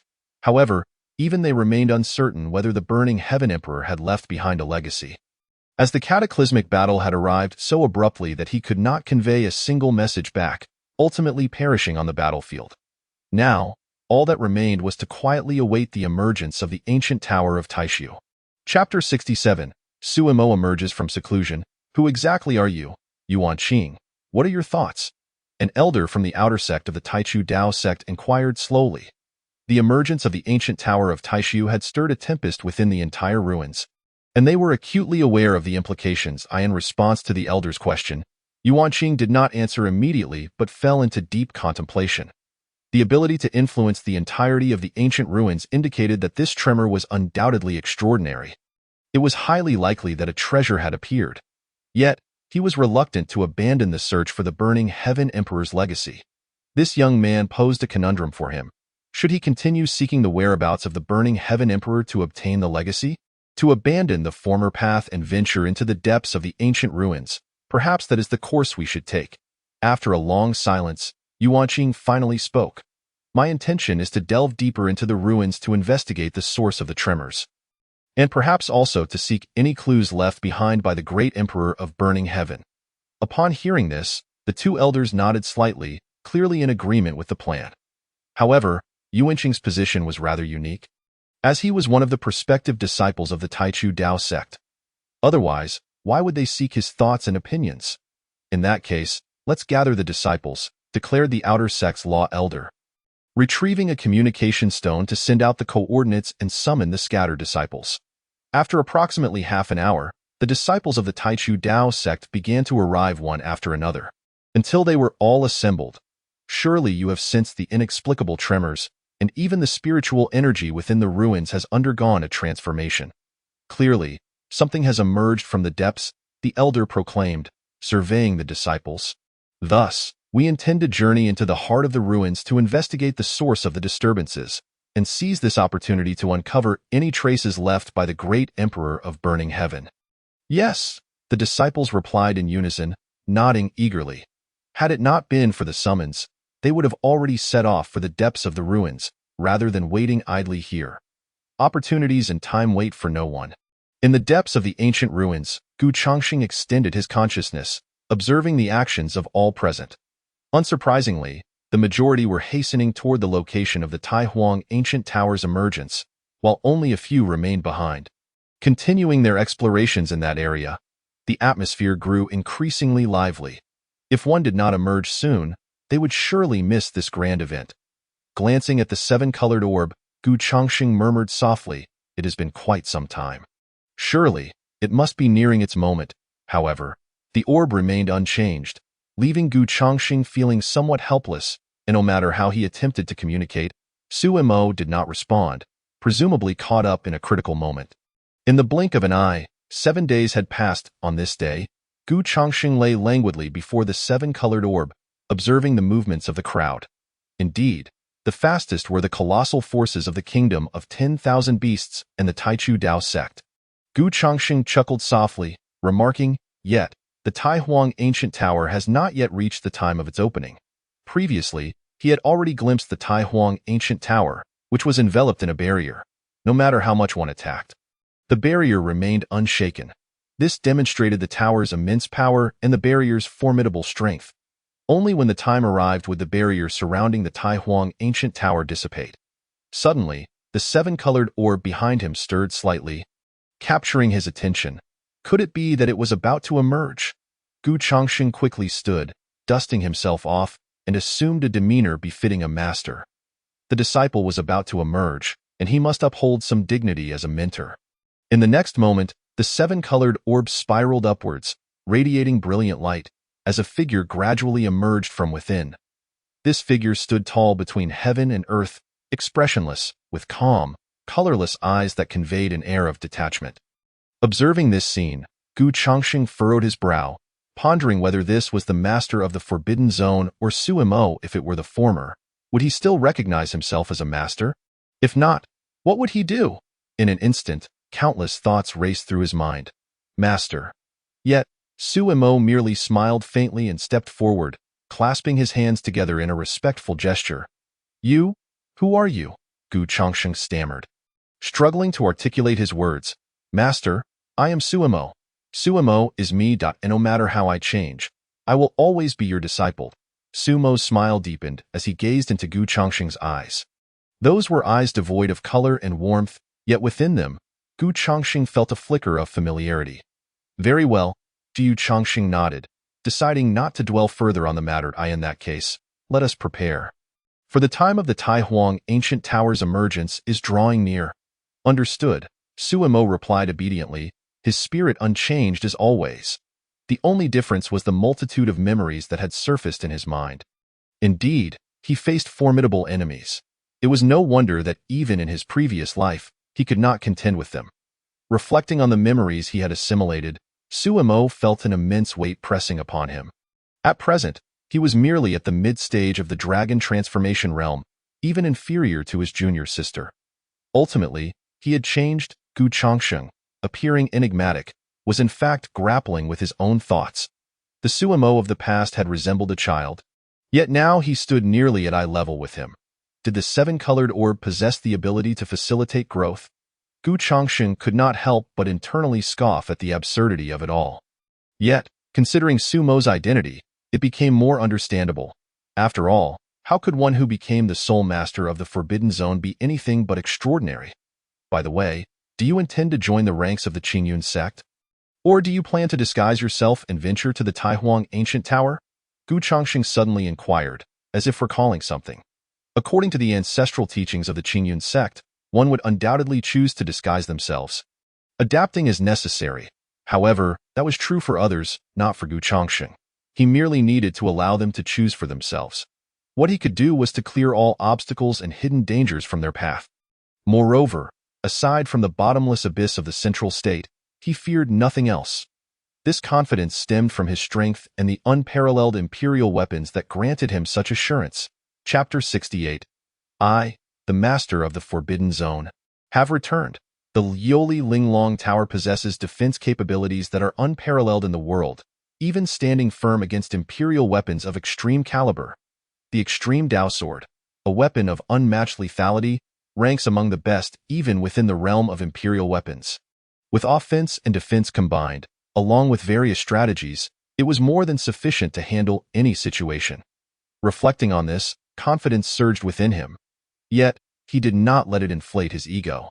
After all, this world was vast, and what had been revealed thus far was merely the tip of the iceberg. Should he become blindly confident, he would likely not survive for long. Master, I wish to venture forth alone, without disguise.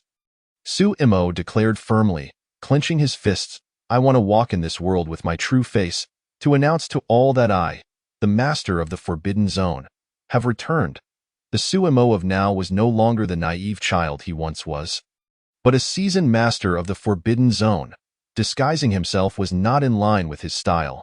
According to his character, any hindrance in his path would be met with his fists. Upon hearing his words, Gu Changsheng smiled gently and replied, You may choose for yourself. Just remember, you have my support behind you. Understood. Suimo nodded, his eyes shimmering with determination, a hint of a smile playing on his lips, and warmth blossoming in his heart. Let us wait for a while. Within 5 days, the others will arrive, and the time for the Taihuang Ancient Tower's opening will soon be upon us, Gu Changsheng said. Hands clasped behind his back, his tone calm, he had already confirmed the time for the opening of the Taihuang Ancient Tower with the system. Only 5 days remained. Fortunately, Suimo had emerged just in time. Very well, Master, Suimo responded. In the blink of an eye, 5 days passed. The major superpowers gathered one after another. Is this truly the Taihuang Ancient Tower? The two elders of the Taichu Dao sect wore expressions of astonishment. It seems we have indeed come to the right place. Yuanqing suppressed his excitement, unable to contain the smile that crept onto his lips. The mystery of the Taihuang Ancient Tower remained elusive even to all present, as if a veil shrouded it, obscuring its true nature. The Taihuang Ancient Tower was once the site of the great Emperor Yunqian's resurgence. Ji Wushuang narrowed her eyes, licking her lips, feeling a surge of thirst. Yunqian the Great, the one who was previously described as unremarkable. From the direction of the Qingyun sect, the crowd gazed upward at the towering Taihuang Ancient Tower, their voices filled with awe. Wow! What an enormous ancient tower! Taihuang Ancient Tower! Another place named after desolation. Could this be a specialty of the eastern region? One could not help but remark that this ancient tower appeared far more intact than many other structures. Suddenly, Mukiki seemed to recognize someone familiar, though she was uncertain. She gently tapped Lin Xiu's shoulder and whispered, Senior brother, is that Suimo over there? Suimo? Upon hearing this, Lin Xiu raised an eyebrow and immediately turned to the direction indicated by Mukiki. There, she beheld Suimo standing alone before the scattered cultivators, emanating an aura of coldness that deterred those around him from approaching recklessly. Indeed, Lin Xiu's eyes widened in astonishment as she recalled the prior appearance of Gu Changsheng. And she suddenly grasped the situation.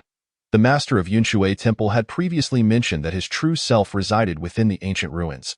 Qian Tian stroked his chin thoughtfully and mused, Moreover, according to the words of several elders, it was the master of Yunshui Temple who discovered the news of the ancient ruins' emergence. Beside him, Luo Xian chimed in, if that's the case, it is likely that the master of Yunshui Temple took his disciple out for training and fortuitously encountered the ancient ruins. Thus they entered first. This seemed plausible. Yunzhe waved his hand dismissively, unwilling to delve into the complexities of the matter. Although Gu Chongsheng was their friend, ever since he became the master, his status had shifted. He now stood on equal footing with the sect leader and other temple masters. Thus outside they were obliged to address him as master. Privately, however, they were more casual. It remained uncertain where that old sixth had hidden himself. Guyang surveyed the surrounding individuals, scrutinizing their subtle movements to ascertain whether any of them could be Gu Chongsheng. Who could say? Luo Xian shrugged helplessly. The term old sixth was something they had learned from Gu Chongsheng. Indeed, during their childhood, they had endured considerable torment at his hands. Just the thought of it now made them grit their teeth in frustration. Yet, in the next moment, a tremendous explosion reverberated through the interior of the Tai Huang ancient tower, shaking the very fabric of the void. This caused the atmospheric currents within the ancient ruins to undergo drastic changes. At that instant, the barrier began to dissipate slowly. Witnessing this scene, the crowd's breaths quickened, their eyes tinged with bloodshot urgency. Everyone was on high alert, striving not to miss any details or the opportune moment. All of you, prepare yourselves, Yuan Qing declared earnestly, his gaze fixed upon the Tai Huang ancient tower. Issuing a low, commanding shout, at this moment, Ji Wushuang similarly cautioned those behind him. With a whoosh, as the barrier vanished, countless individuals surged forward, rushing into the Tai Huang ancient tower. Only the Qingyun sect remained steadfast. Unmoved, standing their ground. It was only after ensuring their safe entry that the Qingyun sect members set forth. Simultaneously, Gu Chongsheng emerged from the void, finding himself in an empty expanse. He pondered whether he would be permitted to enter. Gu Chongsheng murmured softly, gently placing his hand upon the grand door of the Tai Huang ancient tower. Without any obstruction, his palm effortlessly passed through, and he smiled faintly before stepping into the Tai Huang ancient tower. Within the Tai Huang ancient tower, all who had entered congregated outside an immensely spacious hall. Goodness, the space within here is truly vast, Lin Xiu exclaimed. Not to mention, the environment is splendid. Outside the hall, willow trees swayed gracefully, peach blossoms fluttered in the air, mountains encircled the area, and ethereal mists enveloped everything. In the distance loomed a grand hall, named the Tai Huang Hall. There appeared to be no immediate threats. Lin Xiu scanned her surroundings meticulously, not wishing to overlook any detail. Upon closer inspection, one would notice that the first action of every Qingyun sect member upon entering was to search for potential dangers.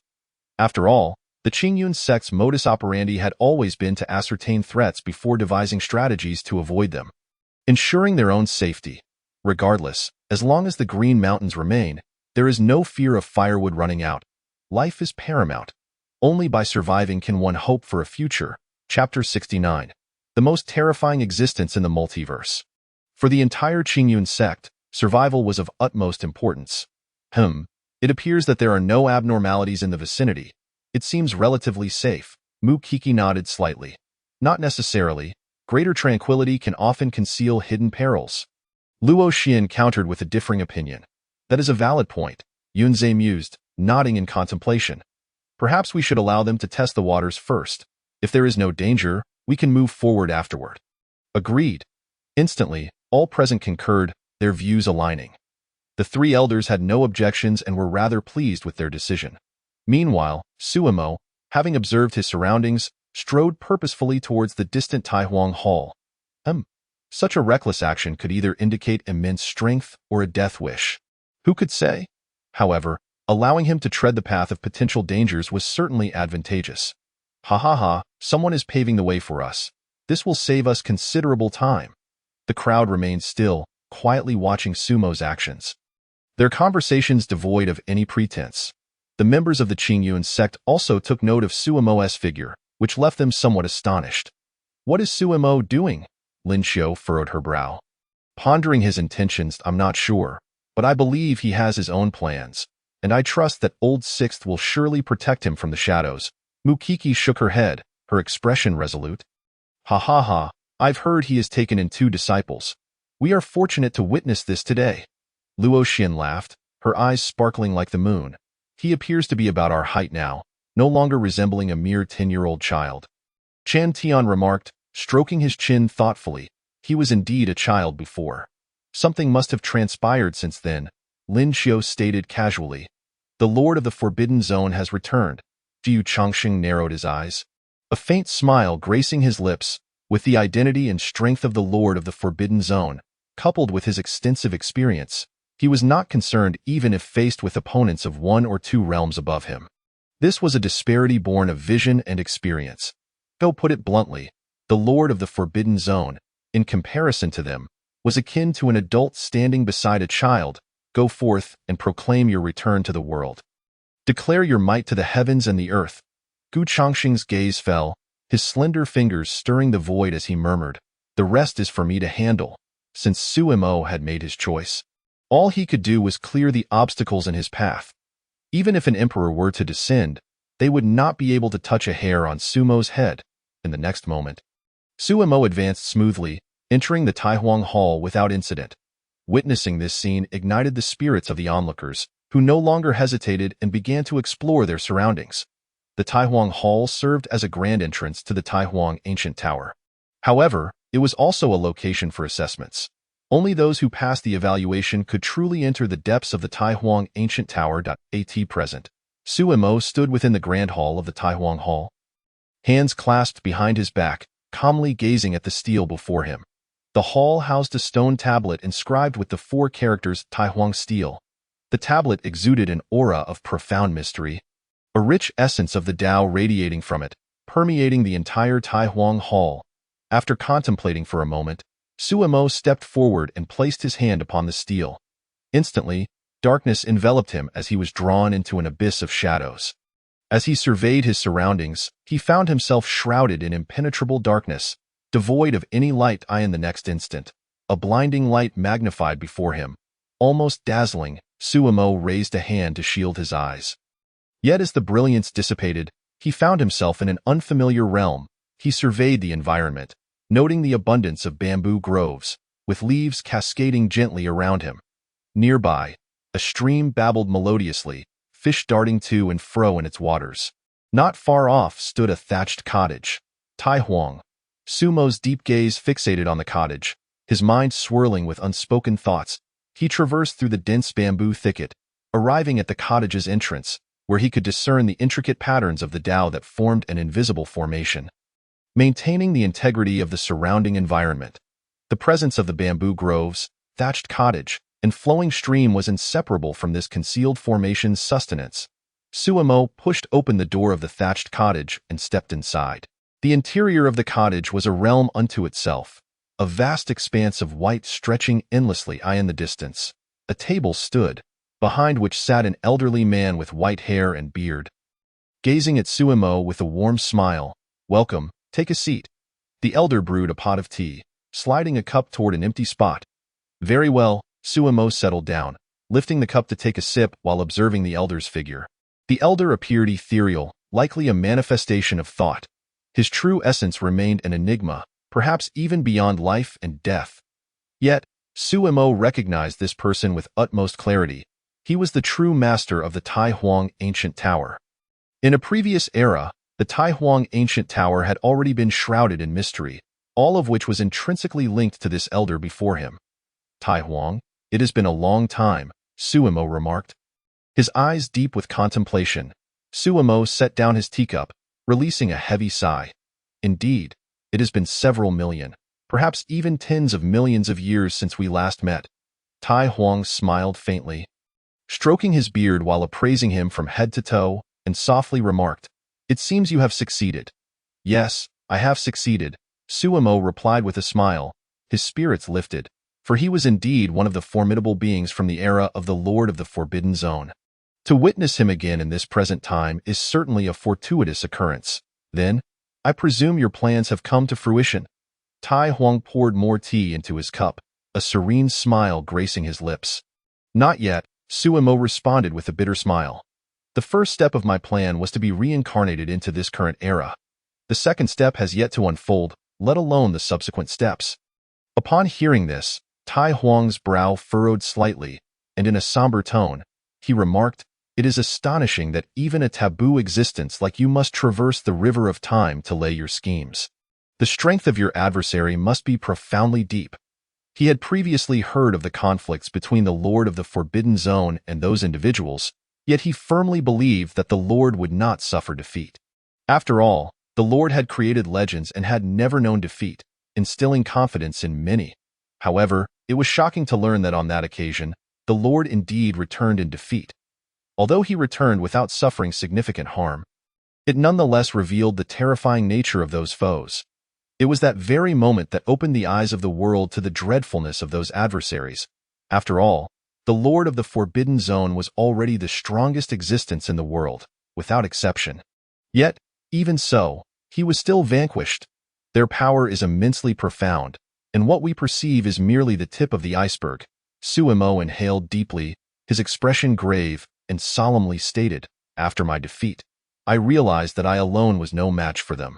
Therefore, following that incident, I began to reach out to powerful beings from other realms, seeking to wage war against them once more.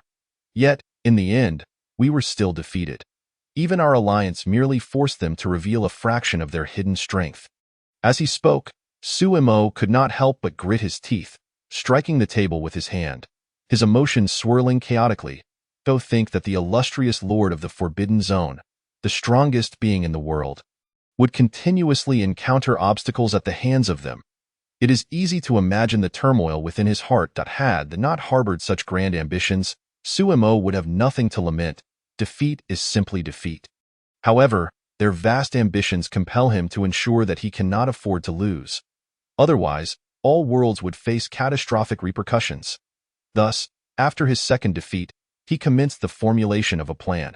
Hearing his words, Tai Huang felt a tempest brewing within him. His pupils constricting, he had heard of this matter but had only done so in passing. No one had ever witnessed it firsthand. Thus, the truth remained uncertain. Yet now, hearing it from the man himself, it became clear that his adversary's foundation was indeed shrouded in mystery. It follows that they are likely the most terrifying existence among the myriad realms of the universe. Tai Huang sighed helplessly, savoring the tea in silence. Without a doubt, Suemo did not hesitate to affirm this point. After all, it was during his travels through the myriad realms that he encountered them. From that moment on, he became the principal target of their relentless pursuits. It was precisely because of their incessant harassment that the Lord of the Forbidden Zone launched a furious counterattack, storming their stronghold and managing to infiltrate and exit it 7 times. On that day, blood flowed beneath the resplendent starry sky, and countless corpses drifted in the void. The entire star domain trembled. Yet, it was precisely this encounter that exposed some of their concealed strength, ultimately forcing him to retreat. Although he had clashed with those ancient beings, their power was not to be underestimated. Continuing the battle would likely result in his demise. Thus, the Lord of the Forbidden Zone made the decisive choice to withdraw from their stronghold, leading to the conclusion of his defeat. Their foundation is far more terrifying than any race within other realms. Having faced them directly, Suemo could acutely perceive the extent of their horror, the myriad realms of the universe. Tai Huang whispered a sigh, his emotions intricate. The myriad realms are undeniably vast and boundless, home to countless beings. The races are innumerable. Among the most renowned are the Shin realm, Demon realm, Spirit realm, Devil realm, Nether realm, Immortal realm, and Divine realm.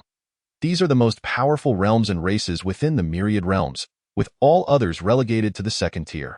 Yet, the foundation of them stands as the most fearsome existence in the entire universe. It is easy to imagine the depths of their terror. Tai Huang dared not even contemplate it, for it was too horrific to fathom. As for the present, the Shin realm has been enveloped by a barrier established by a powerful being, preventing any existence above the Emperor realm from entering. Suemo took a sip of tea and smiled lightly, saying, "This is a fortunate turn of events for us. It grants us the opportunity to swiftly elevate our cultivation, better preparing us to confront them." Tai Huang widened his eyes in disbelief. The Shin realm has been sealed off. He had never heard of such a thing, nor had he felt any signs of it. This could only mean one thing. The strength of that being must surpass his own. Hence, he had detected nothing. Who was this formidable being?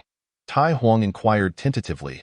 However, Suemo did not provide a response, merely smiling slightly, gazing at him with profound significance. Are you alive or dead now? Tai Huang took a sip of tea and replied nonchalantly, I endure, merely scraping by to their level. Lifespan is akin to that of the heavens themselves. Scraping by? Suemo lifted his teacup, just as he was about to take a sip, but upon hearing those words, he couldn't help but express curiosity, raising an eyebrow and urging him to continue. Since your reincarnation, that group has begun their invasion of the Xin realm.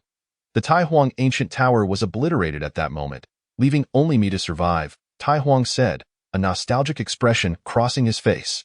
Indeed, that group is terrifying, yet they launched a surprise attack, leaving us no time to prepare.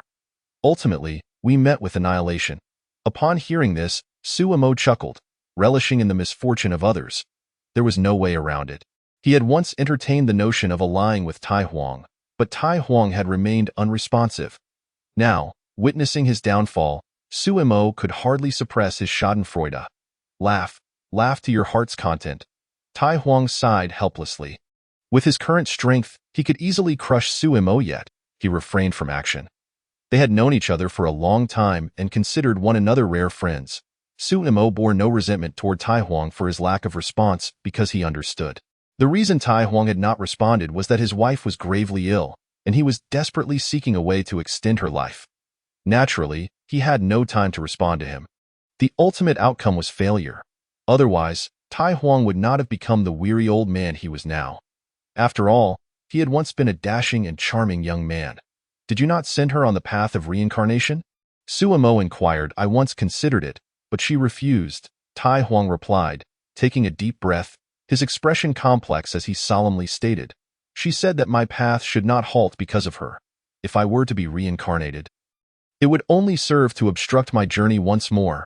Upon hearing this, Sumo's expression grew intricate. He had seen Tai Huang's wife before. She was a gentle and refined woman, gracious in her dealings with others. However, her talent for cultivation was not high, standing in stark contrast to Tai Huang. The gap between them was indeed substantial. Yet, Tai Huang did not mind. He even paused his own cultivation to accompany her in traversing the heavens and exploring the myriad realms. It was precisely because of this that his cultivation lagged far behind that of the Lord of the Forbidden Zone. Now, reflecting on the past, both men could not help but sigh in reminiscence. As they reminisced about the past, numerous memories surfaced in their minds. Dio, you returned this time fully prepared? Tai Huang squinted, slowly inquiring. Not at all, Suemo replied without hesitation, shaking his head in the vastness of existence. There is no absolute preparation for anything. However, regardless of success or failure, I must make the attempt. Suemo took a sip of tea, a glint of cold determination flickering in his eyes. Very well. Once you have fully returned, I shall accompany you on this journey. Tai Huang seemed to have already made up his mind, exclaiming spontaneously. He awaited Sumo's resolve. Should Sumo's determination waver, he would never have uttered such words.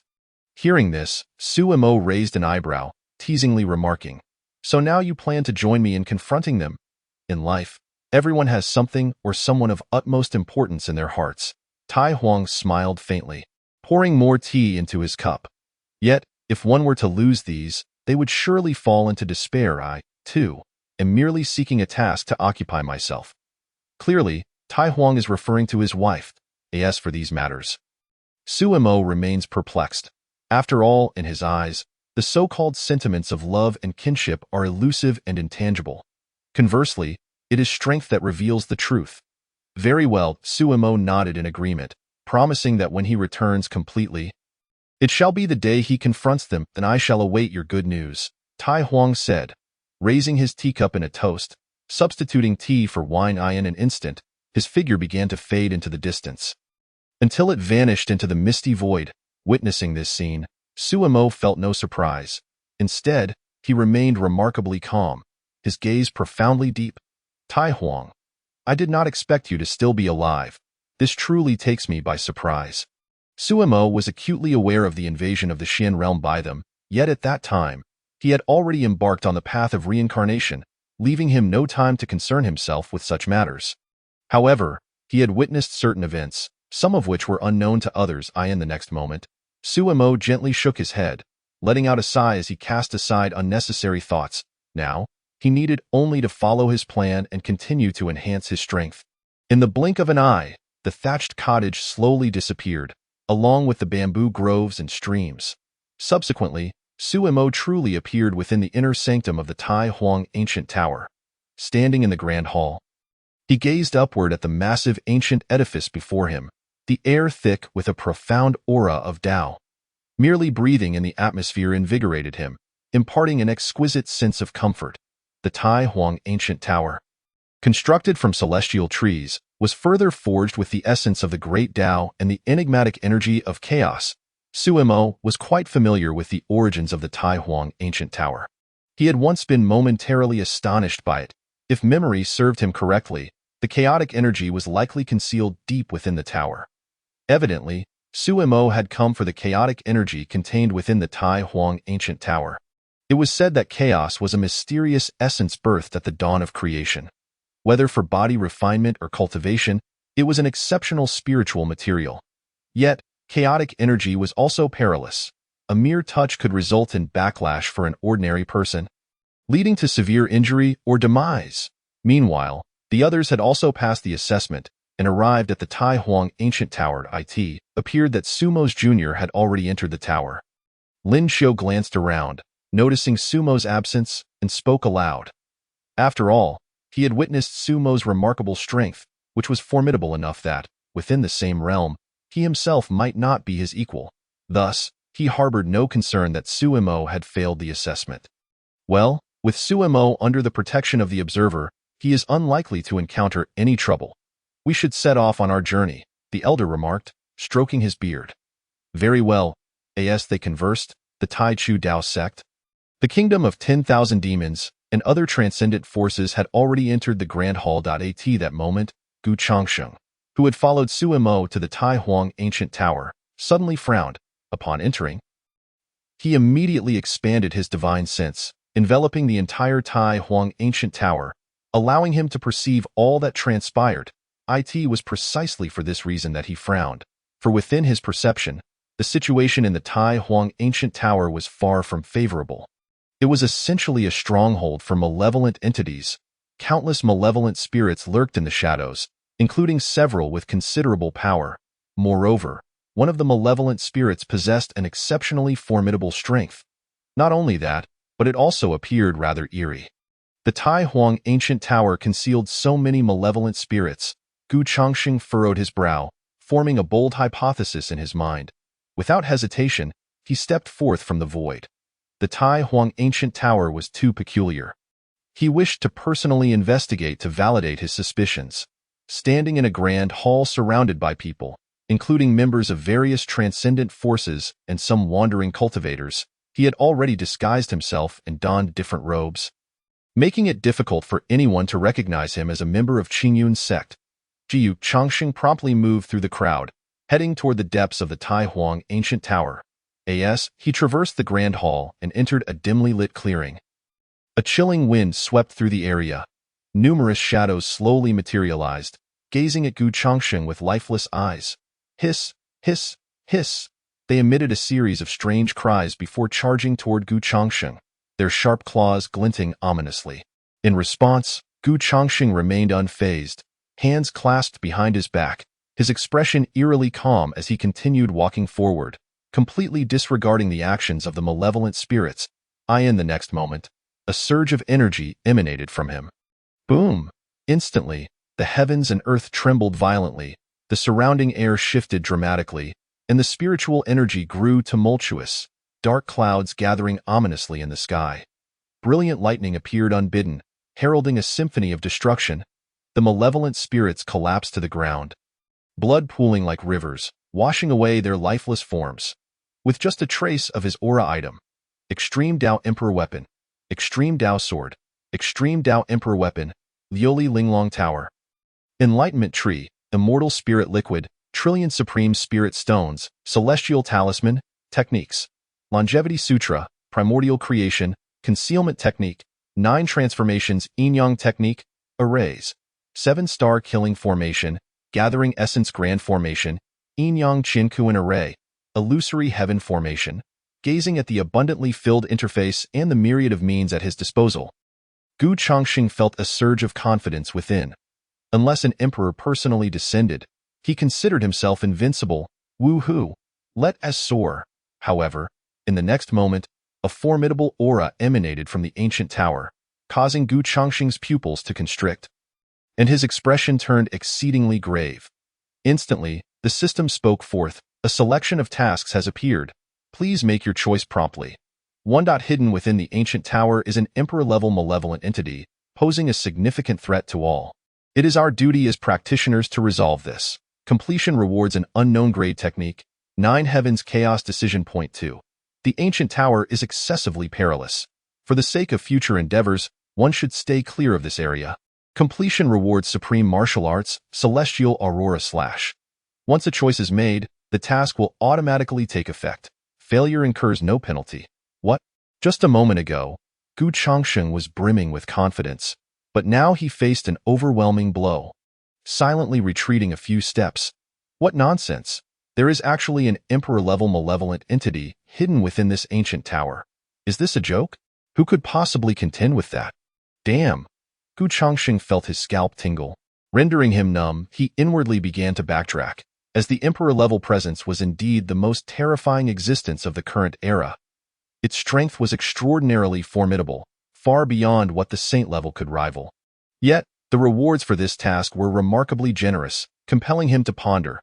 First, the first reward, an unknown grade technique. Although the grade is unspecified, the title alone is exceptionally resounding. 9 Heavens Chaos Decision. It is well known that anything associated with chaos is never trivial. Should he obtain it, his strength would undergo a significant transformation. After all, while cultivating the Longevity Sutra to its peak merely extends lifespan, it does little to enhance actual power. Then, considering the second option, Supreme Grade Martial Arts, Celestial Aurora / This is indeed supreme. It is said that above the Emperor lies the Extreme Tao Emperor, and above the Extreme Tao Emperor is the Supreme. The Supreme possesses the ability to annihilate worlds and create miracles. Far surpassing the Emperor by several folds, the Emperor, Gu Chongqing, stood still, contemplating carefully. After all, the allure of the 9 Heavens Chaos Decision was simply irresistible. After a lengthy deliberation, Gu Chongqing took a deep breath. Having made up his mind, system, I choose option 1. This was the conclusion he reached after thorough consideration. For if he were to acquire the 9 Heavens Chaos Decision, it might greatly amplify his power. Furthermore, if he were to be outmatched, he possessed the Void Talisman, capable of tearing through the void and transporting him 100,000 miles away. Coupled with the 2 extreme Tao Emperor weapons in hand, he certainly would not be without the strength to fight back. Congratulations, host has made a selection. Please complete the task swiftly. Immediately, Gu Chongqing pushed open the grand door and stepped inside with measured strides. His gaze fell upon the malevolent entity seated in the elevated position, yet it was unlike any other malevolent being. It possessed intelligence. Chapter 73. As you wish, today I shall slay you. It possessed intelligence. Yet it seemed somewhat different. Gu Chongqing found it difficult to articulate his precise feelings, but there was an unmistakable peculiarity in the air. Moreover, this malevolent entity was starkly dissimilar to the others, which were typically covered in fur and emitted rather bizarre sounds. Conversely, this one bore only a single tuft of hair upon its chest, with the rest of its form resembling that of a human. Gu Chongqing's countenance grew solemn at that moment, instinctively clenching his fists. This was his first encounter with an emperor-level powerhouse. Though merely a malevolent entity, he could not afford to be careless. Someone approaches. Suddenly, the malevolent entity spoke, its voice a low, gravelly timbre. Upon hearing this, Gu Chongqing's pupils dilated, and he felt a jolt of shock within. Who are you, exactly? I? The malevolent entity slowly rose, its aura surging, exerting pressure upon the entire void. I am one who has fallen into boundless darkness, without a name. If one were to speak of it, you may call me Finchen. Finchen. Is that not Finchen the Great? Gu Changsheng was taken aback. Astonished that the Finchen the primordial Tao sect had been desperately seeking appeared right before him. However, this appearance seemed rather amiss. The Finchen the Great from the ancient era? Gu Changsheng inquired. Ancient era? Has it truly been so long? Finchen the Great mused, reflecting on the relentless passage of time. Who would have thought that the renowned Finchen the Great from ancient times would transform into a malevolent entity? Gu Changsheng raised an eyebrow, his gaze imbued with profound meaning, scrutinizing Finchen the Great. The vicissitudes of life are unpredictable. There are always exceptions. Finchen the Great took a measured step forward, his aura erupting in an instant. Gu Changsheng furrowed his brow, his entire being weighed down by an immense heaviness, as the emperor's might pressed upon him from all directions.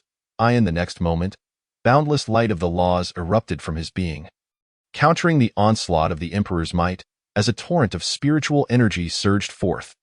The primordial creation sutra activated suddenly, dissipating the emperor's pressure invisibly, restoring Gu Changsheng to his former state. Witnessing him dispel the emperor's oppression, Finchen the Great raised an eyebrow in astonishment, a flicker of intrigue flashing in his eyes. It seems you are no longer the Finchen the Great of the human race. Gu Changsheng inhaled deeply, becoming exceedingly serious. Since that great battle, Finchen the Great has perished. I am now but a malevolent entity. Finchen the Great stood with his hands clasped behind his back, his expression one of profound indifference. As a malevolent entity, I too have my duties, which is to eradicate all who invade the Taihuangu Tower. As soon as the words left his mouth, Finchen the Great advanced a step, his entire being coalescing with an aura that erupted in an instant, flattening the surrounding area for 100,000 miles. Countless lives were extinguished in an instant. It was a senseless slaughter. What is happening? Holy cow! This has completely transformed into a plane. Who on earth did this? This is utterly terrifying. Those fortunate enough to escape gazed at the scene before them, their hearts filled with dread, their scalps tingling. The area within 100,000 miles had been reduced to flat ground. It was truly horrifying. Shortly thereafter, they beheld two beams of light ascending into the sky, engaged in a fierce clash. Truly, an emperor-level powerhouse. Merely a step taken obliterated the surrounding landscape. Gu Changsheng stood aloft in the void, glancing down at the scene below, and could not help but swallow hard. With his cultivation, he could certainly achieve such a feat with all his might, but the difference lay in the fact that Finchen's actions were evidently effortless. Invaders, perish! Finchen the Great waved his hand, tearing apart the void, shattering the atmosphere, directly seizing a dazzling star from the heavens. Boom, boom, boom. A colossal star plummeted from the firmament, hurtling towards Gu Changsheng. Hey, this is a bit excessive. Don't you think? Gu Changsheng smirked. Is it really necessary to start off with such outrageous tactics? The descending star created immense atmospheric pressure, causing the earth to fracture continuously, inflicting heavy injuries upon many. Naturally, the people of Qingyun's sect were no exception, but at this moment, Gu Changsheng could not spare any effort to protect them. Fortunately, they all possessed life-saving talismans, enabling them to temporarily evade the catastrophe. Quickly evacuate this area, the Grand Elder immediately barked. This battle is beyond our capacity to witness. With that, the members of Qingyun's sect swiftly retreated, and others followed suit. Yet one individual, instead of fleeing, braved the intense aura and stepped forward. The battle between the Emperor level and the pinnacle of the Saint level. Su Mo lifted his gaze, feeling an inexplicable sense of familiarity and warmth emanating from the pinnacle saint before him. Master, he surmised immediately, a smile breaking across his face as he hastened towards the ancient tower, which had been reduced to flat ground. The ancient tower housed chaotic energy. The chaotic energy is far beyond what an emperor-level powerhouse can obliterate. In the void, stars fell rapidly. Observing this, Gu Changsheng's eyes turned cold, an endless reservoir of spiritual energy erupting forth, manifesting a terrifying vortex beneath his feet. In the next moment, he formed seals with his hands. Spiritual energy coursing through the meridians within his body, gathering in his palms. Xinhuang seal, go! He uttered a soft command, and in an instant, a mysterious aura emerged, the Xinhuang energy gathering in the world, transforming into a seal that surged forth. Colliding with the falling star, boom! In an instant, a tremendous explosion erupted, unleashing a terrifying storm that engulfed the entire battlefield, with ominous clouds gathering above and thunderous rains cascading down. Yet, alas, the auras emanating from the two individuals were so formidable that they effortlessly dispelled the tempest. The very heavens and earth trembled from their clash, countless mountains and rivers collapsing, while the sun and moon seemed to flip, their reflections intertwining in the sky, as the shockwave from the explosion surged forward. Gu Changsheng was compelled to retreat several steps to dissipate the force. Though transformed into a malevolent entity, its power remained astonishingly potent. Jiyu Changsheng gazed solemnly at the Emperor of Flames, his expression laden with complexity. How could someone who once made extraordinary contributions to the human race devolve into such a wretched state? If you do not slay me, I shall annihilate everyone within the ancient tower of Taihuang. The Emperor of Flames seemed to see through his emotional turmoil, speaking slowly. Upon hearing this, Gu Changsheng sighed softly, casting aside all extraneous thoughts, his spirit reaching its zenith as he gradually stepped forward. Then as you wish, today, I shall slay you. In Chapter 74, Gu Changsheng versus the Emperor of Flames.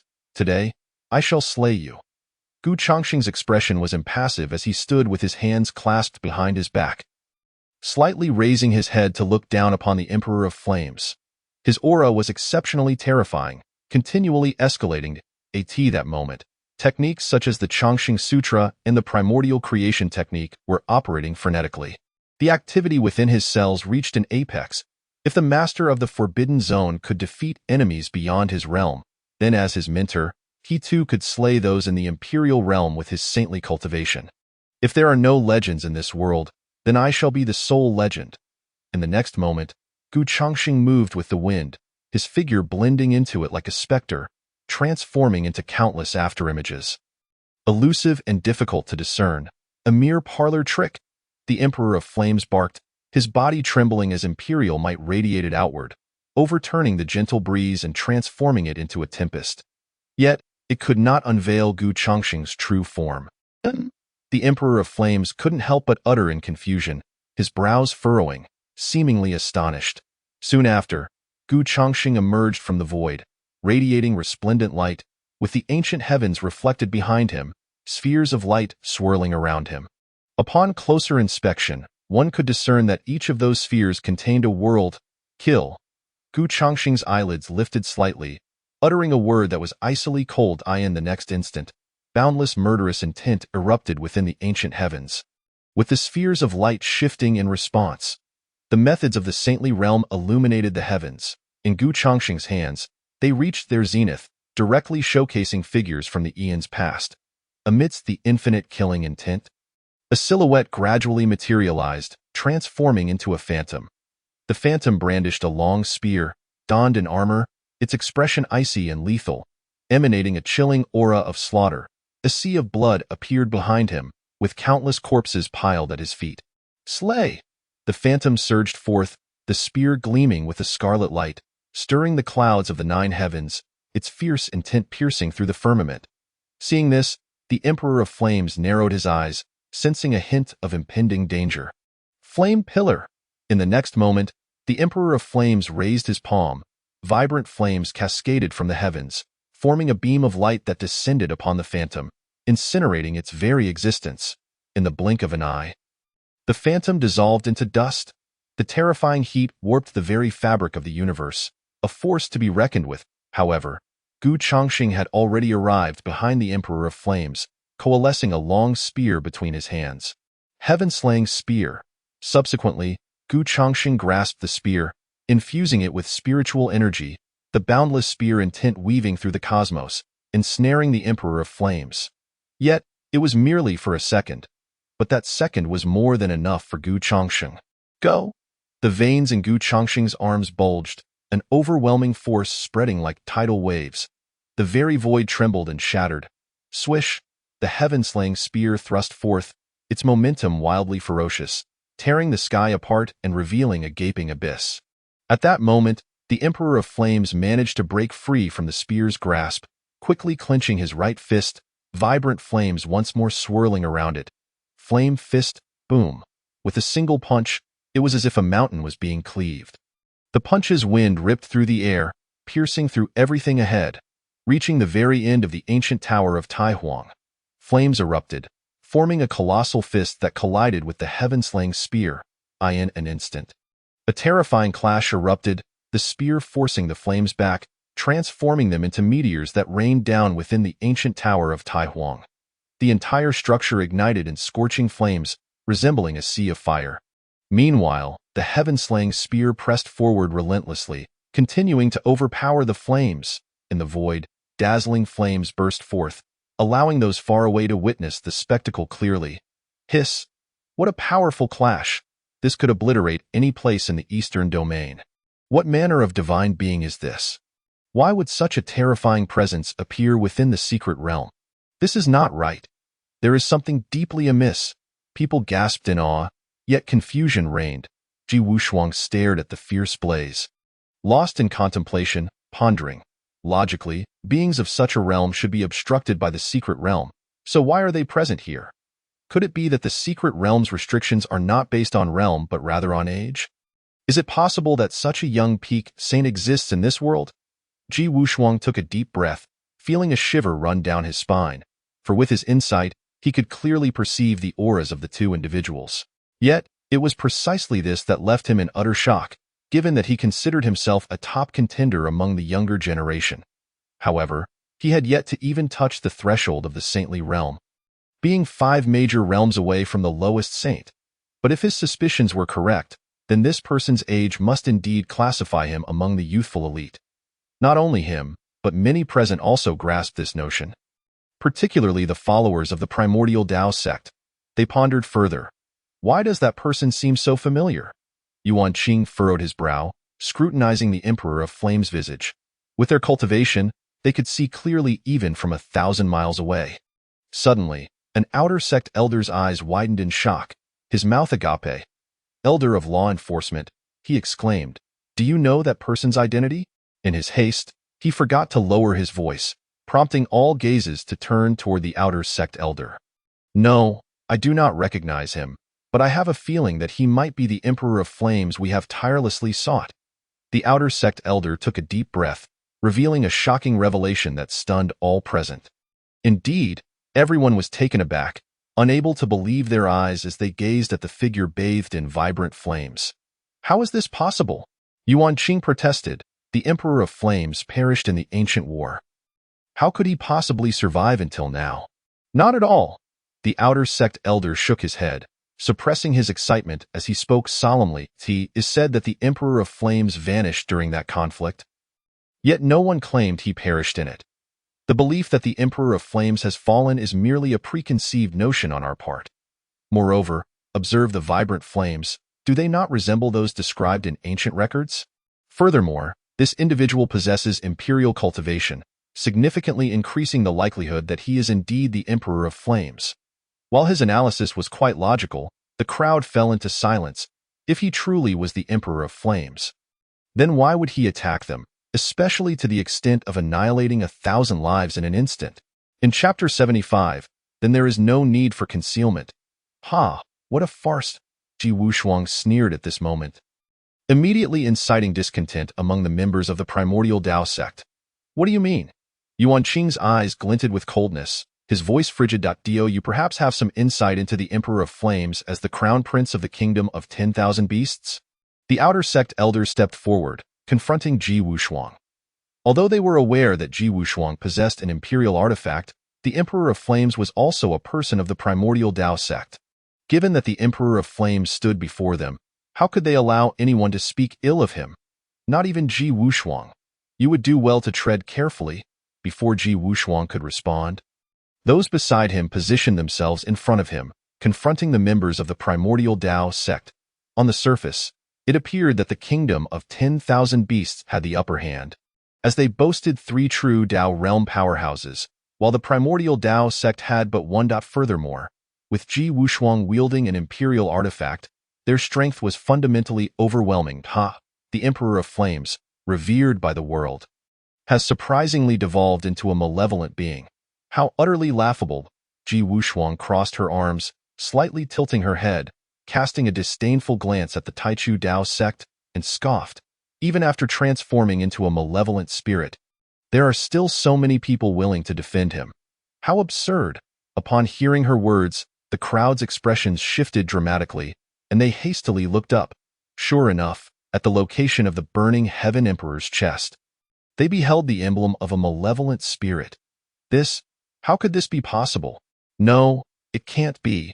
This is the burning Heaven Emperor, who once reigned invincible in the world. How could he have turned into a malevolent spirit? This must be a deception. He is not the burning Heaven Emperor at all.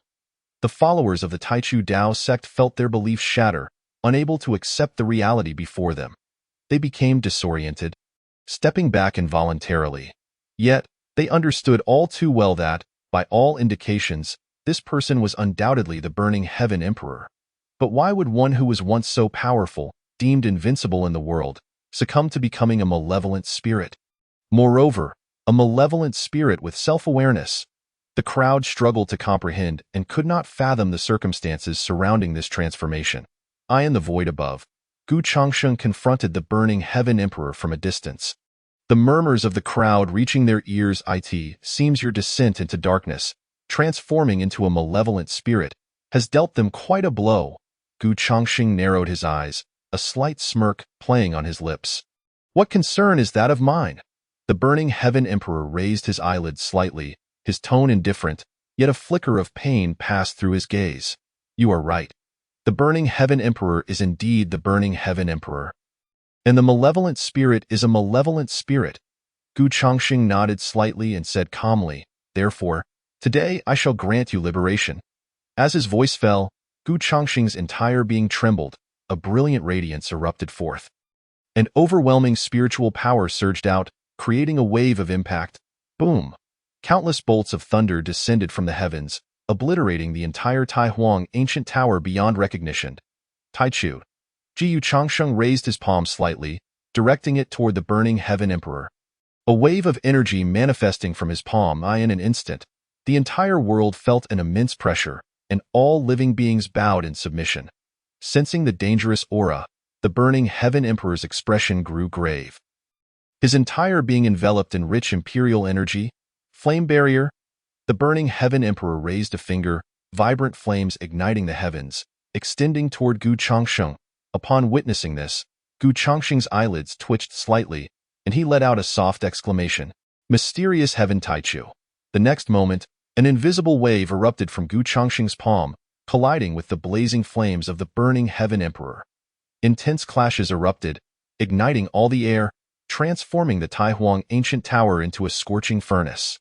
Seeing that he could not gain the upper hand, Gu Changsheng felt a flicker of doubt arise within him, prompting him to inquire within his mind. System, what is his cultivation level? He is at the initial stage of the Third Order Emperor. But due to his descent into malevolence, he is unable to unleash his full power.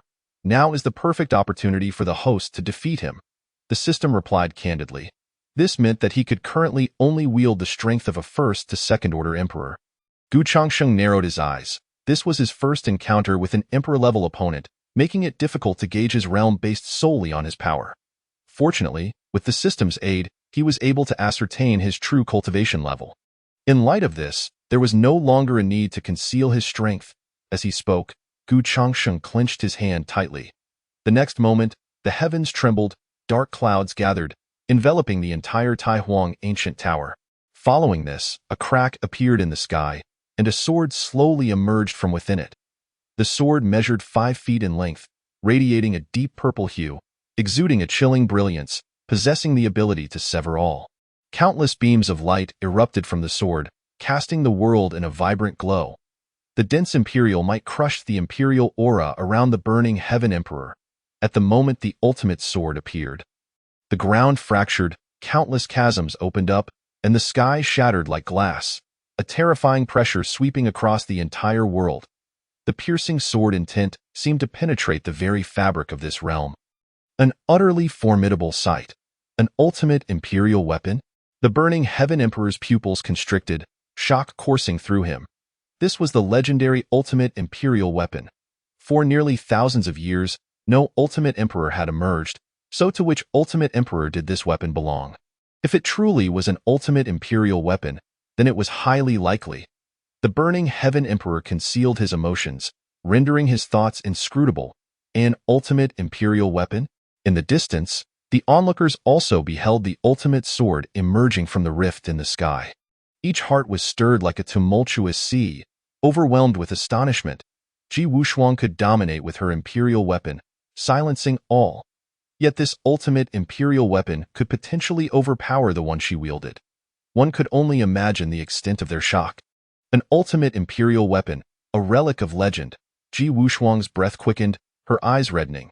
If she possessed the ultimate imperial weapon, the entire kingdom of 10,000 beasts would be within her grasp. All the gossip and rumors would vanish. However, she was no fool. With that person's cultivation at the peak of the great sage realm, he was beyond the reach of her group. Not even her esteemed elder Xian could contend, let alone with an ultimate imperial weapon in hand.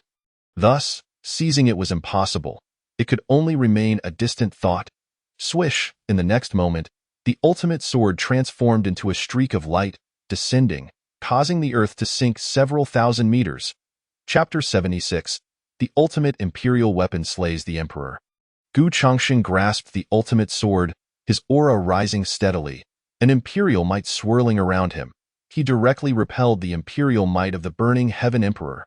To think that today he would witness the fabled ultimate imperial weapon. The burning heaven emperor's eyes glimmered with fervor, greedily fixating on the ultimate sword in Gu Changxing's hand. Not only can you see it, but you will also have the chance to personally experience the terror of being an ultimate imperial weapon. Gu Changxing chuckled lightly, slowly stepping forward. The piercing sword intent surged forth, making the burning heaven emperor feel as though he were trapped in an ice chamber. The ultimate sword was a reward from the system. Gu Changxing could easily recognize its mastery and unleash all its capabilities. Thus, there were no restrictions. With the ultimate sword in hand, it signified that this battle was nearing its conclusion. Whoosh! In the next moment, Gu Changxing raised his hand slightly, unleashing a wave of sword energy.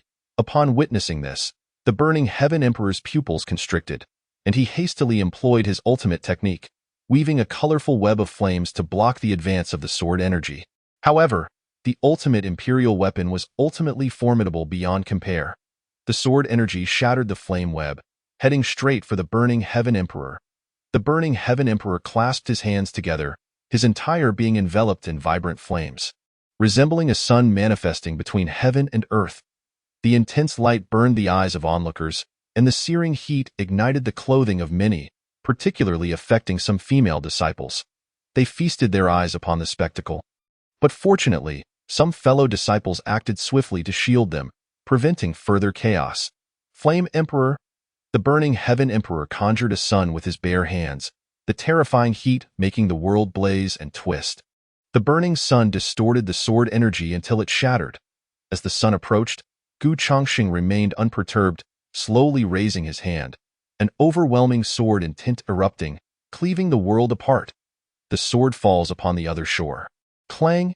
A resounding cry reverberated as the vast sword energy swept forth, severing all things in the universe, even the very essence of the world.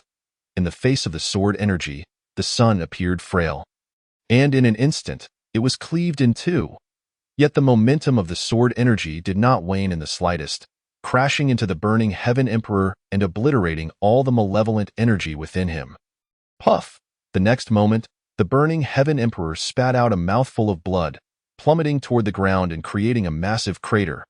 Yet, unlike other malevolent spirits, he did not perish on the spot due to the dissipating malevolence. Soon after, Gu Changxing landed not far from him, still wielding the ultimate sword, his aura unwavering as he calmly stated, "So, what truly transpired back then?" To this day, he remained unclear about the events of that year. For instance, why the burning heaven emperor appeared at the Tai Huang ancient tower, and how he had transformed into a malevolent spirit. Although he had formed some conjectures in his mind, he lacked concrete proof. Thus, it was essential to hear the burning heaven emperor's account. Furthermore, during their recent battle, he had sensed something unusual about the burning heaven emperor. Cough. Given my current condition, recounting the entire sequence of events may prove, cough, somewhat challenging. The burning heaven emperor coughed up blood, collapsing to the ground. His arms spread wide like a character. I will reflect all matters in the heavens, and then you shall come to know. Having spoken, the emperor of burning heavens closed his eyes tightly and unleashed all the remaining power within him. Immediately thereafter, he transformed into a wisp of smoke, vanishing from the realm of existence. In the vast expanse above, a luminous screen emerged, revealing numerous figures, among which the emperor of burning heavens was distinctly present. This radiant curtain was visible to all, and upon closer inspection, it became evident that they were situated within the ancient relics. The emperor of burning heavens and his companions stood united, facing a group of enigmatic adversaries. The ensuing battle was fierce and unrelenting, particularly as the emperor faced two foes single-handedly, showcasing his remarkable prowess. However, at that critical moment, a sudden rift materialized, engulfing them all within its depths. Subsequently, they found themselves outside an ancient tower, which was none other than the Tower of Tai Huang. Since the emergence of the Tower of Tai Huang, the conflict intensified, with glances frequently cast towards the tower. Clearly, their objective was the Tower of Tai Huang, yet before they could reach it, they encountered their enemies.